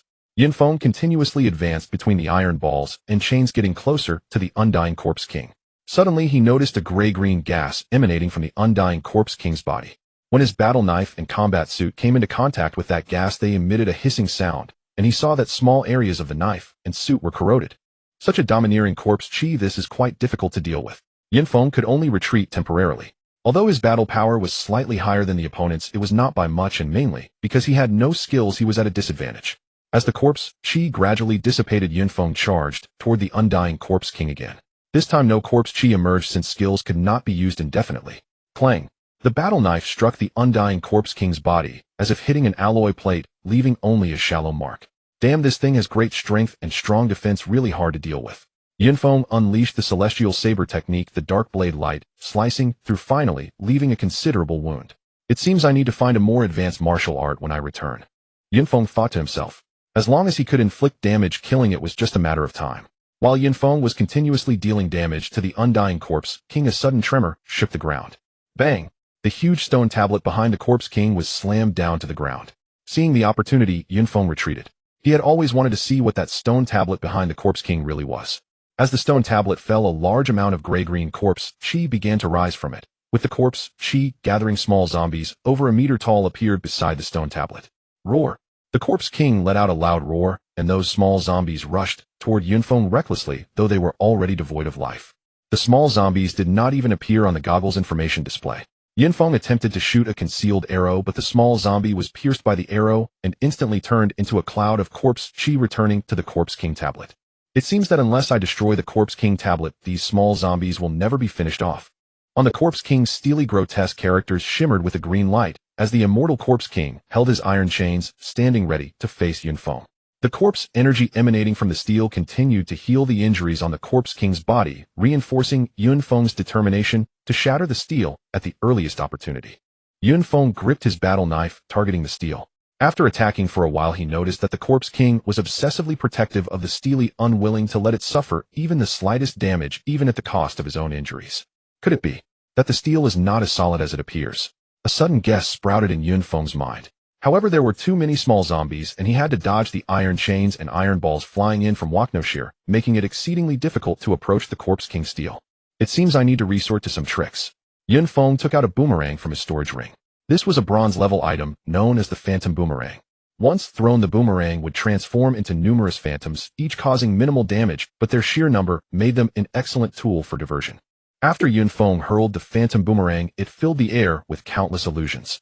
This scene left the immortal Corpse King momentarily bewildered, forcing him to swing his chains relentlessly at those phantoms. At this moment, the two iron balls on the chains became a burden. While Yunfeng dealt with the frenzied small zombies charging at him, he kept an eye on the situation over there. Crack! Finally, one phantom of the boomerang broke through the Corpse King's defenses, striking the Corpse King's steel. A light sound echoed as a tiny crack appeared on the seemingly indestructible steel. It seems my guess was correct. Seeing this, a slight smile crept onto Yunfeng's lips. If the Corpse King's steel could be easily shattered, then it wouldn't be that difficult after all. Yunfeng took out another Phantom Boomerang. As he threw the boomerang, he began to continuously shift his position. The Corpse King now felt immense pressure. Those Phantom Boomerangs already kept it busy, and now there was the added threat of Yunfeng attacking from unpredictable positions. Now's my chance. Yunfeng finally found a unique angle, raising his left arm and rapidly firing over a dozen concealed arrows. Hearing the sounds approaching, the Corpse King immediately turned around and swung its iron ball. Unfortunately, it was too late. Aside from a few concealed arrows being deflected, the remaining ones all struck the Corpse King's steel. Roar! With the Corpse King's furious roar, the Corpse King's steel shattered into pieces, turning into a pile of rubble. The little zombies that had been chasing Yunfeng also dissipated into green smoke.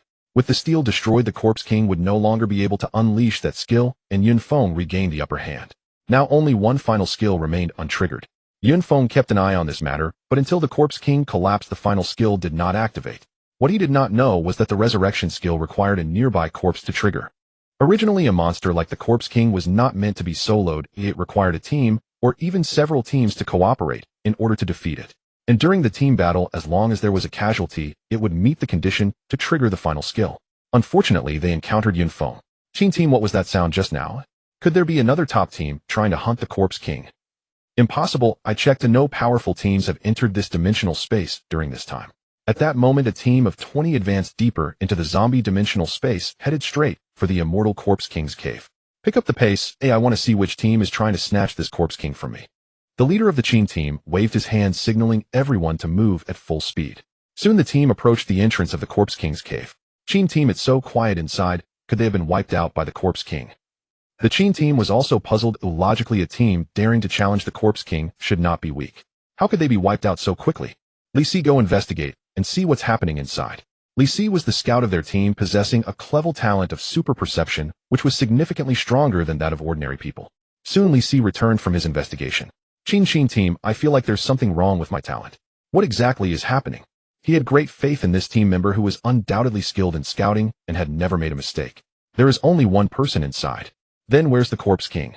I couldn't sense any other life forms. How is that possible? This was not said by the Qin team, but rather the astonished exclamations of others around. Let's go in and take a look perhaps. Some people's faces were already adorned with mysterious smiles. The 20-odd individuals traversed the winding tunnels and emerged in the depths of the cave. They saw a person squatting beside the enormous body of the Corpse King, rummaging for something. Wait a moment, it'll be done shortly. By the time they appeared at the cave entrance, Yun Feng had already sensed them. He originally intended to quickly collect the spoils and fragments before leaving. However, the Corpse King's massive body caused him some trouble in gathering the fragments. As soon as the 20 people entered, they were slightly taken aback by what they heard. Upon closer inspection, they found that it was a boy who appeared to be around 15 or 16 years old. Hey kid, what are you doing? Yun Feng ignored him and continued searching under the Corpse King's body. He pulled out a purplish crystal fragment from beneath the Corpse King's heart. Upon seeing that fragment, the eyes of the 20 individuals instantly turned red. It was actually a purple-grade fragment. Kid, what was that just now? Hand it over quickly. Kid, if you know what's good for you, be cooperative, but don't force us to take action. A group of people began to threaten him, not even considering why Yun Feng was there or who had slain the Corpse King. Only the leader remained silent, his expression somewhat grave. Although he saw that Yun Feng's data in his goggles did not appear particularly outstanding, there was still an unsettling feeling. This is my loot. Is there a problem with me taking it? Do I need your permission? Yun Feng stored the fragment and prepared to leave the cave. Hold on, little brother. Qin team blocked Yun Feng's path. Little brother, we are the professional hunting team of the Jiangnan group. I am the captain of Team 5 Qin Xiaopeng. The Corpse King is our target this time. The professional hunting team, Yun Feng had heard of them. They were high-powered squads cultivated by large companies specifically tasked with hunting high-grade monsters in dimensional spaces. They would suppress their own levels to facilitate hunting in dimensional spaces of corresponding levels. Many powerful factions would form such teams, somewhat akin to gold farming teams in old online games, with their aim being high-quality materials and fragments. Yun Feng glanced at the combat powers of the group. They were indeed formidable, especially as 5 of them had combat powers exceeding 25000. Taking a level talents as an example, at level 20 the maximum naked combat power would not exceed 200, indicating that these individuals were well equipped and had consumed a considerable amount of potions. Captain Qin, are you saying that your target is off limits to others? Yun Feng raised an eyebrow. He felt uncomfortable as soon as the Jiangnan group was mentioned. As far as he knew, the Jiangnan group was indeed affiliated with the Chu family. You jest, my young friend. Captain Qin, why bother with him? He must hand over the spoils from the Corpse King. At that moment, a fierce-looking man stepped out behind Qin Xiaopeng. His words seemed to resonate with the others, prompting them to surround Yun Feng. Captain Qin, is this how the Jiangnan group conducts its affairs? Initially, Yun Feng only disliked Chu Tsangming, having no strong feelings toward the Jiangnan group. But now Yun Feng realized that they were not on the same side. Qin Xiaopeng frowned slightly. He hadn't planned to escalate things so quickly, but now he found himself in a dilemma. What my brothers mean is what I mean. I advise you to hand over the spoils. We have come in numbers, and we cannot return. The Corpse King will appear again in a week. Watching Qin Xiaopeng say this with a smile made Yun Feng feel sick. He was a double-edged sword. What do you want to kill and rob? What if I refuse? Then it won't be up to you. If you don't hand it over, then you can die. Before Qin Xiaopeng could respond, someone grew impatient. A long sword shot out from the crowd, aimed directly at Yun Feng's heart, clearly intending to kill. The attacker moved extremely quickly, likely having awakened a speed-type talent and using relevant skills. Yun Feng merely tilted his body slightly, easily dodging the attack. Although the opponent was fast, they could not match the quantity of pills Yun Feng had consumed. Oh! Yun Feng dodged, but the person behind him was not so lucky, getting stabbed in the shoulder and crying out, "You little brat, how dare you dodge!" Seeing his strike miss, injuring an ally instead, he was infuriated. Yun Feng did not expect the opponent to be so eager to kill over a mere disagreement. Naturally, he would not let them off easily, and drew his blade to retaliate. The sword wielder was at this moment exhausted from their previous strength, unable to evade Yun Feng's sudden strike. Flash! The head fell, blood splattering everywhere. However, this person did not provide Yun Feng with any spiritual power or talent. The previously noisy cave fell silent, with even a pin drop audible. Why you dare to kill? Brothers avenged Deng Buchai. Without waiting for Qin Xiaoping to issue orders, the remaining 18 immediately entered combat mode. Upon reaching level 20, even support characters possessed a certain level of offensive capability. Since you're offering me spiritual power, I won't be polite. Yun Feng smirked internally. Although the enemy was numerous, he felt a thrill in his heart. To not recognize good intentions, hearing that we are the Jiangnan group, and still daring to resist, kill him for me. Qin Xiaoping no longer pretended to be kind, and directly ordered a siege. With a single command, various attacks were unleashed upon Yun Feng. First came a volley of distant assaults with arrows, fireballs, and ice blades. Yun Feng activated the Misty Steps to evade most of the attacks, deflecting some with his battle knife. After the ranged assaults, 8 or 9 people rushed towards Yun Feng with weapons. Leading the charge was Qin Xiaoping. Defenders move up and ensure you encircle him. Elementalists use locking attack skills to disrupt. Healers, be mindful of your teammates' injuries. We go in. Are they treating me like a boss to farm? Observing the organized approach of the opposing teams, Yun Feng. However, this assault indeed put significant pressure on Yun Feng. Their coordination was meticulous, and he found it challenging to identify any openings.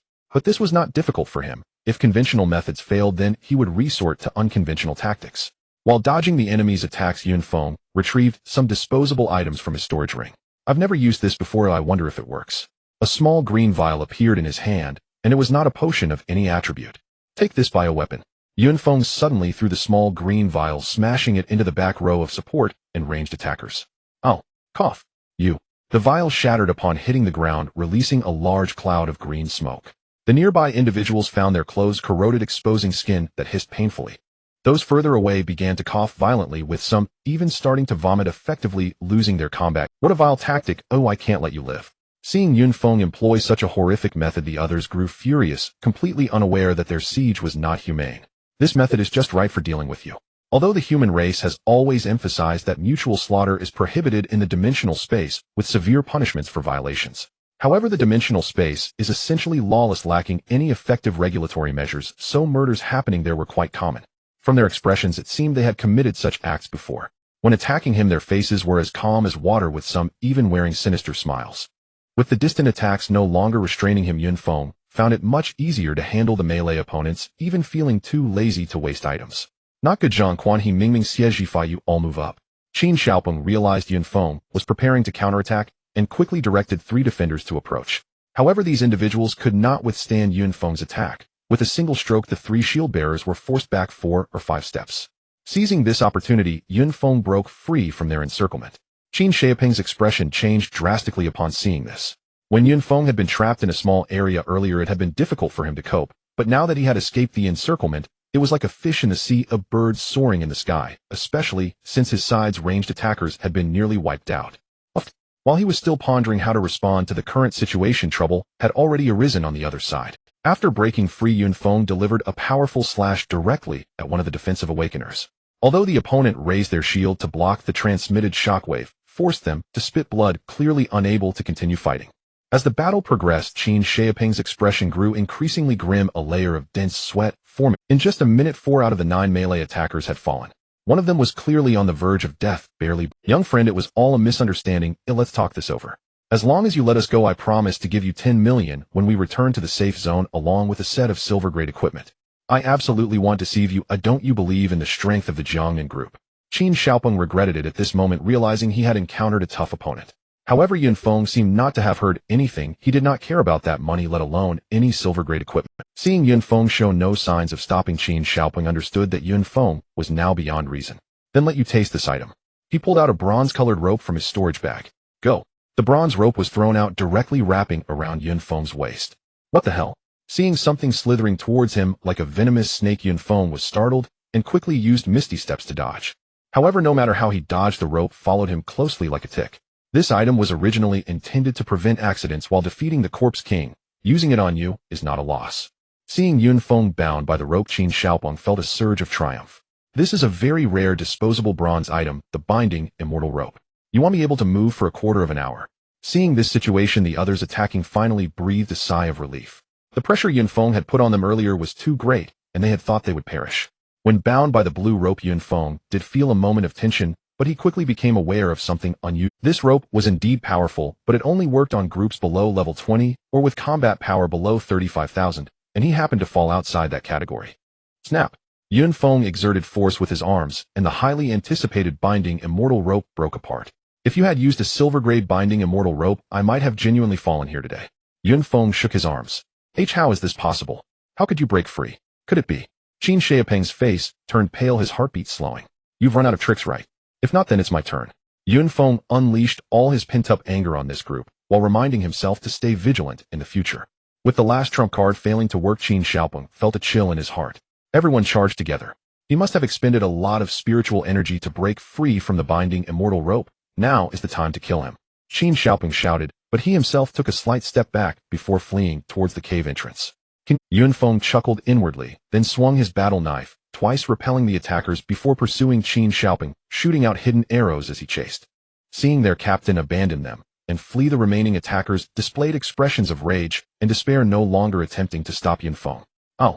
A hidden arrow pierced Qin Xiaopeng's calf, causing him to fall to the ground in agony. Wait, I am. His head was tossed high into the air. I don't care who you are, today you are the father of the king, and you must die here. Yun Feng scoffed coldly. Seeing his captain easily killed, the others turned pale, even abandoning their resistance. Yun Feng showed no sympathy, mercilessly killing them all. At this moment the cave was filled with the stench of the corpse king and the thick smell of blood. Yet Yun Feng stood there as if he had not noticed, a foolish smile on his face. Is this real? Seeing his data panel, Yun Feng found it hard to believe his eyes. Name: Yun Feng. Level 1776831000. Combat power 39,272. Talent D grade, plunder B grade, element ice. It has truly appeared. Upon seeing the newly manifested talent, Yun Feng trembled all over. Although it was merely a grade talent, it signified that he could possess an infinite number of talents in the future. Am I destined to be without skills? He noted that the skill section was absent from the data panel. It must be because I've just acquired the talent and haven't developed it yet, thus I cannot comprehend any skills. With this thought, Yun Feng began to explore his new talent. As he focused his mind, a faint mist of ice started to swirl around his body. Congeal, Yun Feng uttered softly, and the ice mist gradually coalesced into a small ice spike. However, it shattered almost immediately. This is interesting. Yun Feng looked at the ice shards on the ground, a look of pride on his face. After the recent experiment, he had a rough understanding of how to utilize elemental talents. Various elements existed in the air, and elemental talent users called upon the corresponding elements to fight. The extent to which one could summon them depended on the strength of their mental attributes, while the power derived from the talent's grade. Subsequently, Yun Feng began to slowly familiarize himself with the ice elemental talent he had just acquired. Boom! Just as Yun Feng was immersed in the development of his new talent, the entire cave suddenly shook, and stones from the mountaintop began to fall, as if it were about to collapse. Could it be? Yun Feng instantly snapped back to reality. He had indeed been a bit carried away, almost forgetting the potential dangers. The tremors did not last long. Beneath the corpse of the corpse king, a massive fissure emerged, gradually widening, threatening to split the entire cave in half. Then a strange figure slowly rose from the fissure, hovering in midair. Yun Feng's eyes widened in shock. This? Although the information displayed in his goggles was all asterisks, he had seen this thing before. It was a remarkably muscular body with a bare dark upper half, each muscle seemingly sculpted to perfection, adorned with demon-like patterns. The lower body was clad in scarlet armored pants, and a broad silver belt covered half of the abdomen. Its arms hung naturally, with long fingers resembling iron claws that seemed ready to scrape down its legs to its feet. The head was indistinguishable from a human's, yet appeared emaciated, as if thin layers of flesh were merely adhered to the skull. Isn't this the visage of the ancestor of the undead? Yun Feng was shaken to his core. This was no ordinary zombie. This was the master of zombies. How could it possibly appear here? Suddenly a chilling, eerie laughter echoed in the cave, sending shivers down one's spine. What a splendid show! Humans will forever be unable to change their greedy nature. Upon hearing the voice, Yun Feng wasted no time and quickly downed a bottle of purple-grade invisibility potion, sprinting toward the cave's exit. This was the highest grade invisibility potion he possessed. Chat. Converse. What nonsense. If I don't run now, I might be done for. From what Yun Feng knew about the ancestor, its attacks struck directly at the soul, and the curses were even more terrifying. However, just as Yun Feng reached the cave entrance, he felt a chilling wind sweep past him from behind. Without pondering why the creature had detected him, he rolled to the side. Oomph! Yun Feng let out a muffled groan as a gash was sliced across his right shoulder, blood gushing forth. And to make matters worse, the area around the wound began to rot.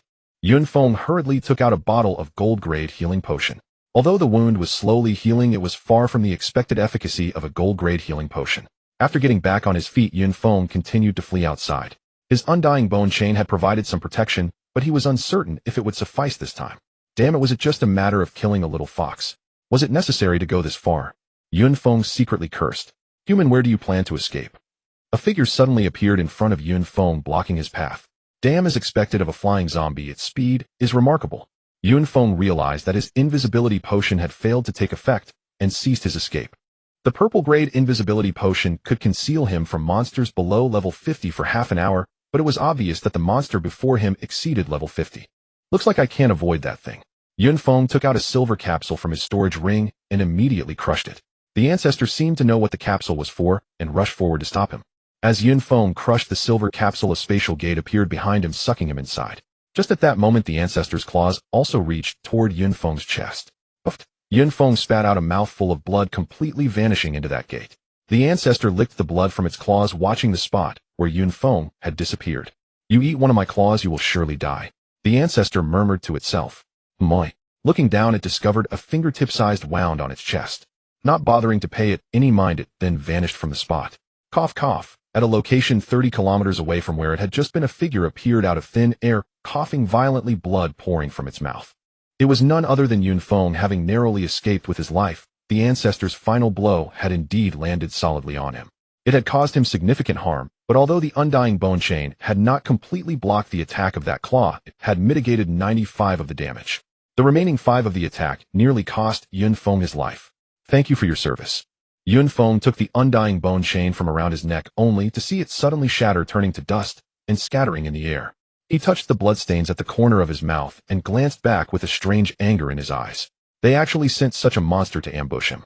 Drinking a mouthful of gold-grade healing potion, Yun Feng headed toward the exit. Racing forward, even upon reaching the exit of the dimensional space, Yun Feng dared not relax his guard. He hurriedly exited the dimensional space, not caring whether Ho Qing would pursue him, prioritizing his escape. If Ho Qing truly came after him, there would be no one in this base capable of stopping him. It was only when the roar of the armored war vehicle echoed, heading towards the safe zone, that Yun Feng finally breathed a sigh of relief. At this moment, Yun Feng looked extremely disheveled. His bronze-level battle suit was in tatters beyond repair, especially at the chest area where a large section was missing, exposing the firm muscle beneath, adorned with 5 gruesome scars. Even the healing potion was ineffective. Yun Feng touched the 5 scars on his chest and sighed. Throughout the journey, he had consumed an entire bottle of yellow-grade healing potions. Although his injuries were completely healed, those scars could not be eradicated. Upon returning to the safe zone, Yun Feng did not even visit the trading post, heading straight home. Finally safe at home. If it weren't for the spatial capsule and the immortal bone chain, I would have truly been finished. At this moment, Yun Feng still felt a bit of lingering fear. Fortunately, he had prepared adequately before setting out. He calmed his mind, walked into the bathroom, closed his eyes, and let the cold water pour over him from head to toe. Crack. The water falling on him began to freeze slowly, then spread up to the shower head until no droplets fell. In the next moment, the ice instantly melted and droplets started to fall again. Thus Yun Feng indulged himself in the bathroom. Moi. Suddenly Yun Feng felt a surge of inspiration, as if he had gained a new understanding of the ice element. Instantly, all the water in the bathroom transformed into ice. In that moment, a spark of enlightenment flashed within Yun Feng's heart. My first skill has emerged. Yun Feng opened his eyes, revealing an expression of delight. He quickly dried off and returned to his bedroom, putting on his battle goggles. Sure enough, under the talent section, a skill bar appeared with the words Mystic Ice Spike prominently displayed. Great. Finally, I have compensated for my lack of ranged attack capabilities. Although I have throwing arrows at my current combat strength, they suffice for dealing with ordinary monsters, but against higher-tier monsters, the bronze-level throwing arrows have become rather ineffective, as evidenced during the battle with the Corpse King. It's time to organize the gains from this dimensional journey. Yun Feng chose not to further comprehend the ice element. Though he could indeed realize 3 skills at his current level, he did not believe that others needed to level up 5 times to comprehend a single skill, while he could grasp 3 in a day. First, he sorted through his storage ring, finding that the materials inside were mostly corpse poison. The only additional material obtained from slaying the Corpse King was its spinal bone, also known as the immortal bone. This single item was worth a staggering 8,000,000. Next were various fragments, mostly bronze interspersed with some silver fragments and a few gold ones. What excited Yun Feng the most was the purple-grade fragment dropped by the Corpse King. At that time in the zombie space during the night, he did not dare to use the ancient jade, so he merely glanced at it before tossing it into the storage ring, knowing only that it resembled a small tower. I hope it is a life-saving item. Yun Feng silently recited as he quickly took out the ancient jade. Then a small, exquisitely crafted tower appeared in his hand. Purple grade item Demon Suppression Tower. While equipped, damage to monster-type creatures is increased by 50. When attacking, there is a chance to trigger a demon suppression strike, dealing significant damage to monsters. Upon seeing this item description, Yun Feng felt a twinge of disappointment. It wasn't that the item wasn't strong, on the contrary, it was very powerful, but it was entirely useless to him at present. As far as he knew, there were very few dimensional spaces with demons in all of Huahua, and their levels were all quite. It seems that the Awakener University in Pinghai Prefecture, equivalent to Shanghai on Earth, suppresses a dimensional space called the Demon Cave, which seems to be filled with monster-type creatures, and this dimensional space exclusively belongs to the Pinghai Awakener University, making it inaccessible to outsiders. Yun Feng had a plan in mind. He stored the Demon Suppression Tower away and continued to organize the other fragments into complete pieces. In total, he obtained 32 silver grade items, 5 gold grade items, various bronze grade items, and a few black iron grade items. Most of these items were attribute potions and various equipment. Yun Feng took 2 bottles of mental potions and drank them, thus fully replenishing his bronze grade potions. He put some of his items up for consignment on the trading platform and anonymously sent some bronze grade attribute potions, equipment, and minor props to Black Monkey and Bamboo Rod. Next, let me see what surprises you can bring me. Yun Feng took out 4 bronze grade storage bags and 1 silver grade storage bracelet from his backpack.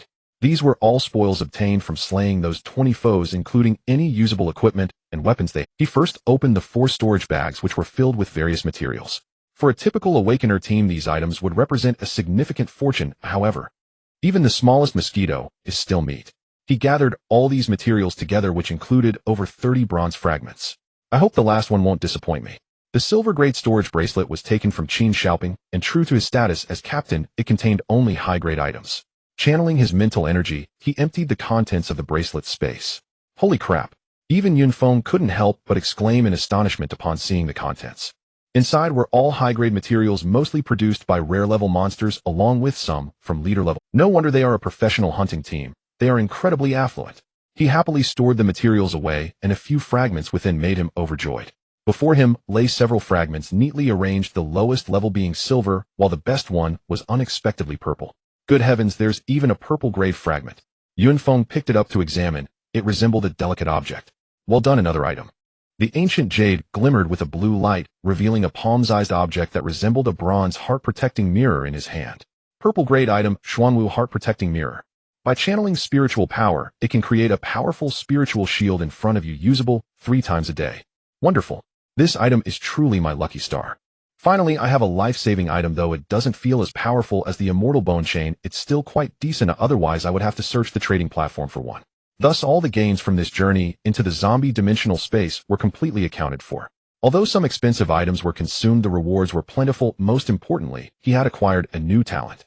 It seems I need to hurry and prepare various levels of talent upgrade potions. Unfortunately, those things, even as fragments, are nearly impossible to buy. I can only rely on myself.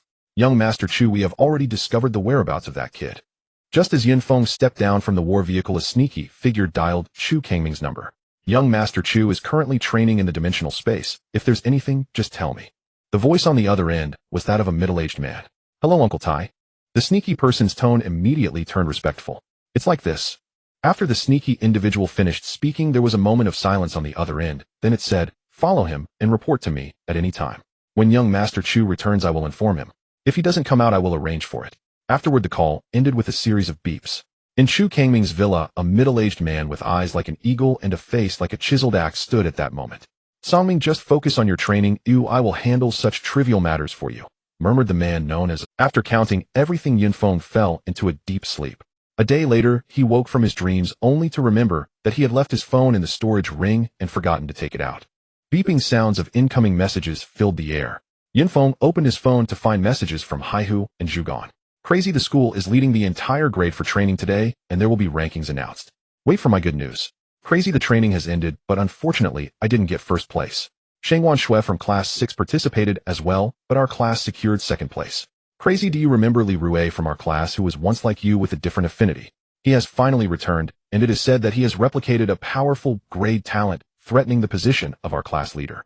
Seeing these messages, Yun Feng shook his head with a smile. This guy still talks too much. As for Zhugan, he was basically just boasting about his combat strength. Yun Feng, I have already found a team, and the members are treating me well. My upgrade is also going smoothly now. I look forward to the day we meet again. The message was signed by Wenren Longyu. Brother Wunren, I hope that by the next time we meet your bad luck will be gone. Haha. Keep up the upgrades to enhance your strength. I'm waiting for you. Yinfeng replied to Wunren Longyu, but seeing that the other party did not respond, he guessed that he was still in the dimensional space, working hard to level up. Then he looked at the most recent message on his phone. Yinfeng, call me back as soon as you see this message. Upon seeing this message, Yinfeng paused slightly. He quick beep beep. The phone rang for a full minute, but no one answered. Could something have happened? Yinfeng felt a bit anxious, but he wasn't sure if the other party had entered the dimensional space. He called again, but still no one picked up. Yinfeng hurriedly took a taxi to the trading post. Excuse me, was there a little girl selling things here before? As Yinfeng spoke, he gestured. You must be talking about Miss Feng Yun, as she often comes here to help. The middle-aged woman on the other side quickly responded upon hearing Yunfeng's description. Yes, that's her. Where is she now? Yinfeng asked a bit nervously. Young man, you wouldn't have any thoughts about my girl, would you? I advise you to give up on that idea. The middle-aged woman shot a glance at Yinfeng. She is someone the young master of the Chu family has his eyes on. Hearing this tone, Yinfeng at least confirmed that Bai Li Feng Yun was currently safe, otherwise the woman wouldn't speak so casually. That's not possible. I'm just her classmate, came to ask a question. After finishing his words, Yinfeng left that counter. It seems she has entered the dimensional space. I wonder what she is up to. Shaking his head, he walked directly to the acquisition area. Since he was there, he might as well process the materials on him. Uncle Zhang, wake up, there's a fire. Huh, is there a fire? Quick, get some water. Old Zhang, who was dozing off, suddenly lifted his head and looked around. So it's you, kid. Always joking around. Is there something good going on? Of course there's good news, take a look. Yinfeng tossed out 2 bronze-level storage bags, which was a stark contrast to the time he had come with 2 large burlap sacks. Looks like you've struck it rich, young friend. Looking at the 2 bronze storage bags, old Zhang's eyes sparkled. Just a small gain, let's keep it low-key. Yinfeng placed a finger to his lips and winked at old Zhang. Goodness, young friend, I might not be able to handle this pile of materials. Yunfeng's heart sank. Could it be that he had exposed himself? Many of these items were obtained from those 20 people. The quantity is a bit much, I don't have that much capital right now. Old Zhang continued awkwardly. I thought something serious was going on. Yinfeng breathed a sigh of relief. After counting, the total value is 742 million Hua currency. I currently only have 6 million in funds, but what do you think? Do you have any fragments? Yes, of course, but I don't know if young friend will want them. Let's take a look.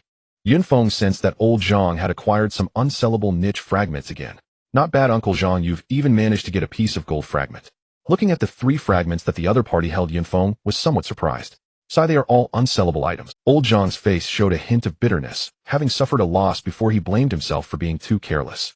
Yinfeng took the 3 fragments from old Zhang's hand, feeling slightly moved. He'll take these 3 fragments, but they are not worth 142 million Hua currency. He'll count them as 900 instead. How about I owe you and pay you back when these materials sell? Alright, I'll give you 55000 then. Fearing that Yinfeng would not agree, old Zhang hastily added 300. Okay, I'll come find you next time. Yinfeng did not care about those few thousand Hua currency. Ding. 6 million Hua currency has been credited to your account. Upon hearing the payment notification from his phone, Yinfeng left directly. He went to the 2nd floor and delivered the task related to the zombie dimensional space. The item being delivered was zombie poison. The one coming to collect the task items from the Dragonflight Company this time was not Zhao Huai, but an ordinary employee. Is Uncle Zhao here? Which Uncle Zhao? Zhao Huai. You mean President Zhao?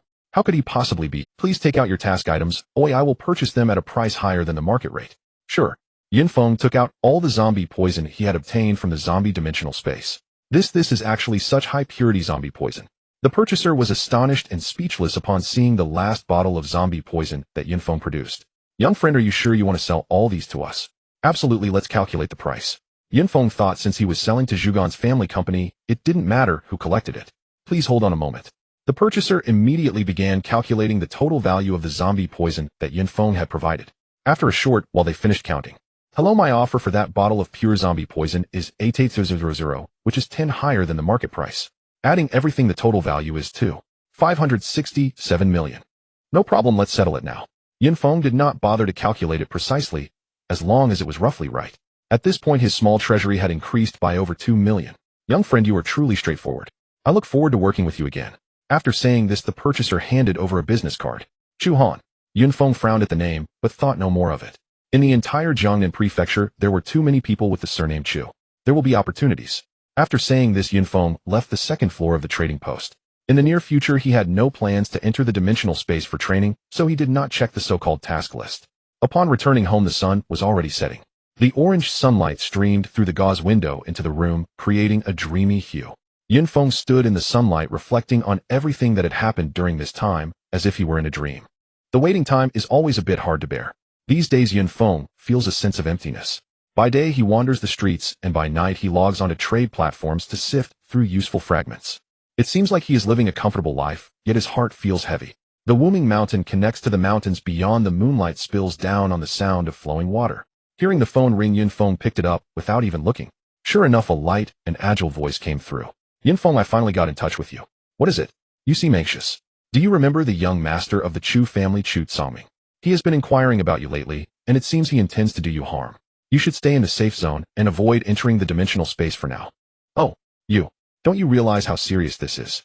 On the other end, Bai Li Qingyun sounded quite anxious. I understand, he'll be careful. He hasn't done anything to you, has he? No. Hearing Bai Li Qingyun's evasive words, Yun Feng felt a knot in his heart, wanting to press for more information, but ultimately gave up. Faced with the colossal Chu family, given his current strength, it is challenging enough to protect himself, let alone meddle in their affairs. However, Bai Li Qingyun's words sparked an idea in Yun Feng. Let's leave it at that. If you need help, give me a call. After hanging up, Yun Feng headed home. During this time he had indeed felt as if someone was following him, yet he could not pinpoint who it was. It seems I've already caught the attention of Chu Kangming's people, but because I'm in the safe zone, they haven't had the chance to strike. Upon returning home, the relaxed demeanor disappeared from his face. Jones search for items silver grade and above regardless of function or price. Split screen search all dimensional spaces that can drop talent upgrade fragments. Yun Feng was prepared to make a big move this time. Yes, young master. Huff. In a vast valley a man stood hunched over, panting heavily. His arms were pitch black, and upon closer inspection, they were covered in dense scales. His hands had morphed into two menacing claws dripping with fresh blood. Before him lay the massive corpse of a lizard-like monster. Level 20 elite monster, the Earth Dragon King. I hope your dragon blood is of some use to me. This person was none other than Chu Songming. Though it was called the Earth Dragon King, it was merely a more formidable lizard with a hint of dragon genes. Just wait, I will soon slay a true dragon monster. Chu Songming took out the heart's blood of the Earth Dragon King and poured it directly into his mouth. The blood flowed down his throat like lava, making a hissing sound. Yet he seemed unfazed, swallowing it whole, and soon steam began to billow from his body. Refreshing. Chu Songming shouted, his black scales shining even brighter, and his dragon claws became sharper. Not bad, there's also a piece of gold fragment. He picked up the fragment and walked out of the valley. 3 days later, Chu Songming exited the dimensional space. Do. Young Master Chu. Uncle Tai, while I was gone, how was the situation? Don't worry, everything has been arranged. Which person can escape from young Master Chu? Then I'll wait for your good news. A sinister smile was clearly visible on Chu Kangming's face. Not long after he stepped out of the dimensional space, Yun Feng stood at the entrance of another dimensional space. Ice and snow dimensional space. This was a dimensional space that Yun Feng had carefully selected after much consideration. It was not only very suitable for the application of his new talent, but most importantly, it dropped silver-grade talent upgrade fragments. It was a perfect double benefit. He glanced back and with a crooked smile walked inside. I hope more of you will come. Along the way he noticed that several teams often directed their gazes intentionally or unintentionally towards him inside the same battle vehicle. He went that way, let's go. Not long after Yun Feng entered the dimensional space, a few teams followed closely in his footsteps. Inside the ice and snow dimensional space, everything was blanketed in white. On clear days the blue and white were distinctly beautiful, but when it snowed the entire world blended into one color, making it hard to distinguish direction and position. Fortunately, when Yun Feng entered, the weather was decent. Although it wasn't completely clear, at least there were no blizzards. I didn't expect there would be a day when you would be useful. Yun Feng took out a pair of skate shoes. My skate shoes, the most fashionable. He stepped into the skate shoes, humming a tune, gliding deeper into the icy depths. I hope you can keep up. Yun Feng didn't wish to encounter them so soon. There were more people at the edges of the dimensional space, and even if they did meet, it would be challenging to take action. He estimated that the others thought the same way. Such an environment accelerated Yun Feng's comprehension of his new talent. Soon Yun Feng encountered the first monster that had come here.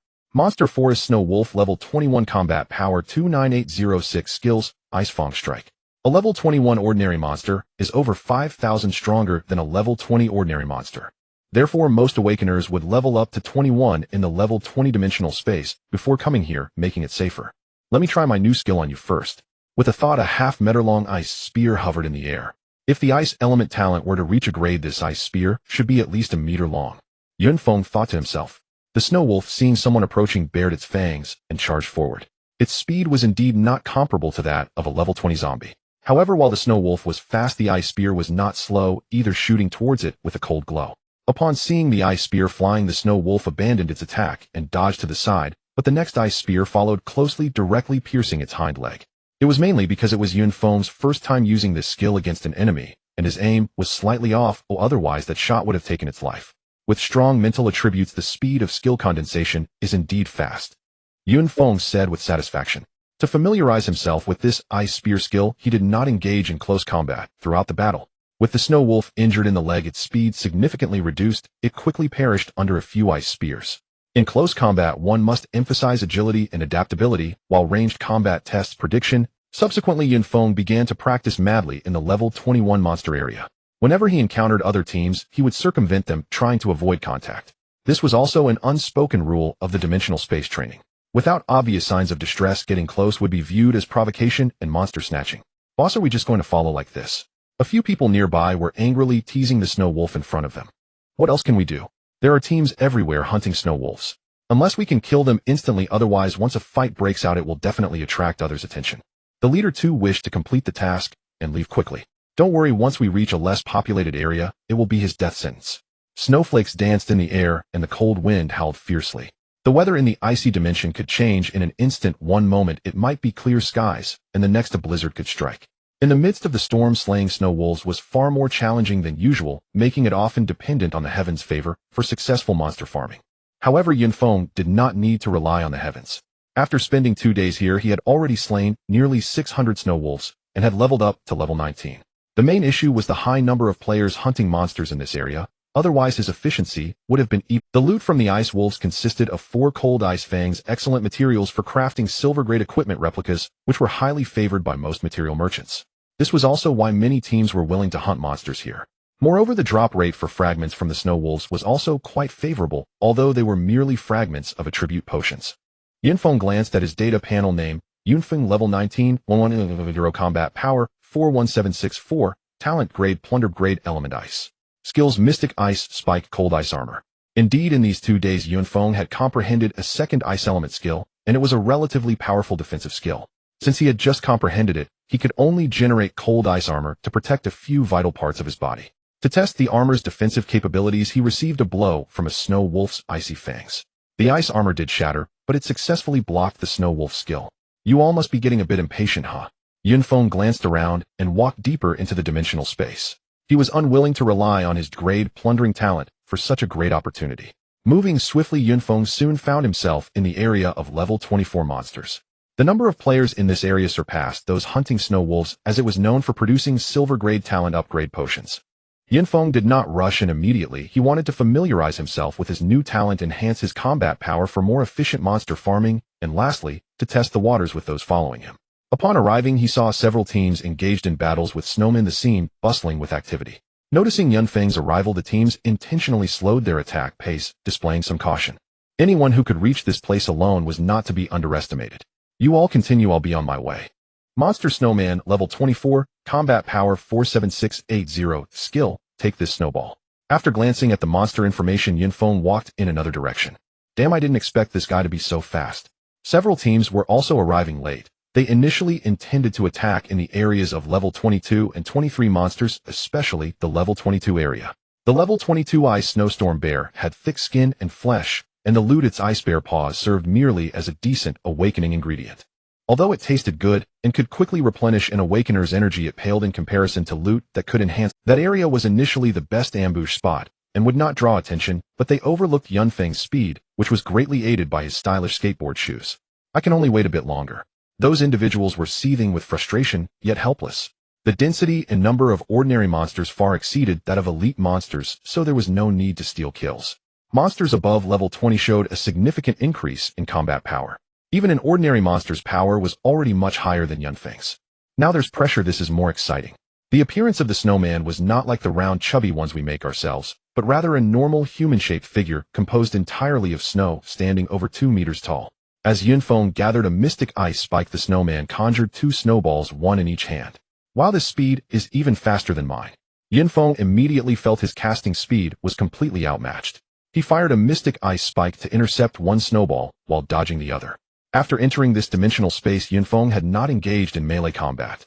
He was unaware of what information those who came to kill him had received, but at least this kept his enemies guessing. Though this meant that killing the snowman would be slow given that his combat power was already lower than that of the snowman, those pursuing Yunfeng saw him heading towards a crowded area and had to abandon their intent to kill following from a distance. Boss, did he discover us? Even if he did, so what? With so many of us, he can't escape. The leader was full of confidence. Although they had just been evaded by Yunfeng and had been embarrassed, he believed he wouldn't make the same mistake twice.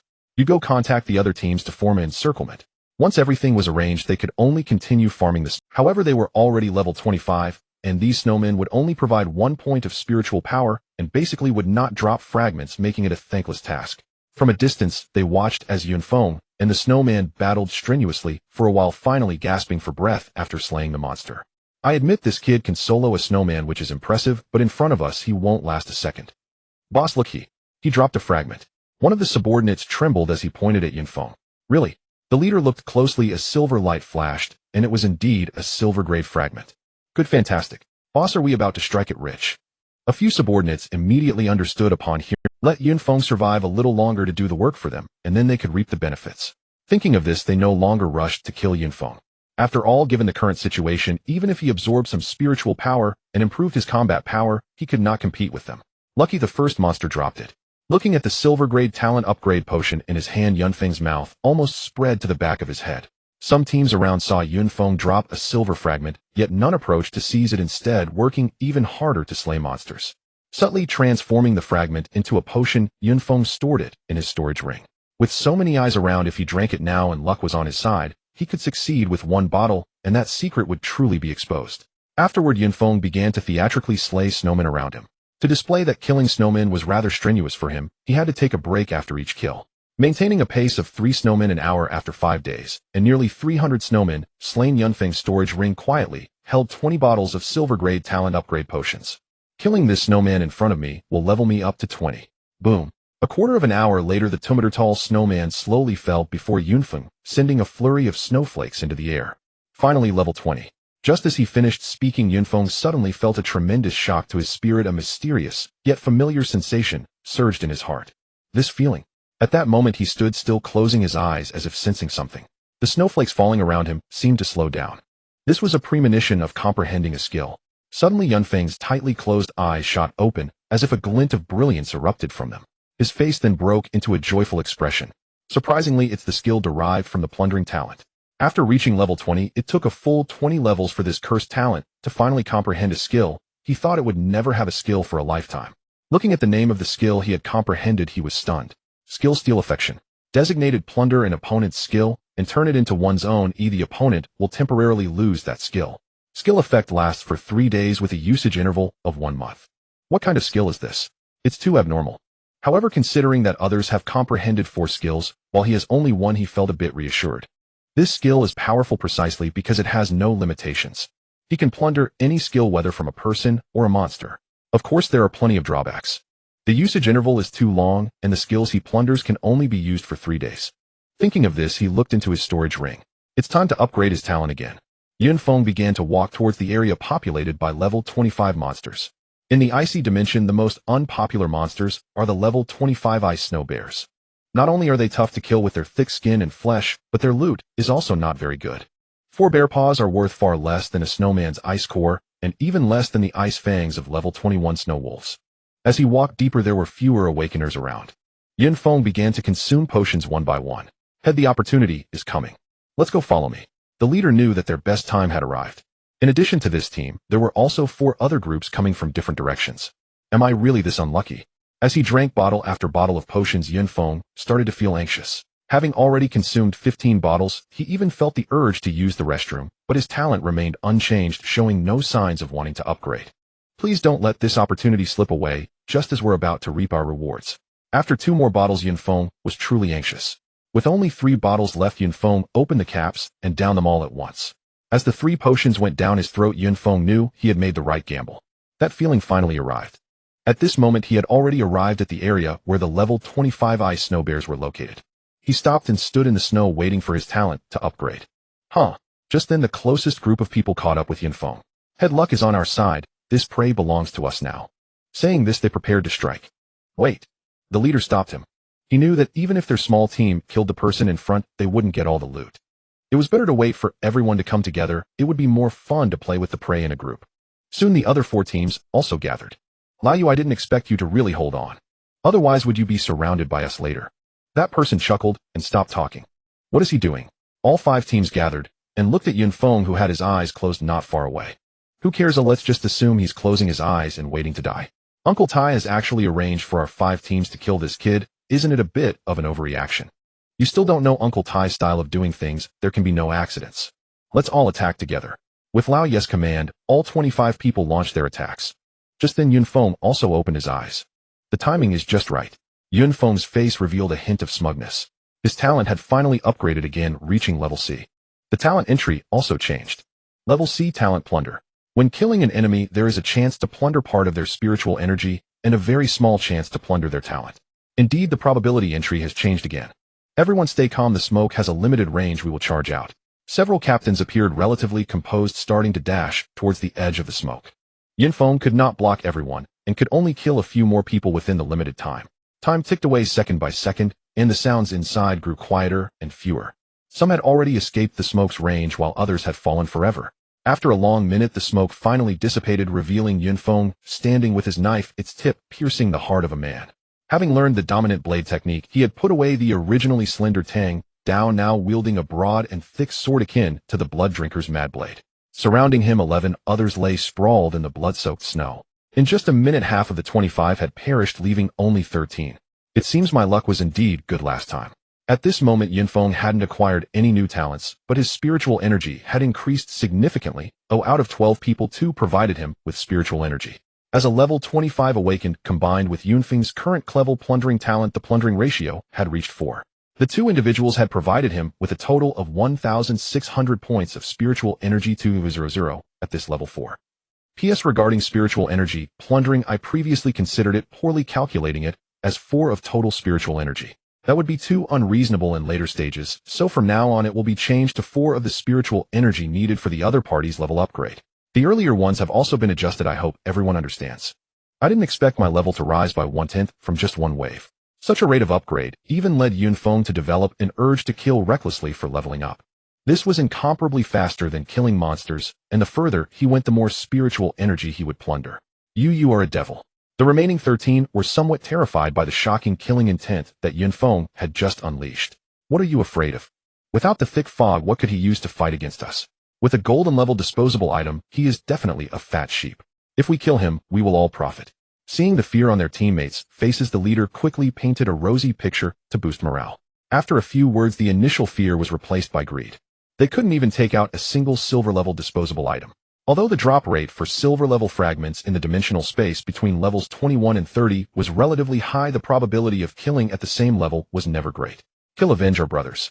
Greed replaced fear, and the killing intent condensed once again. Seeing the crowd rushing towards him, Yunfeng took out another item. Martial arts can close the power gap between both sides, but now the disparity in power was quite significant, so Yunfeng could only rely on financial strength to suppress them. Golden level disposable item, soul separation cannon. Although it was called a cannon, it was merely a small item resembling a firecracker. Yunfeng gripped it and slammed it to the ground while sealing his spiritual senses. Bang! The firecracker hit the ground with a soft sound which was not loud, but to the 13 attackers surrounding Yunfeng, it was like a thunderous explosion ringing in their ears, leaving them stunned. Even with Yunfeng sealing his spiritual perception, he experienced a moment of distraction. This was the power of the soul separation cannon. It had no substantial damage, but could cause great shock to the soul, making it nearly impossible for those below level 30 to escape unless they consumed enough spiritual potions. At this moment, the 13 stood dazed in place like lambs awaiting slaughter. Yunfeng knew the soul separation cannon was powerful, but its effect was limited in time, and he wasted no time. With the 8 trigram dragon step and the mad blade, 3 styles activated simultaneously, he charged at the 13. Swish, swish, swish. Flesh and blood flew and heads fell. The 13 perished without even being able to let out a wail. Yunfeng quickly cleaned the battlefield, collecting the storage bags of 5 small teams, disappearing into the wind and snow. It seems there's a battle over there. Could it be that someone is even hunting the ice snowstorm bear? Let's go, we should take a look. Soon a small team appeared at the site of Yunfeng's battle, just in time to see his retreating figure.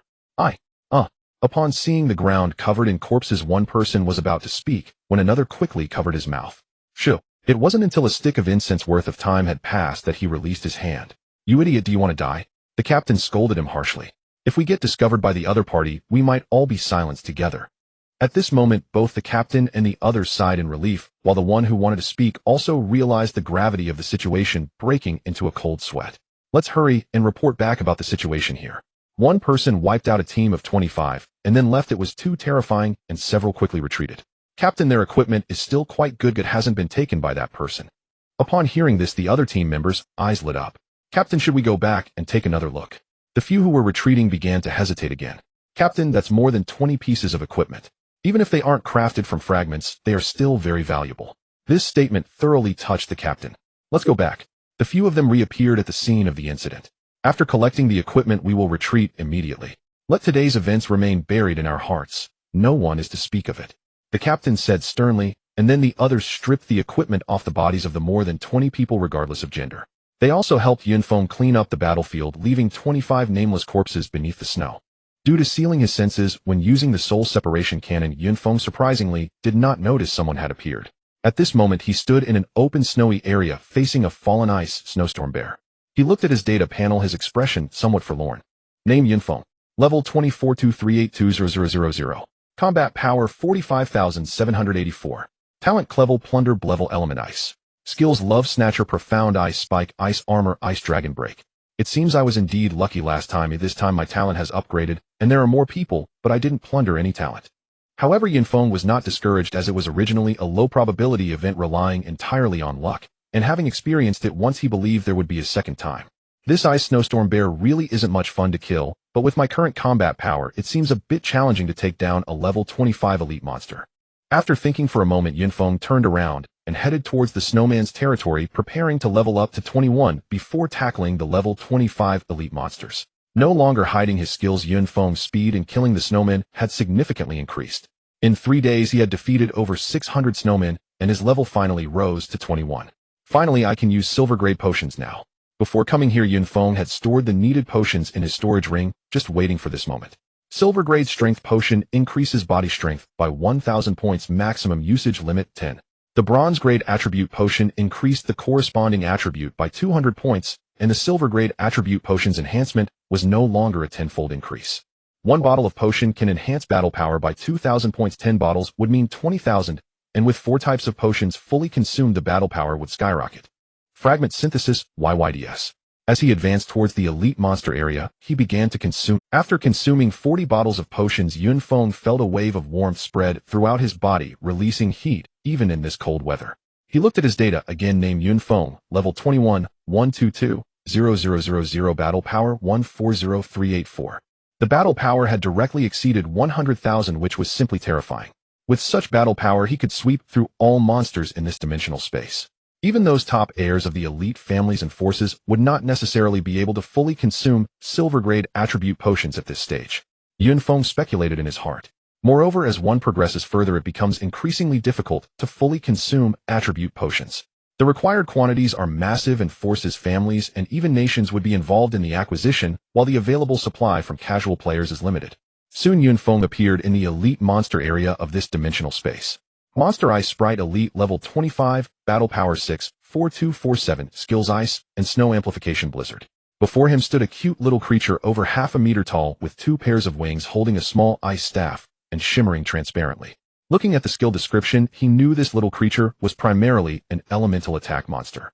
Good thing my battle power is now at level 21, otherwise I might not be able to defeat it. At this moment, Yun Feng had already changed into a set of silver-grade battle attire. It was still a black form-fitting combat suit, but it appeared even more exquisite. The battle knife in his hand had also transformed into a silver-grade weapon, crackling with lightning, exuding an intimidating aura. The 2 pieces of equipment combined added 10,000 battle power. Such a cute little thing, I feel a bit reluctant to kill it. The ice sprite barely had time to unleash a tornado-like blizzard before Yun Feng cleaved it in half with a single stroke, turning it into ice shards on the ground. Killing ordinary monsters above level 2040 carries a chance to drop silver-grade fragments, while elite monsters have a chance to drop gold-grade fragments. Yun Feng collected a crystal ball from the ice sprite's ice staff. This was the Loot Ice Spirit Crystal. This is great, it will help me comprehend the ice element and enhance my innate abilities. The materials dropped by monsters have various uses. Some can be used to craft weapons, battle attire, and items, while others can create recovery potions. Attribute potions can only be synthesized from fragments, and some can be used directly to enhance one's innate abilities. Although this enhancement is far from comparable to upgrading innate talents. What a stingy creature, not even a single fragment dropped. The ice sprite's body was so small that it was evident at a glance whether any fragments would drop. Awakeners at level 25, as long as they are not too weak, generally have battle power around 60,000, so, in the elite monster area some small teams could still be seen farming monsters here. Seeing Yun Feng venture here alone, and appearing quite young, they couldn't help but show expressions of surprise. Little brother, why have you come here alone? Where are your teammates? If you've lost them, you can join us first. Most of them turned a blind eye, but some kind-hearted individuals extended an invitation to Yun Feng. However, Yun Feng politely declined with a smile. As he continued forward, he would strike down any ice sprites he encountered, but he wouldn't specifically seek them out. His current goal was the rare-level monsters and commander-level monsters deeper in the dimensional space. The dimensional space has a common trait: the low-level monster areas are broad horizontally, while the high-level areas go deeper vertically. The further he advanced, the lower the temperature became. Fortunately, the silver-grade battle attire had a temperature-regulating effect, so it wasn't too cold. Moreover, Yun Feng felt the ice elements around him were exceptionally active, further aiding his development of the ice element. During this period, he had utilized all the ice spirit crystals obtained from his kills on himself, discovering that the power of his skills had indeed increased somewhat. Originally, the Xianbing spike, which was half a meter long, had now increased in size. This should be the most effective method to enhance one's abilities without upgrading innate talents. 2 days later, Yun Feng left the area where the ice sprites were found and entered the rare monster zone. Monster Extreme Cold Ice Bird Rare Level 25, Battle Power 78610, Skill Storm of Ice, Feathers Ice, Abyss, Ice Egg Resurrection triggers once. Looking up at the creature flapping its ice blue wings in the sky, Yun Feng smiled. Now he was no longer at the level of killing the demon fire crow, he had effective means to deal with flying monsters. Let me test my taunt skill first. Yun Feng looked at the extreme cold ice bird in the sky and extended a finger. You come over here. The beautiful combination of the yang finger and lion's roar skill had no effect whatsoever. The ice bird flew a circle in the air before dropping a transparent but somewhat fishy object at him. Yun Feng felt he was hit by the taunt skill. This is too much. With a thought, 2 ice dragons quickly formed. After consuming 10 bottles of mental potions, the casting speed had indeed undergone a qualitative change.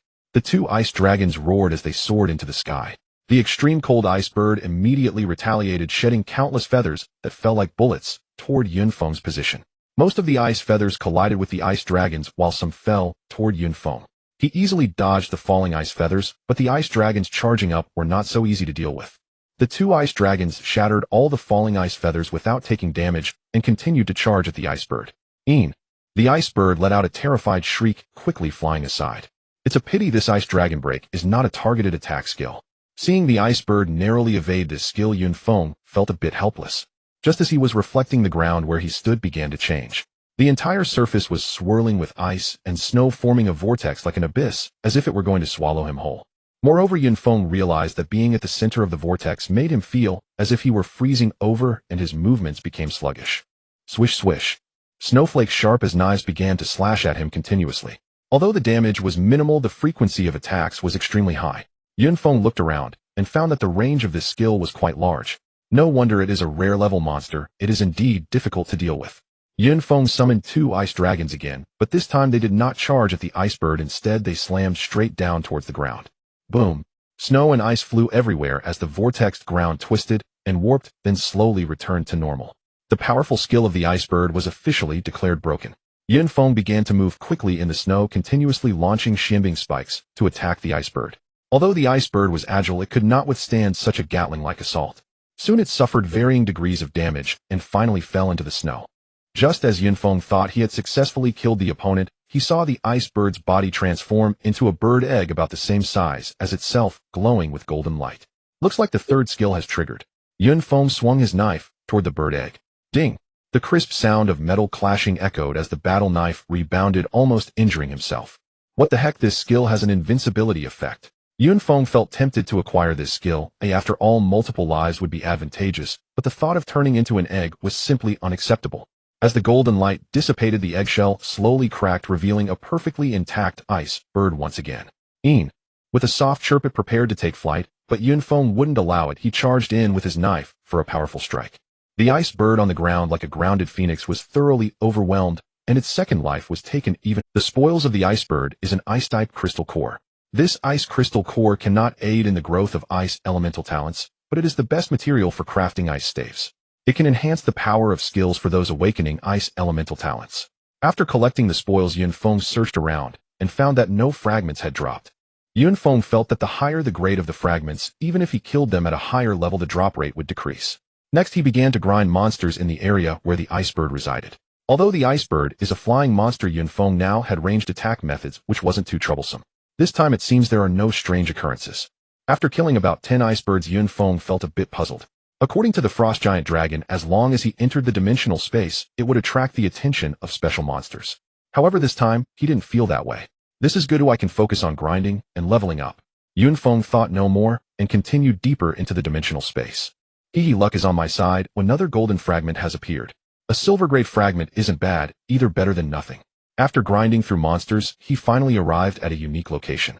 If there were no monsters here, it would be a great tourist spot.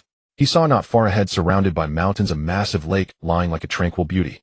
The surface of the lake was covered with a thick layer of ice, glistening under the sunlight, almost blinding. Yun Feng stepped onto the ice, scanning his surroundings for any potential monsters. The monsters can't be at the bottom of the lake, right? After all, the surrounding environment was clear, any monsters would be visible at a glance. When Yun Feng looked down at his feet, a huge shadow was rapidly enlarging from below. Damn! Yun Feng hurriedly used his agility to dodge to the side. Boom! The place where he stood earlier shattered, ice flying everywhere. A massive creature leapt out of the lake and soared into the sky, darkening the sky instantly. Yun Feng focused his gaze and saw it was a gigantic python covered in ice-blue scales with a small horn protruding from its head.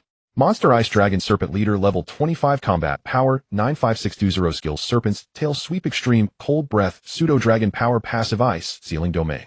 As the Ice Dragon Serpent emerged from the ice surface, its massive tail swept towards Yun Feng. He quickly cast the Ice Armor technique on his arm to block the tail's strike. Puff! The ice armor shattered and Yun Feng was sent flying dozens of meters away, leaving 2 clear imprints on the ice as he slid. Roar! The serpent that burst from the lake did not fall back into the water, but hovered in the air, its dragon-like head emitting a fierce roar. Its spit almost sprayed onto Yun Feng's face. Hey, you're asking for it. Watch me unleash the ice dragon break. 2 ice dragons coalesced. Although they were far less than the serpent constantly moving in the air, they were much larger than when he had just grasped the skill. The 10-meter-long ice dragons charged towards the serpent from both sides. The serpent glanced at the oncoming ice dragons, revealing a look of disdain, and didn't even bother to defend. The ice dragons collided with the serpent's ice-blue scales, leaving only a small white mark without shedding any scales. This is troublesome. The dragon scales have too high resistance to elemental attacks. It seems I can only use melee attacks to achieve any effect. With that thought, Yun Feng drew his battle blade. Every time the giant dragon swung its tail, Yun Feng seized the opportunity to strike. However, the attack results were disappointing.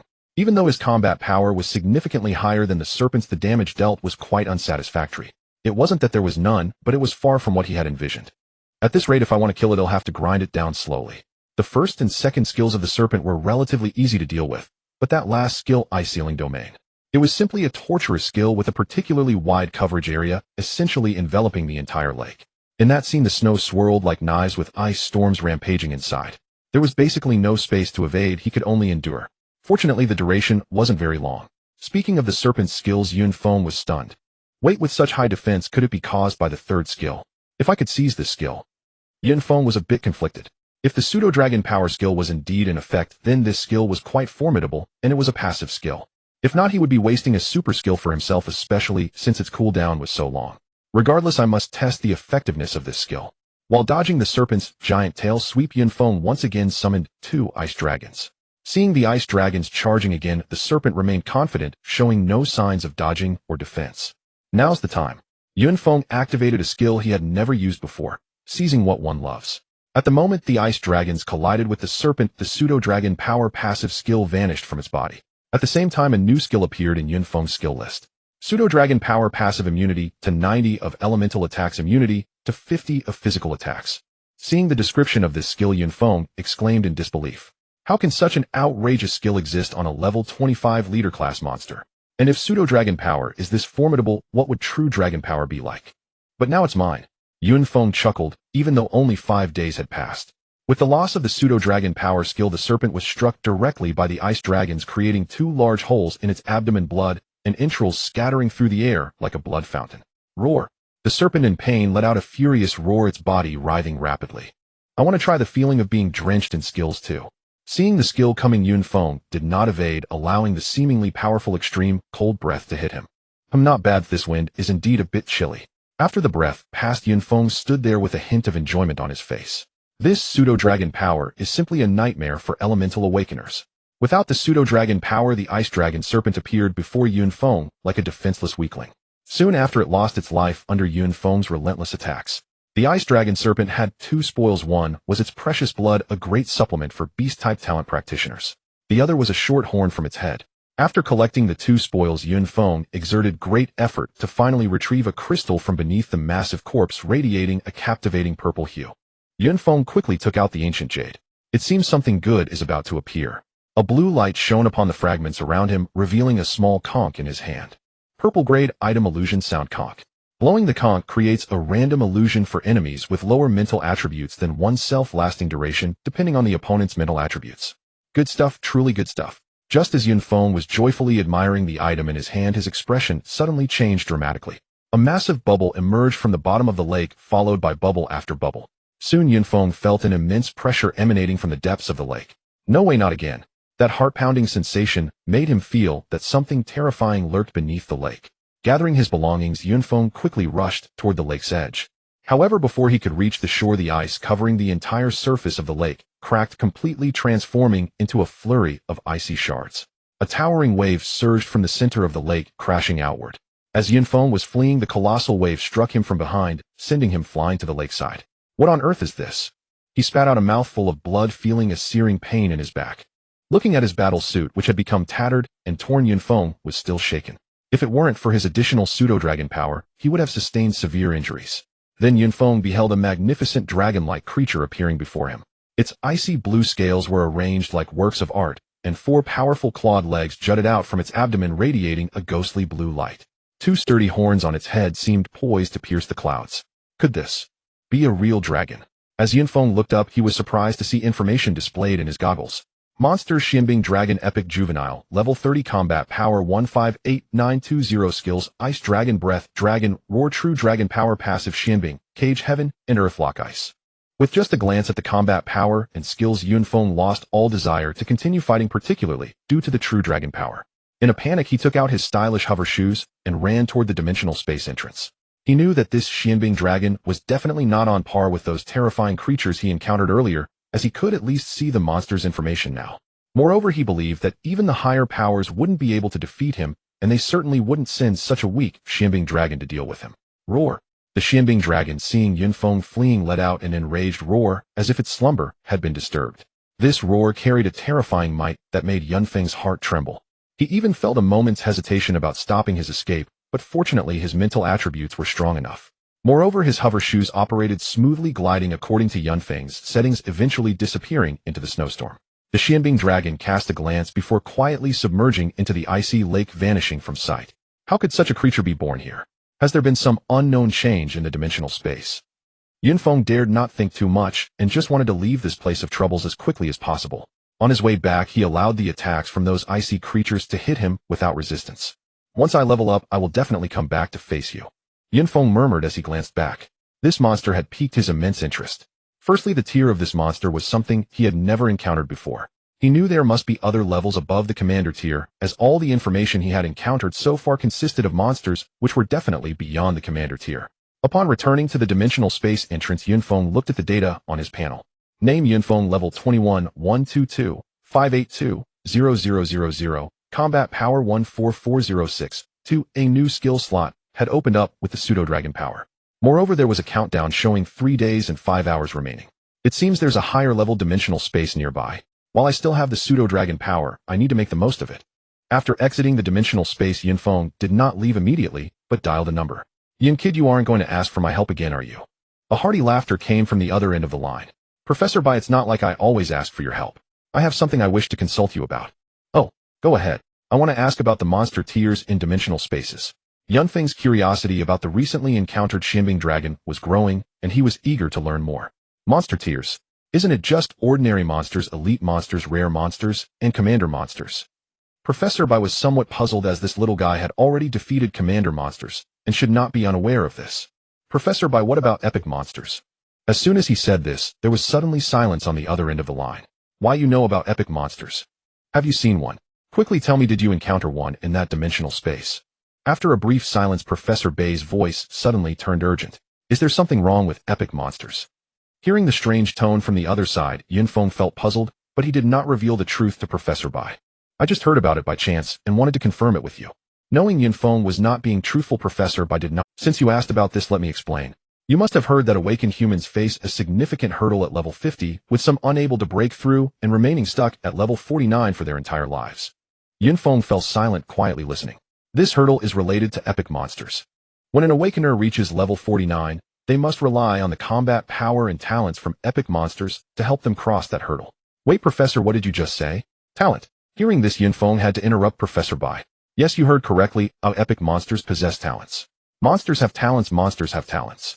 This phrase echoed in Yunfeng's mind. Since someone has broken through to level 50, it means they have defeated epic monsters. As long as I wait for it to reappear, won't that suffice? The problem lies here. Epic monsters are unlike other monsters. Once they die, they do not reappear. Each one is unique birth through a lengthy process in a dimensional space. Thus, every appearance of an epic monster represents an opportunity for those at level 49. If you truly discover an epic monster, I advise you not to tell anyone. I was reckless earlier and should not have asked such questions. Must it be killed at level 49 for it to count? After all, Yunfeng felt he would never reach level 49 to face that 30-level epic monster. Not necessarily, it can be killed at any time, and that hurdle will be broken. However, there is now a regulation that if an epic monster appears in a dimensional space, there will be no level restrictions. But no one will reveal their encounter with an epic monster. Thank you for your explanation, Professor Bai. Not many people know about these matters, so I ask you, my young friend. I understand, Professor Bai. I won't speak carelessly. Yunfeng hung up the phone, looking back at the icy dimensional space, his heart ablaze with excitement. This epic monster is mine for the taking. That kid, could it be that he really encountered an epic monster? What luck is this? Professor Bai looked at his phone in the Talent Research Institute, filled with uncertainty. Yunfeng directly boarded the armored war chariot and headed towards another dimension. Just as he left the base outside the space, a phone call was made. Uncle Tai, something is wrong. As Yunfeng just emerged from the dimensional space, someone began to report. What are you panicking about? What happened? Speak. A voice from the other end, Uncle Tai, was a mix of reproach and anticipation. Uncle Tai, he is fine, he has come out. Upon hearing this, it seemed that the other end fell into a dead silence, and then a chilling voice came from a distance. Is this your arrangement? Is this the good news you want to bring me? Upon hearing this voice, the caller shuddered and instantly hung up. On the other end, the cold roar of Chu Songming had already erupted. No matter what, I want him dead. Continue sending people to kill him, and if necessary, don't hesitate to use some family resources. Yes, young master. Uncle Tai accepted the order. If it were any other young master asking to use family resources, he might have laughed it off, but this one was not someone to be trifled with. Ever since he awakened his SS-level talent, his family head would generally fulfill his requests, and the old family head was even more indulgent. The ability to use family resources, kid, I have to say your death is quite stylish. Uncle Tai sneered. Of course, Yunfeng couldn't know about these matters. 2 hours later, he had already appeared at the entrance of another dimensional space. Flame Mountain Dimensional Space. Yunfeng looked at the sign at the base that read Flame Mountain Dimensional Space. This dimensional space is somewhat unfavorable for me. There's no way around it. This is the most suitable dimensional space of the recent levels. As he stepped into the dimensional space, a wave of heat hit him, making it feel as if his hair was about to catch fire. Yunfeng quickly conjured an ice armor around himself, feeling much better. The Flame Mountain Dimensional Space was a paradise for those with fire element talents. The loot from the monsters inside would help those awakened with fire element talents to varying degrees. Especially the Mystic Fire Spirit Stone, which could enhance elemental abilities and aid in talent growth. Although I do not currently have fire element talent, I will have it sooner or later, so it's not excessive to stock up a bit. With this thought in mind, Yunfeng proceeded up the mountain. The Flame Mountain Dimensional Space was indeed, as its name suggested, a gigantic volcano, and Yunfeng was currently standing at its base. As for how wide the base was, no one could say for certain. Someone once tried it. 2 people set off from the same point heading in opposite directions, but regardless of how far they walked, they never met, and eventually gave up entirely. The things within the dimensional space truly cannot be explained by current science. The surface of the Flame Mountain was mostly littered with rocks, and there were hardly any plants visible. All the monsters were hidden among these rock formations. Without advancing too far, a monster covered in red scales resembling a crocodile with a head like a carp crawled out from the stone forest. The sense of heat was so intense that even Yunfeng, who was more than 10 meters away, could feel it.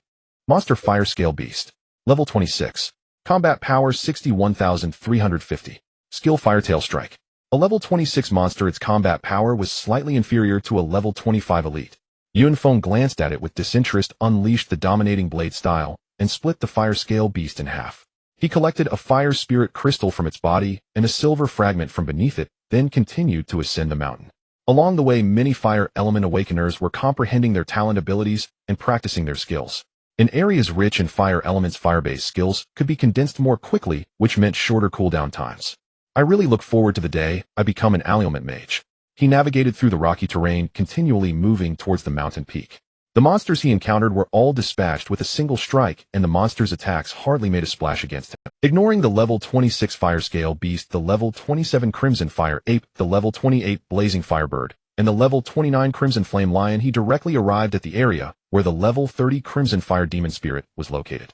Monster Crimson Fire Demon Spirit. Level 30. Combat power 96,210. Skill Fire Demon Spell. Though the name contains the word demon, the Crimson Fire Demon Spirit has nothing to do with what one would typically call a demon. This is a type of monster existing between reality and illusion, possessing certain immunity to physical damage. Moreover, its movements were erratic, making it difficult for ordinary elemental attacks to hit it. Therefore, very few training teams come to hunt this monster. I heard that the loot from this monster is quite valuable. Yun Feng looked at the fiery figure in front of him, drifting in the air as an ice spike began to coalesce beside him. In this environment, it's indeed not so smooth to release ice element skills. Originally, the mystic ice spike could be formed in an instant, but now it took a moment to coalesce. This was still thanks to Yun Feng's relatively strong spiritual attribute. Although the Crimson Fire Demon Spirit moved very quickly, Yun Feng knew that elemental attacks could inflict great. The mystic ice spike shot forth without any warning towards the Crimson Fire Demon Spirit, which dodged it. Yun Feng did not expect the mystic ice spike to hit in one strike. He continuously released the spikes while maneuvering, looking for an opportunity. Under the assault of the mystic ice spikes, the demon spirit's movement range became increasingly constrained. Oh! The Crimson Fire Demon Spirit shrieked again, and Yun Feng noticed a black flame appearing above him, both illusory and real. This thing should be the Fire Demon spell. I wonder what effect it has. Yun Feng attempted to use his blade to dispel the black fire, but as the blade passed through the black fire, didn't even flicker, as if it existed in two different spaces. I see. After a while, Yun Feng finally understood the effect of this skill.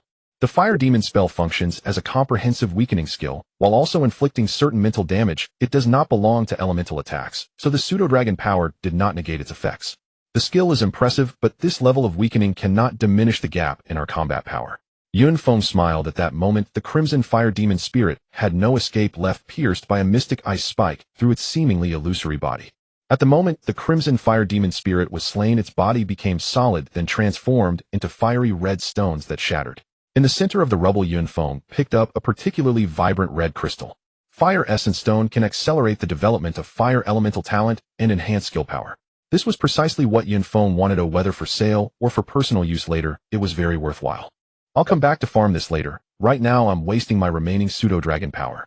At this moment, he was already not far from the mountain peak, and had consumed 10 bottles of silver-grade speed potion, significantly reducing the time spent on the journey. As one approaches the mountaintop, the temperature rises. Yun Feng can only continuously cast the ice armor skill to keep himself cool. At this level, awakened beings possess exceptionally strong physical forms, rendering high temperatures no longer a lethal issue for them. Yun Feng is merely seeking some comfort. After passing through the territory of the Crimson Fire Demon Spirit, towering figures appeared in his line of sight. Even from a great distance, he could see the silhouettes of the beings. Monster Lava Giant Elite. Level 30. Combat power 119,240. Skills Lava Stomp Fire Meteor. Not far from Yun Feng stood a towering giant around 50 meters tall, formed from lava rock. Crimson lava flowed endlessly over its body, splattering fiery flowers as it fell to the ground.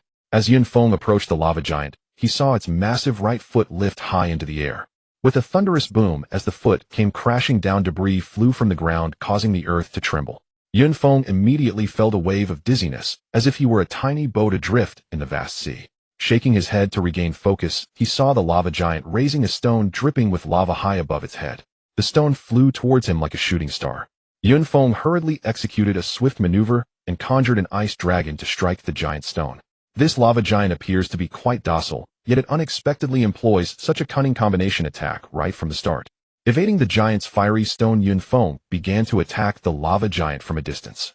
This massive creature was essentially a living target. The ice dragon collided with the lava giant, emitting a huge cloud of smoke, the result of ice water vaporizing upon contact with lava.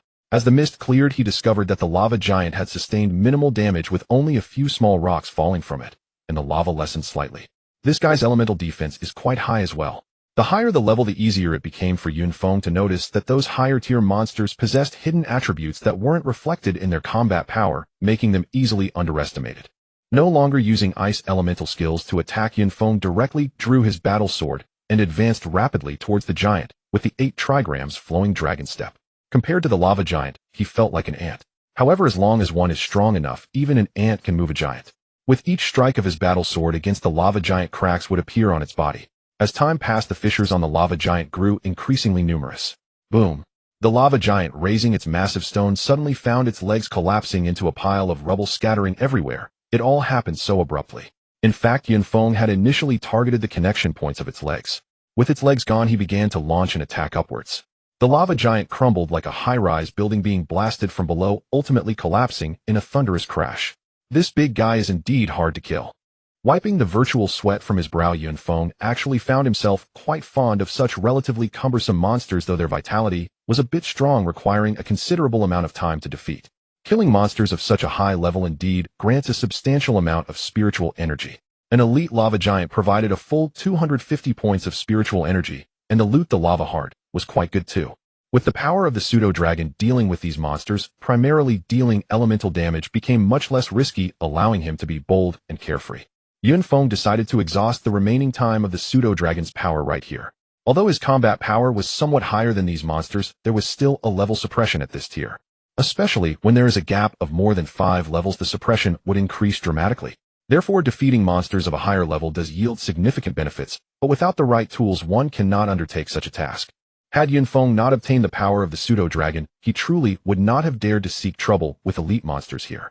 The massive stature of the lava giant meant that he didn't even need to search for it, it was visible from afar. Time slipped away quietly while grinding monsters, and as the countdown of the pseudo-dragon's power reached its final second, Yun Feng realized he had already been here for over 3 days. It's time to go back. Looking at his storage ring filled to the brim, he felt a deep sense of satisfaction. Then he glanced at his status panel. Name: Yun Feng.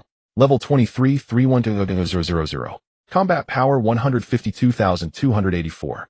Talent class Plundered class Element Ice. Skills omitted. Now every level he gains increases his combat power by 600, and by the time he reaches level 30, his combat power should be around 200. It was mainly the attribute potions and silver-grade equipment that provided excessive combat power.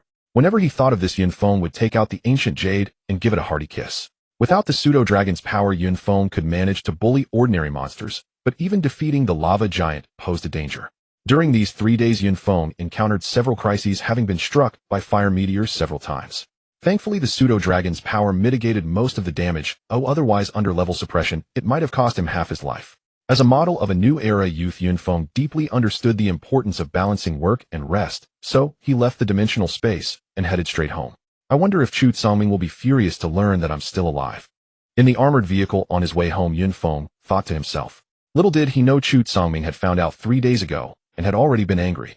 The armored vehicle stirred up a huge cloud of dust as it advanced towards the safe zone through the wilderness. This was a small armored vehicle, and apart from Yun Feng, there were only 2 officers and 2 other teams returning from Flame Mountain. Captain, what do you see up ahead? As the vehicle traveled halfway, a massive dark shape appeared ahead. The dust kicked up was much larger than that of the battle vehicle, and roars continuously emanated from within. Retreat, quickly retreat, turn around, and go back. The discussion among the few drew the attention of others in the vehicle, who began to look forward. In the distance, a massive dark mass began to roll toward the battle vehicle. This is bad, it's monsters from the wilderness. How could so many gather? What's going on? This route has always been patrolled to clear surrounding monsters, and how could so many appear at once? The others in the vehicle saw the approaching monsters, their faces pale with fear. Many of these monsters were of lower levels, but there were also quite a few that exceeded their levels and combat power. Xiao Jun turned back. I'll stop the monsters, the captain said, looking at the approaching horde. Captain, with so many monsters, what can you do going down? The other 2 soldiers looked pained. Even if it's useless, I must be the first to step forward. That's my duty. With that, he jumped down from the vehicle. Captain, the 2 soldiers shouted as they followed him out. Through the goggles, Yun Feng saw that this captain was around level 35, with combat power just over 180, while the two soldiers were even lower at level 30 with 110 combat power. For those monsters with levels above 40, it truly was like a mantis trying to stop a chariot.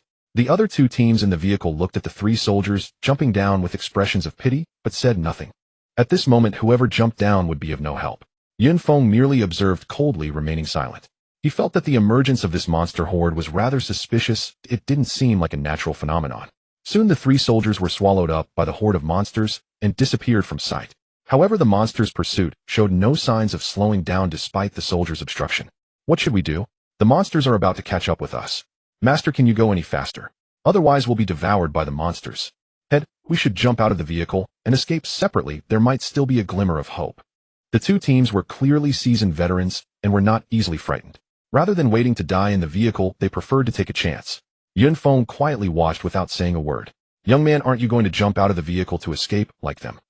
Just as there were only two people left in the vehicle, the driver suddenly asked. I have a feeling that you have a way to evade the monster's pursuit, Yunfeng joked. You're joking, my friend, the driver replied with a sheepish smile. Then let's just wait to die in the car, Yunfeng said nonchalantly. The monsters behind were getting closer. The two teams that had just jumped down had indeed distracted some of the monsters, but the main force was still chasing the armored vehicle. Quick escape, the driver urged anxiously. Jumping down won't help us escape. Yunfeng shook his head. Please just jump down. The driver, who had originally remained calm, finally changed his expression and pleaded with Yunfeng. How much did the Chu family pay you? How do you know about that? The driver exclaimed, his face changing dramatically. Then he looked somewhat dejected. You are acting too calmly, even more so than the soldiers and the awakened ones traversing dimensional space, which in itself is unusual. Since you know that, let's die together. Even if I die, my family will still receive that money. With that, the driver released the accelerator with his right foot and slammed on the brakes. As long as the armored vehicle stopped surrounded by monsters, Yunfeng would have no chance of escape. Looks like you're going to die for nothing, Yunfeng said, having learned the answer he wanted, and jumped off the vehicle. At that moment, the pursuing monsters had reached the vehicle. Looks like I'm going to spend some resources again, Yunfeng said as he ran forward, pulling out a silver-level Thunderfire orb and throwing it behind the vehicle. Although these Thunderfire orbs would not inflict much damage on monsters above level 30, they could at least eliminate some smaller Kalami and earn a bit of experience. With such a dense group of monsters, they didn't even need traps. Wait, traps? Could it be that the traps attracted? Yunfeng was taken aback.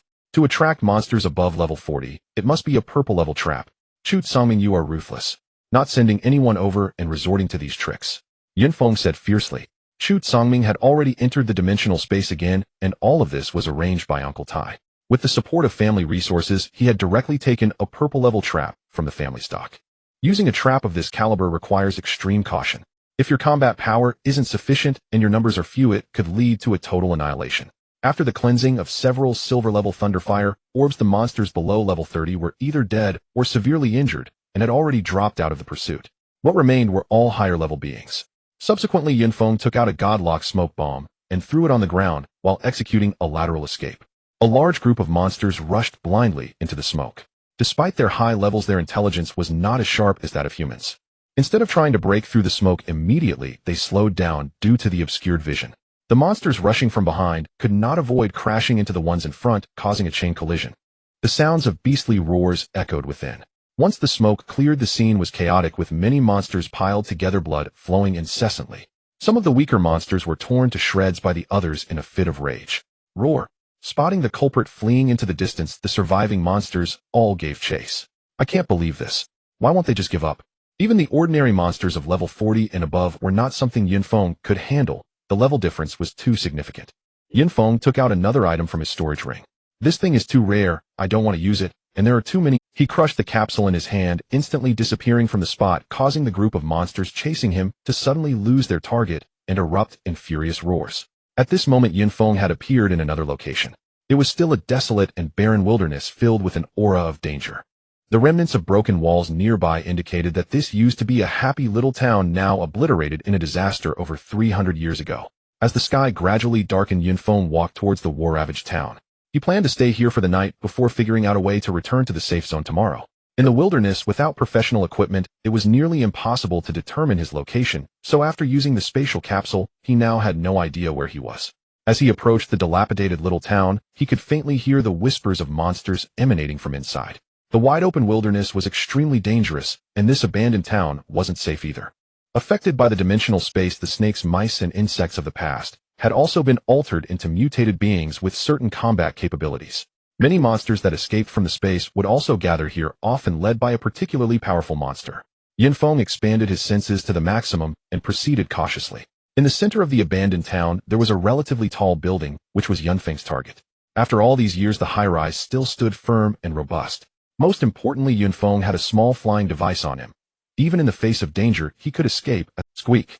In Yunfeng's perception, a half-meter-sized rat poked its head out from the ground, glanced at Yunfeng, shook its head, and retreated. Ignoring the mutated rat, Yunfeng continued towards the high-rise. After a quarter of an hour, he felt something. More and more mutated rats began to appear around him, mixed in with some real monsters. From his perception, Yunfeng realized that these little things were surrounding him. Squeak. The sounds grew louder and more chaotic. Soon Yunfeng discovered he was surrounded by a great army. At that moment, the sun set beyond the horizon and night officially fell. Just then, the mutated beasts and monsters surrounding Yunfeng charged at him, as if receiving some command. Seeing the dark mass rushing towards him like an army of ants, Yunfeng swallowed hard. Has no one ever come here to clean this place up?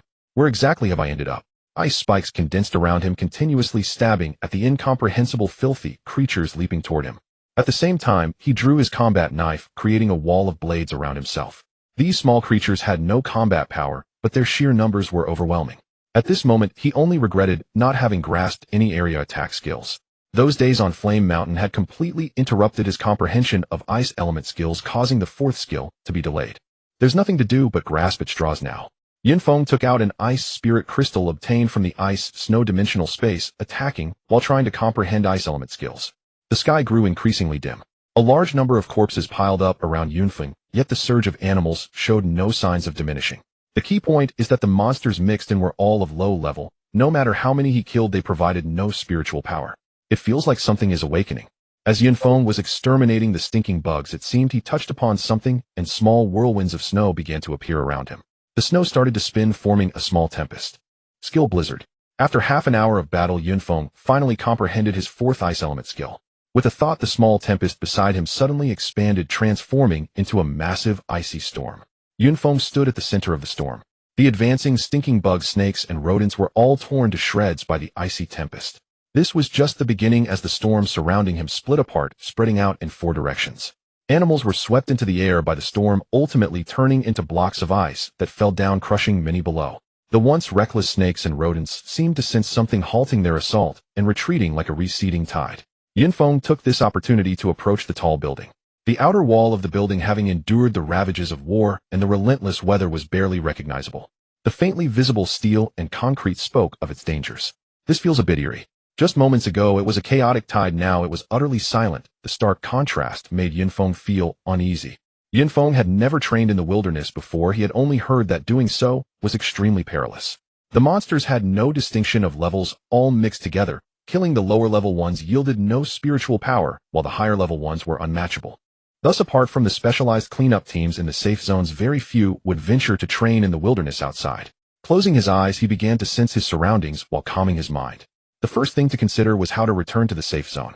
In the wilderness, there was no mobile signal. It was said that only one type of phone, dubbed leading ahead, could contact the safe zone in these regions.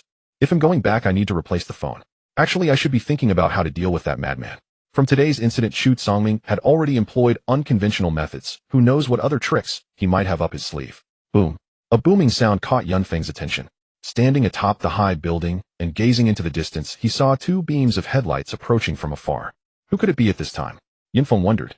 When he arrived, he had already scanned the surroundings. There were no dimensional space entrances or safe passages, so it was unlikely anyone would come here.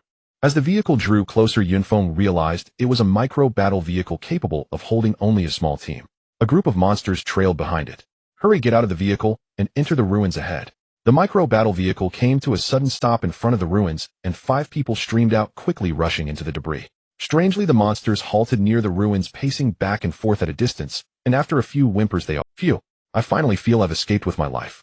Sister Chi, that was truly too thrilling, or it felt like we were about to be caught again. Alright, this place may not be safe either, we should find somewhere to hide." The woman called Sister Chi led the 4 team members toward the center of the ruins, aiming for the tall building where Yunfeng was. "Sister Chi, look." A man in the team pointed to a clear patch in front, speaking with some terror. "Yuck." Another girl in the team looked at the scene ahead and felt a wave of nausea. On the ground lay a dense mass of corpses, most of which were in pieces with innards and blood splattered everywhere. These corpses died less than 24 hours ago, and most of them bear knife wounds and elemental damage. Sister Chi crouched next to a rat's corpse and examined it. Sister Chi, could there be another team nearby? Let's not discuss it now. We need to find a place to rest. We were just chased around.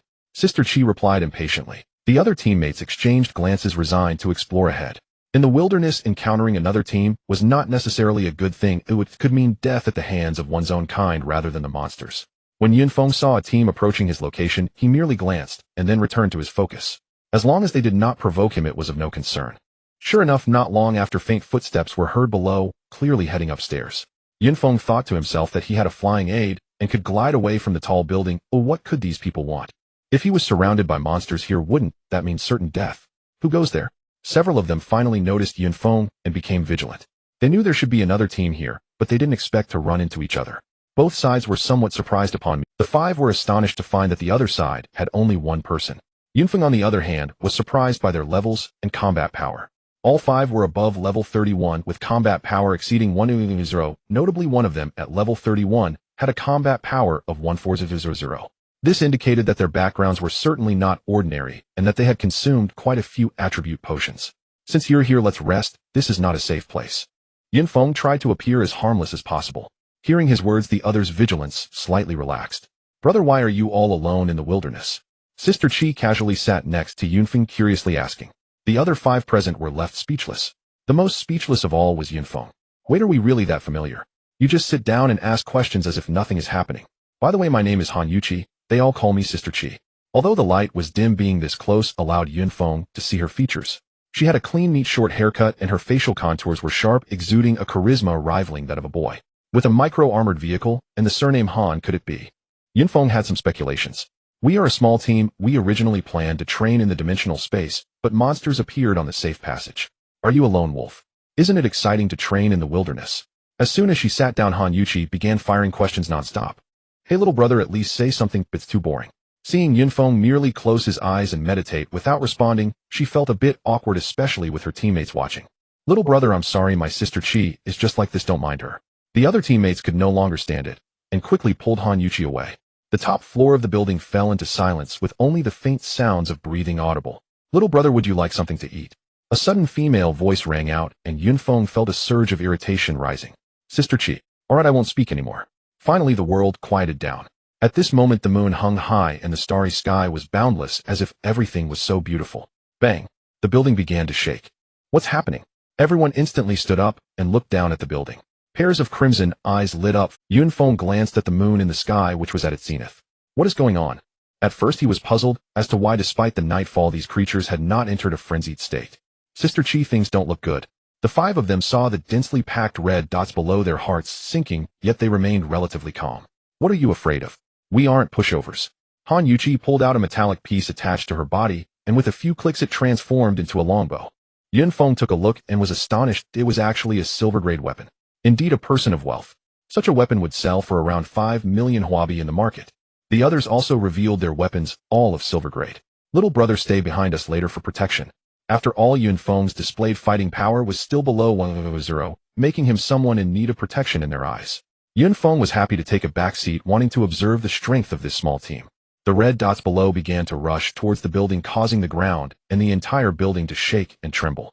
As the red dots neared the top floor, they finally caught sight of what those creatures were. Most of them were still the same snakes, rats, and bugs, but their combat power was significantly higher than before. Among the five, a tall man was already holding a giant shield, standing at the entrance of the top floor. Rain of arrows. Han Yuchi shot an arrow which transformed into countless phantoms in the air, all descending. Below, numerous popping sounds echoed, followed by screams. Great job, Sister Chi. It was evident that many of the red dots dimmed under that single arrow. At that moment, another boy was unwilling to fall behind. He held a purple crystal ball, and soon the sound of thunder. A lightning serpent shot out from the crystal ball, and in the blink of an eye it plunged into the mass of red dots below, beginning to dart among them. In the lightning's glow, one could clearly see the red glow in the eyes of the monsters, disappearing one after another.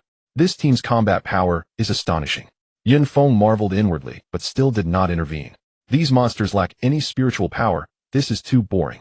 After attacking for a while, he had not absorbed a single bit of spiritual power. However, seeing the continuous stream of red dots surging up the building, he knew he had to take action. Sister Chi, this won't do. Our spiritual energy is running low. Stop talking nonsense, do I not know? Linger, what are you waiting for? Restore some stamina for me, and some mental energy for Aoyang. Sister Chi, is it finally my turn? A crisp voice rang out. It was the youngest girl in their group. A faint glow appeared on her body, which then fell on Han Yuqi, followed by another glow that landed on the person named. The two who had looked a bit weak suddenly regained their vigor. Yun Feng watched from the back, dumbfounded. This team, at least from the current perspective, there were two primary attackers and one support, all with extraordinary awakened talents. The lightning element talent was already the pinnacle of elemental attack types, and the seemingly gentle Aoyang in front of him undoubtedly had a high talent level.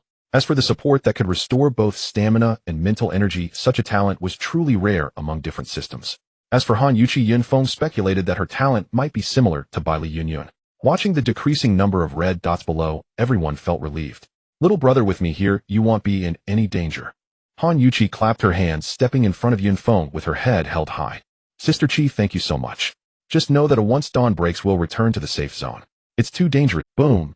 The building shook violently, and the sound of bricks continuously falling could be heard. Sister Chi, look. What are you panicking about? Han Yuqi turned her head to look downstairs, completely dumbfounded. At that moment, the moon was setting, and the sky was slightly brightening. Under the azure sky, they saw all sorts of monsters crawling out from the ruins. Their eyes were no longer blood red, but rather clear. The data feedback from the goggles showed that these monsters were no longer the small karamis they had previously killed. Although their levels were all below 40, the sheer number of them was certainly beyond what these few could handle. This is just an ordinary ruin. Why are there so many monsters gathering here? Yun Feng's mind was filled with questions. Sister Chi, what should we do? The few of them surrounded Han Yuqi. What else can we do? We escape. Ooh, can we possibly fight them? A resilient girl.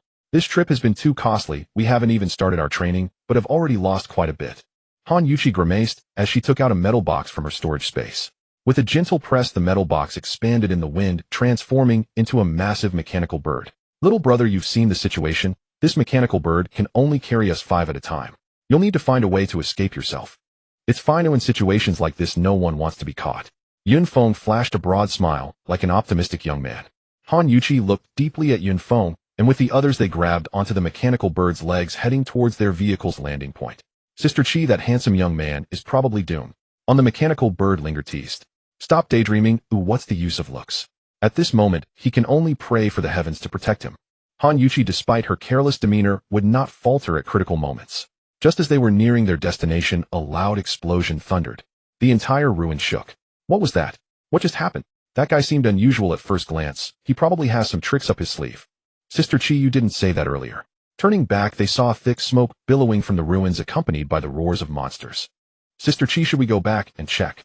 You can go if you want to. I only prepared one mechanical bird. If we leave now, we can't escape later. After saying that, she slammed the gas pedal and sped away.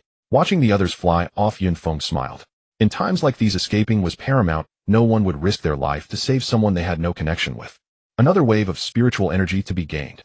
Yun Feng took out the thunder fire pearls, tossing them one by one into the group of monsters, causing blood and flesh to fly everywhere. Spiritual energy 9, spiritual energy 14, spiritual energy 24. In just a short while, Yun Feng had gained over 1,000 points of spiritual energy. With this, the higher-level monsters could no longer sit still and roared as they charged towards the tall building. Ignoring the higher-level monsters rushing upwards, Yun Feng continued to throw thunder fire pearls downwards while concentrating on ice elements, unleashing skill after skill. Roar! Finally, some monsters reached the top of the building. However, leading the charge were only some monsters in their 20s. Let all of you turn into my spiritual energy. Yun Feng fought to gain strength, feeling unafraid. As long as those monsters above level 30 did not rush up first, he was fine. As time slowly passed, the spiritual energy Yun Feng absorbed gradually increased. Half an hour later, his level reached 24. Buzz! A strange sound echoed from beneath the ruins. The monsters below level 30 no longer rushed forward, but began to retreat slowly, followed by monsters above level 30 charging in. It's time to go. Yun Feng retrieved an item from his storage ring. Similar to Han Yuqi's mechanical bird, this was a pair of gliding wings sufficient for only one person. Equipping the gliding wings, Yun Feng jumped from the high building, flying in the completely opposite direction of Han Yuqi. During his flight, he did not forget to toss a few thunderfire pearls down. Roar! Watching Yun Feng take off, the monsters below could only roar in anger. You all are too enthusiastic. You've already sent me so much spiritual energy.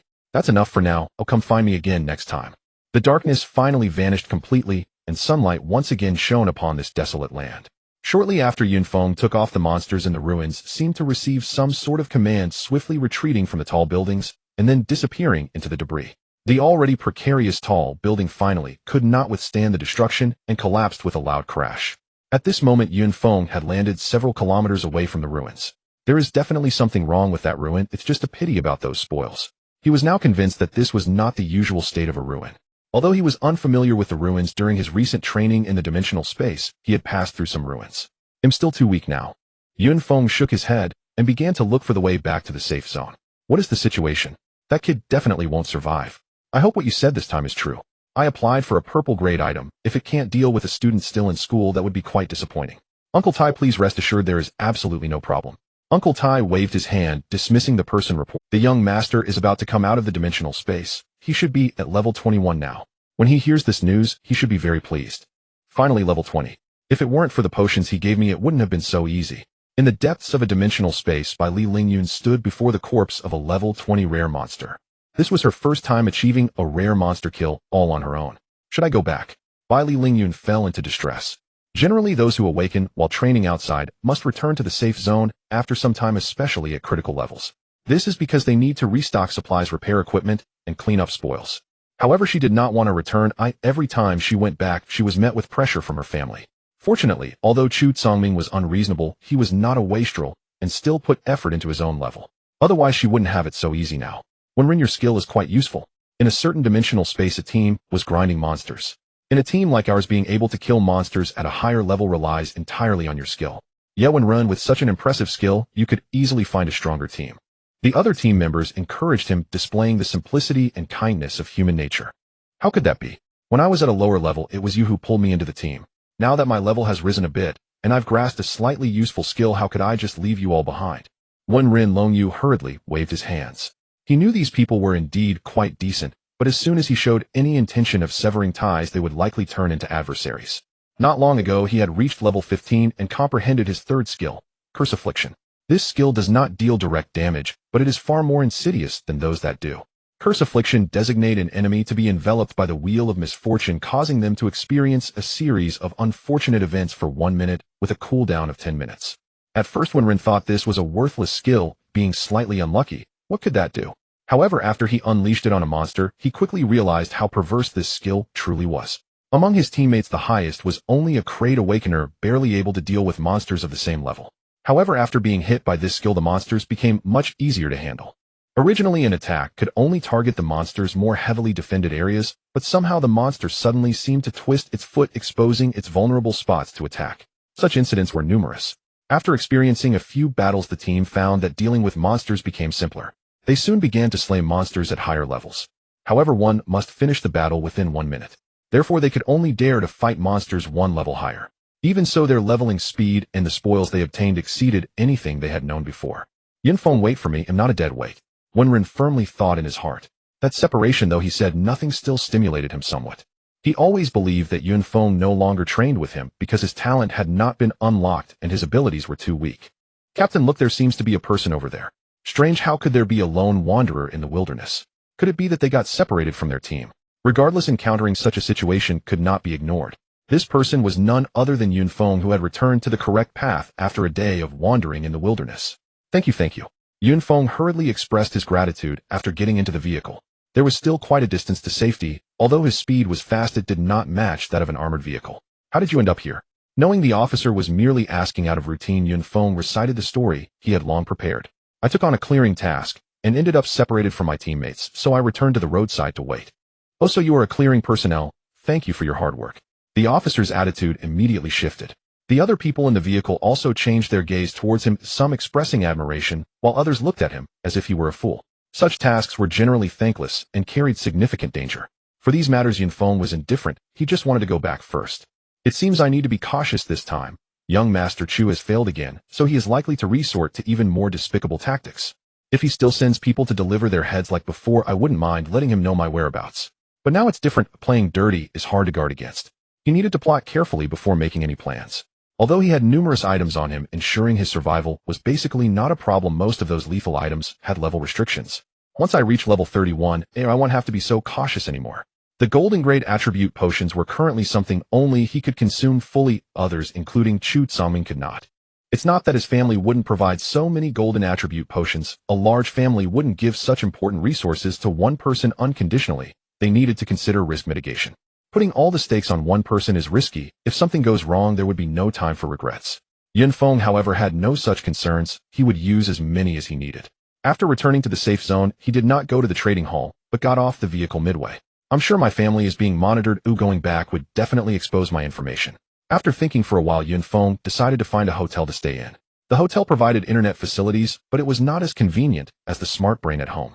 After modifying the delivery address, he began to select products. This time he planned to stay in the safe zone for an extended period to prepare for the upcoming training. Crazy school starts tomorrow. Are you coming? During this time, the only ones keeping in touch with Yunfeng were He Ho and Zhu Gan.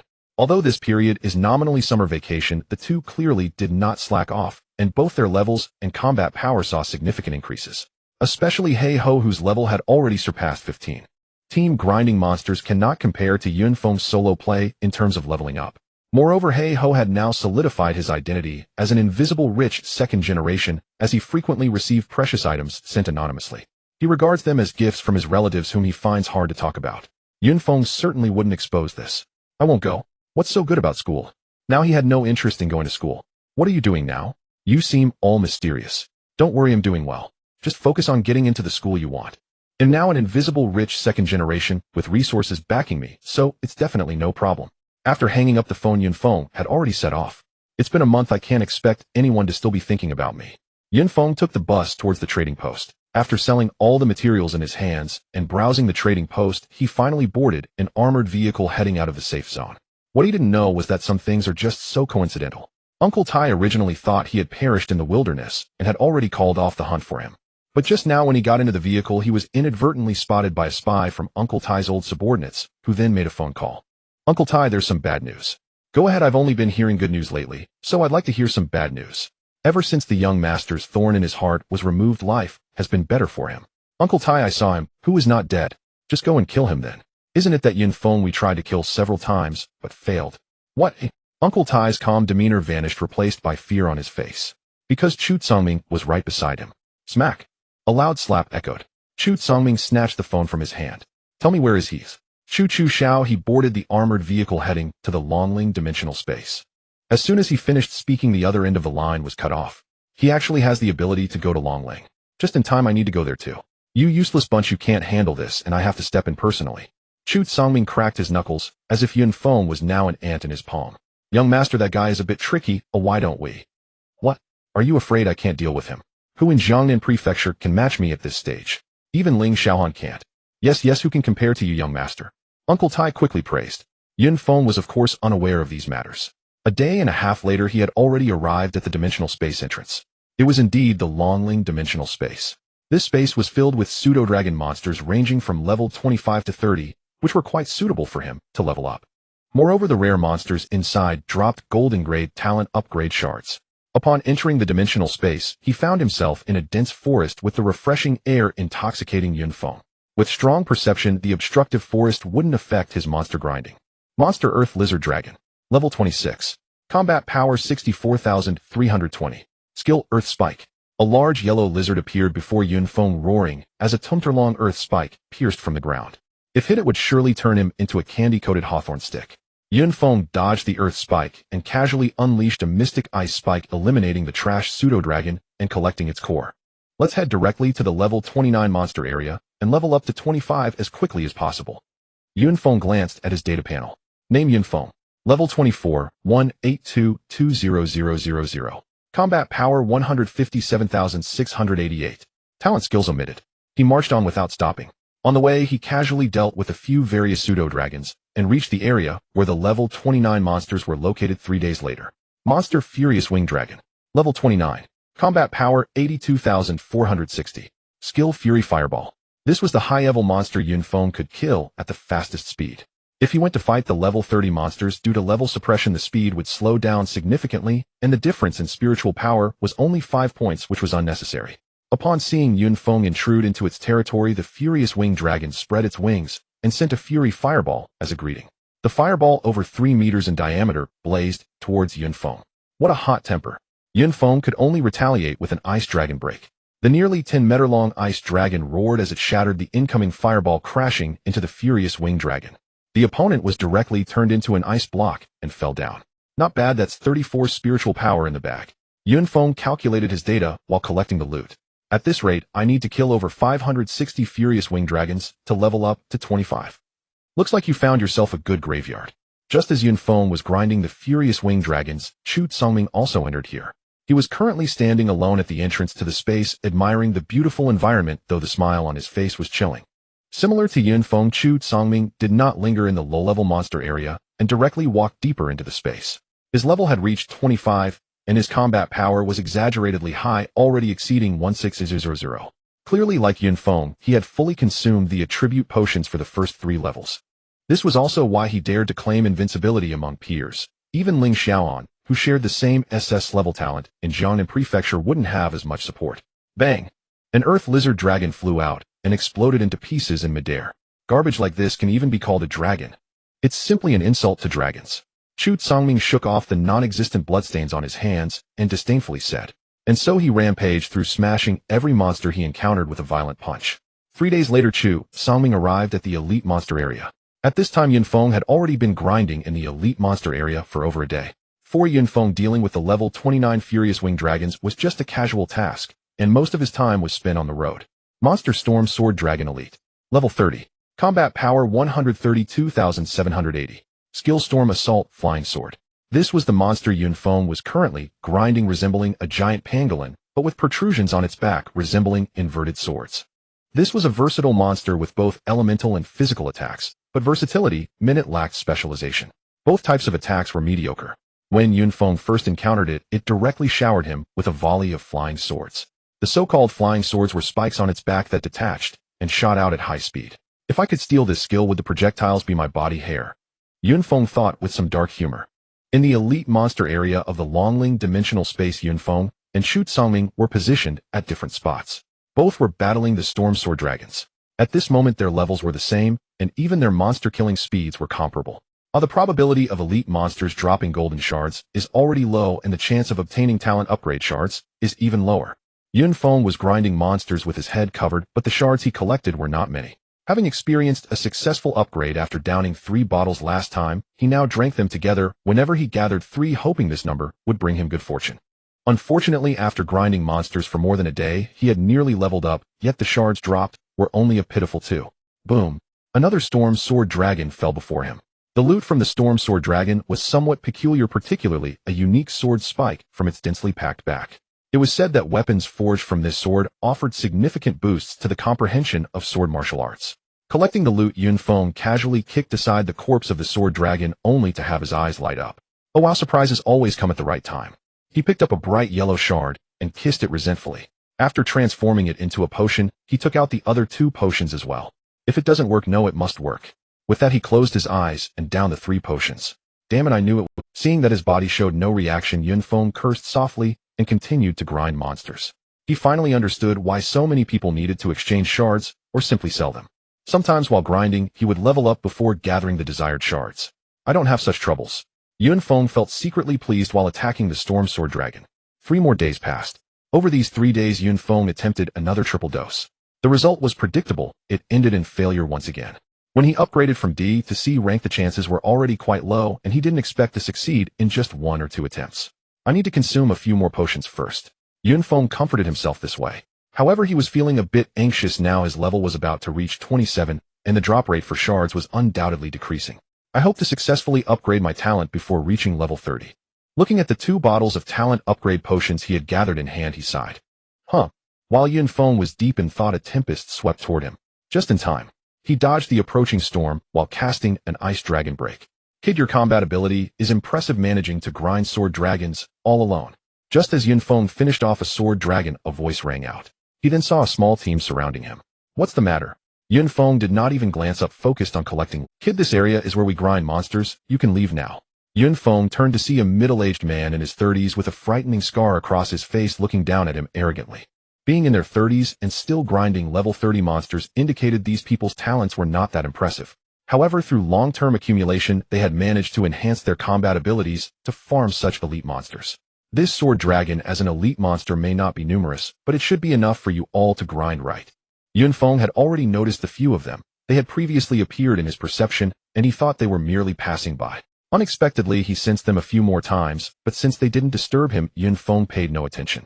Little did he expect these guys would come looking for trouble. Upon closer inspection, their levels were all around 30, and their combat powers were not weak, all hovering around 100. This indicated that they had not wasted their years, and had probably consumed some attribute potions. If you have something to say, just say it directly, don't beat around the bush. Little brother, straightforward. The scar-faced man said loudly. These days, whenever we wanted to grind monsters, we found only a corpse of the sword dragon left. We followed the trail, and discovered you got there first. Little brother, we have no other demands, just return our loot to us. As soon as the scar-faced man finished speaking, the others suddenly moved closer, afraid Yun Feng would escape. With your current combat power, you could easily grind monsters by yourselves. What? Shut up and hand it over, no need for all this nonsense. The one speaking was the youngest in the group, clearly with a bad temper.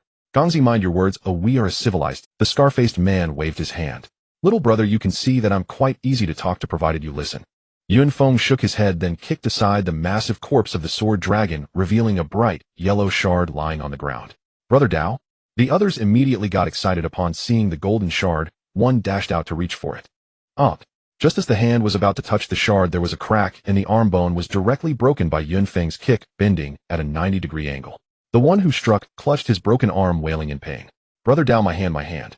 Yun Feng nonchalantly picked up the shard from the ground, which turned out to be a talent upgrade potion shard. Lucky me. In front of the stunned group, Yun Feng took out an ancient jade from around his neck. Then in their astonished gaze, he directly transformed the shard into a potion. What kind of sorcery is this?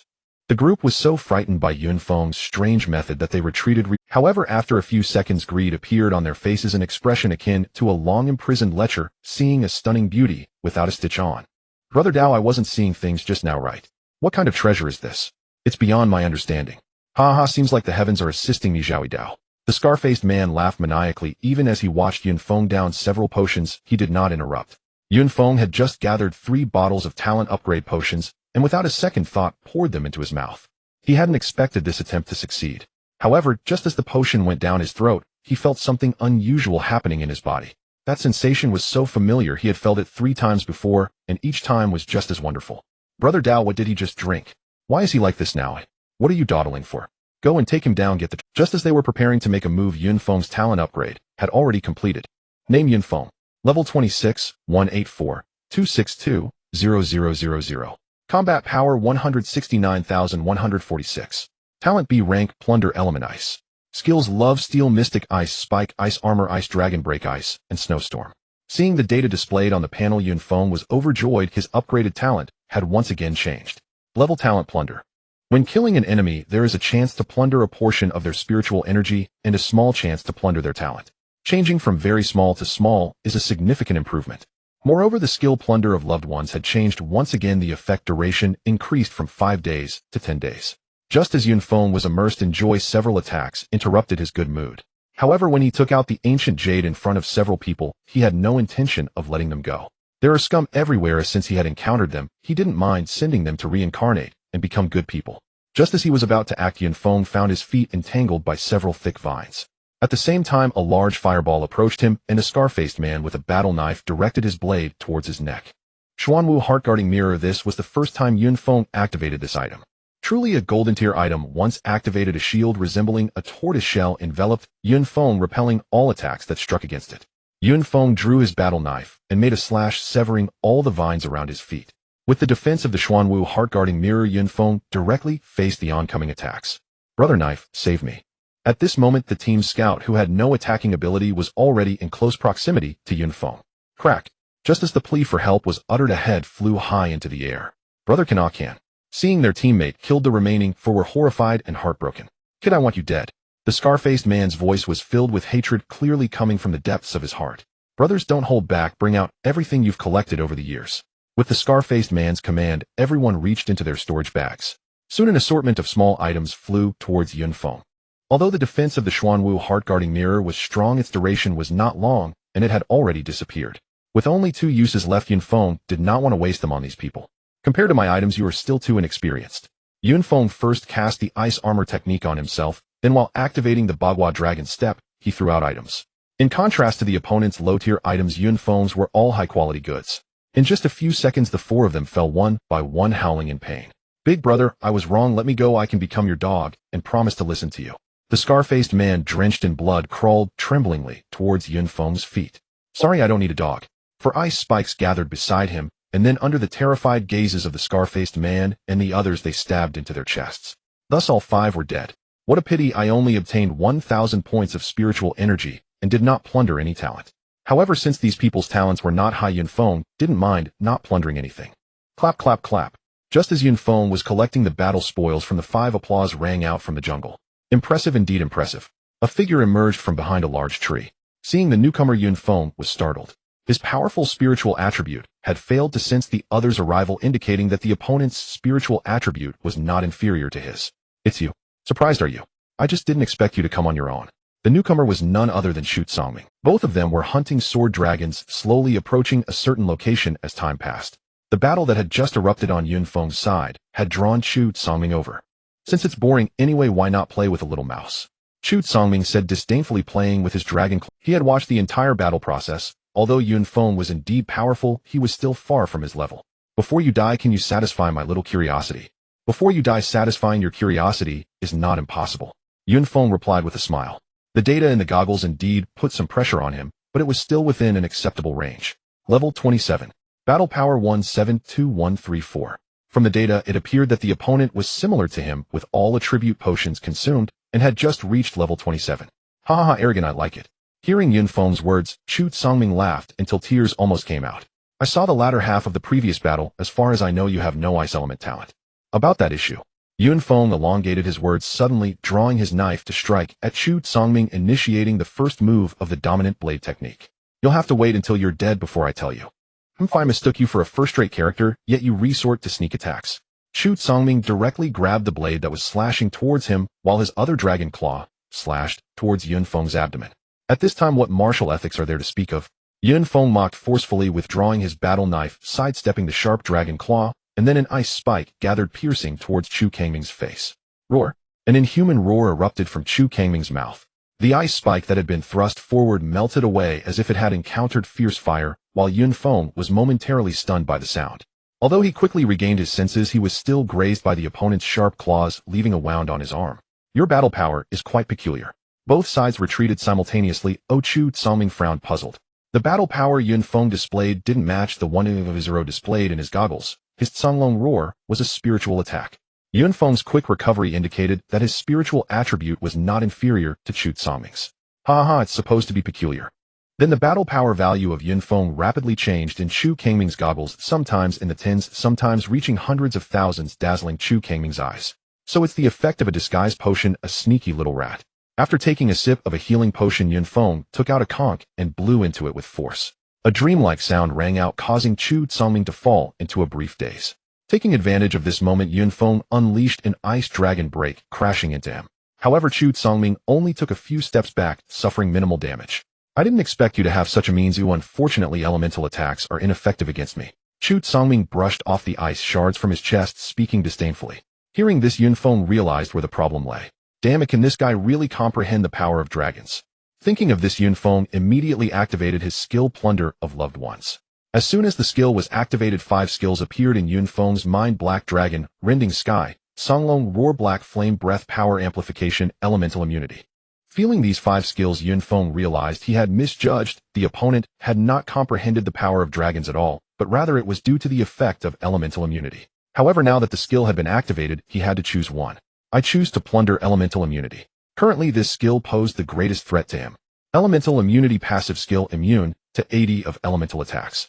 Although the effect of this skill is not as good as the pseudo-dragon power, and 80 immunity is already quite formidable. After plundering the skill, Yun Feng unleashed another ice dragon break towards his opponent. I said elemental attacks. Pooh! Chu Songming was directly knocked back dozens of meters by the ice dragon, spitting out a mouthful of blood. How is this possible?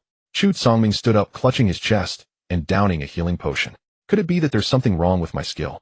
When Chu Songming looked at his skill slots, he was completely dumbfounded. Where were my skills? What exactly? Chu Songming looked at Yun Feng in horror. The unknown is the most terrifying. Up until now, although he had only understood one skill from plunder talent, it was by far the most powerful skill Yun Feng had. That skill of yours is a bit of a counter to me, making me quite unhappy, so I made it disappear. It disappeared. Disappeared. Chu Kangming's head buzzed. He felt those 3 words ringing in his mind like a bell echoing endlessly. Elemental immunity was a skill he had comprehended at level 25. At that time, he was simply overjoyed to have grasped this skill. Previously, his only shortcoming was being restrained by elemental attacks.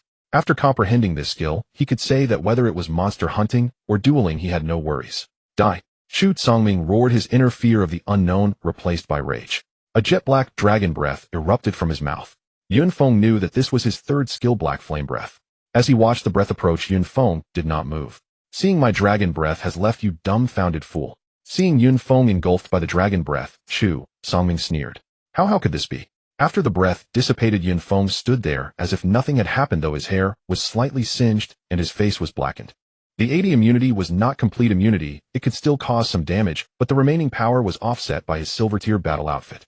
Elemental attacks are ineffective against me. Yun Feng returned his words verbatim. At that moment, Chu Songming truly felt fear. The other party had indeed stripped him of his skills. Ice Spike, Ice Dragon Break, Ice Snowstorm. Yun Feng was not the kind of good person who would spare you when you're down. One by one, ice element skills rained down upon his opponent as if they cost nothing. Chu Songming was still in shock from the fear of Yun Feng, stripping his skills, only reacting as the skills approached. In a hurry, he pulled out a mini golden bell from his storage ring and threw it out. The bell instantly grew larger, enveloping him within it. All of Yun Feng's attacks struck the bell and ultimately vanished into thin air. After a few moments, the golden bell shrank and returned to Chu Kangming's hand. This item is quite good. Right now, Yun Feng was particularly concerned about items for preserving his life. Damn it, I can't believe I've been forced into this situation. Chu Songming had just been drenched in cold sweat. Fortunately, he had timely used the golden bell shield, but that item could only be used once a day. Transforming his legs into dragons, he fiercely kicked off the ground and charged towards Yun Feng like a cannonball. Since elemental attacks were ineffective, he would resort to close combat. The beast system's strength lies in melee. Come at me. Yun Feng also desired a thrilling battle. He then drew his battle knife and activated the Bagua Dragon Step to dodge the attack. Another round of ice element skills was unleashed in succession. Close combat. That's impossible. Right now, elemental attacks were the best choice. Who would engage in hand-to-hand combat with you? The 2 fighters were closely matched, entering a stalemate. Chu Songming, lacking 2 skills, including the ice and fire breath, which was also ineffective, was mostly in a defensive position. Chu Songming always wanted to engage in close combat, but Yun Feng was like an eel slipping away at critical moments. Immediately following was a series of ice-based skill attacks. The SS-grade beast transformation into a dragon was undoubtedly the pinnacle of close combat. Its power, defense, and speed were flawless. If it weren't for Yun Feng seizing the ice element skill and the opponent's defensive skills facing him, Heaton would have been futile. How long do you think you can keep dodging? In his dragon form, Chu Songming was half covered in black scales, appearing fierce and terrifying. Yet he was now adorned with ice shards, making him look somewhat ridiculous. Although the dragon scales had some defensive capability against elemental attacks, they were utterly ineffective against Yun Feng's combat power. He secretly regretted not mastering a body movement martial art and focusing solely on offense. I will dodge if you have the ability, hit me. Yun Feng taunted while releasing skills, infuriating Chu Songming to the point of furious rage. You will regret this. Chu Songming roared, producing an item. As Yun Feng was enjoying his attack, he suddenly felt a pressure enveloping him, rendering him unable to use the 8 trigrams dragon step. Damn, so you have items too. Yun Feng immediately activated the Xuanwu Heart Shield to block the approaching Chu Songming, then took out the illusion sound conch and a golden level soul severing cannon. He blew the conch and threw the soul severing cannon in one swift motion. Chu Songming never expected Yun Feng to have so many high-level items and was caught off guard. Before him was a sea of blood, his body surrounded by a mountain of corpses with countless hands reaching out from the blood sea. Help me, help me. The cries echoed incessantly. Seizing such a great opportunity, Yun Feng activated a triple skill combo, launching 3 skills at Chu Songming. If all 3 skills hit, and he had no elemental immunity, Chu Songming would definitely be severely injured. However, just as the 3 skills approached, a flash of azure light shimmered around Chu Songming, and the skills vanished into thin air, awakening him from the illusion. My protective treasure. Just as Chu Songming was about to explode with rage, a golden rope tightly bound him. Since they had begun a battle of items, Yun Feng no longer held back. Who are you? Chu Songming finally realized that the family power he prided himself on was inferior to this ordinary person with no background. Let's go below and talk more. He unleashed 3 skills once again. Seeing the incoming skills, despair and terror finally appeared in Chu Kangming's eyes. Recalling the grievances with Yun Feng, he realized that there were no deep-seated grudges between them, just the seeds of jealousy he had sown. The series of pursuit attacks he launched against Yun Feng seemed to him like crushing an ant. However, the ant he thought he could crush was now trampling him. Boom! Chu Songming, bound by the golden level binding immortal rope, had nowhere to evade and was struck by all three skills. Once the storm and snow cleared, his form was revealed. His black scales were cracked, and the areas not covered by scales were a bloody mess with blood continuously spilling from his mouth. "Let me go. Let me go." The words came out slurred through his bloodied mouth. "Let you go? Have you ever thought of letting me go?" After saying this, Yun Feng raised his blade, slicing through his neck with overwhelming force, and his head flew high into the air. "Last time you escaped with your life at the hands of Bai Li Lanyun." Just as Yun Feng bent down to collect the spoils, he suddenly froze, trembling all over. In that instant, he felt his body flooded with boundless power, making even a simple action extraordinarily. Roar! A dragon's roar echoed through the air, lingering between heaven and earth. Time seemed to freeze at that moment, yet felt infinitely prolonged. Boom! Yun Feng felt as if his head would explode, then return to normal. This feeling, could it be A? He immediately glanced at his status panel. Name: Yun Feng. Level 27, 426, 20000. Combat power 169,796.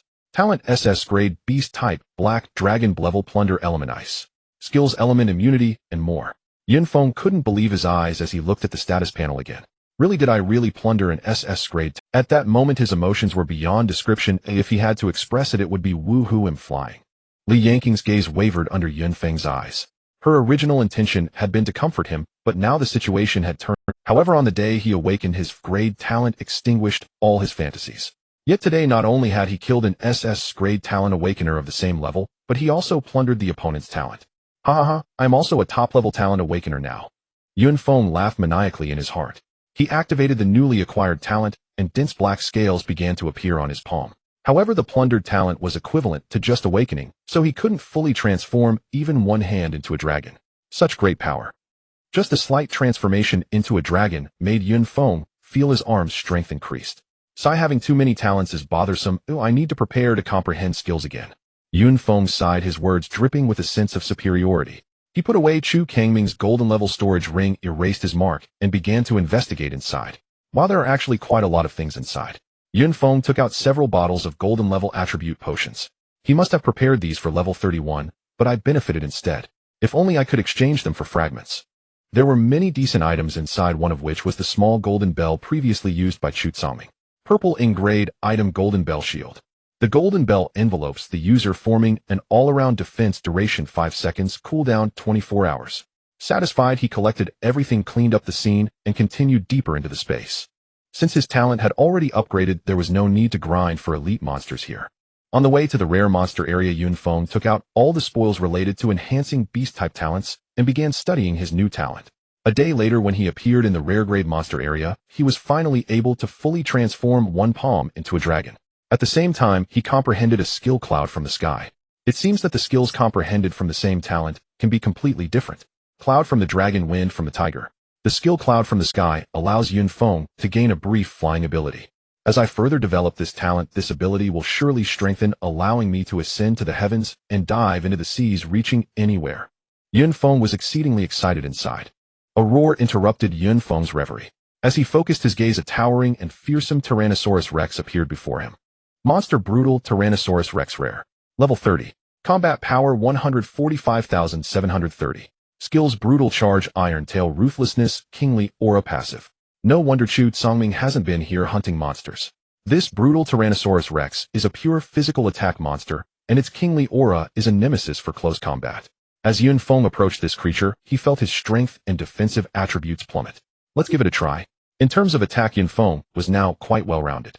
Moreover, during his journey here, although he had been studying new talents, he had also comprehended his last ice skill, Ice Prison. With 3 attack skills and 1 defense skill, comprehending a control skill this time was quite fortuitous. While he was pondering, the Tyrannosaurus Rex charged at him.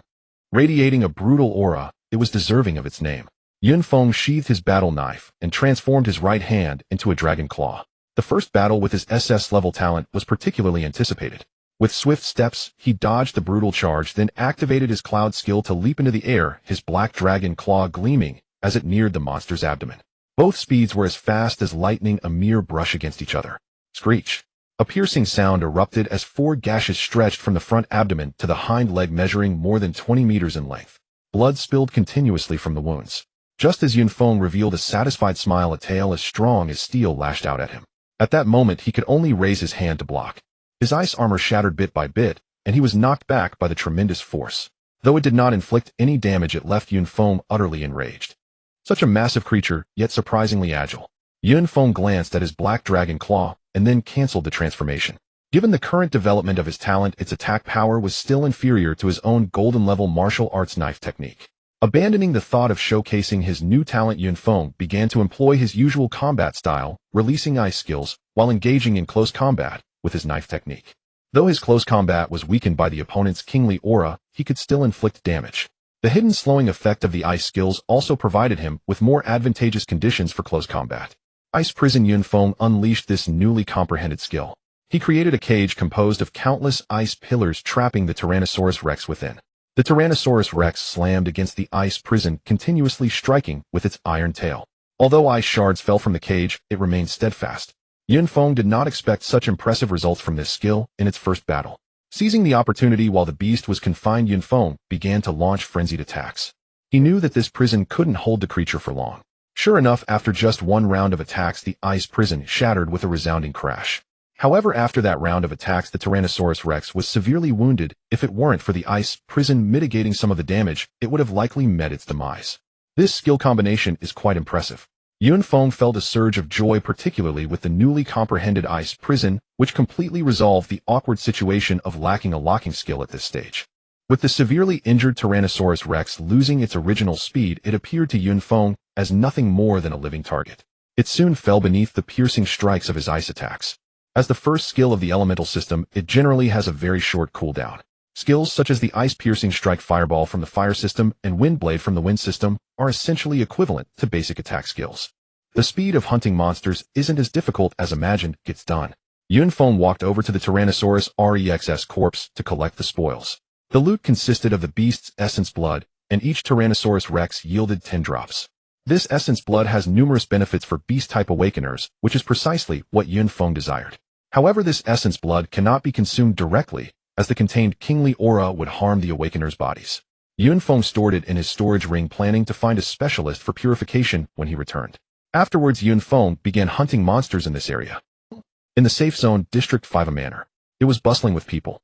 Today is the 60th birthday of the old master of the Bailey family. Although the Bailey family is not a top-tier family in Jiangnan continent, the old master is not a celebrity either, but he has a good son.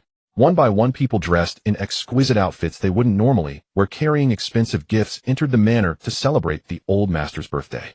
Cousin, it's been a long time since I saw you. I thought you were training in the dimensional space.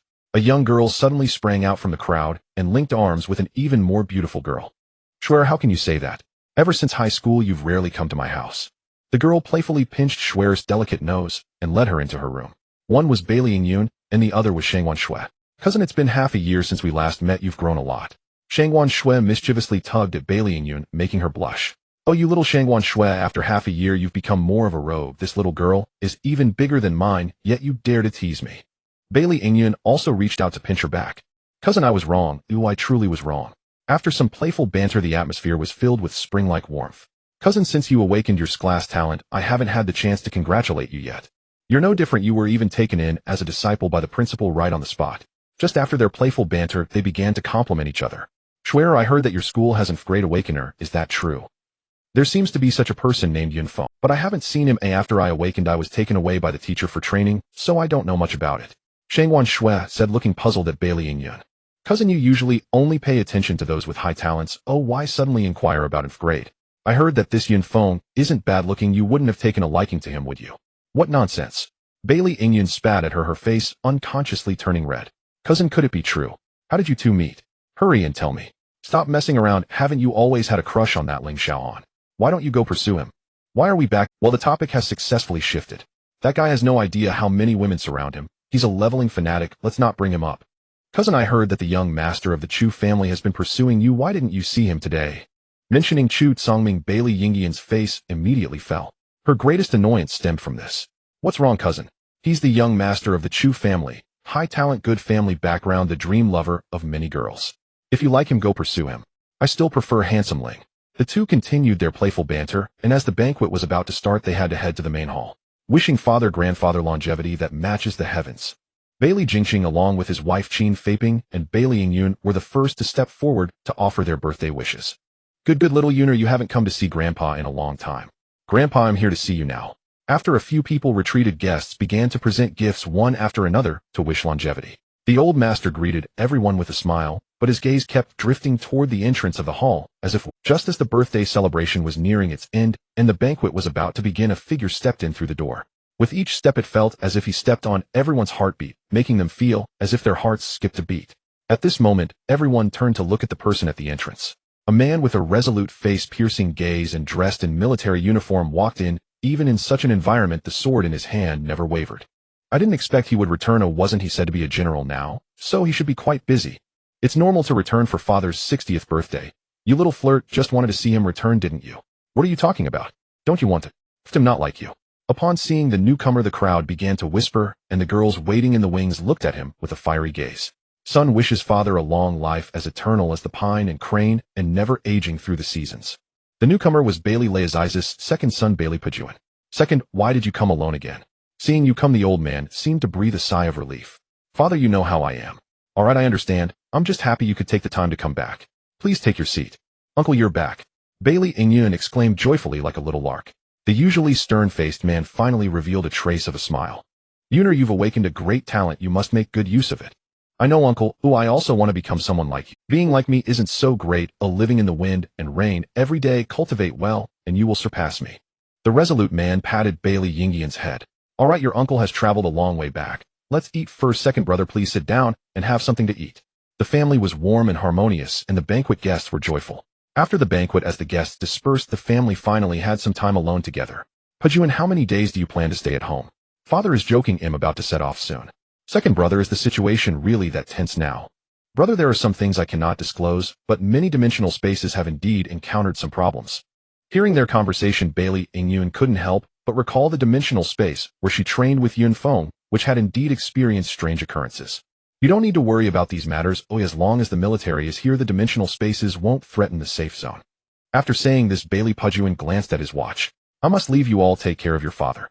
He then left the manor without looking back, where a military vehicle was all. Yuner, you should thank your uncle. If it weren't for him, the Chu family might not just be suppressing us economically. Qin Feiping looked at the departing figure and earnestly spoke to her daughter, then turned a dissatisfied glance at Bailey Jingxing. Why are you staring at me? We can't rely on second brother for our entire lives. I also want to find a way out for our Bailey family. If you're useless, don't say such grandiose things.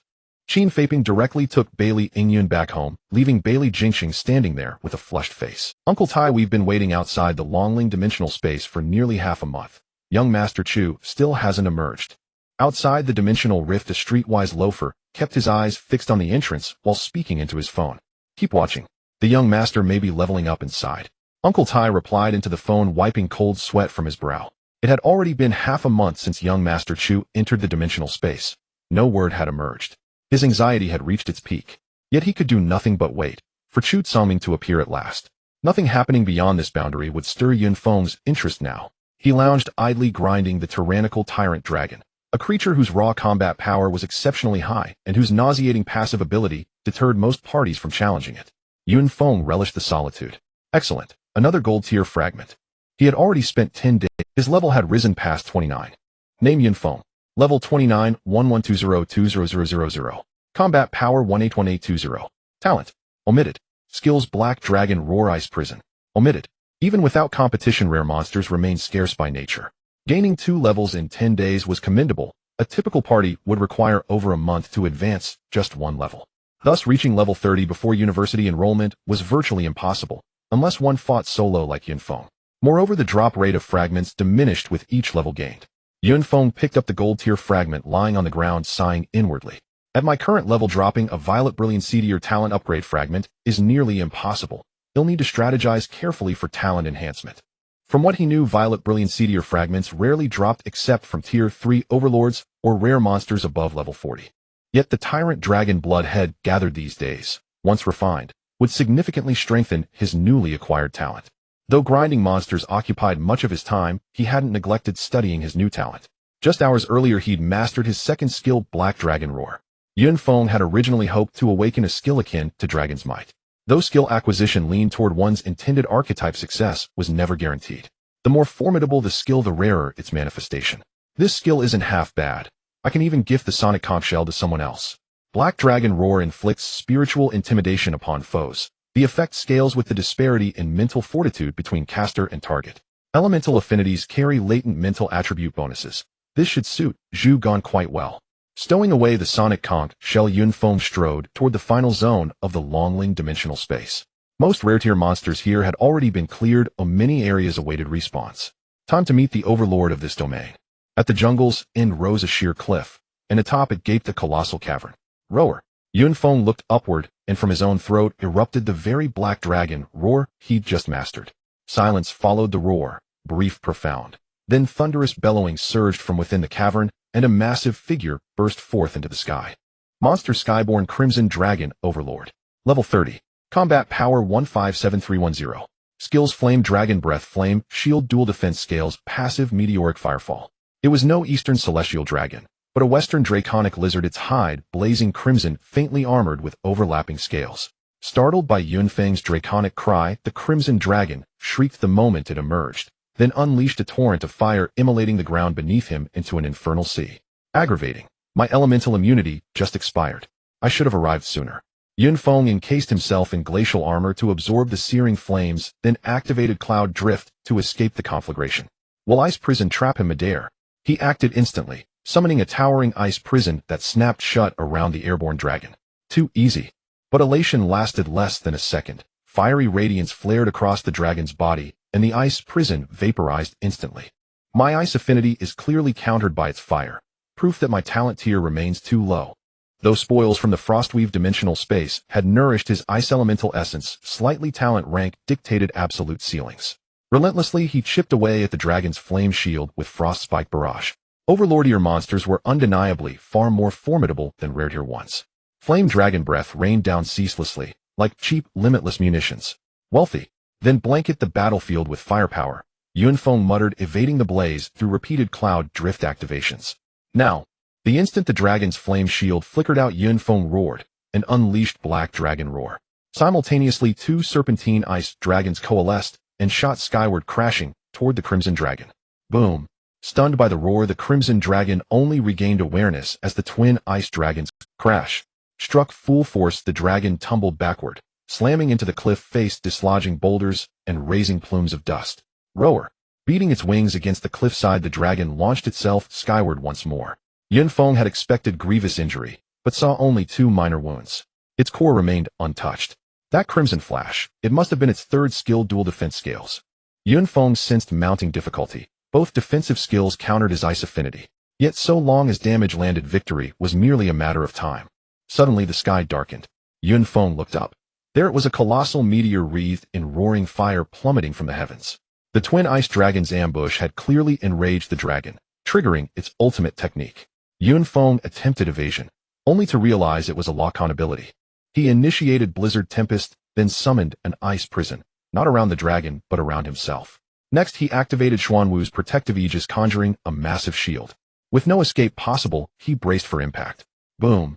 The meteor struck. Blizzard Tempest shattered after a single heartbeat. The ice prison splintered instantly. Only Xuanwu's shield held firm, stopping the meteor dead. Phew! Had it breached, I'd have needed the golden bell. Yun Feng exhaled deeply. After the cataclysm, the terrain lay ravaged. Yun Feng seized the initiative. Man and dragon exchanged blows, ice clashing with fire, reducing the entire cliffside to ruin. Currently, Yun Feng could only inflict meaningful damage during the brief window when the dragon's flame shield vanished, launching a precise combo. Time slipped by, 30 minutes elapsed. The battle ended with the Crimson Dragon's mournful wail. Truly overlordier monsters are no trivial challenge. Yun Feng approached to claim his spoils. The dragon's flame crystal core possessed exceptional purity, highly coveted by fire element awakened cultivators. Its crimson scales, meanwhile, served as premier material for armor crafting, yielding gear nearly approaching silver tier quality. Turning over the dragon's carcass, he found it, as expected, a violet fragment resting upon the scorched earth. Unbelievable luck. In his palm lay precisely the talent enhancement reagent fragment he sought.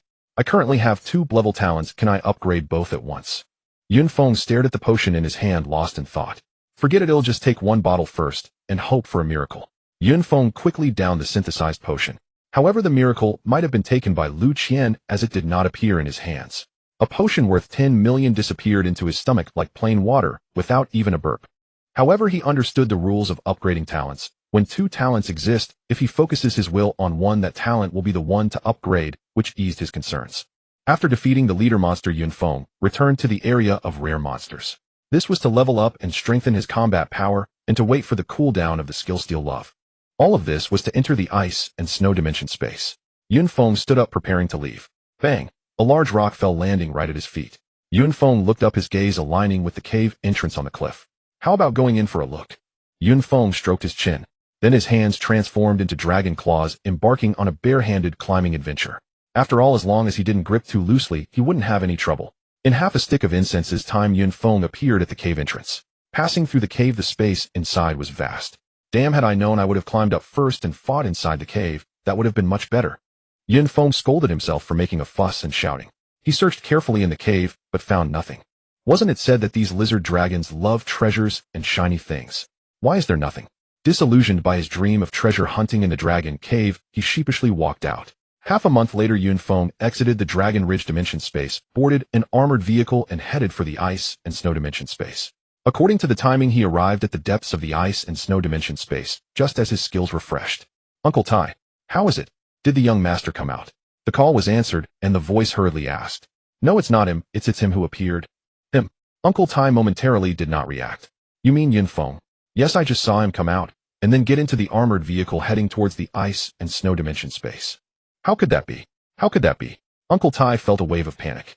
It's possible that the young master did not encounter him in the dimension space. It must be so. Uncle Tai kept giving himself mental reassurance. You continue to keep an eye on Dragon Ridge, and let others follow Yun Feng. He must not leave your sight. Should we follow him into the dimension space? Yes, follow him closely, but absolutely do not make a move. We must not alarm the snake in the grass. Uncle Tai did not dare to let these people take action anymore. He currently had no idea what had happened in Dragon Ridge. Understood, Uncle Tai? After hanging up, Uncle Tai's hand trembled slightly. Young master, I hope the outcome is as I imagined. Uncle Tai's heart raced, unsure if he should report this matter to the family head. In the end, he shook his head and dialed a phone number. Ice and snow dimension space and back again. Upon entering the dimension space, it was still a vast expanse of white, and Yun Feng's ice element talent began to stir. While comprehending the laws of ice elements, he ventured deeper into the space. He did not stop at all. The monsters in this space were level 2025, and he could kill them without breaking a sweat. For days later, Yun Feng reappeared by the ice lake, surrounded by mountains. The surface of the lake was covered with thick solid ice. Everything was just as it was when he first appeared here, as if the last battle had never happened, leaving no trace. Stepping onto the ice surface. Not long after, the ice dragon serpent leaped out of the ice lake, attacking Yun Feng on the ice. This time was different. The disparity in combat power and level had completely reversed. Only the pseudo-dragon power skill was somewhat annoying. Unfortunately, Yun Feng now possessed SS-level melee talent, making dealing with this ice serpent a piece of cake. Brother, wait. At that moment, a voice came from afar, approaching swiftly. In the blink of an eye, it reached the ice surface. What incredible speed! Just as Yun Feng was preparing to strike, he dodged the ice serpent's attack and appeared elsewhere on the ice. Big brother, I'm really sorry. The newcomer understood that entering someone else's hunting area at this time was extremely impolite and dangerous. What do you want? Yun Feng stood with his knife drawn, coldly looking at the newcomer. The newcomer appeared to be a student, very young. His face was like a carved jade, perfect and flawless. With a gentle and refined smile on his face, it was hard for anyone to feel any dislike. Big brother, you are already at level 30. There's no benefit in hunting these monsters here. Why not let me have it? I will gladly present you with the spoils from the ice serpent. In his view, the Yun Feng in front of him had both higher level and combat power than himself, possibly a senior student. He just didn't understand why he was disguising his information. Was it just to kill this ice serpent? Hearing this, Yun Feng was taken aback. Could it be that his disguise potion had failed? Big brother, don't be nervous. Seeing your true information is related to my talent. Seeing Yun Feng suddenly become alert, the handsome young man quickly explained. My talent is related to my eyes, so I can see your level and combat power clearly. The other party said with a smile. Yun Feng suddenly felt a strong curiosity towards the newcomer. What kind of eye-related talent could see through the effects of a red radiance-level disguise potion?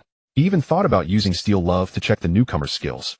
Suppressing his curiosity, Yun Feng made a gesture inviting the other party. As the other party said, killing this ice serpent now would yield nothing but spoils.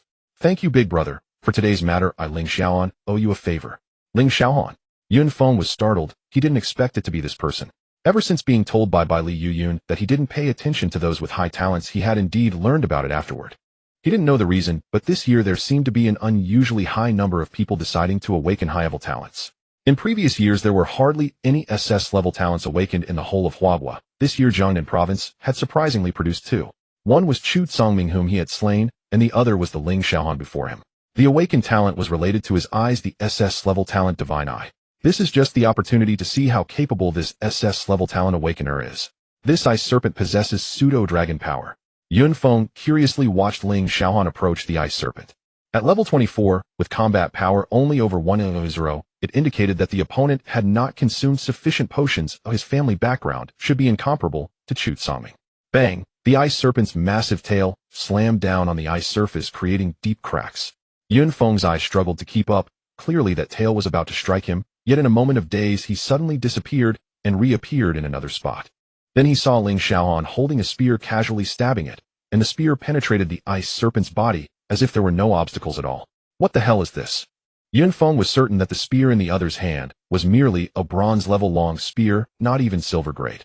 Yet just now the spot where the ice serpent was stabbed was not a weak point, but a place covered in scales. How did he do that? As an SS level, he seems to be stronger than Chu Kangming's dragon transformation. Yun Feng suddenly felt that his own SS level talent was not as appealing anymore. The ice dragon was pierced by a spear, letting out a heart-wrenching roar. It turned its head and opened its mouth. A blast of icy breath shot out, freezing the very air around it. However, Yun Feng only felt a blur before Ling Xiaohan suddenly appeared in another position, as if by teleportation. It's not teleportation, what could it be? In Yun Feng's perception, it felt like the spatial fluctuations that had occurred when he used the spatial capsule. It seems that in that brief moment our battlefield was not in the same plane. Yun Feng rubbed his chin, finding it extremely interesting. Suddenly Ling Xiaohan, who was in the midst of battle, felt a chill run down his spine, as if someone was about to stab him. Indeed, this chill had its reason. Perhaps the ice WYRM, having been pierced by a few spears, could no longer endure and unleashed its ultimate skill, the ice sealing domain. Within a radius of 50 meters, the entire world seemed to freeze. Ice spikes visibly formed in the air. This isn't fun anymore, it should end like a dream. Ling Xiaohan murmured to himself, his eyes shimmering with golden light, causing the ice dragon WYRM to momentarily become dazed like a statue, completely still. Ling Xiaohan leisurely stepped onto the body of the ice WYRM, moving step by step toward its head. Then he thrust his spear down. Until death, the ice WYRM remained as if in a dream, showing no reaction. Boom. The massive body of the ice WYRM crashed down, smashing onto the ice surface. Ling Xiaohan swiftly approached the WYRM, removing the short horn from its head and its heart's blood. After rummaging through the corpse, he suddenly brightened up and stowed away a hint of purple. Big brother, thank you. After securing his spoils, Ling Xiaohan approached Yun Feng, presenting the WRM's horn and heart's blood with both hands. Yun Feng accepted without hesitation, stowing away the two items. Big brother, I still don't know your name. Looking at the warm smile from the other, Yun Feng felt no reason to refuse. My name is Yun Feng. Hello, brother Feng. Now that we've defeated the ice WYRM, shouldn't we leave? After all, to him, the only valuable thing in this place was this elite monster. You go ahead, I have awakened an ice elemental affinity and wish to stay here a bit longer. Saying this, he casually conjured two ice dragons that soared into the sky. Then I won't disturb you, brother Feng. I'll take my leave. Ling Xiaohan was quick to arrive and even quicker to depart, vanishing in the blink of an eye. That guy, although he awakened his eye abilities, seems to have undergone some sort of evolution in his entire body. Yun Feng murmured as he watched the other's disappearing figure. He then walked toward the center of the ice lake on foot. After this kill of the ice WYRM, the mysterious ice dragon did not reappear. I wonder if my last encounter was good luck or bad luck. Could it be sleeping? Yun Feng took out a thunderfire pearl and tossed it in. With a boom, ice shards flew everywhere and water splashed. However, after a while there was no response from the lake. Is it really asleep? Yun Feng simply jumped into the ice. Due to his ice elemental affinity, the bone-chilling water of the lake felt no different from ordinary lake water to him. The entire lake was as clear and transparent as glass. As Yun Feng fell into the water, he seemed like an entity not belonging to this world, disturbing the tranquility here. He continued downward, and the light beneath grew darker, as if he were about to leave this place and enter the abyss. Finally, just as the light was about to disappear completely, Yun Feng saw a special light. It was the mysterious ice dragon quietly coiled at the bottom of the lake like a beautiful ice sculpture. Monster Mysterious Ice Dragon Epic Level Juvenile Stage Level 30 Combat Power 159760 Skills Ice Dragon Breath Dragon Roar True Dragon Power Passive Mysterious Ice Cage Seal Heaven Lock Earth Ice. As the information of the mysterious ice dragon appeared in the goggles, its dragon eyes suddenly opened, golden pupils rotating as they looked in Yun Feng's direction. Then its ice sculpture-like body began to move and charged over. Yun Feng was unwilling to battle it in the water, hastily swimming towards the surface while activating the skill lover's theft. There was no need for words. The primary target was the true dragon power he had coveted for a long time. True dragon power passive, immune to 90 of elemental attacks, immune to 90 of physical attacks. As expected, true dragon power is much stronger than false dragon power. Although the elemental immunity remains unchanged, the physical attack immunity has increased by a full 40. The pursuing mysterious ice dragon seemed unaware that one of its important skills had just vanished. Roar. Before Yun Feng could break the water's surface, a furious roar echoed from the depths. Roar. Yun Feng did not back down, responding with a roar of his own. You have dragon roar, I have black dragon howl. Who's afraid of whom? The pursuing mysterious ice dragon had thought its roar could interrupt the opponent's escape, only to be surprised that the other had a similar ability. It had momentarily forgotten to pursue. Only when the opponent broke through the water's surface did it react, hurriedly swishing its tail to chase after. Swish. The mysterious ice dragon, drenched in icy water, shot into the sky, glaring angrily at Yun Feng. "Aunt, last time I let you escape, and you dare to seek death again."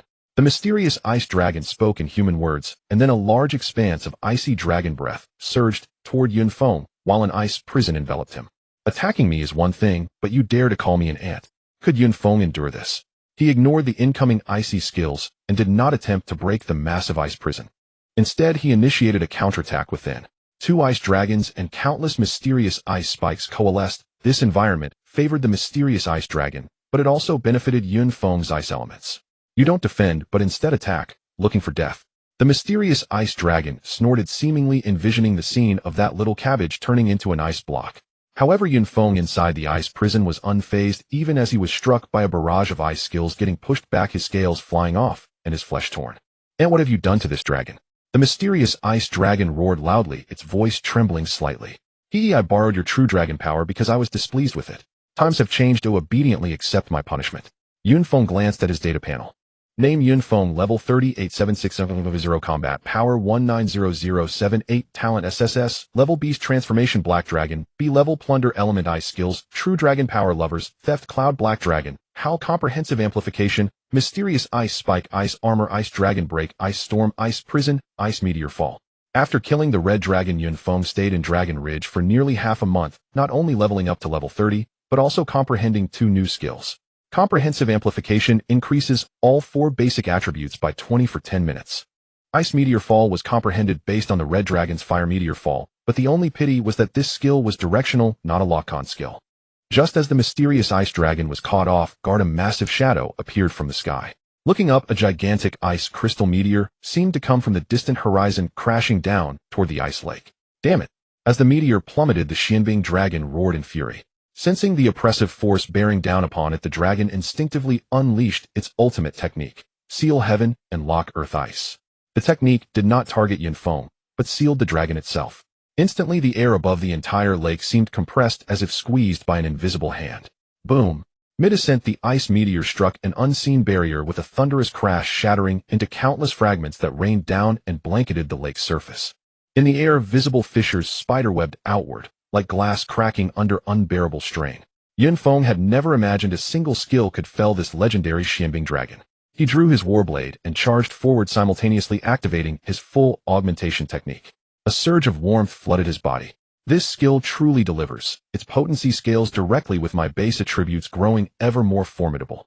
Compared to firing spells from afar with monotonous view precision, he vastly preferred close-quarters combat. The visceral thrill of fist meeting flesh, blade biting bone, blood spurting crimson. Clang! His warblade struck the Xianbing dragon's back, sending sparks flying. Though delivered with crushing force, the blow only peeled away several icy scales, oozing faint sapphire blood. Without true dragon power, even piercing its hide is near impossible. Yet if it had that power, how could I possibly fight?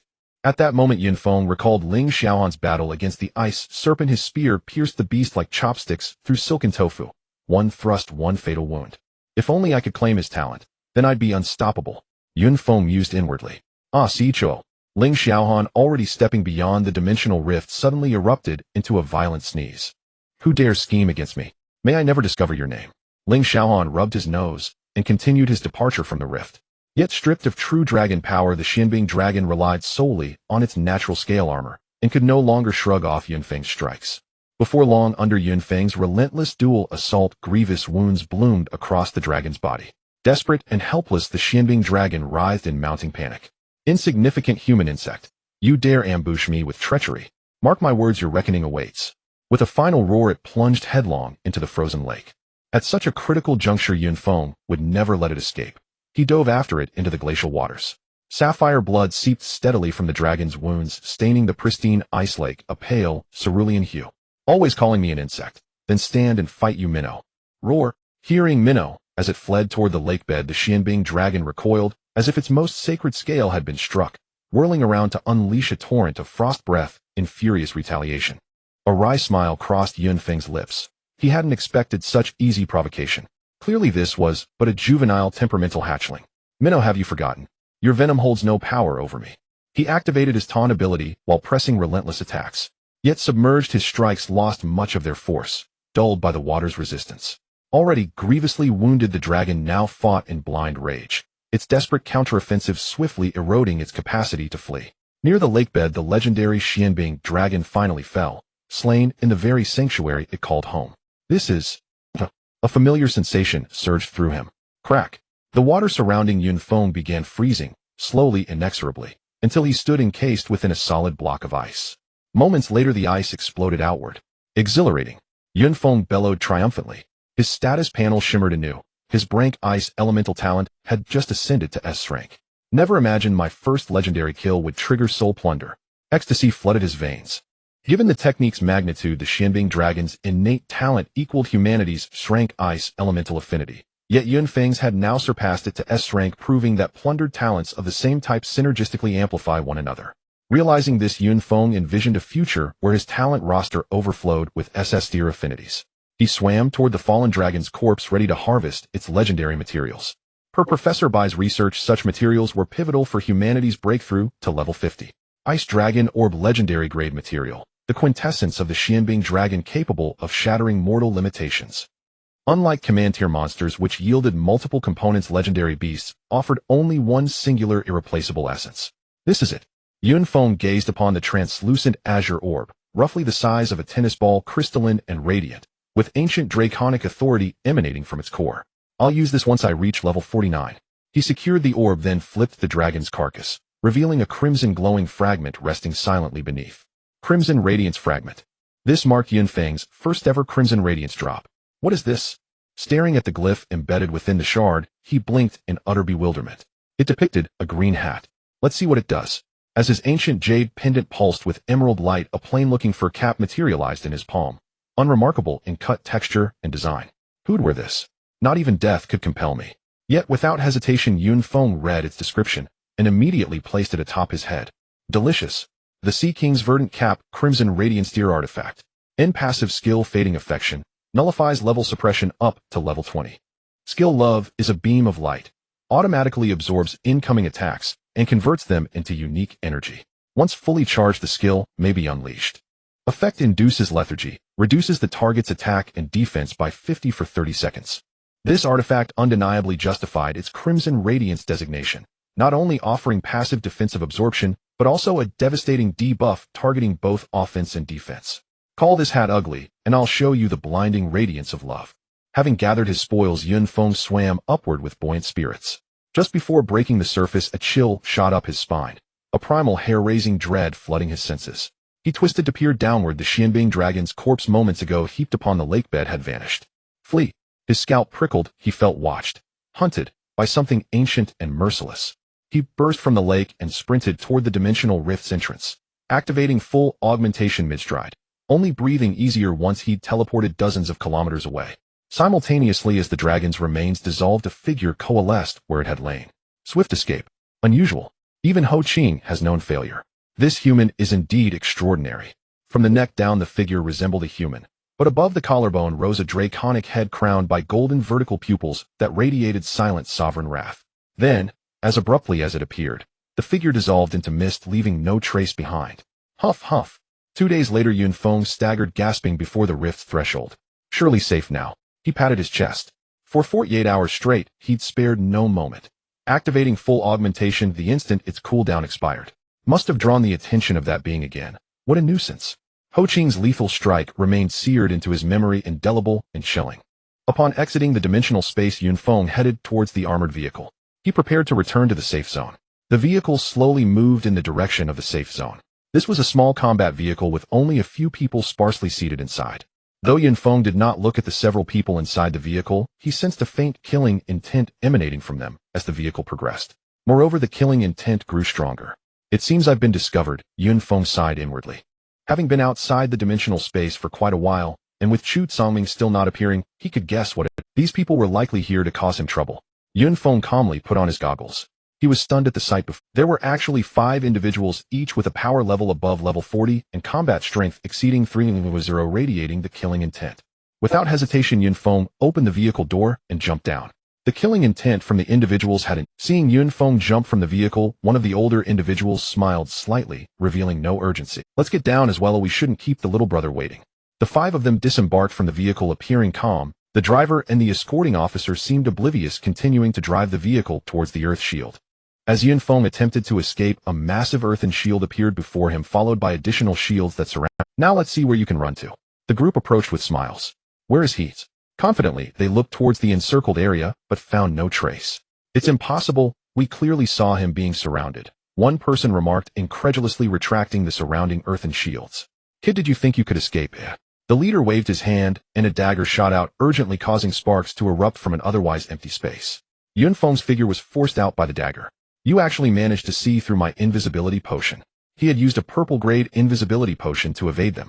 Little friend, you won't escape now. I trust you know why we are here. Seeing Yun Feng standing still with no intention of fleeing, the leader spoke with a grin.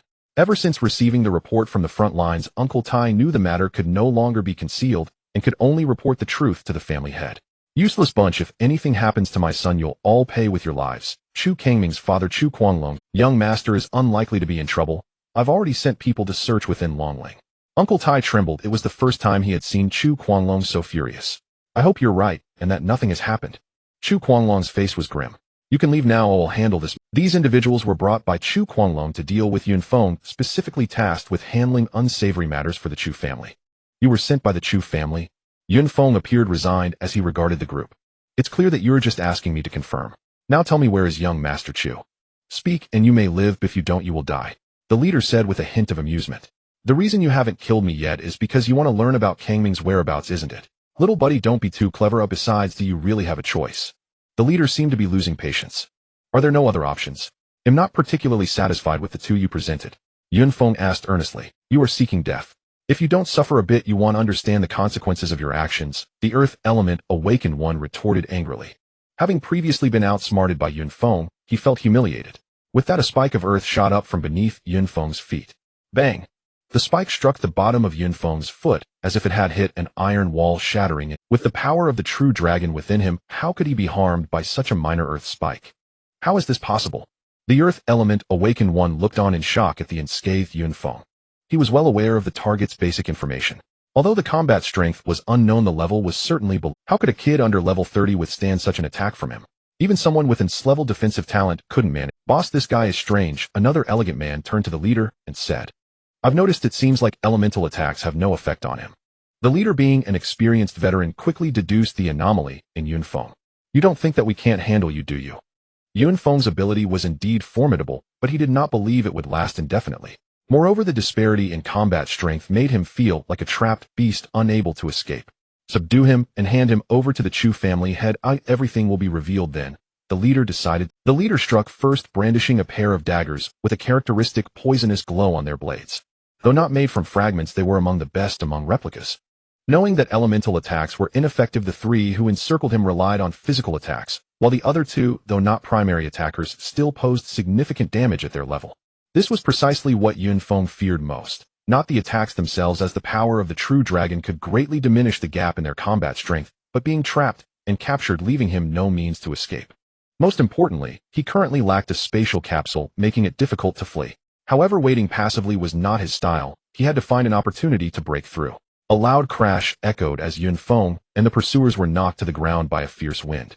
Looking up, they saw black lightning swirling in midair, and a crack in space slowly appeared, merging into a single rift.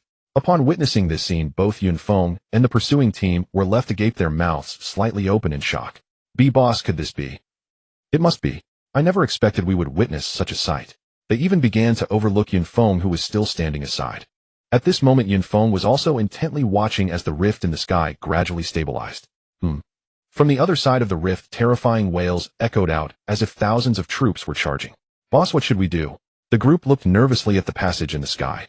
Don't rush, let's first assess the level of the monsters inside.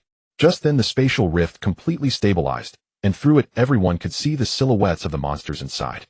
Boss, it's a level 41-45 zone. Oh, we're going to strike it rich. Looks like we made the right call on this mission. After confirming the monster information, the leader's face broke into a smile. Let's prepare to go in and catch that brat first. Before the leader could finish his sentence, his expression changed dramatically. He sensed Yun Feng had dashed into the dimensional space, while the monsters blocking the entrance seemed completely oblivious. Damn it, this kid has so many potions. He just used an invisibility potion, and now he's using a assimilation potion as well. But it's still a death wish. The potion only lasts for 30 minutes. Boss, those monsters are about to charge out. Let them pass first. Well, wait for their initial strike before we find an opportunity to go in. This way we can also prevent that kid from launching a counterattack. Half an hour later, the army would definitely take that long to arrive here. It would be enough time for us to get in. Moments later, countless monsters surged out from the dimensional space, scattering in all directions. If this had happened within the safe zone, it would have caused unimaginable damage. However, the safe zone now had a spatial fluctuation detection system, and any appearance of dimensional space would be detected immediately. Now's our chance. The leader saw that the first wave of monsters had almost finished their charge and immediately led his team inside. At this moment, Yun Feng had already been wandering in the level 41 monster zone for a while. Although many monsters had charged out, most of them were already scattered throughout. Fortunately, it's a higher level dimensional space, otherwise I would have really struggled to escape this time. The level 40 monsters were just right to block those pursuing him. As for any dangers he faced, none at all. This Sea King's green hat has truly saved my life. The passive skill Disappearing Love was proving immensely helpful to him now. With no level suppression and possessing the power of the true dragon, these level 41 monsters posed no threat to him at all. Yun Feng was even considering farming monsters to level up. The newly opened dimensional space had a welfare period of 10 days during which the drop rate of monster fragments with Monster White-Clothed Vengeful Spirit level 41 combat power 2, 4, 5, 7, 6, 8 skills, ear-piercing scream, Vengeful Grasp. Even a level 41 normal monster had 2 skills. Before Yun Feng was a floating monster dressed in white with black hair obscuring its face, arms like dried wood, and nails like sharp blades. This is just a ghost. Yun Feng stood ready. Although this was the world of awakeners, he did not dare underestimate the legends of ghosts. A piercing scream erupted from the mouth of the white-clothed vengeful spirit. Yun Feng felt his head ringing, his mind shaken violently. When he snapped back to reality, he found that the white-clothed vengeful spirit had begun clawing at him. Even with a 10-level difference, Yun Feng had consumed many potions, but still fell victim to the spirit's mental attack.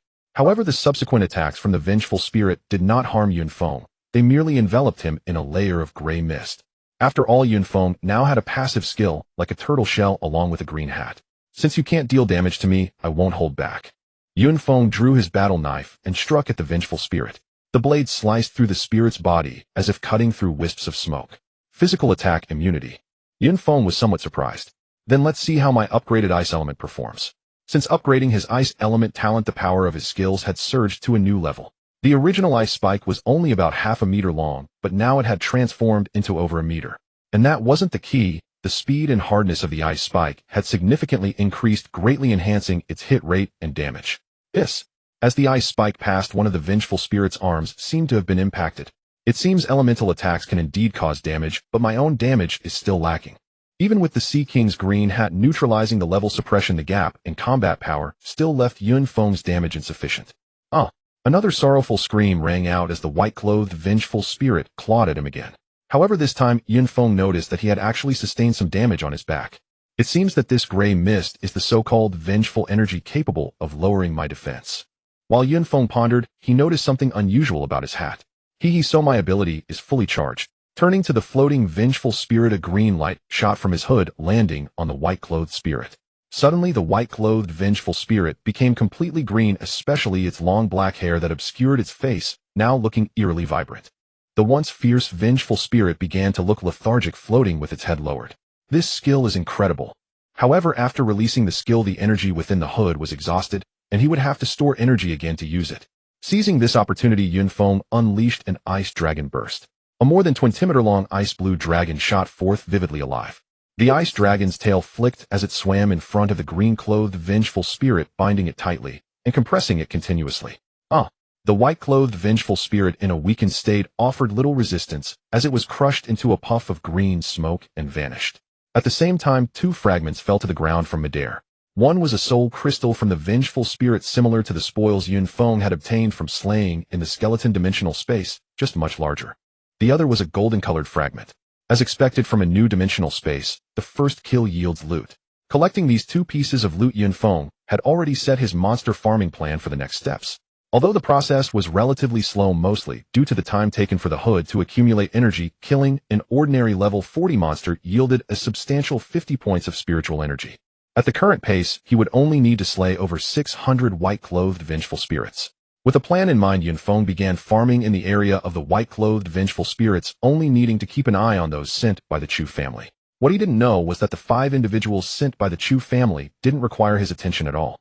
All of them were level 42, so they didn't stop in the level 41 monster zone, and directly moved on to the level 42 monster area, completely underestimating Yun Feng's ability to survive among these monsters. In the safe zone, the 3rd military district. Report strong spatial fluctuations detected 3,000 kilometers south of the safe zone. A new dimensional space is suspected to have appeared. Relay the order. Have everyone enter a state of readiness. Once the monster levels are confirmed, we will immediately set out. Upon hearing the report from the monitoring personnel, the commander issued an order. Report the monster levels have been confirmed. All are above level 40. Relay the order. All level 4,145 warriors prepare to depart. 300 years ago, the appearance of a new dimensional space was a disaster. Now, however, the emergence of this level of dimensional space is a fortune.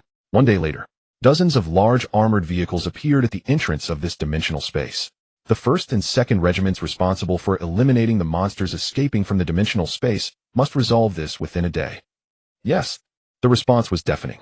The 3rd regiment is responsible for constructing the space base. The remaining 3 regiments will enter the dimensional space in levels and batches and will all work to exterminate the monsters inside. Any humans encountered must be expelled, and those who refuse to listen will be killed. Now let's move out. With a series of commands issued, everyone began to take action. The expenses for the army were considerable, although the base built outside the dimensional space would generate substantial revenue from the entry fees. However, the new dimensional space had been monopolized by the army during the first 10 days of the welfare period. This monster farming is quite enjoyable. Yun Feng picked up 2 items that had fallen on the ground, his face nearly blooming with a smile. After farming monsters for a day, although he was still far from leveling up to level 31, he had obtained quite a few golden shards, including several purple-grade shards. He knew that ordinary monsters above level 40 would indeed drop purple-grade shards, but the drop rate was extremely low. Now I have prepared all the golden-grade attribute potions. I just need a favorable wind. All level 40s spread out, those with higher levels rush in. Just as Yun Feng was collecting his loot, a commotion was heard from a distance. What's going on? Yun Feng was puzzled, and upon investigation, he discovered a large group of soldiers in military uniforms. The army has taken control of this place so quickly. It seems that farming monsters peacefully is no longer an option. Yun Feng avoided this group of people and headed elsewhere. Whatever time he could farm was worth it. No one dared to confront the army at this moment. They were truly lethal. The dimensional space was vast, and the army could not occupy it all.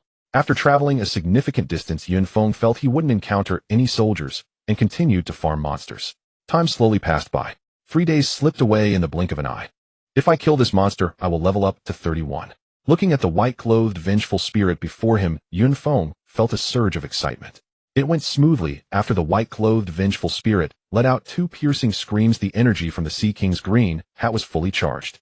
Kid, this area is under control. You can leave now. At this moment, a 5-person squad appeared to Yun Feng's left. All were in military uniforms, exuding an intimidating aura. Officer, I'm leaving right away. Yun Feng said with a smile, yet his hands did not stop moving. At this critical moment, he could not simply relinquish the loot he had acquired. A green light shot out, directly hitting the white-clothed vengeful spirit.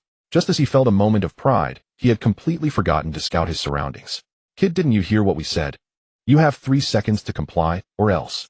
Before the officer could finish his sentence, the ice dragon had already crushed that white-clothed, vengeful spirit. Officer, I'm sorry I couldn't hold back just now. Yun Feng casually collected the 2 pieces of loot from the kid. You're seeking death. Another soldier in uniform shouted sternly as he saw Yun Feng attempting to. What a formidable little fellow, where did this freak come from? The lead soldier was taken aback at how effortlessly Yun Feng had dealt with a vengeful spirit. For the past 3 days they had been dealing with this white-clothed, vengeful spirit daily. It had high spiritual damage, swift speed, immunity to physical attacks, and a weakening skill, making it extremely challenging to handle. Forget it, it's just a monster, it doesn't matter. The lead soldier stopped his teammates from rushing out, waving his hand. What's gotten into the squad leader today? His temper is surprisingly good. If this were any other day, the opponent would have been on the ground by now. The soldier who was stopped felt confused. Could it be that the person in front had some significant background? Then I'll thank the officer. Yun Feng was ready to use an item to slip away, but unexpectedly he took a bow and stepped away. Young man, you can take the loot, but you need to answer me a few questions. Just as Yun Feng passed by the 5 men, the officer suddenly spoke up. Officer, you scared me. Ooh, I thought you were up to something. It's just a few questions, feel free to ask. Yun Feng replied cheerfully. Are you a student from the Awakener University in Jiangnan? I didn't attend university. Didn't attend university? Impossible. Given Yun Feng's combat power and age, it was impossible for him to be someone from society. This response could only imply that the other party was lying. Officer, I'm truly not lying you. I really didn't attend university. Looking at Yun Feng's sincere face, which did not seem like that of a liar, the officer frowned, beginning to brainstorm who in Jiangnan had an ice element affinity and fit this description. However, he couldn't think of anyone. Can you tell me your name? Yun Feng. After speaking, he ignored whether the other party would ask more questions and headed directly toward the exit. This kid is not simple. Go back and check for anyone named Yun Feng in Jiangnan with an ice element affinity. The military officer pondered for a moment before continuing to farm monsters, but searching under this condition meant he was bound to return empty-handed. You can leave here now. Having reached level 31, it didn't matter if he carried on with this dimensional space or not. Mainly, he didn't want to clash with the army. Arriving at the exit of the dimensional space, the army men naturally wouldn't stop anyone leaving. However, Yun Feng still had to pay a toll. You can wait on that armored vehicle over there. Whether you want to return to the safe zone or go to another dimensional space is up to you. After collecting a hefty sum from Yun Feng, the officer appeared very courteous. I want to look around and clear out any escaped monsters. Yun Feng did not accept the soldier's suggestion. Didn't expect you to be so considerate. Go on, but be careful. Several officers felt a sense of respect upon hearing Yun Feng's words. This was equivalent to them helping out without any conditions. Yun Feng didn't leave immediately, of course not out of noble sentiments. They should be coming out soon, right? Yun Feng looked at the entrance of the dimensional space, a smile appearing at the corner of his mouth. On the way out, he had already consumed all the golden grade attribute potions. Golden grade strength potion increases strength attribute by 2,500 points. Usage limit 10 times. A single bottle of golden grade attribute potion can boost combat power by 5,000 points. Yun Feng looked at his data panel. Name Yun Feng, level 31, 164, 0000, combat power 402, 580, talent SSS grade beast, transformation dragon SS grade element, ice B grade plunder. Skills. Looking at his combat power, Yun Feng felt a bit startled. He remembered the first time he put on the goggles and saw the vice principal's combat power. It was all red. Now he was about to catch up with the vice principal's combat power. The key was that the vice principal was a level 49 character, while he was only at level 31. Collecting himself, Yun Feng walked towards the exit of the base, pretending to search around. Half a day later, a small team appeared at the entrance of the dimensional space. A loud explosion echoed, catching the attention of the 5 individuals. Looking up, they saw Yun Feng hurriedly fleeing into the distance. Chase! Without a moment's hesitation, the leader issued the command. The 5 immediately pursued. Did you not see their bodies bear the emblem of Jiangnan Corporation? Don't cause trouble. But that kid helped me clear out the monsters. We can't concern ourselves with that, nor should we. The last 2 could only sigh, watching the figures vanish from view. Boss, it's true that fortune often comes unexpectedly. As they chased, the distance between both sides grew ever. This place should be safe enough. All the while, Yun Feng maintained the distance between them, stopping only when he felt they would not be disturbed. Kid, let's see where you think you can run. The group caught up, surrounding Yun Feng. It seemed they had gained quite a bounty from the dimensional space, as they were in a good mood and did not immediately shout for blood. Yun Feng felt relieved. If you benefited, it meant I benefited as well. Why should I run? I'm merely helping you find a good place. What good place? One of the dimwits asked. Of course, a good place to bury you all. Yun Feng dropped the pretense and laid his cards on the table. Seeking death. The group immediately sprang into action. How is this possible? At that moment, Yun Feng's hands transformed into dragon claws covered in dense black scales. Thighs is the young master's black dragon transformation ability. How could it appear on you? The leader's voice trembled as he beheld Yun Feng's form. No matter what'll take you back first. Yun Feng intended to create the appearance that the group had been killed by monsters. This kid, after just 4 days, dares to fight back. The leader felt a twinge of surprise. Yet upon engaging, he realized what it meant to say one should see a person in a new light after 3 days. With just one claw, a teammate's entire arm was severed by the sharp talons. How is this possible? Was he merely pretending to be a pig to eat the tiger? They could never have imagined that in just a few days the roles had reversed, with the hunter becoming the prey. Full amplification. Yun Feng did not want to waste time, and activated the supportive skill, a warm current filling his entire body. The already struggling group was now being brutally beaten. Yun Feng's claw pierced through one person's heart, instantly killing him. Scatter, run. Seeing the dire situation, the leader did not hesitate for a moment, and immediately ordered, showing no anger or sorrow, only cold indifference. Upon hearing their captain's words, the remaining 3 abandoned their attack and turned to flee. 2 ran on the ground, 1 ascended into the air, and the earth elemental awakener directly burrowed underground. Watching the fleeing figures, Yun Feng's lips curled into a smirk. You think you can escape? Not a chance. 2 icy spikes appeared in the blink of an eye behind the fleeing individuals on the ground, an ice prison ensnaring the airborne one, while an ice dragon charged towards the earth. No. The 2 on the ground sensed the attack closing in from behind, and could only let out a cry of despair before being pierced through by the ice spikes. As the ice dragon descended, it stirred up clouds of dust, creating a 10-meter wide, 2-meter deep hole in the ground, through which blood could be seen seeping out. Who are you? How can you both transform into a dragon and wield ice elemental skills? The leader, trapped in the ice prison, asked in fear. Watching his teammates die one by one, and witnessing Yun Feng's strange abilities, his face filled with terror. You can go underground to ask your family's young Master Chu about it. Knowing that talking too much could lead to a counterattack, Yun Feng decided not to prattle on, and directly finished him off with an icy spike. Originally, he had planned to use his dragon claws to eliminate them all, but the other side was too decisive, choosing to flee instead. It's a pity that not every encounter brings such good fortune. If only my talent level were a few levels higher. Yun Feng mused about his delightful thoughts. In fact, he was quite interested in the leader's talent. Although he did not know what it was, the ability to sense invisible states certainly indicated something of value. After collecting the spoils from the fallen, Yun Feng did not return directly to the spatial base, but continued to roam the area. It wasn't until 3 days later that he leisurely made his way back to the base outside the space. Look, he actually came back. As Yun Feng returned to the base as if nothing had happened and boarded an armored vehicle, the 2 guards at the entrance were astonished. If those 5 come back asking questions, well, just pretend we didn't see anything. Another guard nodded vigorously, having previously wanted to stop the group, but was held back by his teammate. The armored vehicle slowly started up, heading towards the safe zone. This training had lasted more than a month. It was now mid-October. Outside the vehicle, the sun shone brightly, though it lacked some of its earlier heat, replaced by a refreshing coolness. The green wild grass was beginning to show spots of yellow.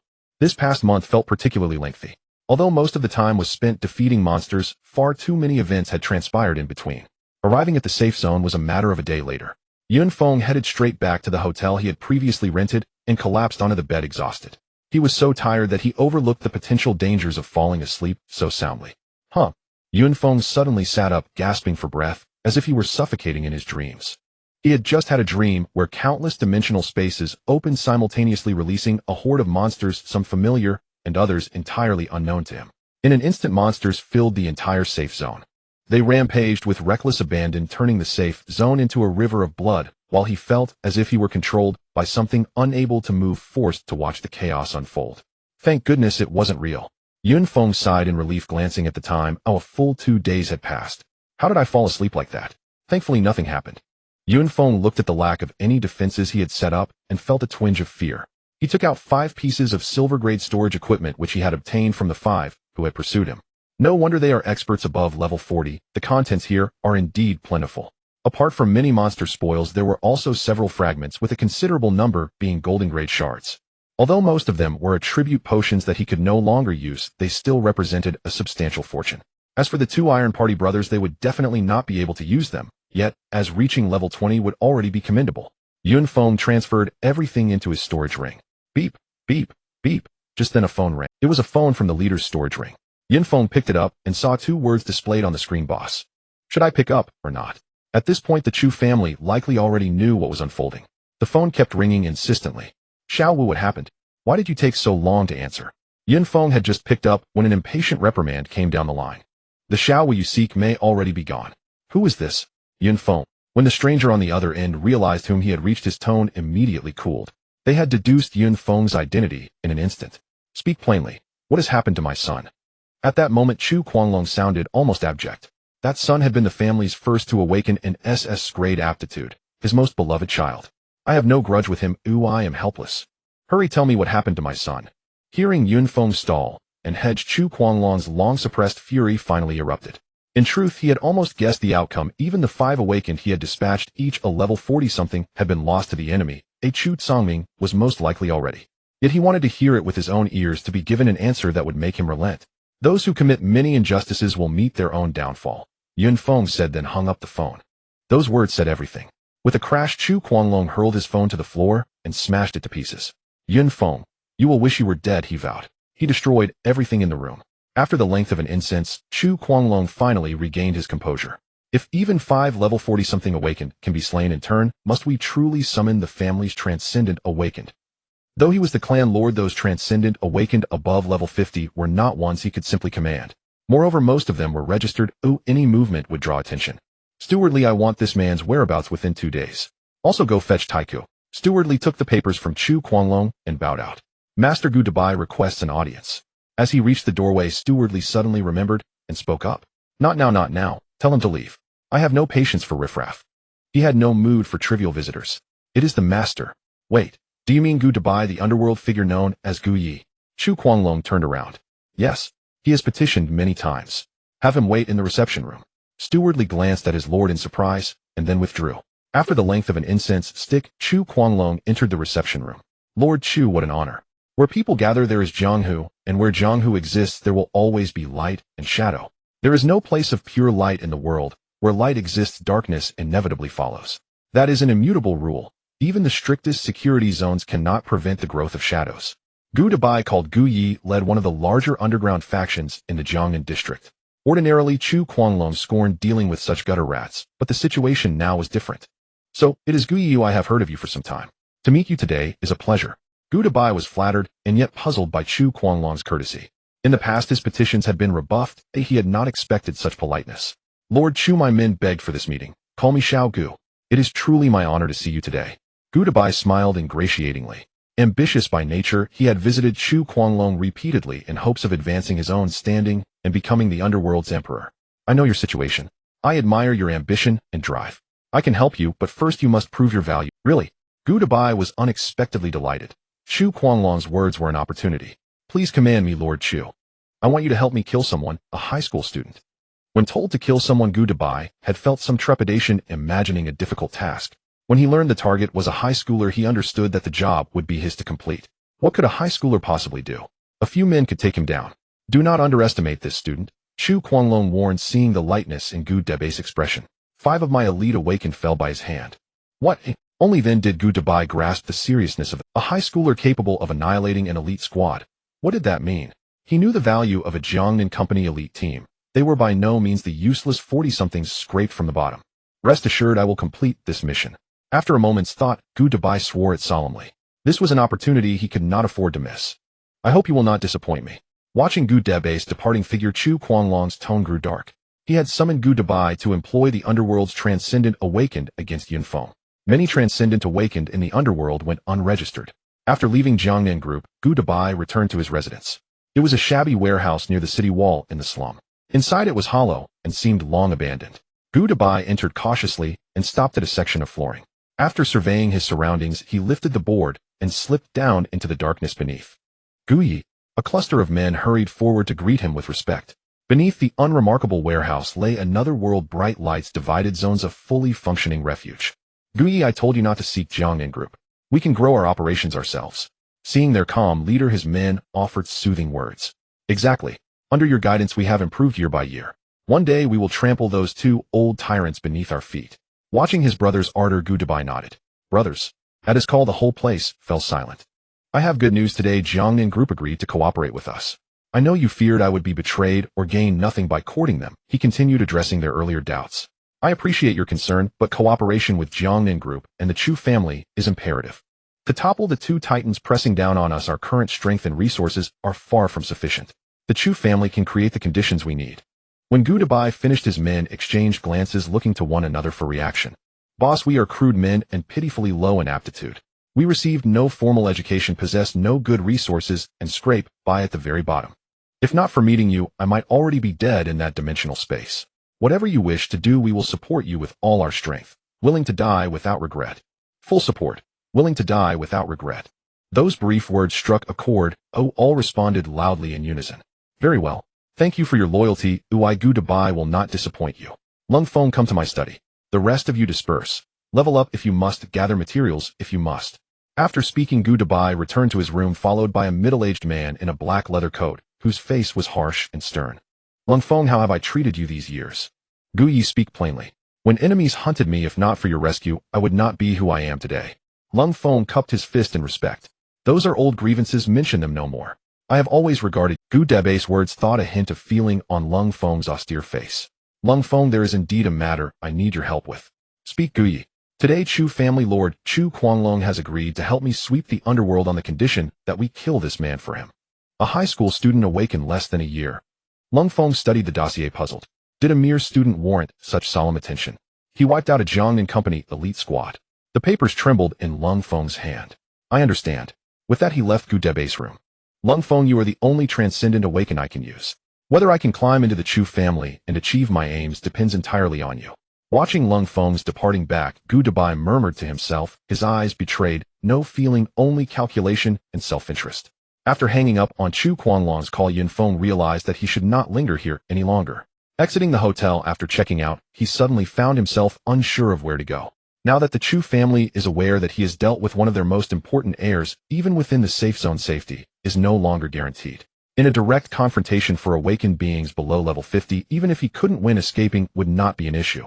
However, avoiding open attacks is easier than defending against hidden ones, especially if the opponent sends in extraordinary awakened beings. Perhaps there's a good place.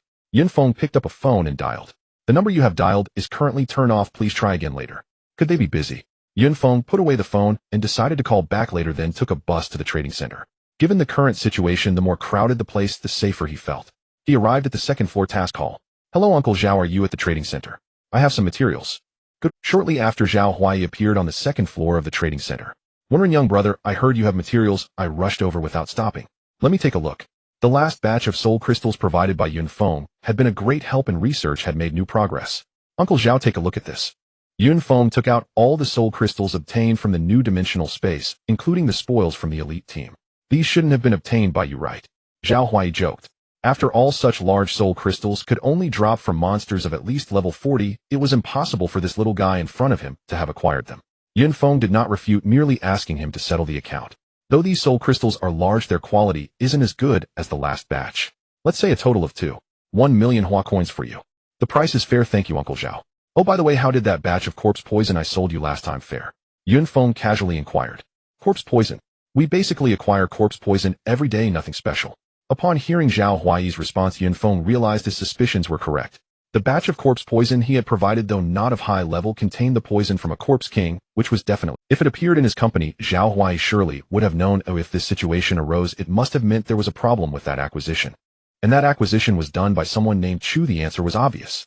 Uncle Zhao, there might be some issues with that Chu acquisition. Yun Feng said with a smile as he left. Just a hint was enough, there was no need to say too much.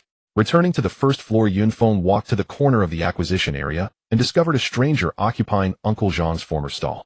Excuse me, what happened to the original vendor here? Young brother, you finally came. I've been waiting here for a month. At that moment, someone stepped out beside the vendor, looking at Yun Feng with excitement. Who are you? Old Zhang asked me to wait for you here. He'll take you over right now. Yun Feng had no doubts as long as he was within the trading center.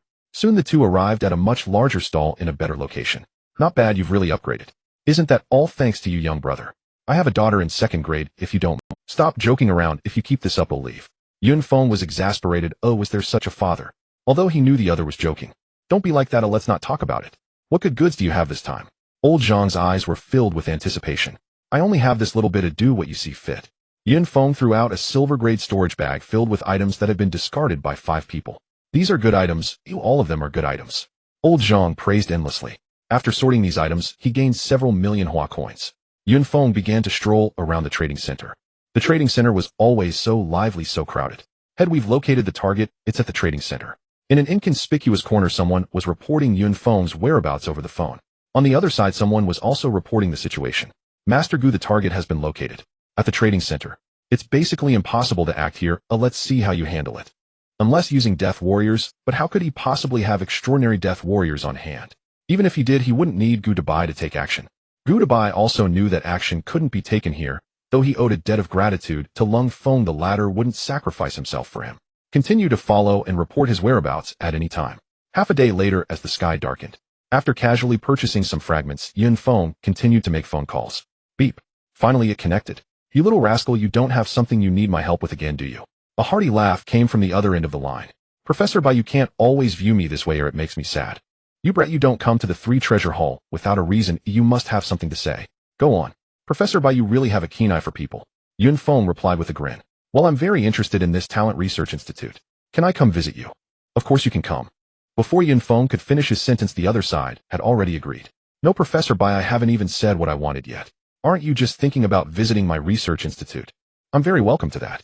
Professor Bai's voice contained a hint of impatience. Oh no, this old man won't research me once I get there, will he? Yun Feng felt nervous, considering whether to hang up the phone and block the other party. When are you coming over? I can send someone to pick you up. That Professor Bai, you agreed so quickly. You're not planning to do something to me, are you? Yun Feng asked cautiously. You little rascal, what are you thinking? Last time you helped me a lot, I haven't had the chance to thank you, and I genuinely want to meet you, this little monster. After conducting research on that silver fox, Professor Bai realized how difficult it was to kill such a creature at that level. Please send me the address, I'll take a taxi over. Afterward, Yun Feng exited the trading hall and hailed a taxi towards the center of the safe zone. The closer he got to the center, the stronger the defenses became, with nearly all public areas under surveillance. Half an hour later, the taxi stopped in front of a tall building. Is this the Talent Research Institute? It's truly. Yun Feng waited at the entrance for a while when a woman in a white coat wearing gold-rimmed glasses with delicate features and no adornments walked towards him in high heels, clicking as she approached. You must be Yun Feng. The professor asked me to take you inside. The woman adjusted her glasses and set expression. Under the guidance of the woman in the white coat, Yun Feng stepped into the building. Master Gu, the target, has entered the skyscraper. As soon as Yun Feng walked into the high-rise, someone immediately reported to Gu Dabai. Skyscraper. Could this kid be with the government? The Chu family didn't mention this intel at all. Gu Dabai felt a sudden rush of anxiety. He was part of the dark forces and could not afford a direct conflict with the government. Don't worry, he has absolutely no connection to the government. Just as Gu Dabai hesitated, Chu Kuang-long sent him a message. Keep monitoring him. Hearing Chu Kuang-long's words, Gu Dabai seemed to have received a calming reassurance. Upon entering the building, they traversed a long corridor that became increasingly dim. Along the way, the woman in the white coat maintained an air of cold elegance, not uttering a single unnecessary word. Yun Feng chose not to make things awkward. Soon the two arrived at a metal door. Seeing the iron door, Yun Feng recalled the scene from his first video call with Professor Bai. That room looked just like this one, exuding an air of mystery. Ling Yue brushed her hand against the door, and a hidden entrance appeared. She leaned in closely, and after a red light swept across, the iron door slowly opened to both sides. An elevator? Is it really that mysterious? Yun Feng muttered. Whoosh. The elevator descended rapidly. This kid seems a bit different. The speed of the elevator's descent would normally cause panic for most people on their first encounter, yet this kid showed no sign of fear. Ling Yue found herself somewhat curious about this little guy she was meeting for the first time. When Professor Bai sent her out to pick someone up, her first impression of Yun Feng was that he looked like a wealthy heir come to gild himself, and she had no good feelings towards him. Soon the elevator came to a stop. Given the speed of the elevator, this place must be at least 3,000 meters underground, Yun Feng remarked in astonishment. When the elevator doors opened, Yun Feng was stunned by the scene before him. A vast space filled with lights illuminated the interior, making it brighter than the outside daylight. A passage extended deep inside, with rooms of various sizes separated by glass, housing an array of instruments and props that left Yun Feng dazzled. In some rooms, he could see trophies from monsters and various organs, and many living monsters were imprisoned. Ding dong. Ling Yue brought Yun Feng to the door of the innermost room and rang the doorbell. Is it young friend Yun Feng who has arrived? A familiar hearty laugh came from within. As the door opened, it was indeed the old man from the previous video call. Yue, I will catch up with my young friend. You go and check on the research in room 308. All right, Professor. After Ling Yue left, Professor Bai invited Yun Feng into his room. This room was one of the few he had come across that was not surrounded by transparent glass, but rather frosted glass. Professor Bai, why do I feel like you're a bit afraid of her? Yun Feng pointed at the departing Ling Yue. How could that be? I am not a. Don't say such nonsense. Professor Bai reacted as if a cat had its tail stepped on, instantly feeling a bit prickly. Kid, what brings you here? Hey, just out of curiosity, I came to take a look. You little rascal, I can't believe you. There are many confidential studies here, so I can't show them all to you. However, this silver fox corpse was sent by you, and I can discuss the research regarding it with you. Professor Bai pointed at the lifelike silver fox preserved in a glass container, his expression suddenly turning serious. Professor Bai, don't make it sound so frightening. Is there a problem? Don't be nervous. It's just that the research results are a bit unexpected. You make it sound so tense, yet you want me not to be nervous. Yun Feng thought to himself, feeling a bit overwhelmed. Since you sent the silver fox, I haven't stopped studying it for a moment. I've discovered the life characteristics of this silver fox are completely different from those of other monsters I usually study, as if. Professor Bai suddenly struggled to find the right words. Right, it's as if it is the only one that truly exists, while those monsters are merely fictional. Professor Bai, hearing Professor Bai's explanation, Yun Feng felt perplexed. Aren't they all monsters? Aside from their tears, could there be any other differences? I always felt that the monsters in dimensional spaces are not generated from flesh and blood, but rather through another means of creation. Seeing this silver fox corpse has further validated my hypothesis. Upon hearing Professor Bai's words, Yun Feng suddenly understood. He had always regarded this place as a game world, thinking that these monsters respawned automatically after being killed. However, this is not a game world, but reality. How then do those monsters appear? They seem not to grow, as if they just materialize out of thin air. Unfortunately, we have only this one sample available for research. Professor Bai sighed. Kid, can you recount the situation from that time again? At that time, I took on a task investigating a dimensional space anomaly. Yun Feng then recounted the situation from that time, blending truth and fiction. Kid, have you encountered such situations, or these monsters again? Professor Bai suddenly looked up at Yun Feng. I encountered it 2 more times afterward, but their strength was too overwhelming, and I only escaped by sheer luck, Yun Feng replied honestly. Recently, there have been many reports of dimensional space anomalies, and many awakened individuals have died in these events, including some high-level endowed individuals. This situation has drawn significant attention from above, but the cause remains unknown. We also dispatched specialized personnel to search for these monsters, but what happened? Yun Feng asked. There have been no results whatsoever. Professor Bai shook his head and sighed. When we sent high-ranking individuals, the opponents didn't even show up. Those who were lower-ranked didn't survive.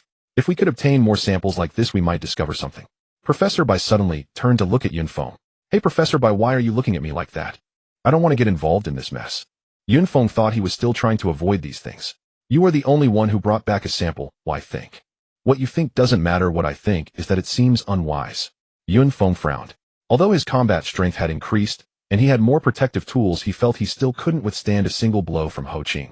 I remember you seemed very interested in epic monsters, Professor Bai said with a sly glint in his eye as he looked at you. Professor Bai, do you have any special research on epic monsters? Yun Feng realized he was caught. He was indeed very interested in epic monsters, as they might be the primary source of his talent acquisition. I believe that these monsters bear some astonishing similarities to epic monsters, perhaps even ranking higher than them. Professor Bai, what do you mean?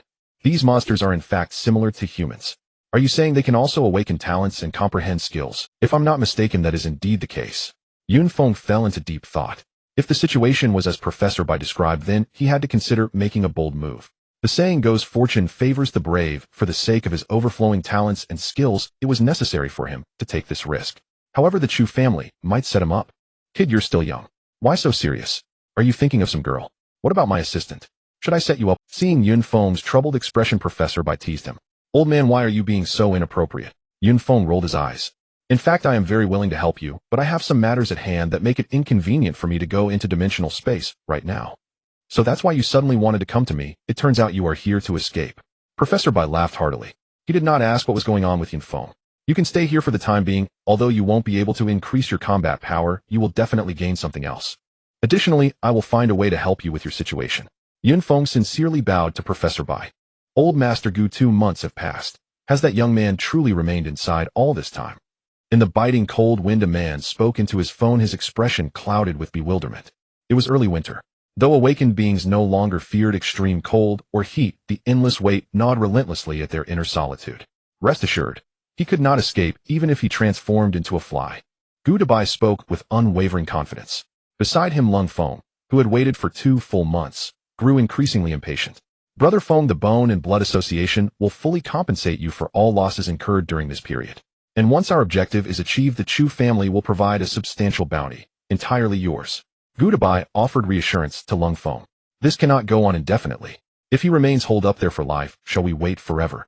Lung Feng felt marginally eased by Gu Debai's words, yet remained uneasy. The Chu family has already sent scouts inside. News should arrive shortly. Gu Debai knew well that such prolonged stagnation would inevitably breed crisis. But the arrow was already knocked and release was unavoidable. Yet they were fated to waste time in vain. Yun Feng had left the sky-piercing tower half a month ago. Half a month earlier. Young man, how have you found these past days, eh? Immensely enriching. I can only say these studies are extraordinary. Ha ha ha. Professor Bai chuckled warmly, visibly pleased. I've imparted all I can teach. Now it's your turn to aid me. He clapped Yun Feng's shoulder, eyes brimming with deep satisfaction. He had assumed a high schooler like Yun Feng would find laboratory work tedious and unbearable. To his astonishment, the youth not only embraced it wholeheartedly, but authentically without pretense. Professor Bai, thank you sincerely for your guidance. I've truly learned an immense amount. Yun Feng spoke with genuine gratitude. During this time, he absorbed vast knowledge, primarily concerning innate talents, their cultivation, skill acquisition, synergistic interplay among different talents, and more. All of it would prove profoundly instrumental to his future growth, knowledge he ought to have acquired at school. He also gained extensive intelligence on monstrous entities, especially locations where epic-tier monsters might manifest. Before you depart, I have a gift for you. With that, Professor Bai produced a black hooded cloak. What is this? Yun Feng accepted the garment, puzzled. This is a custom-engineered piece Professor Bai designed specifically for you. Its sole function is to shield you from external scrutiny. Ling Yue explained, her perception of Yun Feng utterly transformed after 6 weeks of close interaction. How does this differ from camouflage reagents? Camouflage reagents obscure digital data signatures, whereas this cloak conceals both one's aura and physical appearance, effectively shielding identity from awakened senses. Professor Bai interjected. During this time, I observed a group persistently stationed outside the tower. Surely, he smiled faintly. So I crafted this for your safe departure, ensuring you slip away unnoticed. Professor, forgive me, but wearing this alone draws attention, doesn't it? Yun Feng donned the cloak, instantly enveloped in an aura of shadowy mystery, so dark and ominous that even without seeing his face one sensed stealth and secrecy. Stunned silence followed. Neither had considered this unintended consequence. Within dimensional rifts or wilderness zones, such attire posed no issue, but stepping out into the city would be tantamount to shouting, "Here I am." Wait, we've backed ourselves into a dead end. Why must we exit through the tower? Ling Yue laughed lightly. Indeed, how forgetful I've grown. Professor Bai tapped his forehead. The Institute possesses a secret passage. Its exit lies 10 kilometers away, known to only a handful of people. Yun Feng's face lit with quiet elation. A concealed route, and this cloak would allow him to vanish from the Chu family's pursuit as if erased by mist. Young man, if ever you fall from grace, my institute welcomes you. You're cursing me, old man. Yun Feng grinned, slipped into the hidden passage, and vanished without looking back. We've searched for half a month, and found nothing. After leaving the institute, Yun Feng immediately accepted several missions reporting anomalies within dimensional spaces. Though cloaked in pitch-black hooded garb, he drew no notice. Stranger attire abounded. Though Professor Bai advised patience before pursuing so-called special monsters, Yun Feng could wait no longer. The call of his latent talent grew unmistakable, resonant as a distant drumbeat. This was his first dimensional incursion. Mission briefings indicated widespread aberrations among local creatures. Specifically, nocturnal aggression had ceased, replaced by coordinated pack-based human hunts. Yun Feng deliberately entered at night. Monster levels ranged from 31 to 35. He pressed straight toward the deepest recesses of the space. Indeed, the anomalies matched the report. Yet after 15 days of meticulous searching, Yun Feng advanced only 1 level and defeated 2 Overlord-class beasts, still uncovering no trace of the root cause. 10 days and the creatures abruptly reverted to frenzied violence. Could my combat prowess have frightened them all? Yun Feng glanced at his status panel. Name, Yun Feng, level 32, 145 combat power, 43980 skills, Black Dragon Flash. Others omitted. His beast transformation Black Dragon talent had recently unlocked another ability. Black Dragon Flash, instantaneous relocation anywhere within a 10-meter radius. This was no spatial teleportation. It was an illusion born of sheer velocity, taxing the body severely. Each use required 5 minutes of recovery. As his draconic metamorphosis deepened, the physiological strain would gradually diminish. Yun Feng recalled Professor Bai's observation. These creatures possessed remarkable intellect, seemingly capable of discerning danger and evading it. Then I must seek higher-level terrain. Even Overlord-class monsters at level 35 rarely exceeded 2500 combat power. If these anomalous entities matched epic-tier rarity, even at level 40, their combat power likely still fell short of his own. With that thought, Yun Feng exited the dimensional space without hesitation. 2 months had passed, and much had transpired. At a press conference, Jiangnan Group announced the demise of its SS steer awakened heir Chu Tsangming, though the cause remained undisclosed. The revelation stunned and unsettled awakened communities nationwide. Most suspected a link to dimensional anomalies. If even an SS steer awakener could perish, what hope remained for lower-tier peers? Chu Tsangming is truly gone. Could it be? Bai Liyun heard the news and recoiled inwardly, instinct whispering that Yun Feng was responsible. Where have you gone? She had tried repeatedly to contact Yun Feng. Only silence answered. Doubt crept in. Had Jiangnan Group executed him? Bamboo pole, any word? Heiho spoke into his phone, freshly emerged from a dimensional rift. He'd intended to speak with Yun Feng, but received no reply. No trace, vanished without a whisper. But I noticed something odd. His residence appears under surveillance. Bamboo pole voiced his suspicion. Has madman offended someone powerful?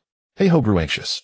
With covert mentorship from senior figures, his combat power had surged. Now only Shangwan Shui surpassed him at school. His passion for trials had thus distanced him from Yun Feng. Madman will be fine. The desert dimensional space. This is Yun Feng's second target. Upon entering the dimensional space, a vast expanse of yellow sand stretches out before him. The suspended sun seems to be within arm's reach. Changing into his gear, Yun Feng ventures deeper into the space. Wearing a black hooded cloak, he inevitably draws the attention of others as he passes through the crowd.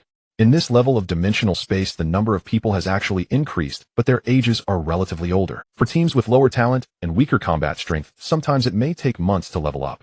Thus, they must endure long periods in a single dimensional space, slaying numerous monsters and collecting loot to exchange for the resources they need, striving to enhance their combat strength as much as possible. The sand swirled violently as an invisible figure approached from afar. Roar! A colossal mouth from the abyss lunged out from the gravel, its countless teeth coated in a disgusting slime, sending chills down one's spine. What kind of lowly creature dares to ambush me? Yun Feng casually unleashed a shard of mystical ice, pinning the attacking monster to the desert floor. The death worm disintegrated into a pile of yellow sand, leaving only an ice spike standing in the desert. The monster's information also appeared simultaneously. Monster Death Worm. Level 36. Combat Power 193,641. Skills Death Roll Acidic Slime. Despite having two skills, Yun Feng had not witnessed either. Hey, what a delightful surprise. After rummaging through the yellow sand, a brilliant fragment was picked up by Yun Feng. Wow, what a formidable being, effortlessly dispatching the death worm with just one strike. It's a pity that it's completely concealed, making it impossible to see its form. I wish I could be as powerful as them, then that fragment would be mine to collect. Stop dreaming, just by observing it's clear they're definitely in a rank or higher ice element awakener. I would say they are shrank at least, though with that robust ice spike, I feel like it could easily take down 5 of me. A small team had just barely managed to kill a death worm and witnessed this scene, their words filled with admiration and greed. No one dares to entertain such thoughts at this moment. Yun Feng left gracefully, leaving behind an unnamed legend. 3 days later, Yun Feng appeared in the elite monster area. The crowd here had visibly thinned. It had been a long time since he saw a small team. Yun Feng noticed that the quality of the teams was very high, with no talent level below crank. Moreover, their skills were quite practical, and their tactical coordination was exceptional. With a little time, taking down an elite monster posed no issue. Not wanting to disturb them, Yun Feng began hunting monsters. Monster Desert Butcher Elite. Level 40. Combat Power 256,876. Skills Dominating Strike Rampage Sandstorm Armor Passive. This monster resembled a crocodile, but it was not a reptile, it walked upright. It was clad in armor formed from condensed sand, appearing extremely sturdy. What was most terrifying were the 2 giant axe-like weapons it wielded, capable of cleaving mountains. The moment Yun Feng spotted the monster, it also detected him. In the blink of an eye, the Desert Butcher charged in front of Yun Feng, raising its battle axe high and striking down with tremendous force. Clang! Yun Feng's right hand transformed into a dragon claw, slowly lifting. The giant axe struck against it, sparking numerous sparks. The Desert Butcher was pushed back 4 or 5 steps, while Yun Feng remained completely unmoved. Had it not been for the Sea King's green hat, the outcome of this clash would likely have been entirely different. The Sea King's green hat might be a mere defensive tool in others' hands, but in Yun Feng's possession, it was akin to a divine artifact. Without level suppression, the overpowering Yun Feng found it not too taxing to deal with a 40-level elite monster. Damn! Yun Feng glanced at the absorbed spiritual energy, and despite already knowing the result, he still felt shocked. For every 8 levels he surpassed in slaying monsters, he received 40 points of spiritual energy, plus the 5-fold bonus from elite monsters, directly absorbing 200 points of spiritual energy from a single monster. Meanwhile, a small team would need a whole day for each member to acquire 200 points of spiritual energy. As Yun Feng continued hunting, he advanced towards the area with higher-level monsters. Help! At that moment, a faint voice echoed from afar. Yun Feng looked up and saw a figure frantically running ahead, with swirling yellow sand rolling in from behind. Big shot in front, save me. Yun Feng initially had no intention of intervening. Since he was here to hunt monsters, he must bear the risks associated with this area. However, the person was already rushing towards him. There are actually 3 elite monsters. Yun Feng sensed the monsters in the yellow sand and found 3 desert butchers. No wonder they are so frantic. This also reminded Yun Feng of the previous dimensional space. Ice prison. Just as the fleeing individual was about to be caught by the monsters, Yun Feng waved his hand, creating a massive ice prison to trap the escaping person. Bang, bang, bang, bang. The 3 desert butchers and the fleeing person couldn't stop in time and crashed into the ice prison. Phew, watching the fierce battle axe cleave towards his head only to leave behind a pile of ice shrapnel, the fleeing individual finally sighed in relief. Thank you. The rescuer was a person in their 20s still bearing the youthful innocence from school. This person, Yun Feng mused to himself as he examined the data panel, noting the level of 36 and combat power around 200. Without the 3 monsters attacking together, this person would not have been so flustered. Unable to see Yun Feng's appearance and gender, the rescued individual could only express gratitude this way. Yun Feng remained silent, instead focusing on the 3 desert butchers. He had a premonition that he might encounter a special monster this time. When there were people around, Yun Feng usually only revealed one talent, the ice element talent. Using ranged talent to hunt alone generally wouldn't raise suspicion. 2 mystical ice spikes and an ice dragon strike shot towards the 3 desert butchers. In an instant, their sandstorm armor was shattered and their bodies were sent flying several meters away, frost forming. The desert butchers that sought to charge again found their speed significantly reduced. Yun Feng continued to unleash mystical ice spikes, and within moments the 3 monsters collapsed lifeless. So fierce. Watching Yun Feng effortlessly dispatch several elite-level monsters and begin collecting loot, the onlooker covered their mouth in disbelief. Big shot, I'm Long Zihan, thank you for saving me. No need, it was just a small effort. A refreshing voice came from beneath the black robe. From the sound, they seem quite young, yet their combat power is so high. Long Zihan pondered silently. You should head back. There's been a mutation in this space, and it's very dangerous. I just took on a task to scout the dimensional space, never expected it to be so perilous. Long Zihan, tell me about your scouting findings. Yun Feng became a bit interested. My talent has comprehended a skill, invisibility, so I'm quite adept at gathering information. Invisibility. Yun Feng realized that with the individual's level and combat power, they dared to delve deep into this area. He felt a surge of excitement. This skill was quite valuable, and he was curious about what talent could comprehend such a skill. Seeing Yun Feng exhibit a peculiar expression, Long Zihan felt a bit anxious. I observed some monsters that were relatively far apart, and they seemed to be gathering in clusters as if directed by something. I intended to investigate the cause, but for some reason my invisibility was suddenly disrupted, resulting in the situation you see now. Show me your invisibility skill. Yun Feng did not respond to him. Alright. Then he saw the other person's figure slowly fade until they vanished. Yun Feng released his spiritual sense and could faintly sense a human shape around him. Big shot, how is it? Long Zihan's voice seemed to come from all directions. Not bad.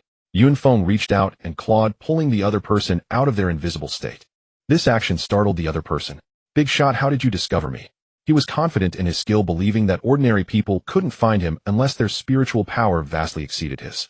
Light element talent indeed rare. Yun Feng remarked before proceeding deeper into the dimensional space. Wait, Yun Feng froze in place.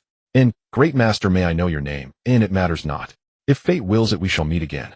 Yun Feng waved his hand and vanished into the endless sea of yellow sand. Who would have thought Jiangnan continent still harbored someone so formidable, and yet so unassuming? Long Zihan murmured softly, gazing after Yun Feng's retreating figure. He had journeyed here from Pinghai continent originally intending to visit his uncle, a relative he hadn't seen in many years. They'd also hoped to explore the dimensional spaces of Jiangnan continent and witness their latest marvels. Instead, things went catastrophically awry. After departing, Yun Feng marched beneath the scorching sun across the shifting dunes, until at last he reached the domain of a rare monster. Monster Desert Arbiter, rare in level 40, in combat power 278960, in skills, judgment marked, thunderous blow, weakening aura, passive, celestial sovereign form. Before him stood a monstrous humanoid over 2 meters tall, canine-headed, clad in golden armor, gripping a golden iron staff, radiating overwhelming authority. The moment Yun Feng approached, his attributes plummeted sharply. Knee's combat power dropped from 4300 to 35000. This weakening aura is fierce indeed. And perhaps due to his exceptionally high base attributes, the drop was especially severe. What is this? Yun Feng glanced upward and saw an inverted shadow dagger hovering above his head. Instantly he understood this must be its first skill. And to be struck with such disdain at the very outset, Yun Feng would not tolerate it. His azure ice dragon charged headlong into the foe. And boom! And the golden staff descended in a blinding arc, shattering the ice dragon cleanly in two before it crumbled into glittering shards. Seeing the enemy close in at terrifying speed, Yun Feng prepared to evade. Yet as he attempted to shift position, his body refused to obey, drawing him inexorably toward the foe. Damn it! This judgment mark is utterly shameless. Yun Feng realized the mark hovering above his head was the sole source of his involuntary motion. He quickly grasped the skill's mechanism. Once marked, one could only engage the arbiter in a strict unknown duel, no retreat permitted. And moreover, he noticed his movement speed had drastically slowed. Fine, let's settle this man to man. Yun Feng instantly underwent draconic transformation, his arms and legs morphing into scaled clawed limbs, then drew his golden tier battle blade and activated full-scale enhancement. Clang! Endblade met staff in a piercing metallic ring. And even in this forced duel, the Desert Arbiter stood no chance against Yun Feng. Its golden armor soon rent by savage slashes and draconic talons, leaving deep, ghastly wounds. Roar! And with a thunderous bellow, the canine-headed beast swelled like an inflating balloon. And, damn! This celestial sovereign form is magnificent. I must master a technique like this myself. Before him now loomed a colossal 20-meter turtle figure, golden-skinned, radiant, unmistakably canine-headed. Nas its form expanded, swirling vortexes of yellow sand coalesced around it, annihilating anything that dared draw near. Big guy, you're impressive indeed. Yun Feng couldn't even leap high enough to strike the giant's knees, but that didn't hinder his assault. Yet he soon discovered the celestial sovereign form was a hollow spectacle. The larger it grew, the faster it shrank. Probably just needs to be beaten back to its original form, and then it's done. In 18 meters, 16 meters, in the desert canine's stature steadily diminished. In mid-assault, Yun Feng noticed another shadow dagger materializing above his head, this one preventing him from closing distance on the canine-headed foe. He turned, and beheld a second canine-headed creature emerging nearby. And you two are exploiting a glitch, 2 judgment marks. Which one do I duel exactly? Yun Feng's frustration flared, and he sensed something more alarming. He was drawing ever closer to the unique apex monster. And raritier monsters were typically spaced far apart. Their convergence signaled grave irregularity. Though the dual judgment marks created a bizarre anomaly, they posed no real obstacle to Yun Feng. Ni's ranged attacks remained unaffected. Not only after slaying the celestial sovereign form wielder did the second mark vanish, leaving but a single shadow dagger above his brow. So this first skill, once applied, binds one irrevocably, demanding life or death resolution. And having dispatched the first canine-headed monster, the second fell swiftly thereafter. Together the two yielded 710 units of spiritual energy, a satisfying haul. Yet desert-dwelling monsters held one drawback: regardless of size, they dissolved entirely into fine yellow sand upon death, making fragment retrieval laborious. Stingy, and beyond 2 earth elemental crystal cores, the pair offered nothing else. At level 40, rare monsters possessed significant odds of dropping violescence fragments. Yun Feng resolved to remain and grind further, gathering fragments to bolster his combat power. And should his opponent truly transcend conventional level constraints, victory would prove arduous indeed. 2 days later, Yun Feng ascended to level 33, 5 days later level 34. Yet when he returned to farm monsters, the designated hunting grounds stood eerily vacant. No creatures appeared at all. They've escalated tactics. A faint smile touched Yun Feng's lips as he strode deeper into the dimensional expanse. At its heart, the desert's most profound recess, he beheld a colossal pyramid. Hovering above its apex floated a vast sun-like disk, blazing with incandescent radiance. At the pyramid's base stood a solitary figure, robed in gleaming golden armor, gripping a golden battle lance, his golden cloak billowing fiercely in the desert wind, contrasting starkly with Yun Feng's own black mantle. Gazing upward, one beheld the head of a great eagle, sharp piercing eyes, and a gilded beak proclaiming sovereign dominion. Monster Desert Emperor, sovereign in level 40 in combat power, 31340 in skills, Santo Soldier Convergence, Shifting Dune Illusion, Sandstorm Burial, Imperial Majesty passive, Great Wasteland, Godslaying Lance. So they really are brothers, crocodile-headed, dog-headed, and now eagle-head, Yun Feng muttered wryly as he advanced toward the pyramid. HSSSS. NAS Yun Feng moved, the surrounding sands began to churn and flow, then coalesced limb by limb into humanoid figures sculpted entirely from dust. Thousands filled the horizon, dense, relentless, and unbroken. In Monster Sand Soldier, summoned in level 40 in combat power, 1500 in skill fusion. What? Summoned entities with skills? That's outright cheating. And individually, each Sand Soldier's combat power was pitiful, far weaker than any standard level 40 monster. But their sheer numbers were staggering. And first let us see how well you fare against my sands. and at that moment the figure beside the pyramid spoke. No sooner had the words faded than the statuesque sand soldiers surged to life, rushing Yun Feng en masse. In Frost Tempest. Celestial Icefall, Yun Feng unleashed two massive area effect techniques without hesitation. Countless sand soldiers were hurled skyward by Frost Tempest, frozen midair into grotesque ice sand sculptures that crashed back into the dunes. And elsewhere a colossal azure-hued meteor plummeted from the heavens, obliterating an entire swath of soldiers. The twin techniques claimed hundreds, yet more kept surging forward an endless tide. And designer, get over here. Is this even humanly playable? Yun Feng raged inwardly, but this was no game and no designer existed to answer.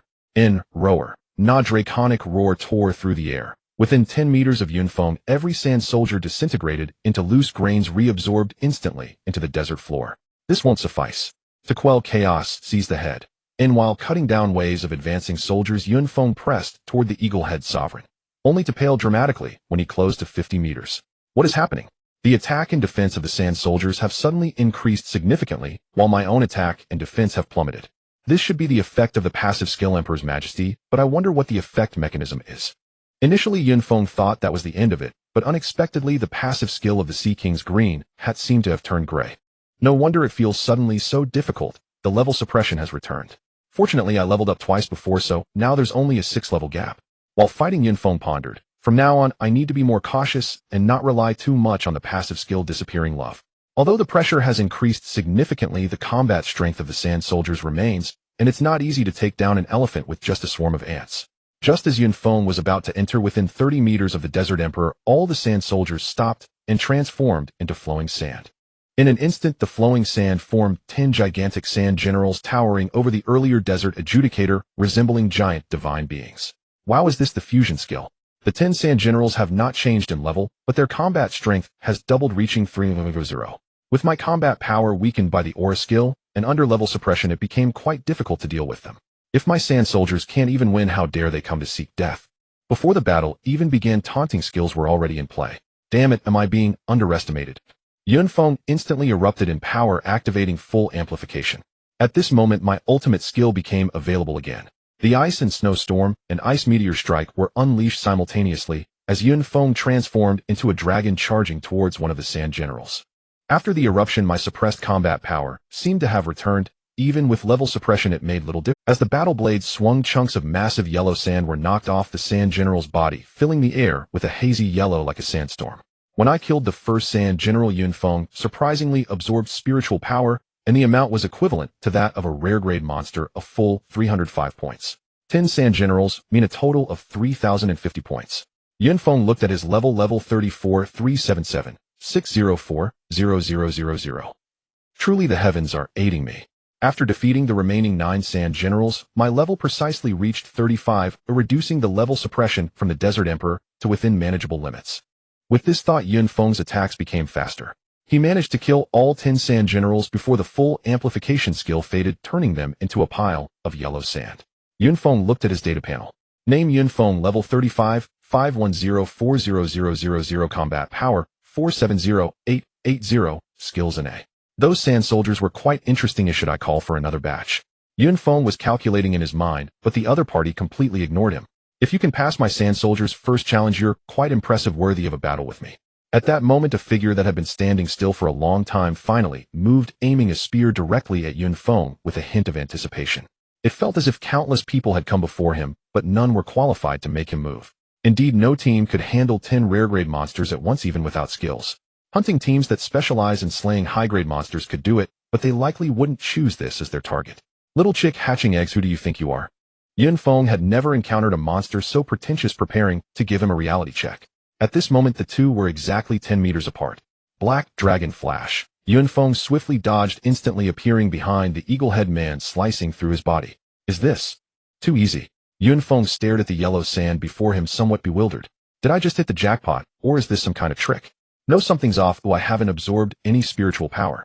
Yun Feng quickly sensed danger. At that moment the yellow sand behind him coalesced, and a figure emerged, thrusting a spear towards Yun Feng's back. Ice armor. With no time to defend, Yun Feng could only activate his defensive skill. Fortunately, the opponent did not employ any skills at that moment. Part of the spear's power was mitigated by the ice armor, while another part was absorbed by the green hat, converting it into energy. Sand shifting a power similar to Black Dragon Flash, Yunfeng thought. After the first probing attack, both sides began to trade blows. Those martial arts from the fragments couldn't possibly come from these monsters, could they? As the battle intensified, Yunfeng grew more alarmed, noticing that the opponent's spear skills were executed with remarkable finesse, reflecting traces of martial arts. Boom. Just as they were fighting, a sudden gale arose, and yellow sand swirled into the sky. The entire battlefield was obscured by yellow sand, making the surroundings unclear. Then Yunfeng noticed that the yellow sand began to rise like ocean waves, layer upon layer, crashing towards him. What immense pressure! This attack range is too vast, I can't evade it. Boom. As the sand waves crashed down, Yunfeng was completely submerged beneath the yellow sand. But it wasn't over. After one wave crashed down, another followed, and only after 9 waves of sand had fully descended did it finally end. The Desert Emperor looked at the spot buried in sand and turned to walk towards the pyramid. Boom. The yellow sand exploded and Yunfeng charged out unscathed. Although that last move, Sandstorm Burial, was indeed fierce, it still hadn't harmed Yunfeng in the slightest. At the moment the sand waves fell, he had already activated the Xuanwu Heart Shield Mirror. Now it's my turn. During that round of attacks, the energy from the Sea King's green hat had fully charged. A beam of green light shot from above Yunfeng's head, leaving no space for the opponent to evade, directly striking the eagle-head man. The originally golden Desert Emperor now appeared a ghastly green, even greener than stocks in a downturn. Once this skill was unleashed, Yunfeng's combat power instantly exceeded the limit. Although it lasted for only 30 seconds, it was enough for him to accomplish many things. First, he pierced through the opponent's sand shifting with a beam of mysterious ice, then used Black Dragon Roar to momentarily subdue the opponent, followed by a barrage of skills and physical attacks. In just 30 seconds, the eagle-head man felt as if he had lived an entire lifetime. As the skill time elapsed, although the eagle-head man was not dead, yet he was nearly out of breath. When the emperor is enraged, 1,000,000 corpses shall lie slain. The eagle-head man roared, and Yunfeng felt the entire desert dimension tremble. Then he saw countless grains of sand float into the air. They slowly coalesced into a gigantic spear that seemed poised to pierce the heavens, descending with immense pressure. The speed was not fast, but Yunfeng knew he couldn't evade it. I had intended to use this item against that special monster, now I can only take it out to test it. Yunfeng retrieved a pistol from his storage ring, the electronic pulse pistol he had obtained long ago. Aiming at the spear in the sky, Yunfeng fired 4 shots. 4 bullets glowing with blue light shot out like cannonballs, the immense recoil causing Yunfeng to stumble back several steps. Boom. The instant the bullet made contact with the spear, it exploded, creating a beautiful and enchanting firework display in the air. A portion of the approaching spear was already missing. Then came 3 more explosions. The spear in the air was riddled with holes, and it finally disintegrated into sand. Goodbye now. Yunfeng aimed his gun at the Sand Emperor, a flash of blue light zipping past. The already fading Desert Emperor thus met his demise, ultimately reduced to nothing more than a handful of yellow sand. Yunfeng blew on the barrel of his gun and put it away. Golden Great attack items are indeed fierce, but it will take 15 hours to fully charge the bullets again. Next came the exhilarating looting phase. As Yunfeng approached the pile of yellow sand that was once the Desert Emperor, a gust of wind suddenly rose, obscuring his vision with yellow sand. Yunfeng halted his movements. Beneath the hood, his face revealed a look of ecstatic joy. I've finally waited for you. Thankfully, I didn't give up. He knew that a special monster had appeared. Amidst the wind and sand, a figure slowly emerged. Even though it was not clear, Yunfeng could sense the figure gradually came into focus. Yunfeng fixed his gaze and saw before him a horse over 2 meters tall, clad entirely in black armor, revealing only its eyes and hooves. Its eyes glowed with an eerie blue light, and its hooves treaded upon black flames. On the back of the towering horse sat a figure also clad in black armor, holding a pitch-black spear with flames of darkness raging around him. The entire attire was even darker than Yunfeng's. What a fierce black knight! Through the goggles, Yunfeng could see no information, only a screen full of asterisks. The human that even the avatar of Lord Hoqing couldn't kill is nothing special. A hoarse, deep voice emerged from within the black armor. Yunfeng felt a jolt in his heart, a mix of shock and relief. Bang! Without a second thought, he drew his pulse pistol and fired directly. A stream of blue energy rushed towards the Black Knight in an instant. Clang! The Black Knight flicked his spear, deflecting the blue energy away, while the black flames enveloped the bullet, preventing even an explosion. What bizarre black flames! Yunfeng frowned deeply, but he was relieved that the Black Knight didn't possess a skill that could nullify vanished love like the Desert Emperor did. While he pondered, a black spear suddenly appeared before him, as if it had crossed space.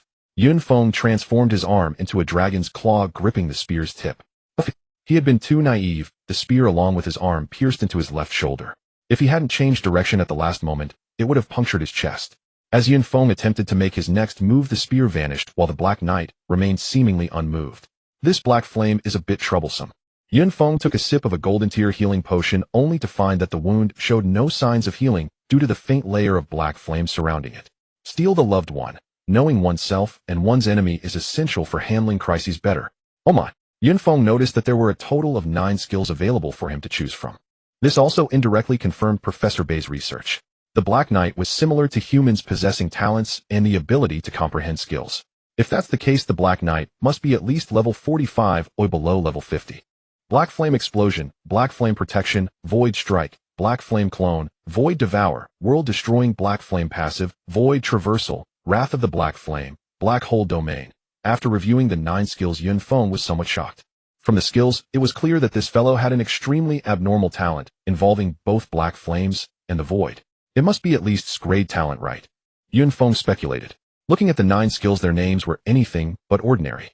Judging from the order of the skills, the last one should possess the greatest power.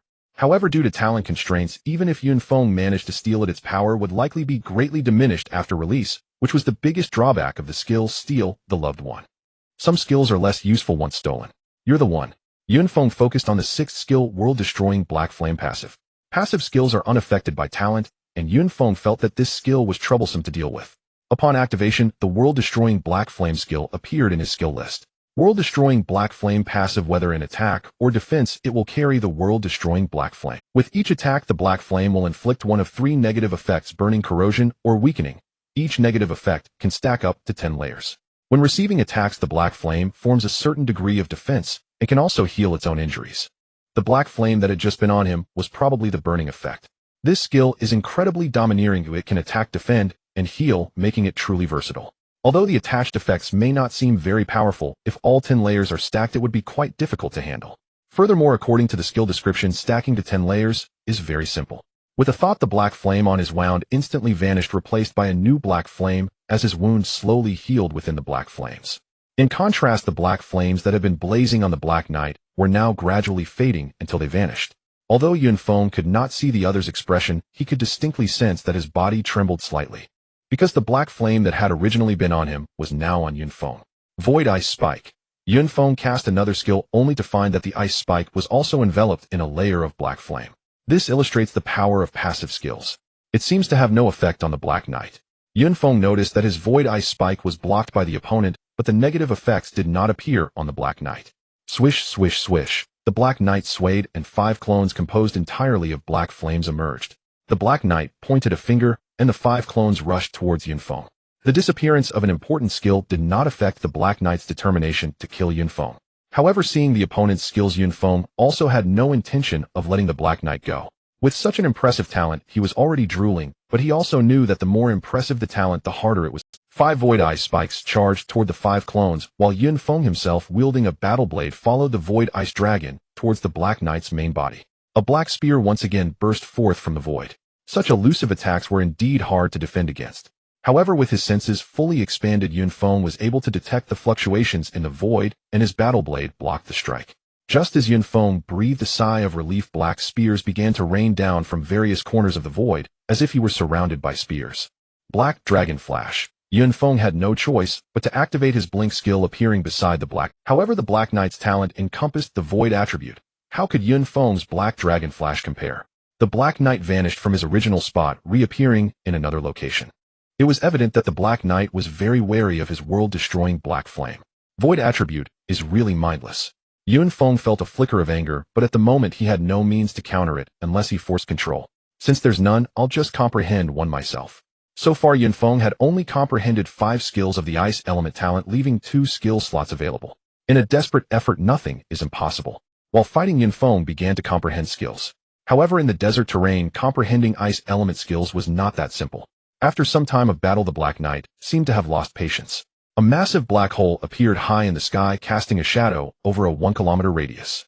Yun Feng looked up and felt that the jet black opening was unfathomably deep, with a strong pulling force emanating from within. Soon after, countless black flames transformed into various weapons and fell from the hole. Regarding these attacks with the passive skill World-Destroying Black Flame, he was not very afraid. However, the main issue now was that he could not attack the Black Knight's main body, causing Yun Feng to even lose the desire to use the skill Love is Light. This won't do. Yun Feng furrowed his brows deeply, yet he had no leads on comprehending any skills. Time continued to pass as Yun Feng struggled against the black hole's overwhelming pull and the falling black flame weapons while also dealing with the spears that kept firing from the void. Finally, patches of ice flowers appeared within the black hole domain. Finally arrived. Yun Feng looked at the new skill in his skill bar elated. The sixth skill of Ice Elements, Absolute Zero Ice Ceiling. Yun Feng was immensely satisfied with this skill, as it was a targeted control ability. The skill from the black hole domain was indeed monstrous. It had lasted for an incense stick's time, without conclusion. Yun Feng remained composed, continuing to endure within the domain. Now is the moment. As soon as Yun Feng spotted the Black Knight, the new skill activated.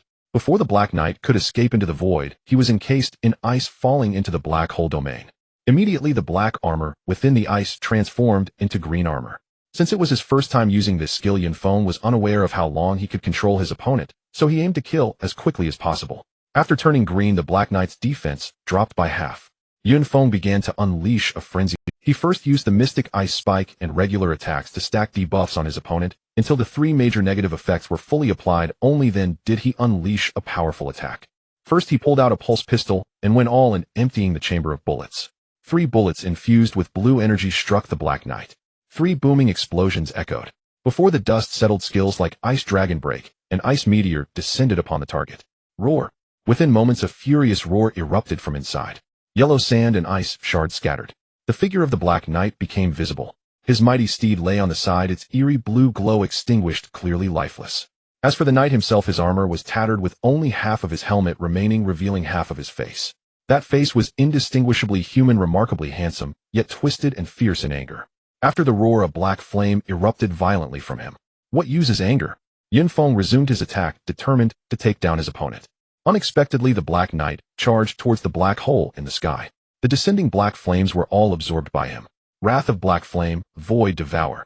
Yun Feng finally witnessed the last 2 skills of the Black Knight. During the devouring process, the Black Knight's injuries gradually healed, even his armor was being restored. Yun Feng attempted to interrupt, but found himself utterly immobilized. The black holes in the sky diminished, vanishing from sight, while the Black Knight in the sky grew larger. Why do these monsters all possess skills to grow? The 10-meter-tall Black Knight descended from the heavens, imposing and regal. I underestimated you before and now prepare to die. The Black Knight looked down upon Yun Feng with disdain. The black spear, carrying an unbeatable momentum, lunged towards Yun Feng. The spearhead was larger than Yun Feng's head. Unmatchable. At this moment the Black Knight's aura had reached its peak. This strike was beyond what he could withstand. Yun Feng quickly activated the Mystic Tortoise Heart Shield, and then took out a small golden bell along with several other defensive items. Although offensive items were ineffective against the Black Knight, defensive items still held value. Bang! The foremost golden bell shield shattered with a resounding crash, turning into countless fragments. The spear continued its relentless plunge. All the defensive items in front of Yun Feng were destroyed, and ultimately he was caught between the dragonized hands, halting at his forehead. He could even see a trickle of blood seeping from his brow. Sigh. A sound of regret emerged from the Black Knight's armor, leaving uncertain whether it was lamenting the failure of this devastating strike or blaming its own inadequacies. Dragon Rising Overlord Fist. Seeing the opponent's aura plummet, Yun Feng knew it was time to counterattack. His right hand transformed into a dragon as he launched a fist towards the Black Knight's jaw. The 5th skill of the Dragon Transformation talent was unleashed by Yun Feng. A dragon's head, vivid and lifelike, formed of black flames, swung violently from below. Under full amplification, Yun Feng's punch was immensely powerful. Boom. Indeed, after unleashing that strike, the Black Knight visibly weakened, unable even to traverse the void, and was knocked down by a single punch. That punch was specifically designed to deal with large monsters.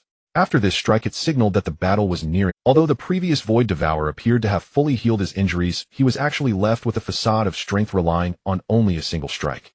After a few moments, the Black Knight finally fell, collapsing beneath Yun Feng's battle blade. I didn't expect my clone to falter once a little black died there too. Well, very good. At the very instant the Black Knight fell in another dimension, a pale-faced individual whispered. If Yun Feng were to see him, he would recognize him as the one who nearly cost him his life, Ho Qing. Humph. Only now did Yun Feng prop himself up on his knees, gasping heavily. Although he had won this battle, it had drained all his energy. Mainly the numerous items he had prepared were all designed for levels below 40, proving ineffective against the Black Knight. Ha ha ha. While catching his breath, Yun Feng suddenly burst into wild laughter, feeling rejuvenated.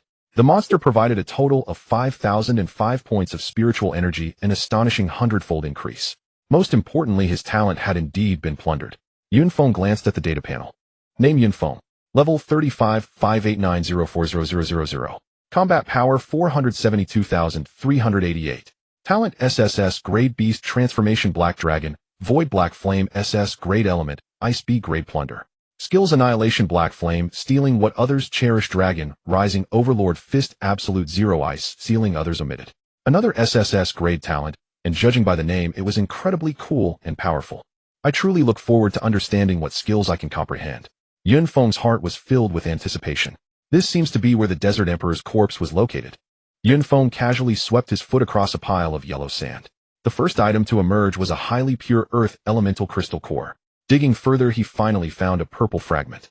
This luck can only be described as normal performance. Yun Feng picked up the purple fragment and noted that it was not a rare item, but rather a common power attribute potion fragment. It can be used after reaching level 40. Yun Feng stored the loot and then approached the corpse of the Black Knight. Due to the goggles, the loot was not displayed. Yun Feng simply placed the entire corpse inside. If his storage ring weren't large enough, he wouldn't have been able to fit it. It's time to get a bigger storage ring. He was still wearing a golden grade storage ring made from fragments obtained from his parents' relics.